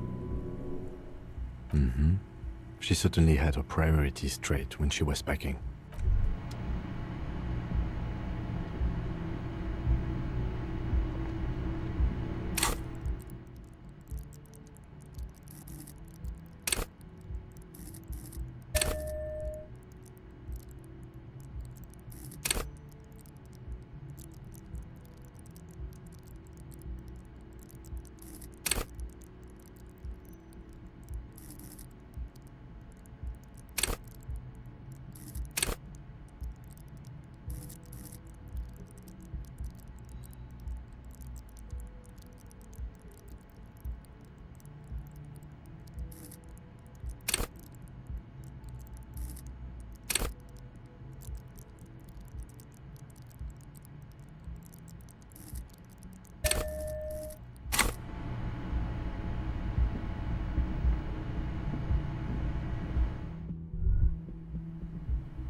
you see the same two neon-lit shapes, a man and a woman, only now a red thread bisects the room, pointing from the antenna outside to the cupboard on the wall. This is ballistics. She's left a trajectory for us. A ray of backward motion explodes from the man's mouth, through the window to the roof outside, widening into a radius. A prime. Maybe if you extrapolate all possible points of origin first, the thread will make sense. According to your map of the district, this shot could have come from a wide angle of locations, starting with the northern edge of the abandoned boardwalk, ending with an islet in the bay. Let's call them B prime. B prime for boardwalk, B double prime for Land's End, and B triple prime for the islet detective. There may be smaller points in between, but those are too fine to zoom in on. 700 meters away, the likeliest of these B positions, 20% chance. A skilled sniper could have made the shot, provided he had a safe sniper's nest. Even with the light on inside, we're talking military training. At that distance, the perpetrator would have had to take wind direction into account. 1.2 kilometers away, the least likely of these positions, let's say 3%. A truly skilled sniper could have done it, possibly from a tent. No, too far-fetched. 1 kilometer away, a point beyond the docks, on an islet in the bay. The fort is ruined, but the perpetrator may have found a stable spot on the beaches surrounding it, where the concrete crumbles into the sea, as you saw in the coin-operated viewer. The shot would have been a small miracle, 5% likelihood. There is an extremely narrow field of view from the bay to the window, between Rue de Saint-Ghislain 8B and 33A. The angle would have been extreme and access to the islets is questionable, but it is a possibility. Then there's the thread the witness left. She did have a first-hand view of the event. Perhaps she found something in the outer reaches of her memory of it. You need to inspect it again. It suggests the bullet came from the extreme upper quadrant of possible angles, from a point beyond the roof. B triple prime, the island in the bay.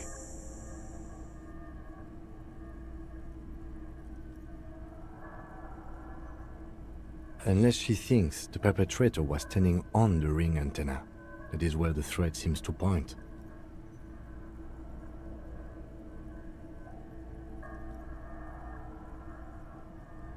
I remember.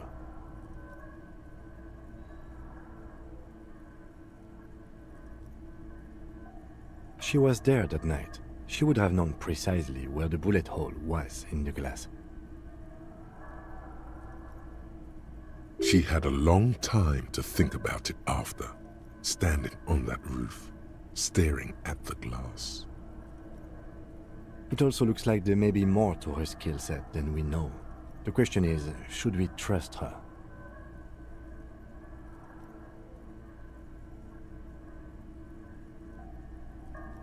I don't know. At this point... What difference does it make?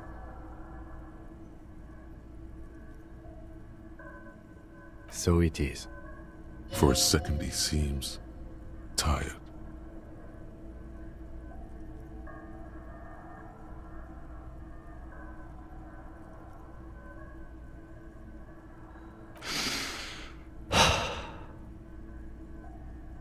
He is trying to justify it to himself. The lead is flimsy. You might as well go around Martinez looking under every rock and talking to every person. But what else is there?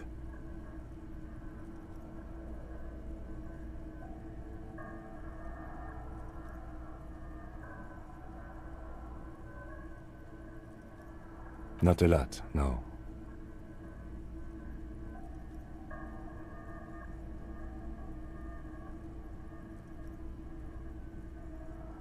Of course. I mean,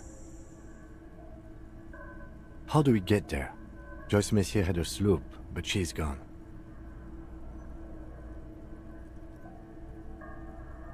Ah, yes, of course. The village. Let's go. A red thread.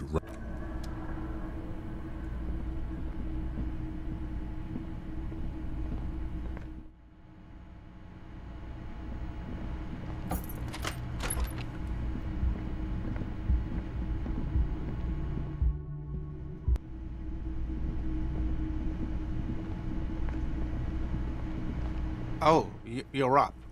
It's good to see you back on your feet. Did you like your room? I cleaned it for you. You're welcome. I thought it would be nice for you to wake up in a clean place after you, let's be fair, defended this establishment and its clientele from gunfire. Defended may be putting it a bit generously, though. I had a great view of you doing nothing to stop those psychopaths. Then I crawled inside. Bullets started flying. He really wants you to realize that he was also on the balcony looking by. In the danger zone, so to say. I wish you a quick recovery. Also, you and your partner are staying here free now. This establishment supports cops.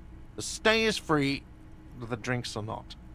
Just felt I needed to specify that. Oh, you know, people don't tend to stick around after shootouts. Turns out they're not good for business. Ah, them. Nice people, but no. Lena said they were going back to Jamrock. I saw them pass by outside. This was before the fight started. I'm glad she got out of here before all that. Bullets flying and stuff. People inside were quite terrified, you know. I had to take action and step outside, too. Yes, you know, and I went outside and took care of it. Everybody calmed down. Felt like the right thing to do. He's almost completely forgotten what this began with. I mean, you're a detective. Perhaps you can track them down. Shouldn't be that hard. Exactly, but all in due time. Crypto business is not a priority right now. You'll see her again one day. You know it. Things went like they did for a reason. I don't remember everyone who comes here, and many people wear sunglasses inside lately. Must be a fad. Yeah, I was, yeah. That's because I'm a badass. It really took courage. Don't pick at him.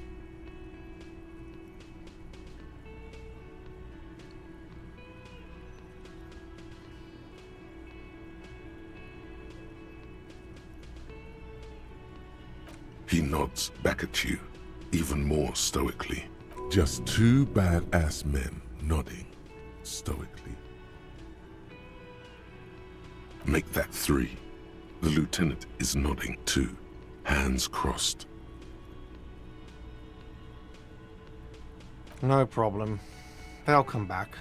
They always do.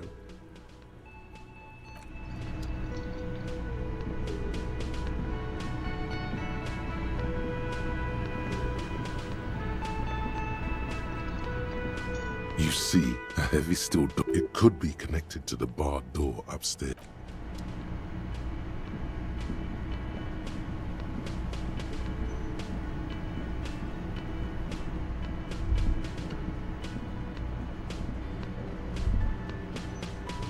Seeing you approach, the bruised man clenches his fists. Oh, it's you. Didn't think we'd see you walking anytime soon. Elaine, look. It's the cowardly cop. Huh? What?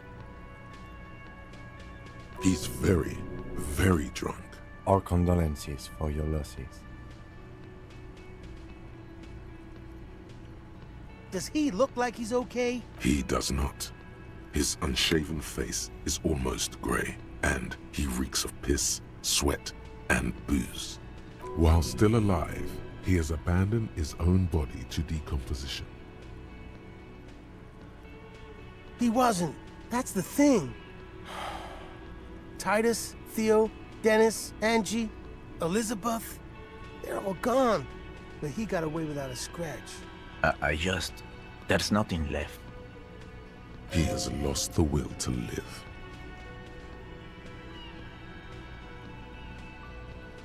The eyes looking back at you from the narrow face are those of a dead man. Titus is fucking dead. What's gonna happen to the Hardy Boys? Look around you, man. This shit is done. There are no more Hardy Boys.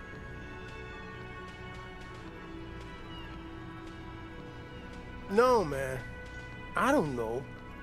I guess the Union will still be policing the neighborhood, but who's gonna do it now?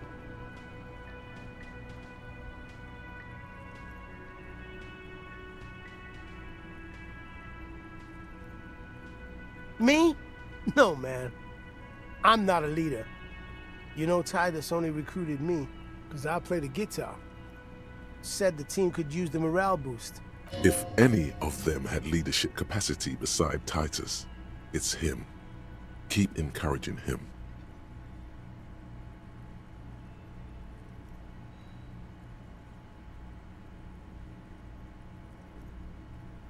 What? Fuck no. If I'd stay, we'd keep the name to honor Titus.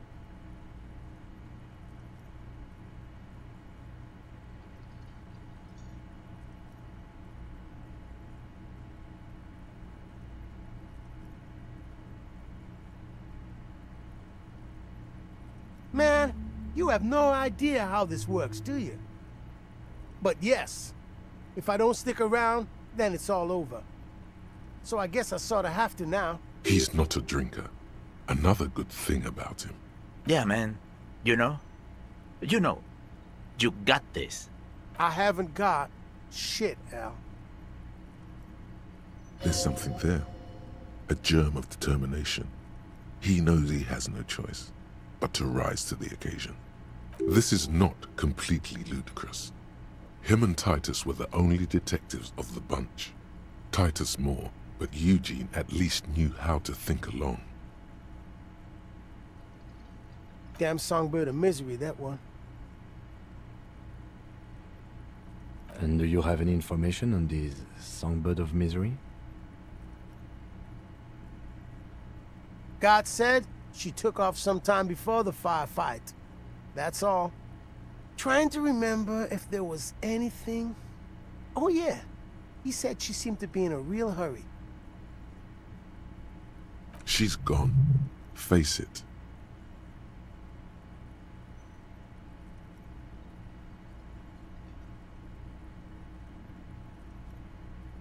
Yeah, you too. It's a rough world out there. It's not easy being a cop. We were too hard on you. Both of you. We shouldn't have fucked with you like we did. You got between us and a lot of bullets in that fight. Matt. That's kind of you to say. Take care of your friend, okay? I will. You take care of yours. A sharp pain shoots up your side and into your stomach. You must not look too good. Luckily, it passes.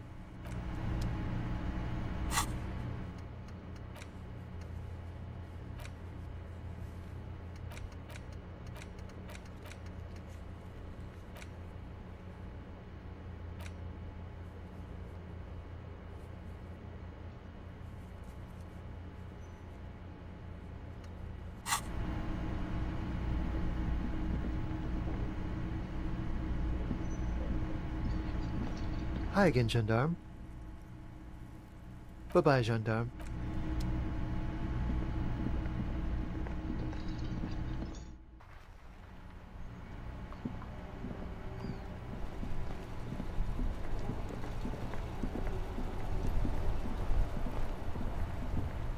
The graffito has been painted over the traces of the fight that took place here. It smells of blood and heavy fuel oil. This was Cindy the Skull. The lieutenant crouches, touching the fuel oil with his finger. Looks like it, yes. This is still fresh. It wasn't here yesterday. The return.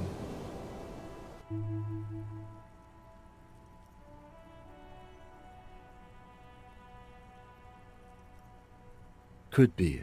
In Revachol West, someone somewhere is always whispering about Le Retour. It's an aerograffito, meant for coalition aerostatics in the lower troposphere. The return of light. And blood. Some of it is even yours. Heavy fuel oil. Isn't that flammable?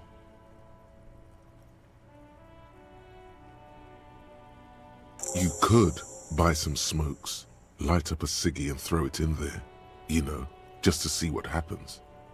See if it's flammable.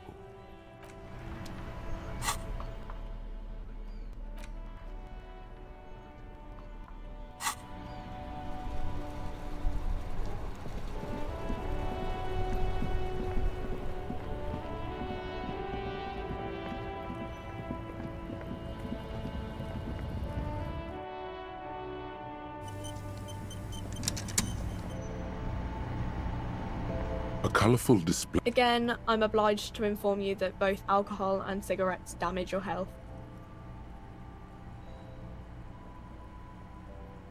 Here you go, mister.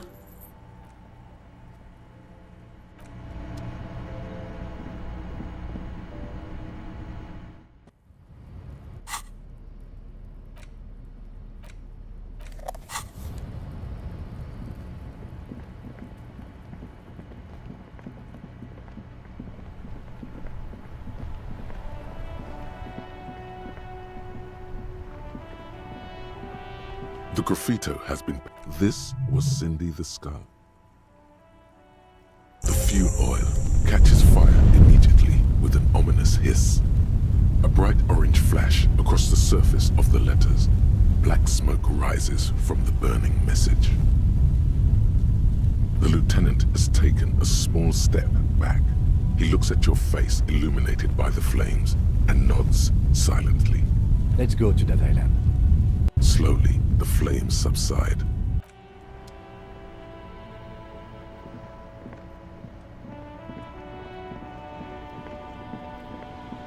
Inside, you see a set of steering levers, a radio microphone. This is Precinct 57. How may I assist you? Something is wrong. Only static. No reply. Only the mindless drone of static. It's been this way for a while now. My guess is the Union is listening in on our conversations and jamming outward communications to protect themselves from Kune. It only happens when someone mentions the attack. The rest is unaffected. Our best bet is to carry on like nothing happened. No more dangerous than stepping between 3 armed mercenaries and 8 Union men, I hope. I don't like it either, but that's the way it is. The street seems safe enough to me. If any, you can try calling again. Just don't mention the tribunal. And remember, they are listening in. They're shutting you up, silencing you. Don't fucking drop your guard. In the cabin, you see a set of steering levers, a radio. This is Precinct 57. How may I... Just a moment. 10-4, come in, officer. Over.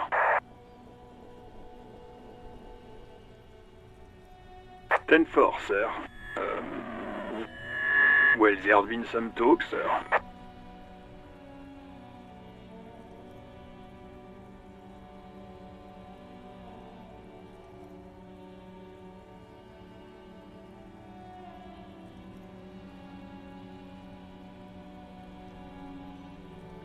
I only meant that there's been some talk in the station, that's all.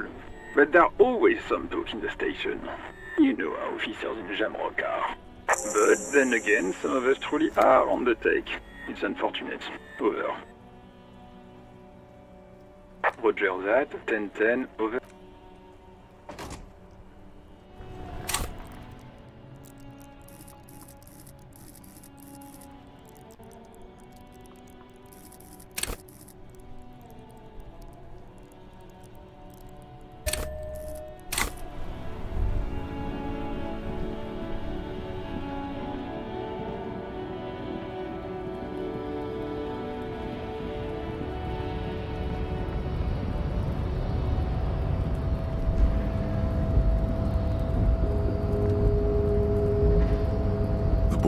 Stares at you with respect, then gestures towards the trickles of blood adorning your clothes.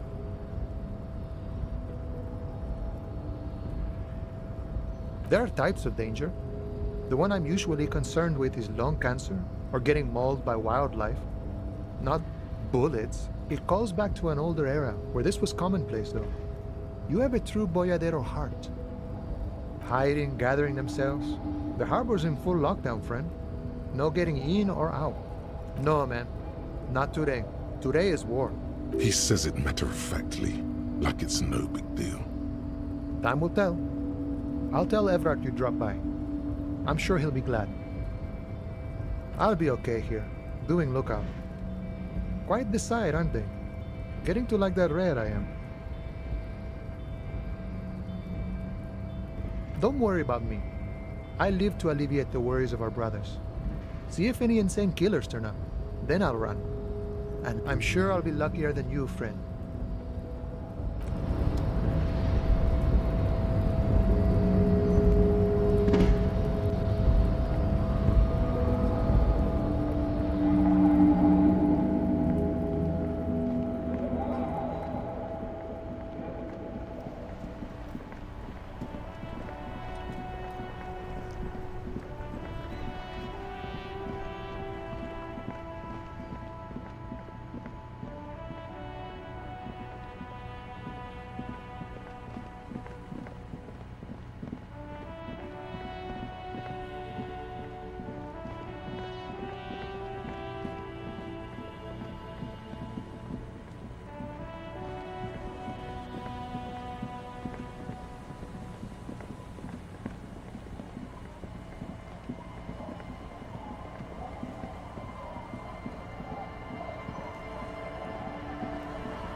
Hey man, it's good to see you.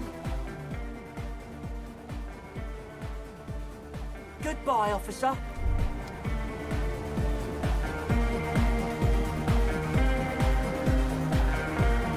The mother of humanism. Why? That does seem to be a problem. Maybe you meant something else? The mother of humanism towers above you. Yes, what is it? All you hear is silence in your head.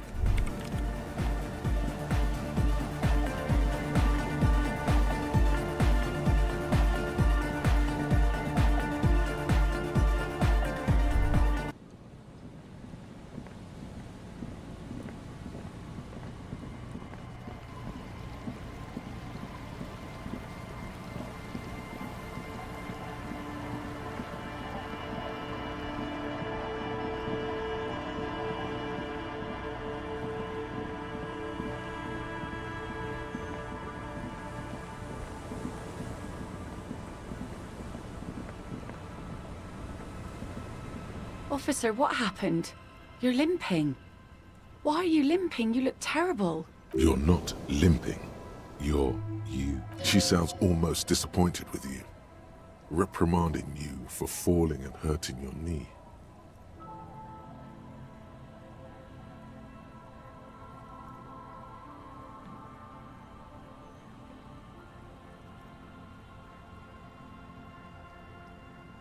Look at you. You can barely walk. Is this from the shooting in town? We heard gunshots. Not that we don't hear gunshots all the time, but they were closer than usual. There was an exchange of fire on Rue de Saint-Guilaine. It's nothing to be worried about, madame. You didn't only get shot.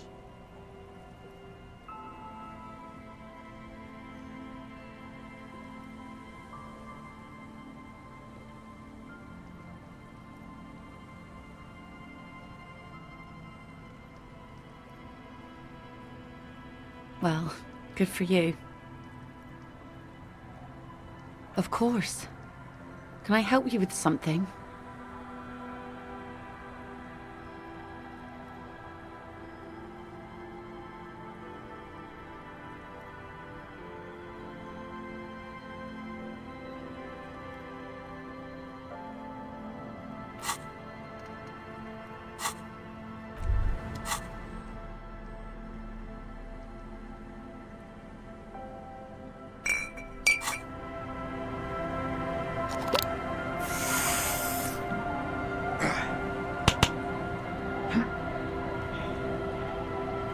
The sea's gonna calm down soon, I can feel it. The wind is turning southeast. You think she really needs more of that after a man died at sea? What if I told you it is actually possible to go on a date sober?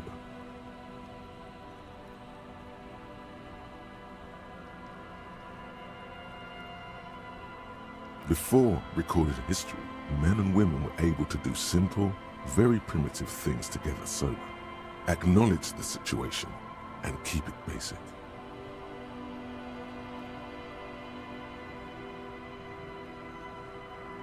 I have, and I don't really. Now, go for it. You just want to go for a walk. What kind of a monster doesn't want to go for a walk? Walks are innocent. Just a walk? I don't know, officer. I would not have taken you for an innocent perambulator.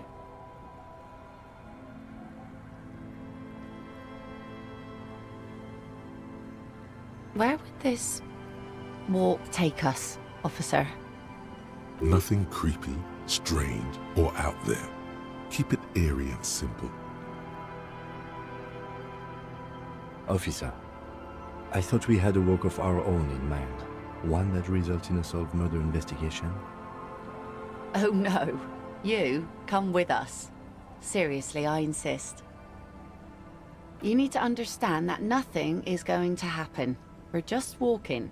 That's it. Understood? Having the lieutenant along is a fail-safe measure against any possible funny business.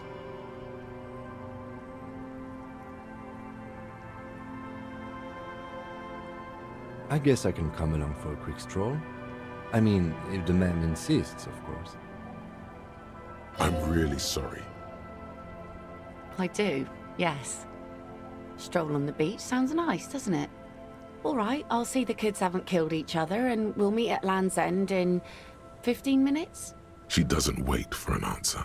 You better get ready.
Nothing has changed about this trap.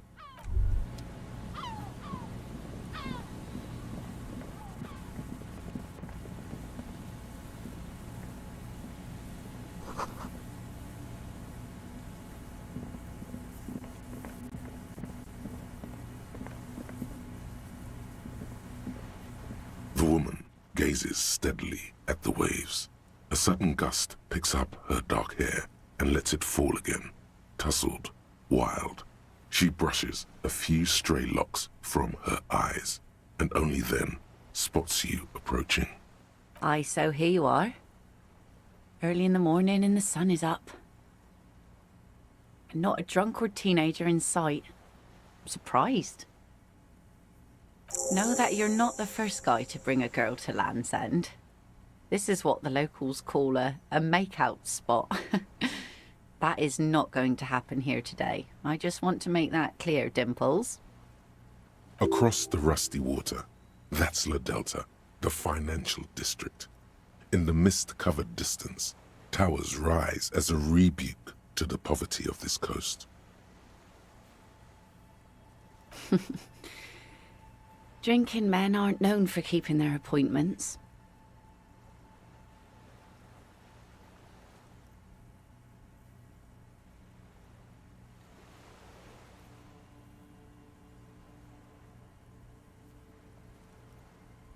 Aye, so an officer should be.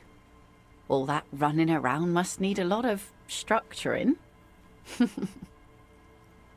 Her laughter is throaty and warm. It rhymes with the waves and the cries of the gulls. As she turns to face the sun, reflected in the waves and the skyscrapers rising across the bay, you cannot help following her steady gaze. You should say something, anything. Maybe the tequila sunset thing.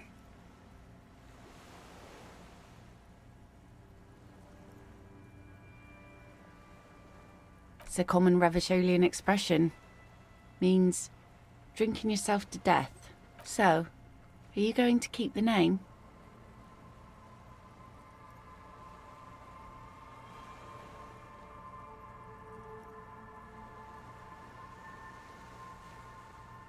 Well then, Officer Dubois.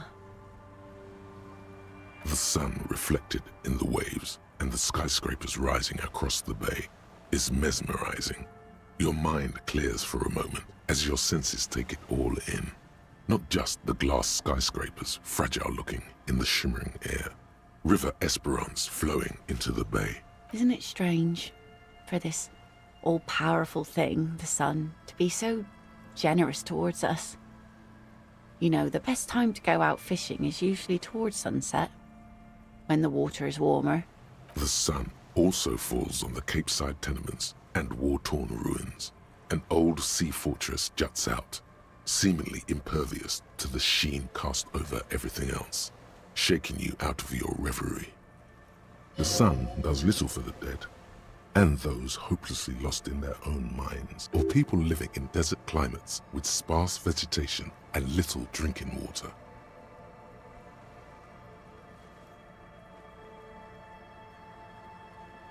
Oh, that was a bit of pride and a bit of superstition.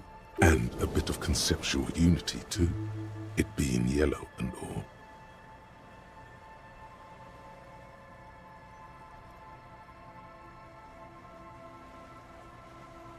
Now you're just nitpicking. But I concede. Maybe desert people sometimes disagree. There's salt in the air, and the cries of the gulls and the skuas, grit of the sand and the green glint of broken bottles. But still your gaze always returns to the dazzling streaks of light, wherever they may be reflected, their opulence. It's bringing us spring, summer. It's entirely on our side, no matter what we do or who we are, for absolutely no reason. It's unlike no other powerful being, certainly no powerful organization or government. How can that be?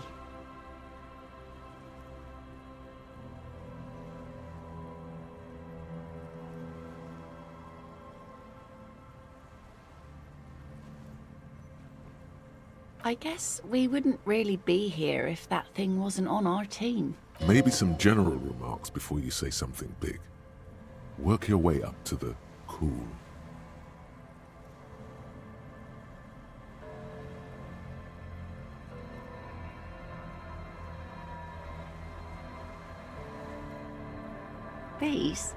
These aren't real fishhooks, silly.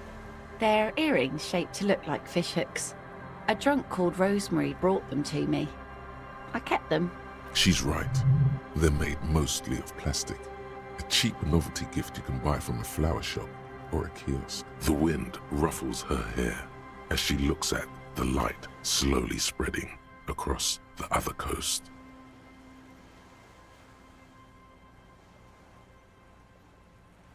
Thank you. I'm half Ubi, My mother was from Ubisunt. Not a lot of sun there, I hear, though I've never been. The wind ruffles her hair as she looks at the light slowly spreading across the other coast. I always do. I like it. It's like being on another planet, a water planet, with water worries and water joys. The lieutenant makes a show of glancing at his watch and tapping his foot.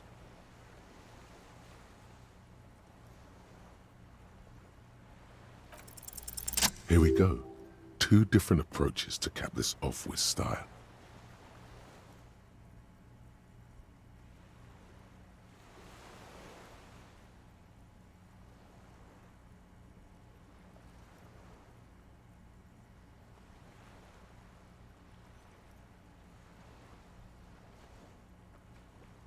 Aye. And a benevolent one. When did you last have one of those on your side?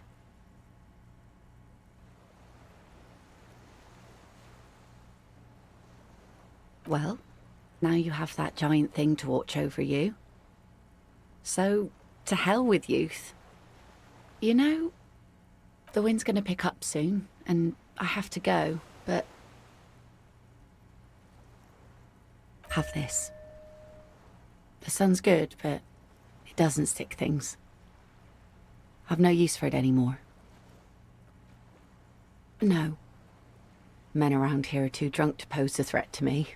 The lieutenant looks at the sword with distrust in his eyes. Do not bring it into a gunfight, he thinks.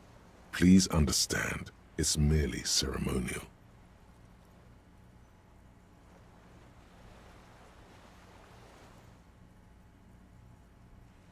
Doubt it. But thank you for the company. This is as far as it goes with her. You'd need to put a year between you and your last drink for anything more. Farewell.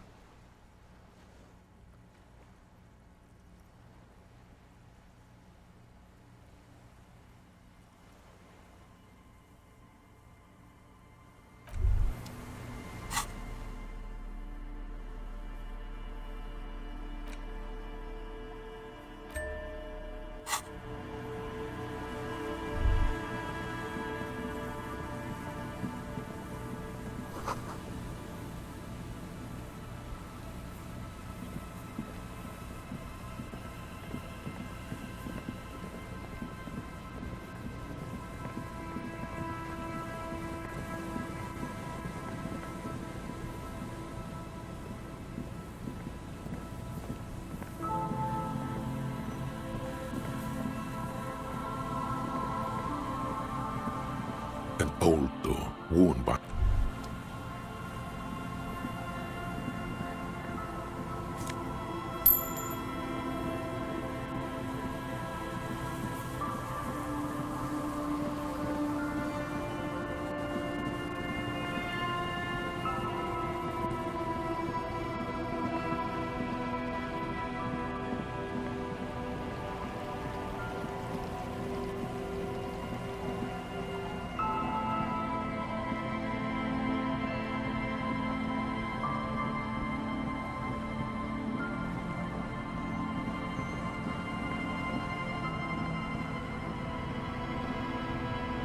Aye, the sea's gonna calm down soon, I can feel it. The wind is turning southeast. That won't be a problem. It's wind still and the tar just dried. We've got 2 days of relative sunshine ahead.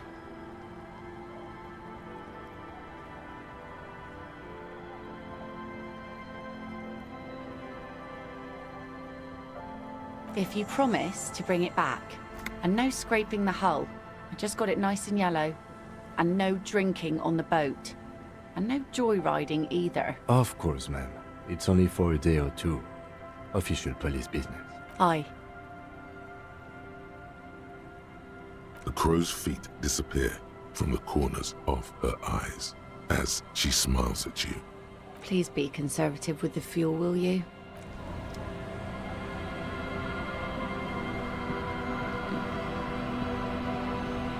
A skiff with a small steering engine once you get in, that's it. One pull of the starter handle and you're off into the bay. Have you made all the necessary preparations? Closed all your accounts? Remember what the net picker said. It's a small tank.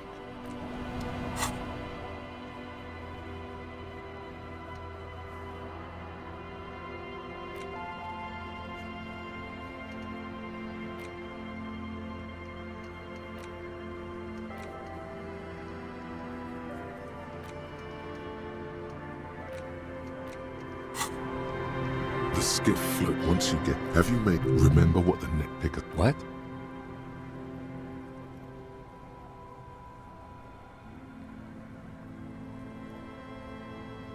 Fine.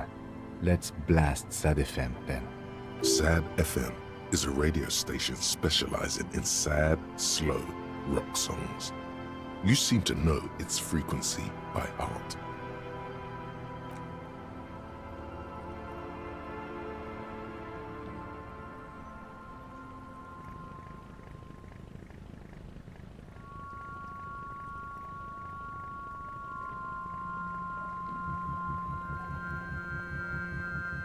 Want to be free. Want to be free. It will last forever.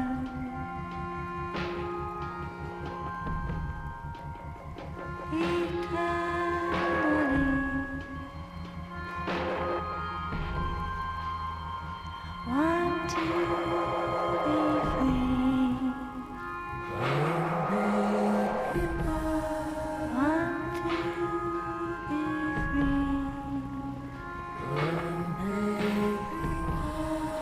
It will last forever. Want to be free.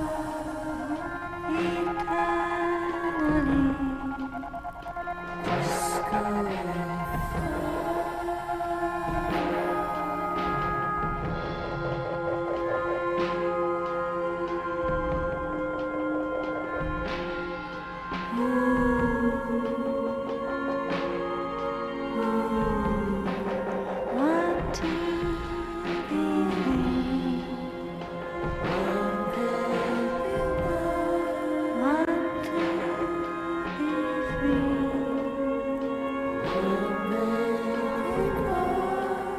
It will last forever.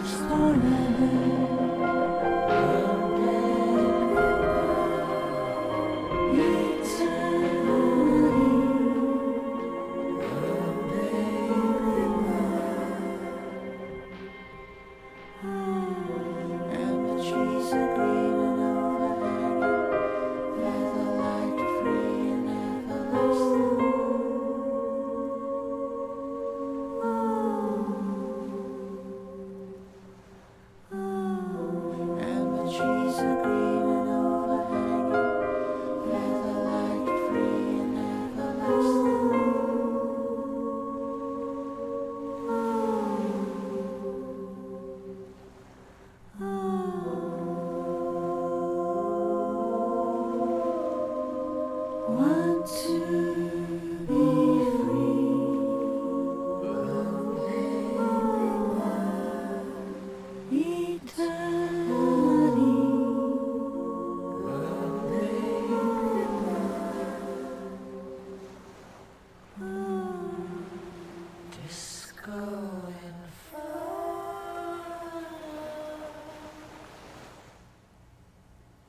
The boat comes to a slow stop.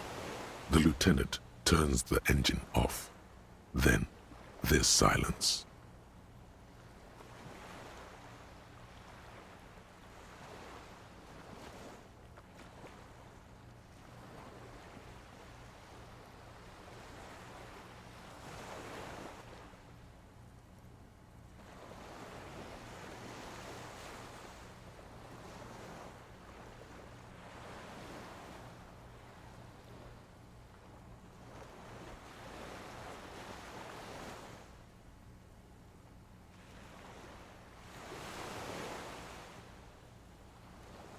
In the silence, a sputter of wings.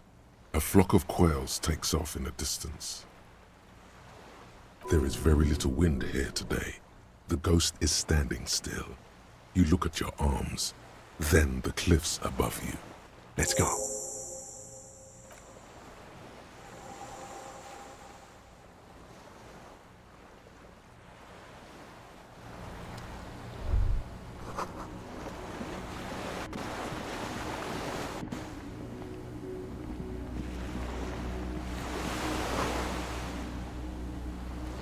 The chain trails off into the ocean, connecting the island to the supply depot on the coast. Ah, yes, so it seems. Technically, no, He's right.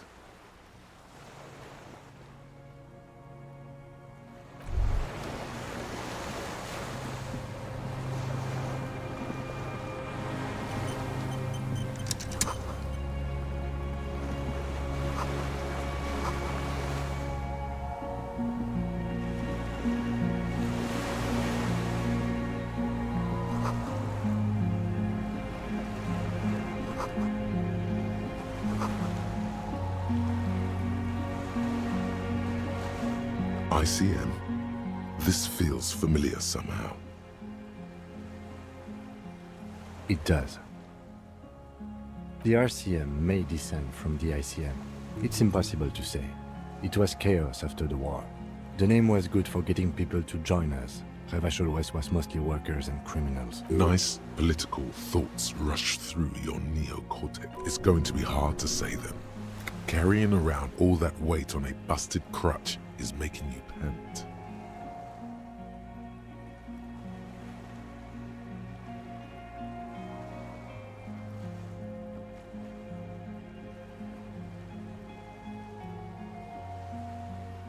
This is better preserved than the others. You can still read the sign.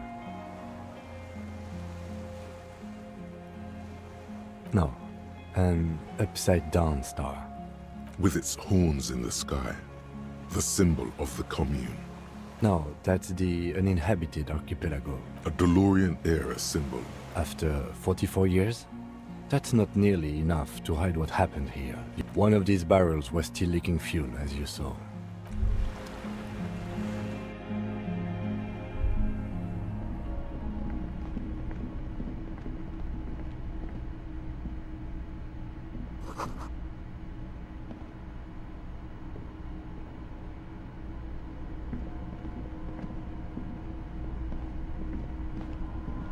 An old cylindrical generator is nested above the ammo lift.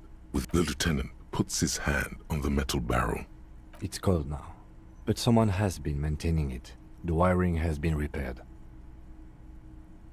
Liquid carbon. I would imagine it takes mazout. The kind that's favored by vagrants and fuel thieves. It's been a long winter, long and cold. If anyone stayed here, they'd need a generator. A hollow ring. The canister is empty.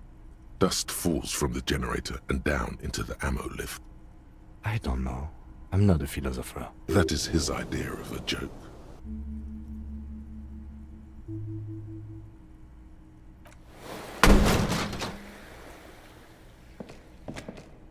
A small agony. Minuscule bones may have fractured, but it proves the point. He nods approvingly. He even smiles. The wind outside picks up suddenly, with a faint howl. Downstairs, somewhere?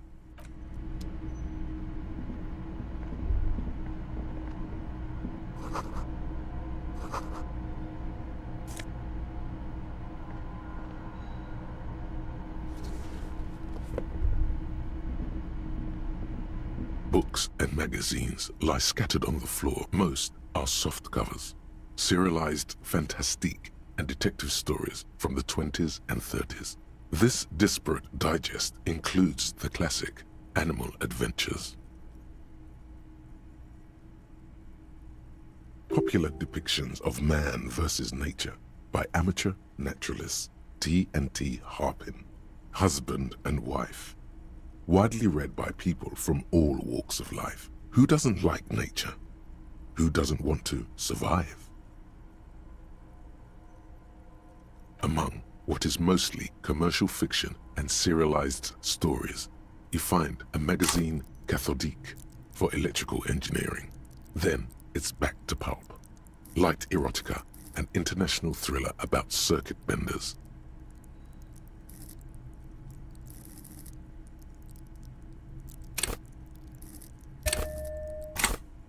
Someone's made themselves a home.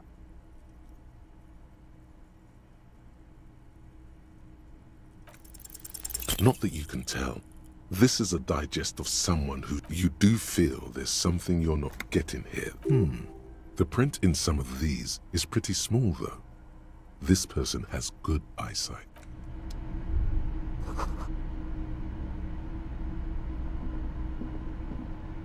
There's a greasy old spring mattress in the corner, resting on Someone has been squatting here.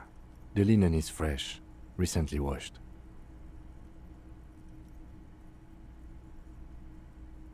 You force the rest of the sentence out through pain, thick as molasses. You know, officer, you can rest here if you are feeling tired. I will keep watch. You could use... Yes, anytime. You don't have to be a hero.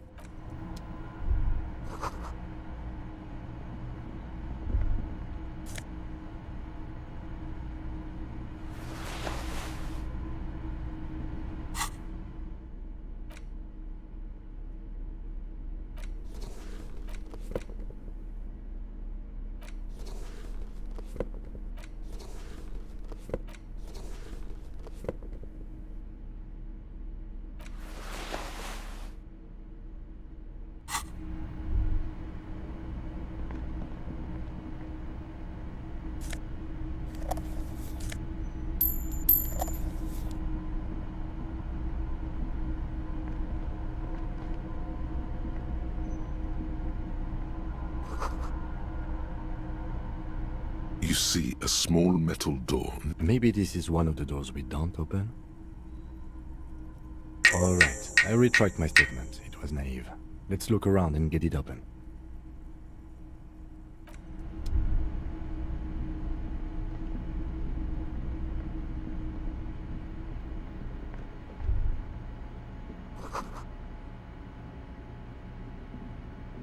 Green paint flecks off the monoblock.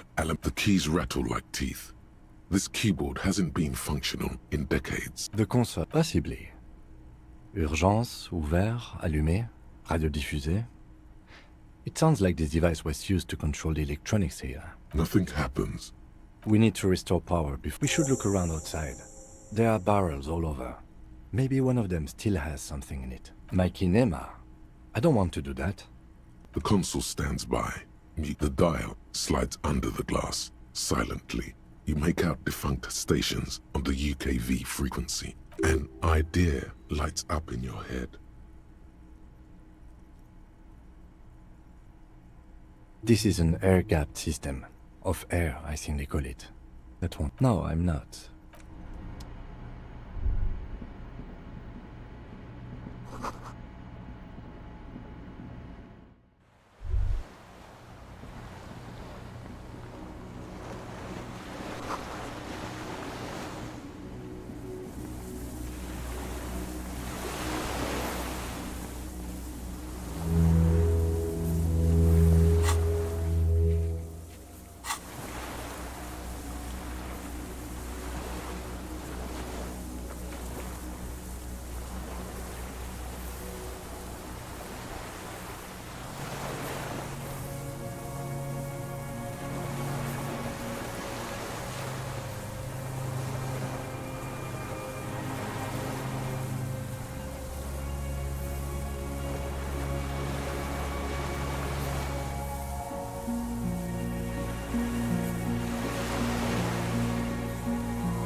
A strange feeling, looking at the water with a bottle in your hand. Always. In the still mirror of the bay, you see Martinez. Islets and posts, like stepping stones, lead into the water. Yes, cold and still. Oh fuck, yes. Go there in your head. It's been days since you thought about her. No, we're not starting with that. Not.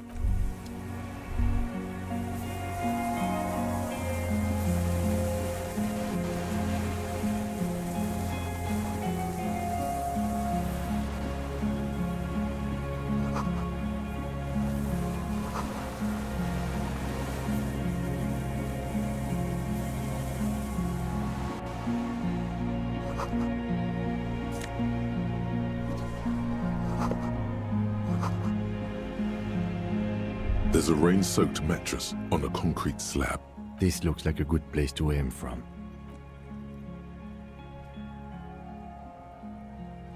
A single-person mattress, modern, civilian use.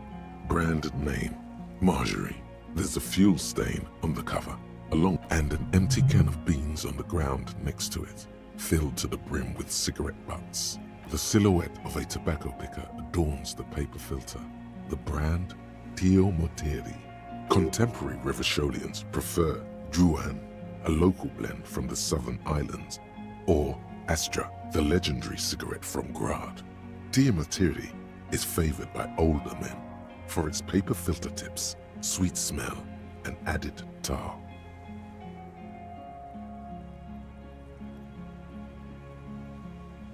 Could be a coincidence, or the same person has visited Land's End and here. I didn't see any signs of smoking inside though.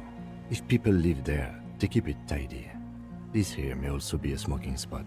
There's a firing slit in the wall in front of you, like a little window. Quite old and grimy from years without cleaning by anything other than the rain. The springs screech as you lean on the mattress and crane your neck to look out. A small piece of Martinez coastline opens up in the square in front of you, like a tiny landscape painting. 1 kilometer across the water, the ruins look familiar. The red chimney and collapsed back of the 4-story tenement in front of the Whirling in Rags, Rue de Saint-Ghislain, 10, the doomed commercial area. A towering skyscraper, its top floors shaved off by artillery fire. Capeside apartments. Rue de Saint-Ghislain, 33A and 33B. The box-shaped silhouette of the Whirling in Rags. Its sloped roof, a tiny fleck of light catches your eye on the rooftop. Sunlight reflecting off the upstairs window of Clausia's room. Do you have a line of sight to the window? I can see it. Through the scope of a rifle. The shooter would be prone, lying on the mattress, barrel resting on the embrasure. I think we have it. The origin of the shot. This is the sniper's nest. Affirmative.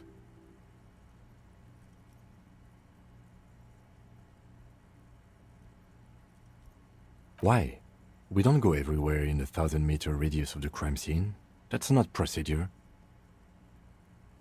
Don't beat yourself up, officer.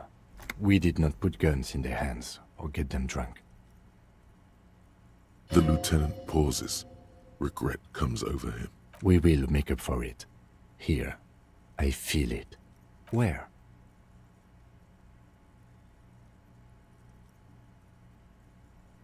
He does not answer, just nods. He feels uncomfortable suddenly. We should move now.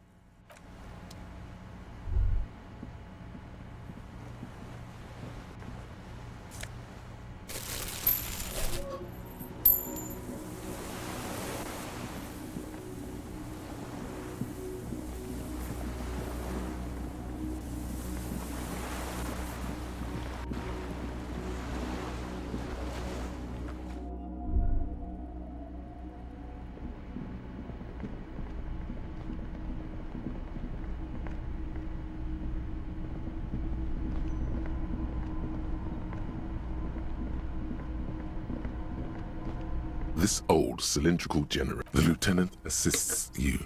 There's a red starter switch on the side of the cylinder and a start rope on the other side. The recoil start wakes the old generator up. The machine sputters like an old warhorse before settling down to a rattle. That should do it.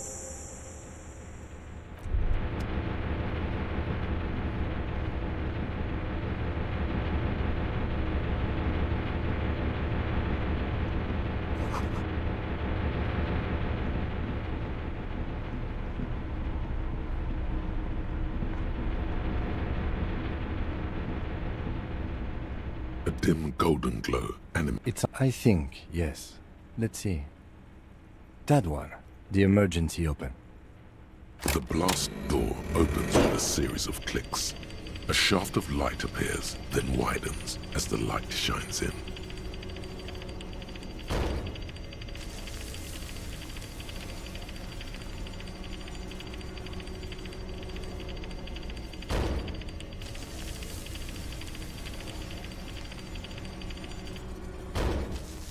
A sudden wave of anxiety makes your skin crawl. After you.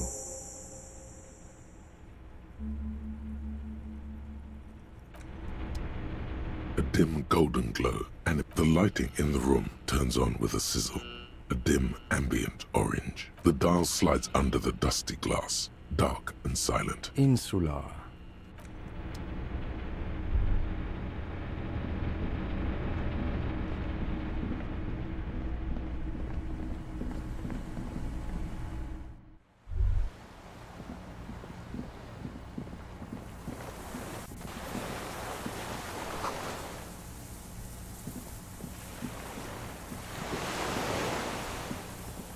An old man, wearing tracksuit trousers, leans on the frame stock of his rifle.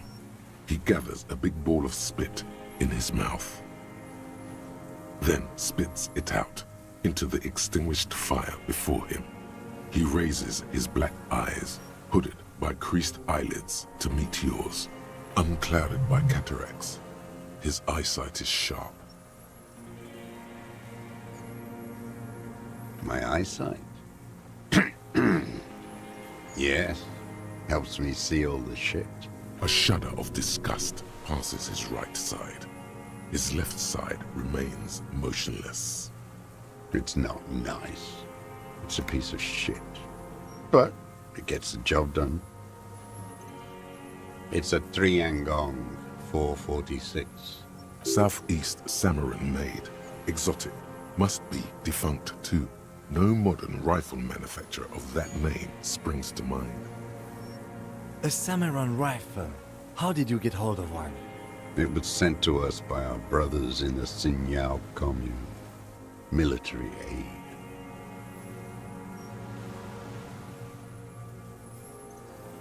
You heard me. It's good now, like chalk wiped from the ball. The lieutenant pulls his pistol from the holster. You are a glorified night watchman. This is a service rifle. I can only lay it down before an enemy commander of corresponding rank. His elbows rest on the frame stock, calmly for now. But he may still get it in his hands. Looks like he knows the weapon.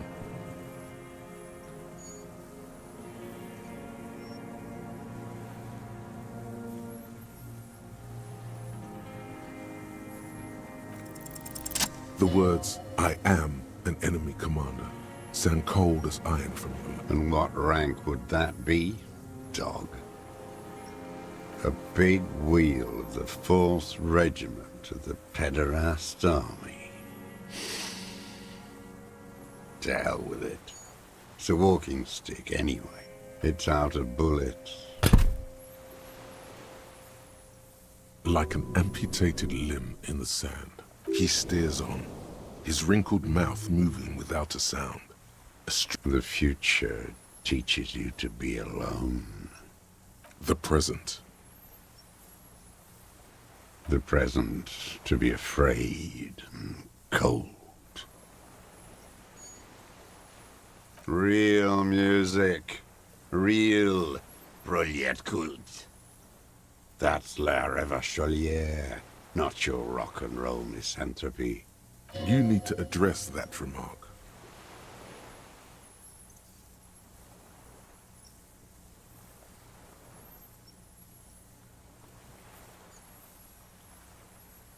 The job of a bougie dog.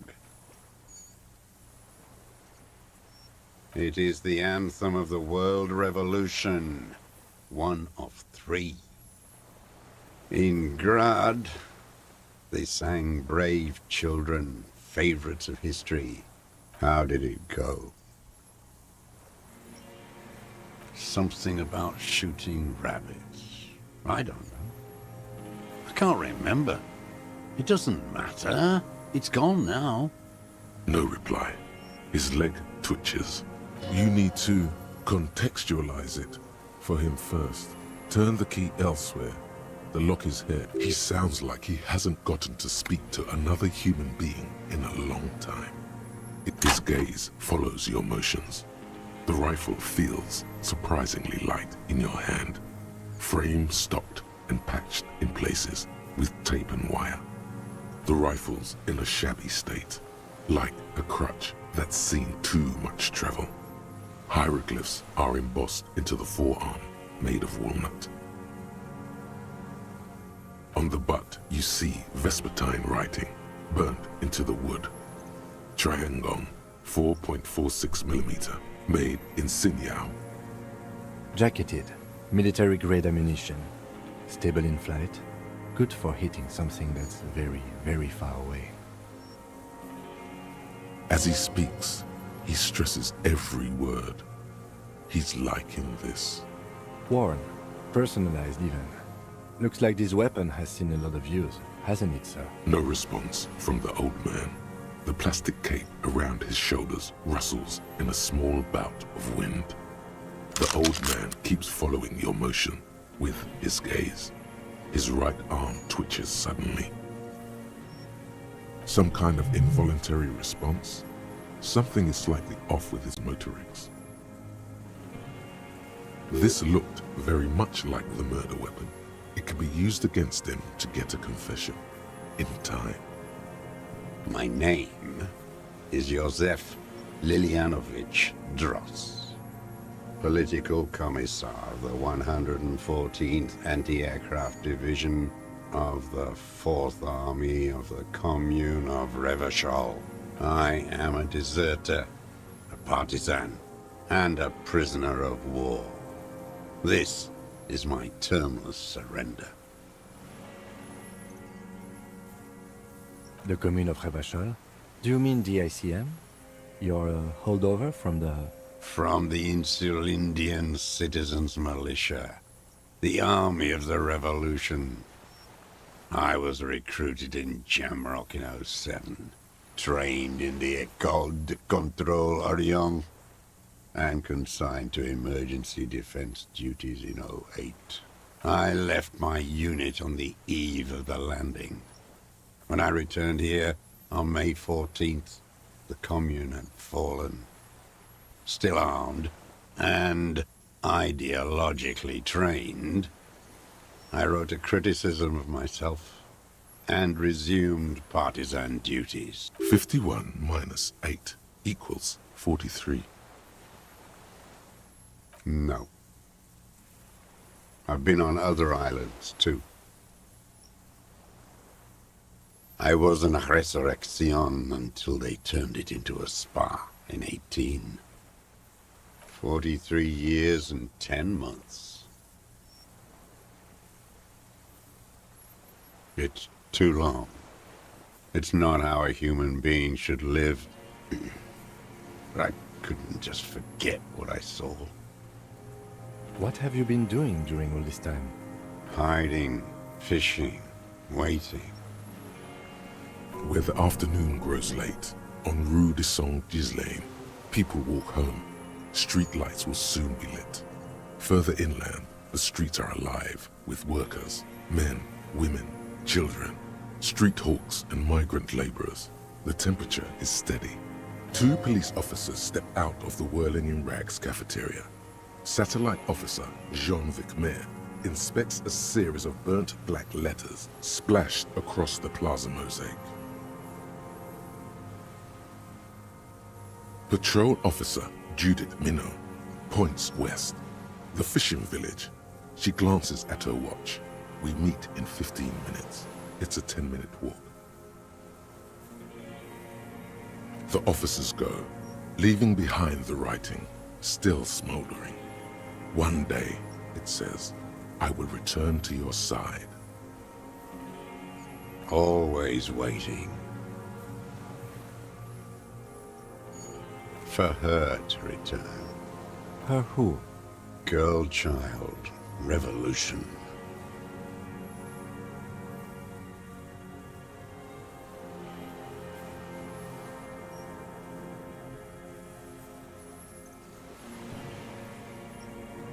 I am not a fool. I know the material base for an uprising has eroded. The working class has betrayed. The historic opportunity for a revolution has passed. It will not come back anymore, however hard I try. What has he done? Perhaps a confession will lighten the load. Yes, what? To get things going again? Fan the flame? There is no flame to fan. There is nothing left of the world, of our dreams. You're with the RCM, the coalition-appointed mob that enforces bourgeois morals in Revachol, a so-called Lieutenant W. Freighter.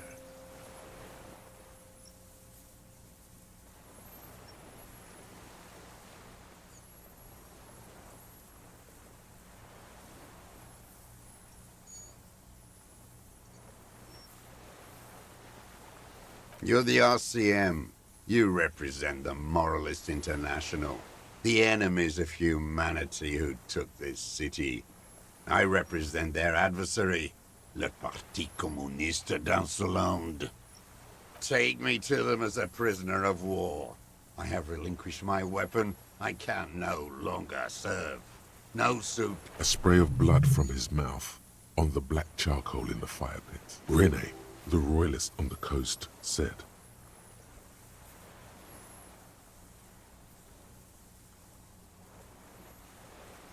Liberal reactionaries signed that instrument.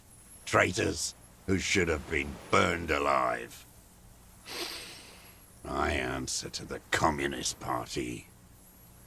Is that part of why you've been here all this time? Because the party didn't surrender? He just wipes the blood from his chin.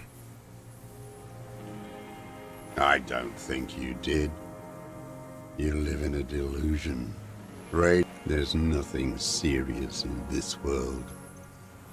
What have I used it for? I've used it for killing people. Here we go. A trail of blood. The lieutenant smells it too. Killing people? It's a gun. That's what they're for. You want a moralist euphemism? Defending your family and your property. I haven't done that. I've used it to kill people. Interesting. During or after the war? There is no after the war. Class war is never over. So he's continued killing after hostilities ended. Okay, this is it. You can feel it, like battery acid on the tip of your tongue. Something you haven't felt in a while. This is what you live for. This is the shit. The great serotonin jackpot. The solution. Going straight. No euphemisms. He doesn't like those. No. Be careful now. Slow and steady does it. Make him repeat it first. Don't mess this up. Remember, he wants to tell you. Get personal.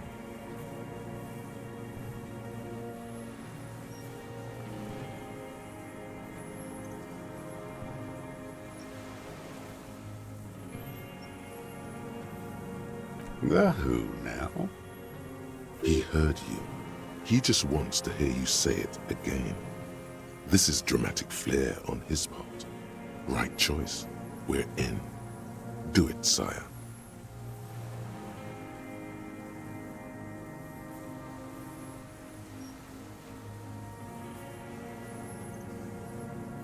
Oh, yes. That one.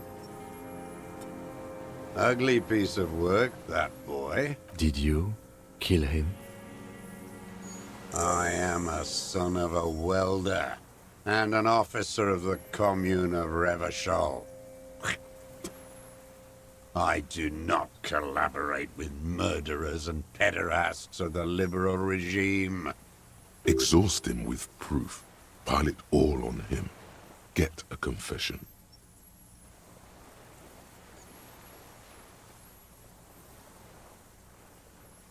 I saw you poking around there, looking for evidence.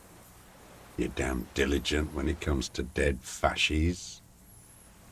Did you like the view? You had direct visibility. There are embrasures in the concrete, specifically meant for a top follower to use. And you had a long-range rifle in your possession. You've been here a long time, Mr. Dross. Too long. You need medical aid. I'm ready to die. I've done my part. He's practically admitting to it.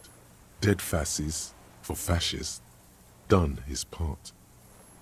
Just one thing remains unclear. The rifle does not seem to have a scope.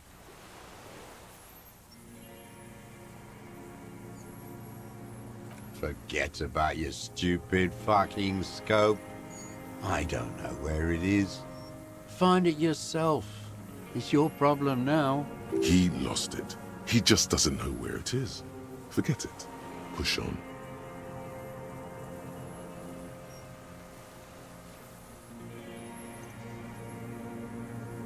You're sad for your fascia brother, aren't you? One twig got broken. Now the others are sad. Almost. He almost burst out there. Keep piling arguments. Anything. Stupid twat. The lieutenant looks at you with worry in it. Not this, he seems to say. Anything but this.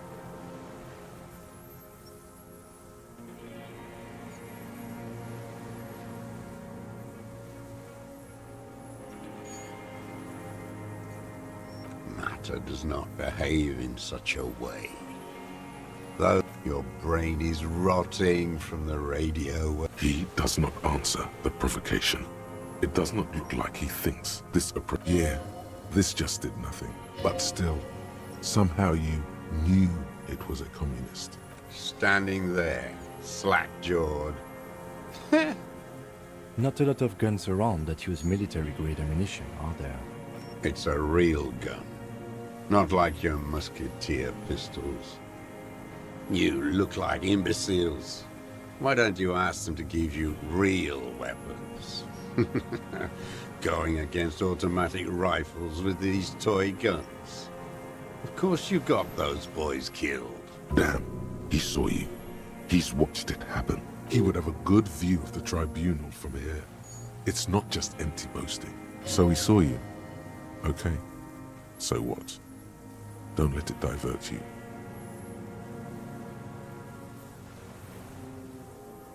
You know what? You're right. I'm convinced this made the shot. Should we call it?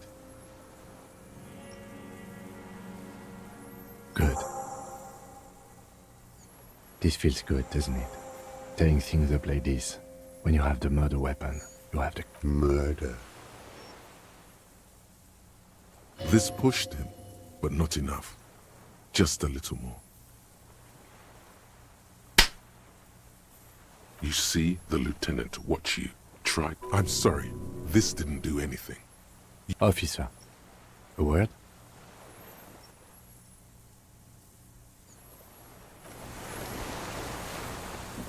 I think we may have this.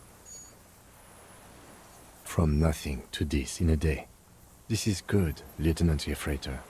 We just need a confession first, and then maybe a solid motive later.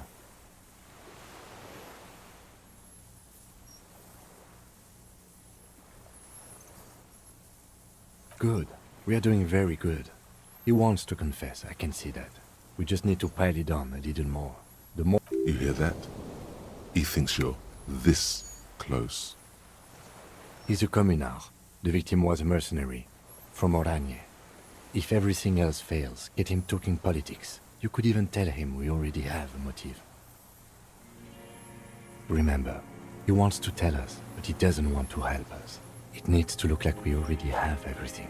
There is palpable excitement in his tone. He likes him for this. He thinks the deserter has more than just this case in him. 44 years here. Minions of capital. What do you want?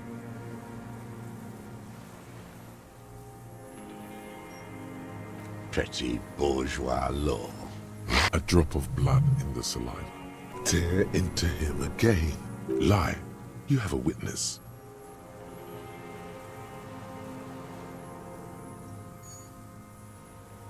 The Debardeurs Union is a social democratic piss stain. And the fat bourgeois pig who keeps it.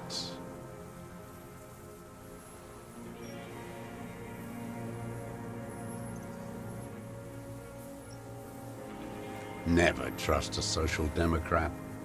Social democrats are pederasts and women.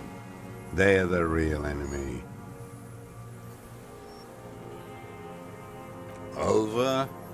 It was over when they shelled the coast and bodies ripped apart from the pressure. It was over then for all of us. You fucks don't understand. The ordnance, the mist of blood, it's beyond belief their aggression when you attack their class interests. I'm sorry for what happened, but we are not with the moral intern. We are Revacholian citizenry. You're the enemy! You're halberdiers of the market liberal regime! He would really, really get riled up if you said,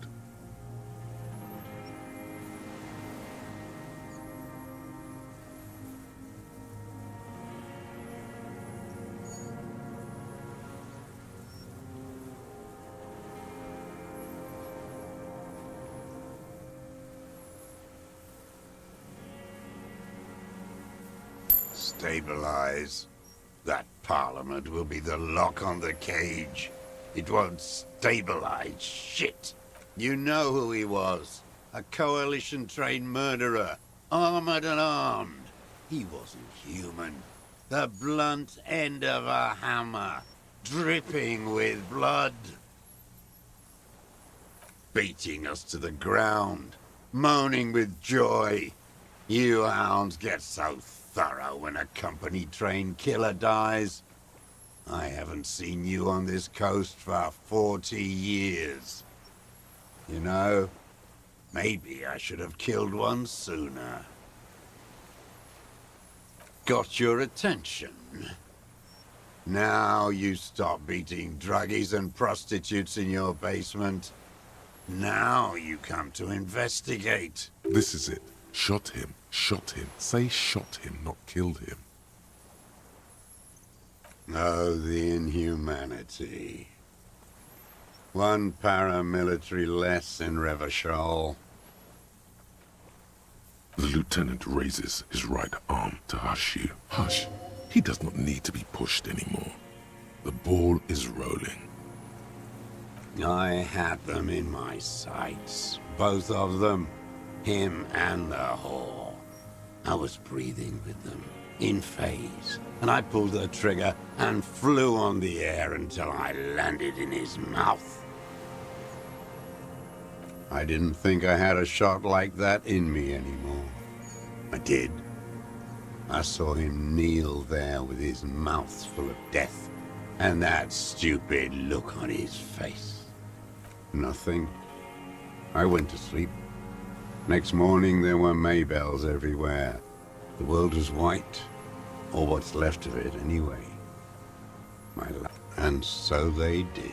Mr. Dross, are you aware you're confessing to murder? Yes. And you were looking at them, the victim and a young woman, having sex, through the scope of your rifle that night, before you shot him? The old man nods. Why? Because that's what they were doing. The motive. This is where the motive is going to come from. You can coax it out of him. The lieutenant's preparing the ground. I don't understand. Do you, detective? I don't understand this part. I'm always looking. Are you always looking through the scope of a rifle? I'm just trying to understand. A rifle's scope has the best magnification. Helps him see all the shit. And if you don't like it, then you pull the trigger? Yes. Think of it as a form of critique. He will not stop now. These dialectical materialist types never do. You got him going. Connect every little piece now. Wrap this up like a gift. Start with when he first saw him. It will give him a chance to ramble. 3 weeks ago, when the rich hag came in on her galley. Her honor guard came in tow. Joyce. He means Joyce. Wrinkled up whore.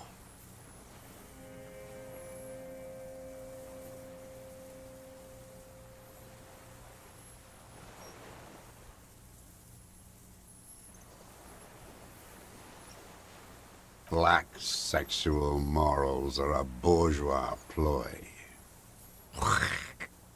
So don't you sermonize me, you racist shithole. It's still bourgeois when the bourgeois does it. Some strange glandular process takes place in him at the thought. And anger, too, in addition to loneliness.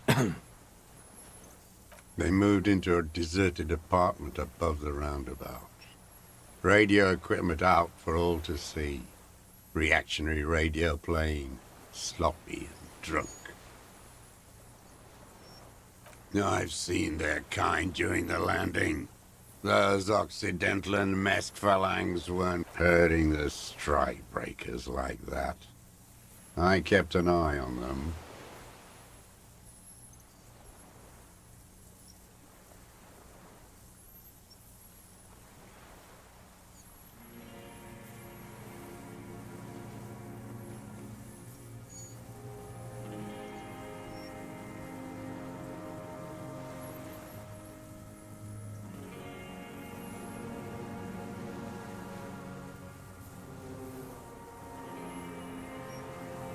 Them fucking.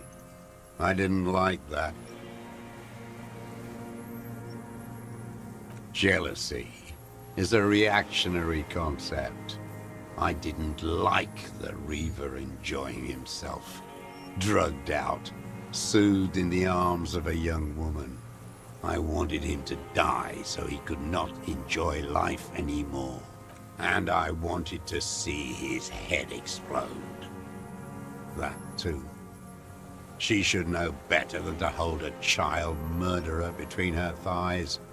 I knew he'd be there for one more second, writhing. That's all it takes for the bullet to reach his head.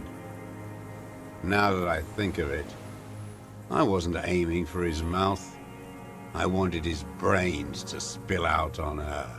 But you can't have everything. He wants to see her covered in blood, to punish her. Since she came to Martinez, I saw her sneaking in the reeds early in the morning, behind the Fell building. It was dark, still winter. She didn't have her skimpy outfit on then. Past the Fell building on the coast? What was she doing there? Hiding something in the water. She had a fag after she'd done it. I was up in the ruins there. She couldn't see me, but I could see her. And beautiful. That, too. How could you see what she looked like? You said it was dark. The sun came up. Her hair was like cobwebs. She smoked more fags and snorted her passport and tickets to Villiers. And from there to Cachet Bleu. In the free state of Seminine, hidden away at the edge of the earth, near the Pale. After she was gone... Did you keep what was in it? When we found the submersible, it was empty. No. Why would I do that? I didn't need tickets to Villiers. I put them back. If I want... This implies that he's thought about extorting her.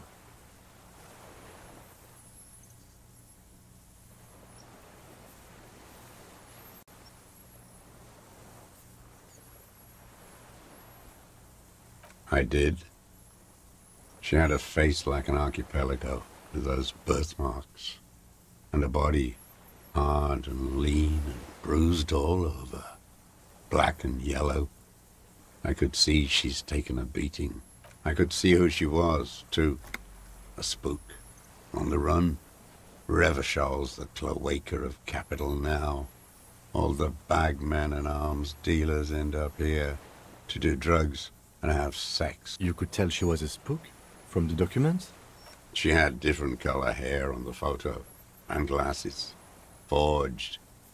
Some sordid bourgeois affair. He's setting it up for you. The bruises, you can't make that out in a scope. You can't see bruises through a scope. It's just a blur.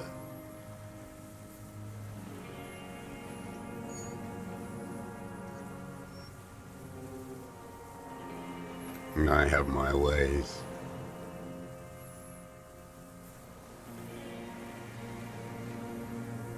Not in this lifetime, Dwap. On her. This one's gone. Make up somehow. You're a bad detective. Lazy and bad.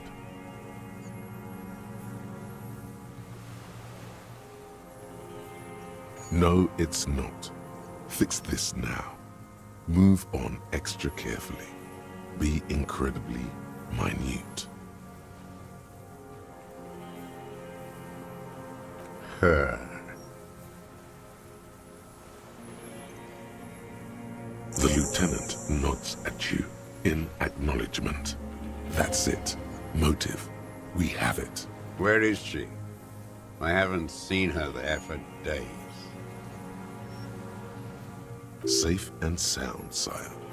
Surely you have not misplaced the witness.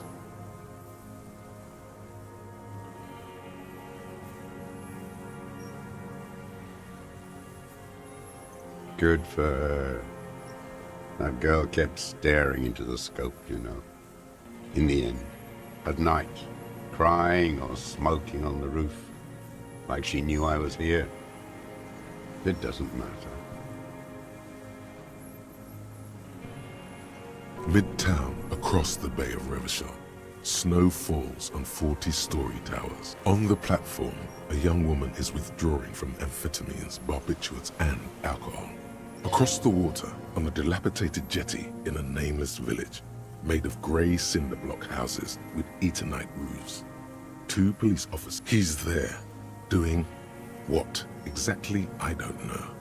Satellite Officer Vic Mayer points at the ruins. Behind that anti-aircraft something. That's why we can't see him. Special Consultant Heidelstam is optimistic. We'll see the boat when he comes. Let's go get a coffee until then. I know this interesting little place where, as the men go, Patrol Officer Minnow looks back over her shoulder at the crumbling fortification in the snowfall, like a rotten tooth rising out of the water. Good luck, Harry, she thinks. You need something. We could get more. We've got him talking. Who knows what he's seen and done over the years? You could get more out of him. Enough. Take him in. Bend his arms behind his back and end this.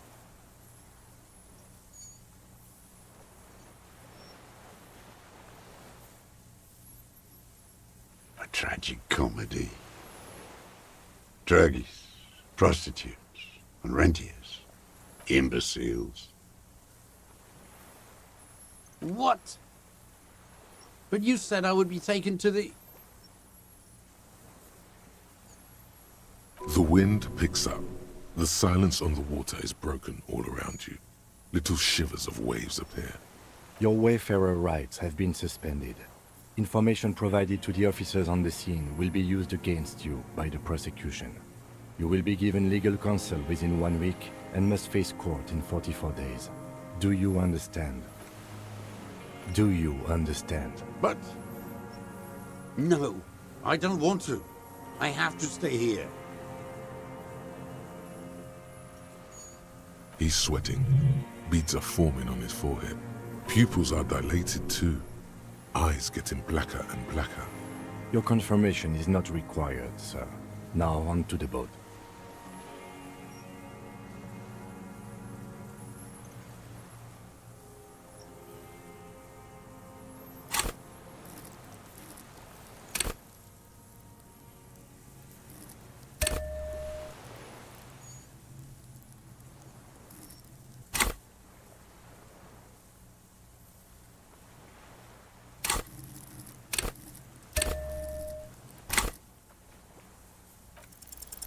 There it is again, to your north, as it has been since you came to the coast. The reeds whisper, stalks rubbing against each other. Something completely different. It sounds like a bow, very slowly being drawn against the strings of a violin. A very small violin. Maybe there is room for 3 on the boat. What? What are you talking about? Is this... Your skin crawls.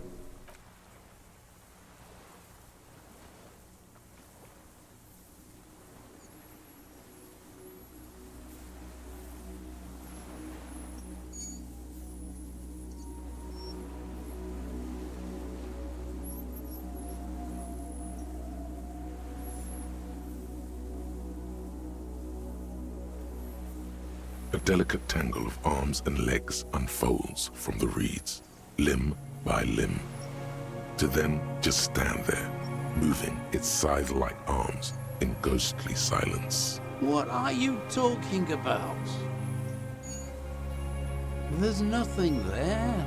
The stick insect is over 3 meters tall. It looks straight at you with its tiny pinprick eyes and its grotesquely small head. You feel your legs shaking under you and your gun hand move to your holster. But you don't have a gun. Tell me what you see, damn it. I can't make out one small thing in the reed. I can see it. 4 simple words, thank God. If you can see, then you're not insane. But that means it's really there, spinning slowly, in absolute silence. Its limbs long and slender. Be very, very careful.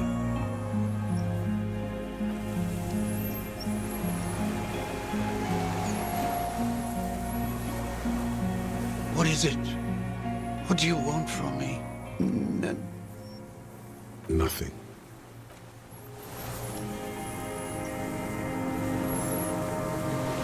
The creature stands on long stilt-like legs, antennae hanging from its head like a wolf. The segmented antennae move with apprehension, searching for something that's not there.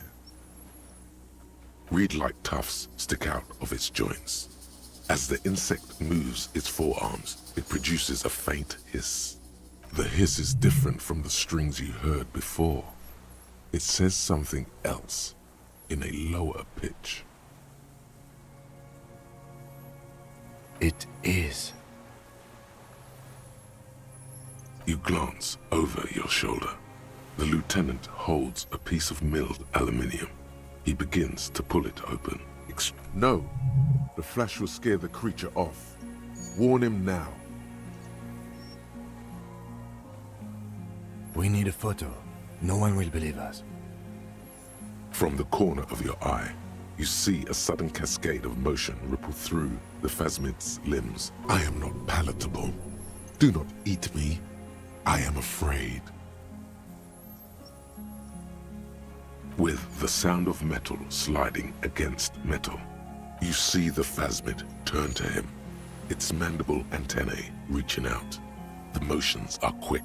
Something cracks in the lieutenant. He's letting his pride get in the way. The Emperor will produce a loud hiss. You're right. It could scare it away. I need a better moment when it's... I'll wait. I'm on standby, he thinks. His hands sweaty around the machine. The spindly mechanism turns itself back to you, its antennae taking their measure of the air. Slowly.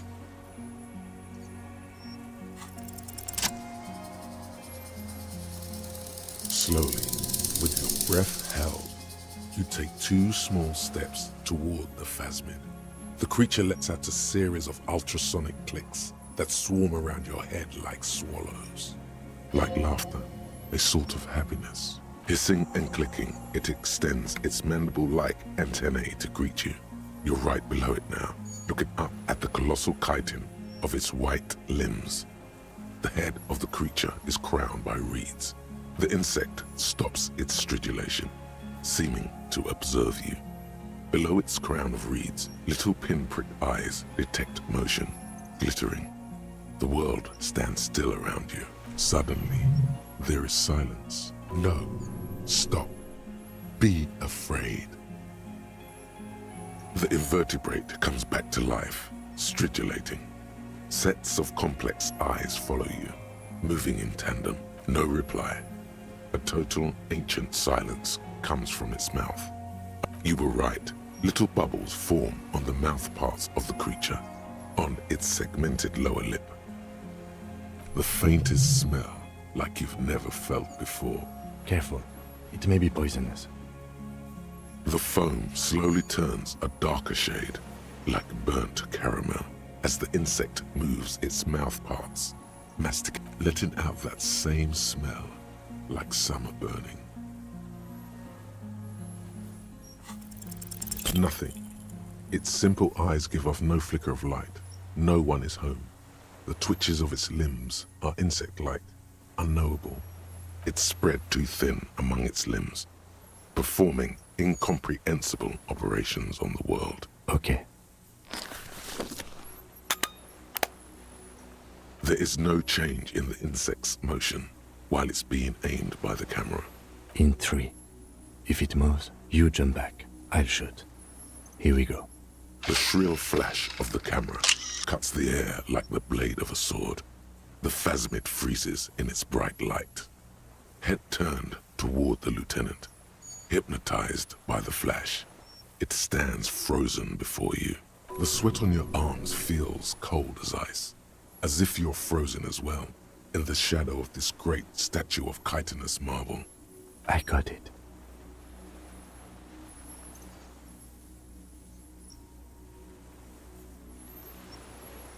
The limb before you is incredibly light, like eggshell. It's much lighter than a reed. You feel a soft push could tip the creature over. Its hollow exoskeleton collapsing. Warning!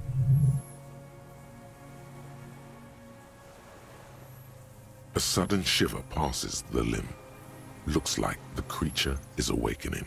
Some sort of countdown process is happening. That's all you have time to think.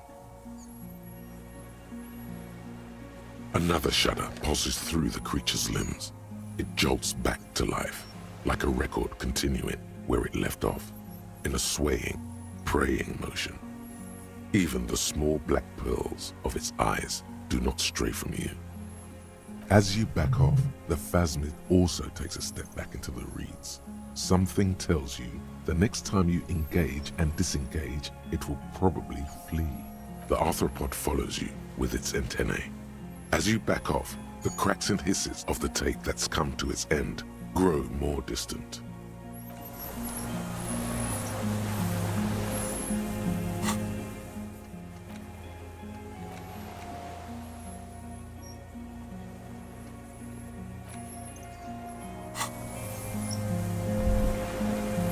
Hissing and clicking, the arthropod extends. It's good.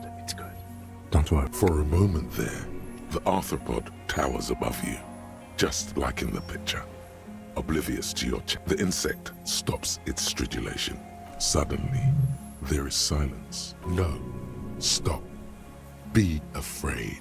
As you do, the invertebrate comes to life, its limbs moving independent, praying to you. Unwittingly, the insect continues its stridulations. As it moves, tuft-like structures still. Perhaps it is preparing to eat its god.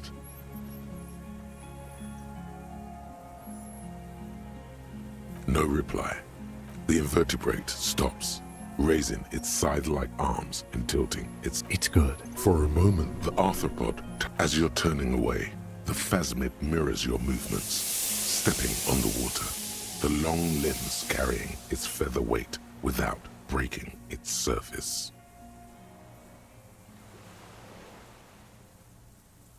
And, just like that, it's gone, skating away across the sea's calm mirror like a skipping stone, leaving nothing but circles on the water.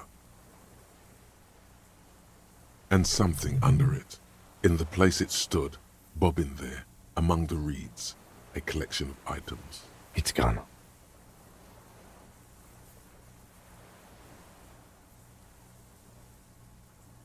Looks like a nest of some sort. We should have... Apparently, yes. What now? In some kind of strange, semi-catatonic state. Our suspect is not looking so good. We need to check on him.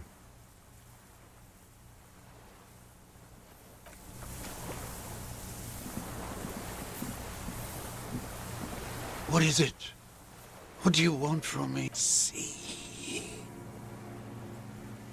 Mr. Dross? The man does not respond. He keeps staring, black eyes glazed over and bulging from their sockets, his gap-toothed mouth shaking. Like an addict of some terrible substance. A light shiver passes him, followed by nothing. He's going into some kind of psychomotor immobility. The trembling mouth appears to sigh. Between this and the broken tire he's used for a boat, I think it's safe to leave him here, while we go and get help. Old age and shock. Yes, the arrest and the appearance of the phasmid, the combined stress. But you think it's something more than that, don't you? That could be part of the shock. But you're right, something is off here. Mr. No response. Then how did we see it? Oh, you mean, whatever does this, does it over time? Teenagers, kids, drunks, sightings are brief? Mm-hmm. Mr. Dross, have you ever seen a stick insect pretending to be the reeds? The doctors will have to look at this. I hope your station has better medical personnel than 57. He did seem distressed when it finally came to arresting him, like he didn't want to leave this place, and the insect maybe. I have absolutely forgotten to take notes. I hope I remember all of this. This will be one hell of a report. Thank God we have the photo. No one would believe you without it. We should think about getting back to the mainland, to get help. He'll be safe here, if we don't take too long. The old man stares.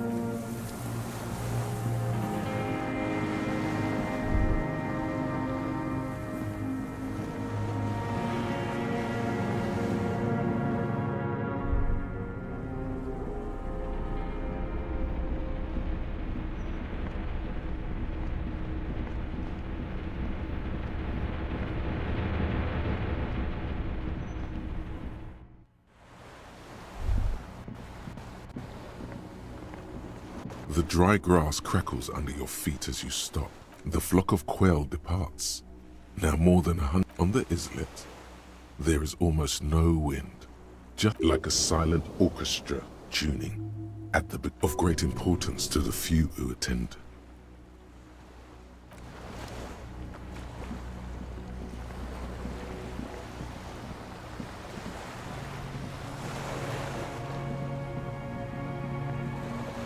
The skiff is swaying on the... Let's. We are done here. The skiff rocks gently under your weight as you get in. The ride, but for the sound of conversation on the water. There is someone inland waiting for you. 2 men and a woman stand on the concrete square of a nameless village, looking at a small yellow boat as it draws closer. The sea, you reach the jetty and climb out of the skiff.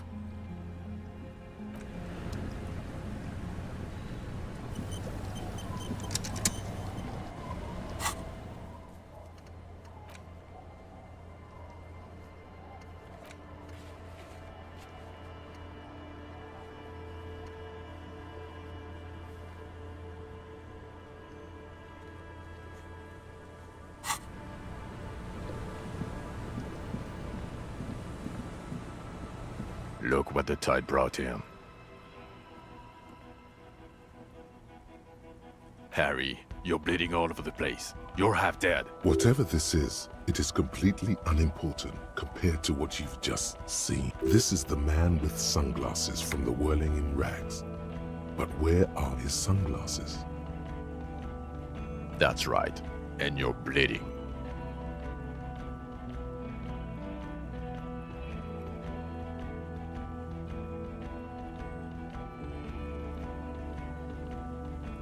We're not forgetting about anything. Look at you. Bothered by it.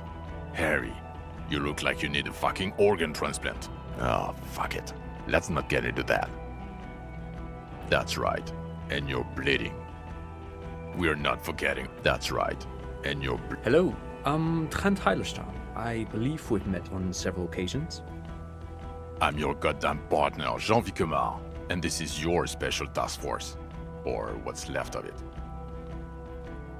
Special Consultant Trent Heilerstam, Patrol Officer Judith Minot. Hi. We've come to scrape what's left of you after pavement. Lieutenant Kim Kisuragi, Prison 57. We've just come from the island, where our investigation led us. The scene is making even him feel as though he has to justify your action. We might need your help with something later.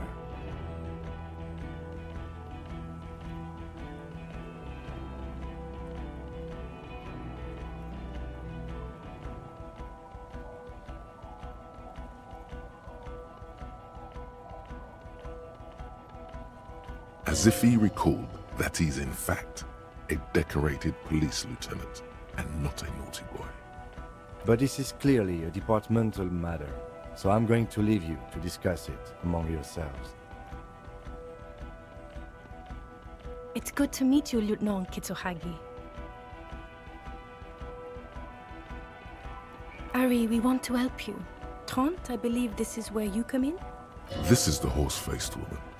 I don't know why you named her that, but it was beyond idiotic. You should never address her using those words again. I don't quite know what I'm doing here. I was asked to participate as an expert. I think I need to manage your expectations a little. My background is in something else entirely. I engage in neurology on a merely theoretical level. In fact, I should probably get going. No, Trent, it's too late. You're part of this shit now. What have you got to say for yourself, shit kid? What does he have to say for himself? He left you to catch the bullets. Shit kid. What an interesting moniker.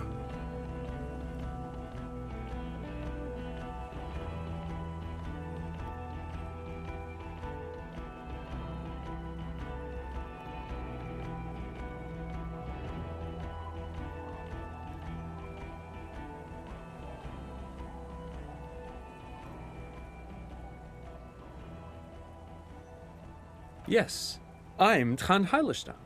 I never said I wasn't Trent Heilerstam.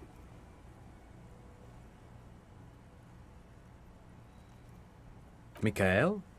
Mikhail's my son. No problem.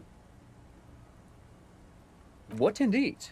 I was asked to share my take on some of the more obscure theories developed in Königstein in the 30s, like partial psychotraumatic amnesia, group personality theory.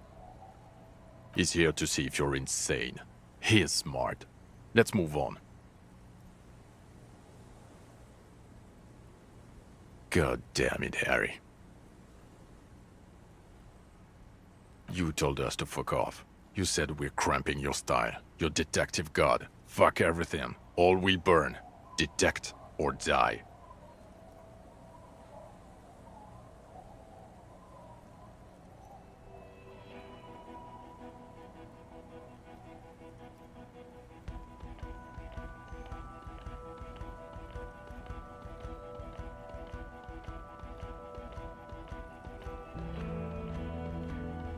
Oh, you think it was cool you saying that?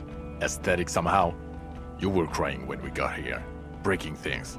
You said we were going into the abyss. None of us wanted to see the abyss. So we fucked off. Like you told us to. It's okay. I didn't come here to gloat or to fool you. Neither did he, actually. We're just worried. That's right. Worried. I'm always worried about you. Every time you don't show up to work, or when you do but stink. You're a worry fest. She's worried about you. I'm worried about you. Even the bells aren't ringing because you have brain damage. Trant, this is where you come in. How bad is it? Well, he doesn't have visible tremors, he talks without slurring, he can drive a boat, he's standing, reasoning. All good signs, but complete retrograde amnesia, episodic and semantic. Meaning, you forgot both who you are and the definitions of money, Isola, pound, and so. As displayed in the station call, our interactions with him, and I don't want to be a snitch, but also mine with him before when Harry did not seem to know who I was. Interesting? Yes, interesting. I have my theories, but I would like to hear Harry's thoughts first. Harry, what do you think happened to you? Neurologically, psychologically, and why not socioeconomically?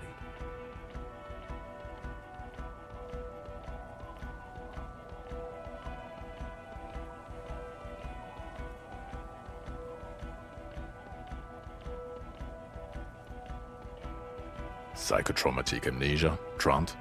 I can go for that. Shit kid is a broken man. Always has been. Who isn't? I keep my shit together. Also, I know a person can't wipe their own mind, however traumatic it gets. But Detective Vigmer, he has blanked out before. Yes, a couple of times. After some of the more serious benders. One was after the two drunks case, the other when we looked into that mirror. So you don't remember not remembering. Beautiful. The two cases in your ledger, the unsolvable case and the next world mural, those cases were hard on you. Interesting. So at first he dipped his toes into it, prepared. That's where he would have gotten the idea, yes. Practice. And then he used alcohol to get there, so to speak. What do you mean? Well, here's my theory. What if this is an absolutely normal reaction to the world we're living in? What if this is not a significant anomaly at all? Something to be explained, approached as a defect? Look at the sensory input here. Look at the ruins, the neon. Listen to the radio, the multitudes, the people. Live here for 40 years. As a police detective, he's like a magnetic reader on the world tape, to borrow a known metaphor. Harry's been pushed flat against it. Total input. Hardwired to the free market. He just needed for its end. Okay, Trent, thank you. That's absolutely meaningless. I'm glad we brought you. Will he or will he not be able to work in the major crimes unit? Is he a cretin now? I want to know that. He's not a cretin, and he is able to do work. If not in his previous leadership role, then as a line detective. Leadership, now.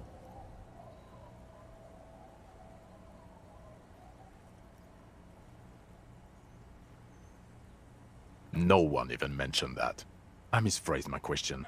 It should have been, is he able to put his clothes on and use the body? Or do we need to get him on a disability pension? Now nothing. Now we're just going to stand here. Yeah, just stand there. It's cool. No, now we discuss that. What the fuck did you do to a motor carriage? Why is it there, Harry? Lie. Just Bide your time. Ask something, then lie.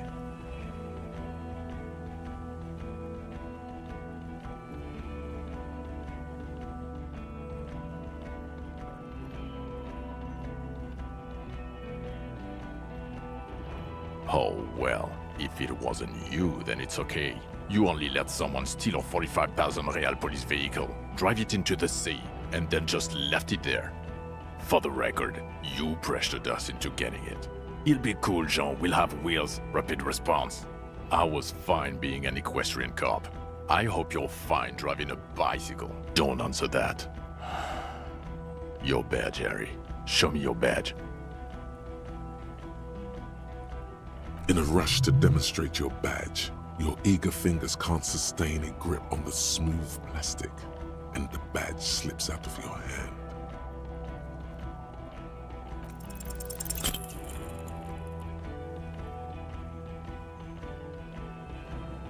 You juggle the badge for a second, unsuccessfully, and then ouch!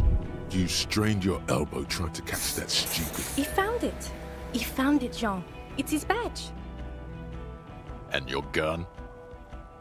As if having your badge and gun are natural states, not achievements. Gun.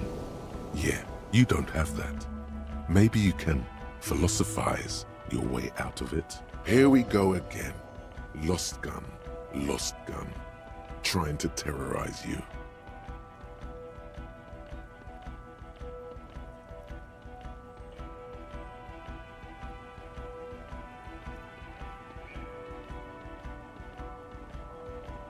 Upgraded it.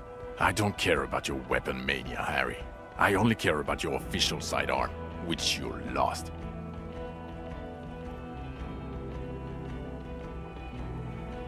I don't care. Where is the gun the RCM gave you to kill people with?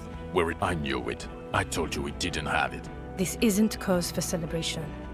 It's bad. Oh, I would say it's very bad. You're drunk like a bum, Harry. Please, put the stolen rifle away before you kill someone.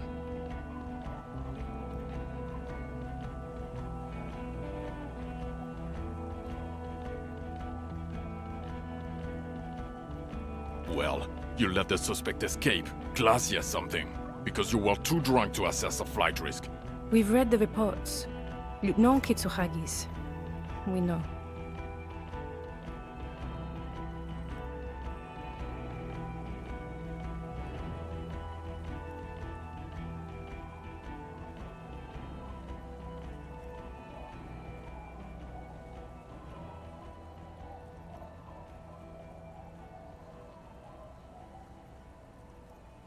Oh, well, if she was nice.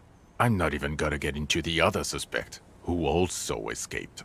Yeah, Ruby or the fact that you're Everclear's little peony now, doing I don't know what for him. That's small-time stuff. That's compared to the 7 people who were gunned down. The streets are literally red with blood, Harry.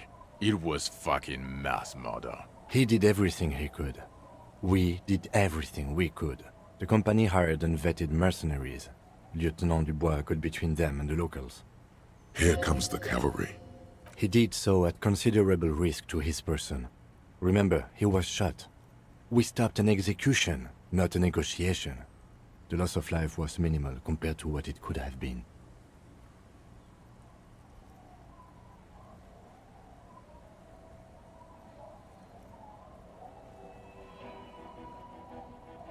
Detective, it's better if I do that. It's so much better if he does this. 1,000,000 times better. Thank you for the input, Lieutenant Kitsuragi. I didn't mean to suggest you didn't handle the situation. He thinks of apologizing, but decides against it. You've spent the week with him on this case. What is your take? On the case? On Lieutenant Geoffrey Dubois. Well, the drinking, the lost gun, also losing his badge, that's all true. And he's been drinking on the job.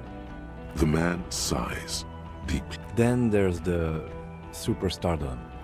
He likes to, from time to time, allude to being a superstar law official. At first I thought it was a joke, but now I'm not so sure.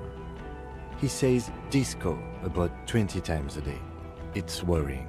especially considering his political views.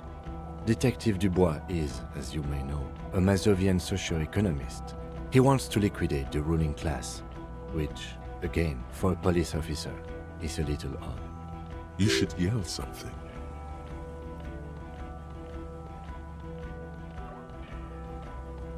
The RCM consists of policemen of the state that is, so a little discrepancy there. Other still, he is also a full-blown fascist, an ultra-nationalist, woman-hater, and more than a little racist. How he reconciles these 2 points of view? But he is vocal about both. And then there's the motor carriage in the sea, and the drugs, of course. Amphetamine, mostly. But despite all this, he is a great detective, one of the best I have seen, in fact. He can talk human beings into telling him everything, and he doesn't stop. In all the time I've spent with him, he has not once stopped pursuing leads, however far-fetched and tangential. He is tireless, madly driven. Well, except that one time when he stopped to sing karaoke, which, by the way, I have to disagree with you, Mr. Vicmar, was a valiant effort. He really sang his heart out. Okay, he did something. Other than that one time, he has tirelessly worked on the case, and he solved it.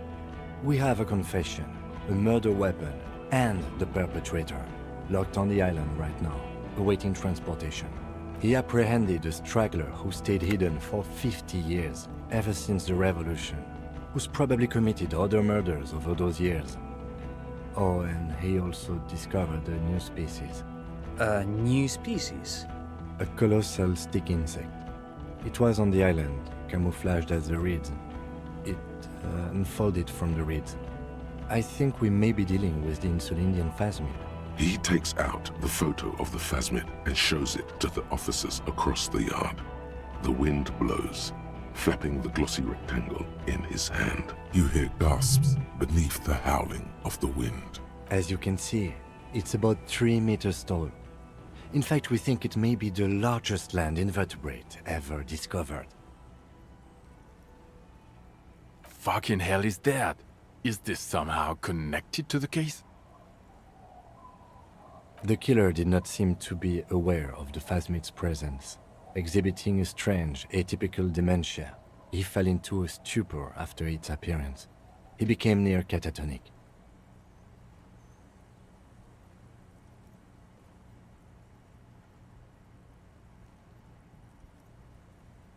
So it is connected. I must say, this is absolutely extraordinary. I don't even have words for it.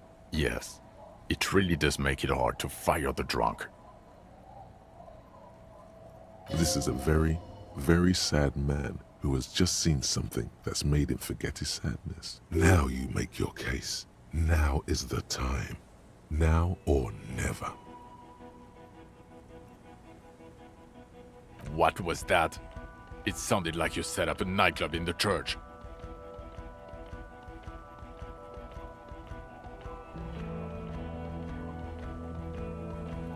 Four kids were living in a tent on the ice.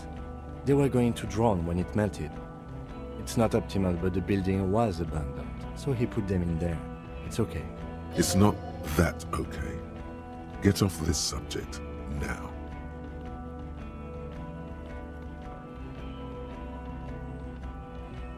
Lilianovich. A revolutionary matronym. The custom started in Grad, where they have patronyms. Krasovich, Lasovich, etc. The revolutionaries saw this as a chauvinist atavism, so they used matronyms, derived from the mother's name instead. This man's mother was Lilian, his Lilian's son, Lilianovich. The custom was overturned after the revolution failed, but not before it made it to Revachol.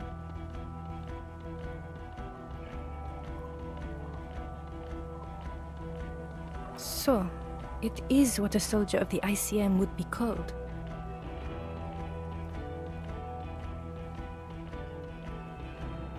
Thank you, Trant. Thank you for that piece of cultural theory. You said you have a motive?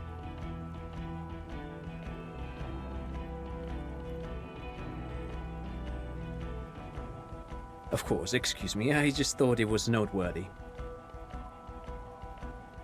He wasn't quite sure about the straggler before he heard this detail. It must have convinced him.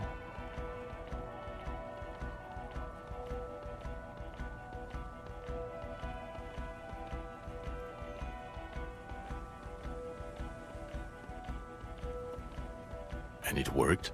He got a war going? Yes, until we stopped it. He saw the mercenary as an ennemi combatant. There's plenty for prosecution to pick from, as far as motive is concerned. Also, we have a sniper's nest with full view of the room in which the mercenary died, right on the island, and 2 officers on the scene that Mr. Dross confessed to. It's a clean win. Oh, it's way more than that.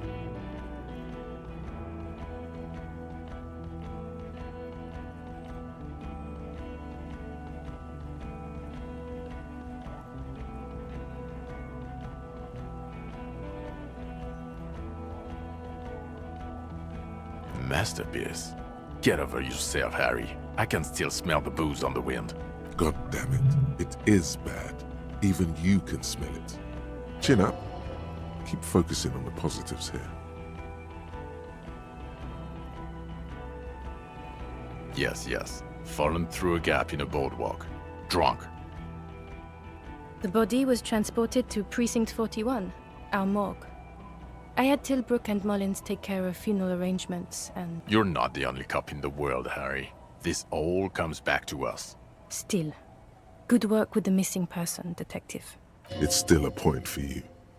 No denying it. I don't know what a doomed commercial area is. Why? That's not what you were supposed to do here. There was a possible witness in there, and it was close to the crime scene. He was just chasing a lead and ended up advising a local shopkeeper. It was okay. Of course. Call it community outreach, right? Dodged the bullet there.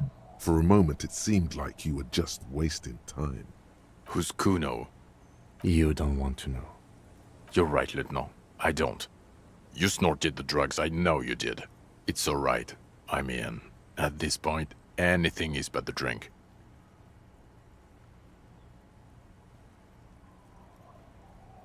Female? What makes you think so? You had to see it. It had the subdued colors of a female. And the nesting behavior too, I think. Incredible. Were there eggs in the nest? Not as far as I could see. There were other things there, though.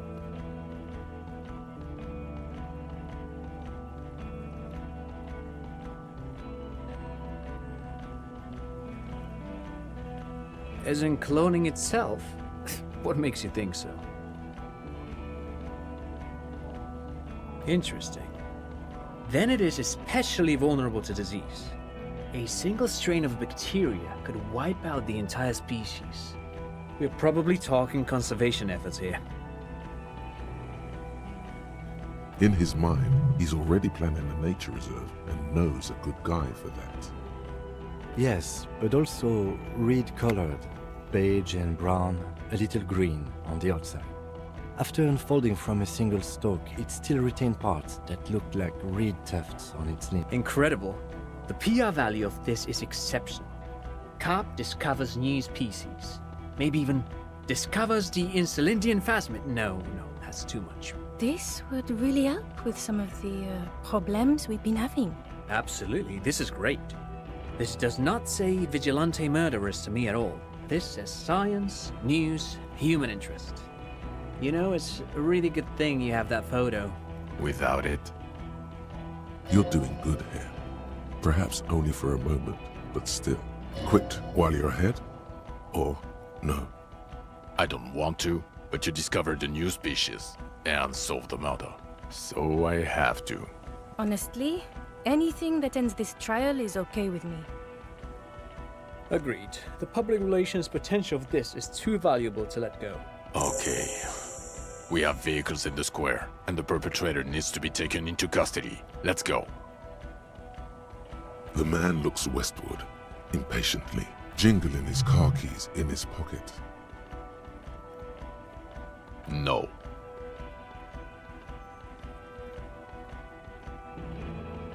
You're too unstable to work for a mob boss. You're suicidal, Harry. No mob boss would take you. I assure you, I wouldn't consult for a corrupt unit. He would immediately backpedal out of it. I told you it's not that bad.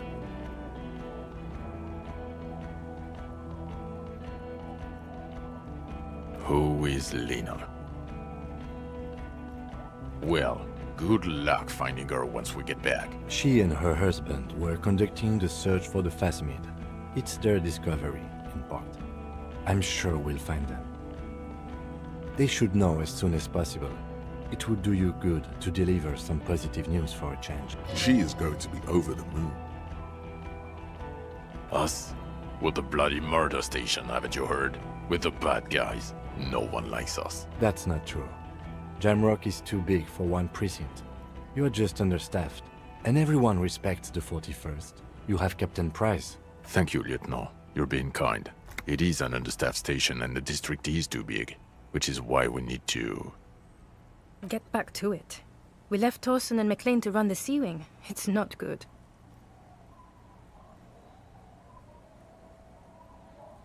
Mac the Torso Torsen and Chester McLean. They're not fit to run a wing. Believe me. Things are shaky as it is. They are damn iconic though, Torsen and McLean. Yeah, not like us. Two clinically depressed old men. Where's the contrast here? We are garbage. Okay, it's not the bloody murder station. It's an old converted silk mill with green desk lamps and a coffee corner. Jamrock is the largest ghetto in Rivershoal. Faubourg, technically, but it's divided into... The press will blow over. Jamrock is lucky to have you, and it's often considered to be the greatest of the districts. Thank you again, Lieutenant.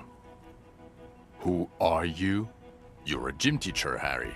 Well, obviously you're not a gym teacher anymore, but... Before you were a cop, you were a gym teacher in Coron. It's getting really cold outside. Should we maybe... Harry, it explains everything. The running around, the jumping, the bicep girth, your inexplicable facial hair.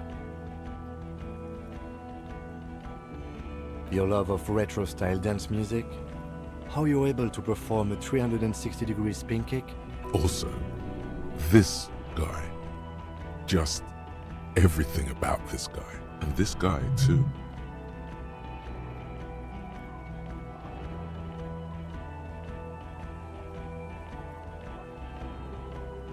The regular. You found some chick. She inspired you to fight the big fight. Be more than you are. All that. You, every morning, walking from Voyager Road to teach gym. I knew it. I knew no normal human being can run like that. He's an honest-to-God gym teacher. It's not a mystery. Some chick fucked you over. Also, you were drunk. You really went with it too. Really maximized the damage. Dora something? Dora England? Yeah, you mentioned... Not Dora Dubois. Something like that. Half Vazan. Vasa is where beautifully and impossibly blonde people come from.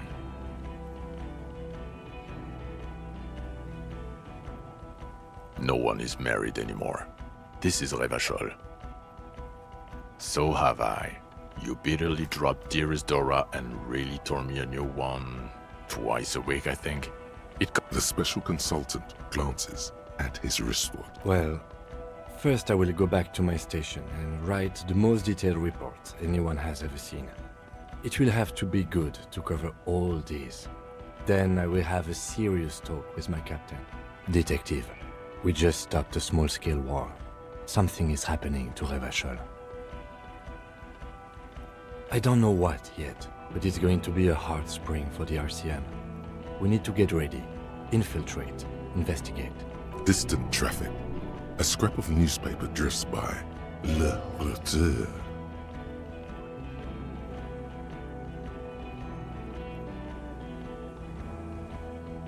Perhaps. There are people who say the zone of control will not hold up long. They are not on the radio yet, but there are parties out there. Yes. I hear worries from systems analysts in Vespa and Messina. We've been hearing whispers in Jamrock too, ever since fall. I agree that something is happening. People are tense. I hear a fan spinning. Fast. Something is about to hit it. Talk to Captain Price? I'd rather not ruffle the feathers of two captains with my doom-mongering. Work with Price? I'm flattered, but I don't know if I... Would fit in. Am crazy enough. Can take the stress. He doesn't know how to finish the sentence. This truly came as a surprise to him. Not a bad one, but he's at a loss. Flattered? You're Lieutenant Kitsuragi. We would be flattered if you even considered. I would have to tie things up in GRIH first. But, I mean, whatever is coming, Jamrock will be more central to it than the harbor. And we also have a huge caseload, Lieutenant. Piles that we need to get back to. I do like the sound of that. He's really considering it. Good. Fuck it, let's go. Trump brought his motor carriage. It's a 20-minute drive to Jamrock. Under the afternoon sky, the great district hums. A chessboard of wooden houses, 80,000 living souls, and chimney stacks. Fire traps as far as the eye can see. From Main Street to Precinct 41, to Boogie Street, forking into the snow-swept horizon. You close your eyes and hear the dogs bark. A lone woman sits by a factory window, dreaming of meteorite strikes. Dawson? Yes. McLean? Yes. Heidelstein? No. Really? Nick Gottlieb looks up from the list. I hear he's unstable. You say that like it's a bad thing. Captain Potomri Price gestures with a ballpoint pen. It's dim in his office, and the curtains are drawn. Harry's our man. He'll pull through. When he does, he'll side with the people. Understood. Gottlieb returns to the list. Wonderful. Then can we please just go back to Jamrock now?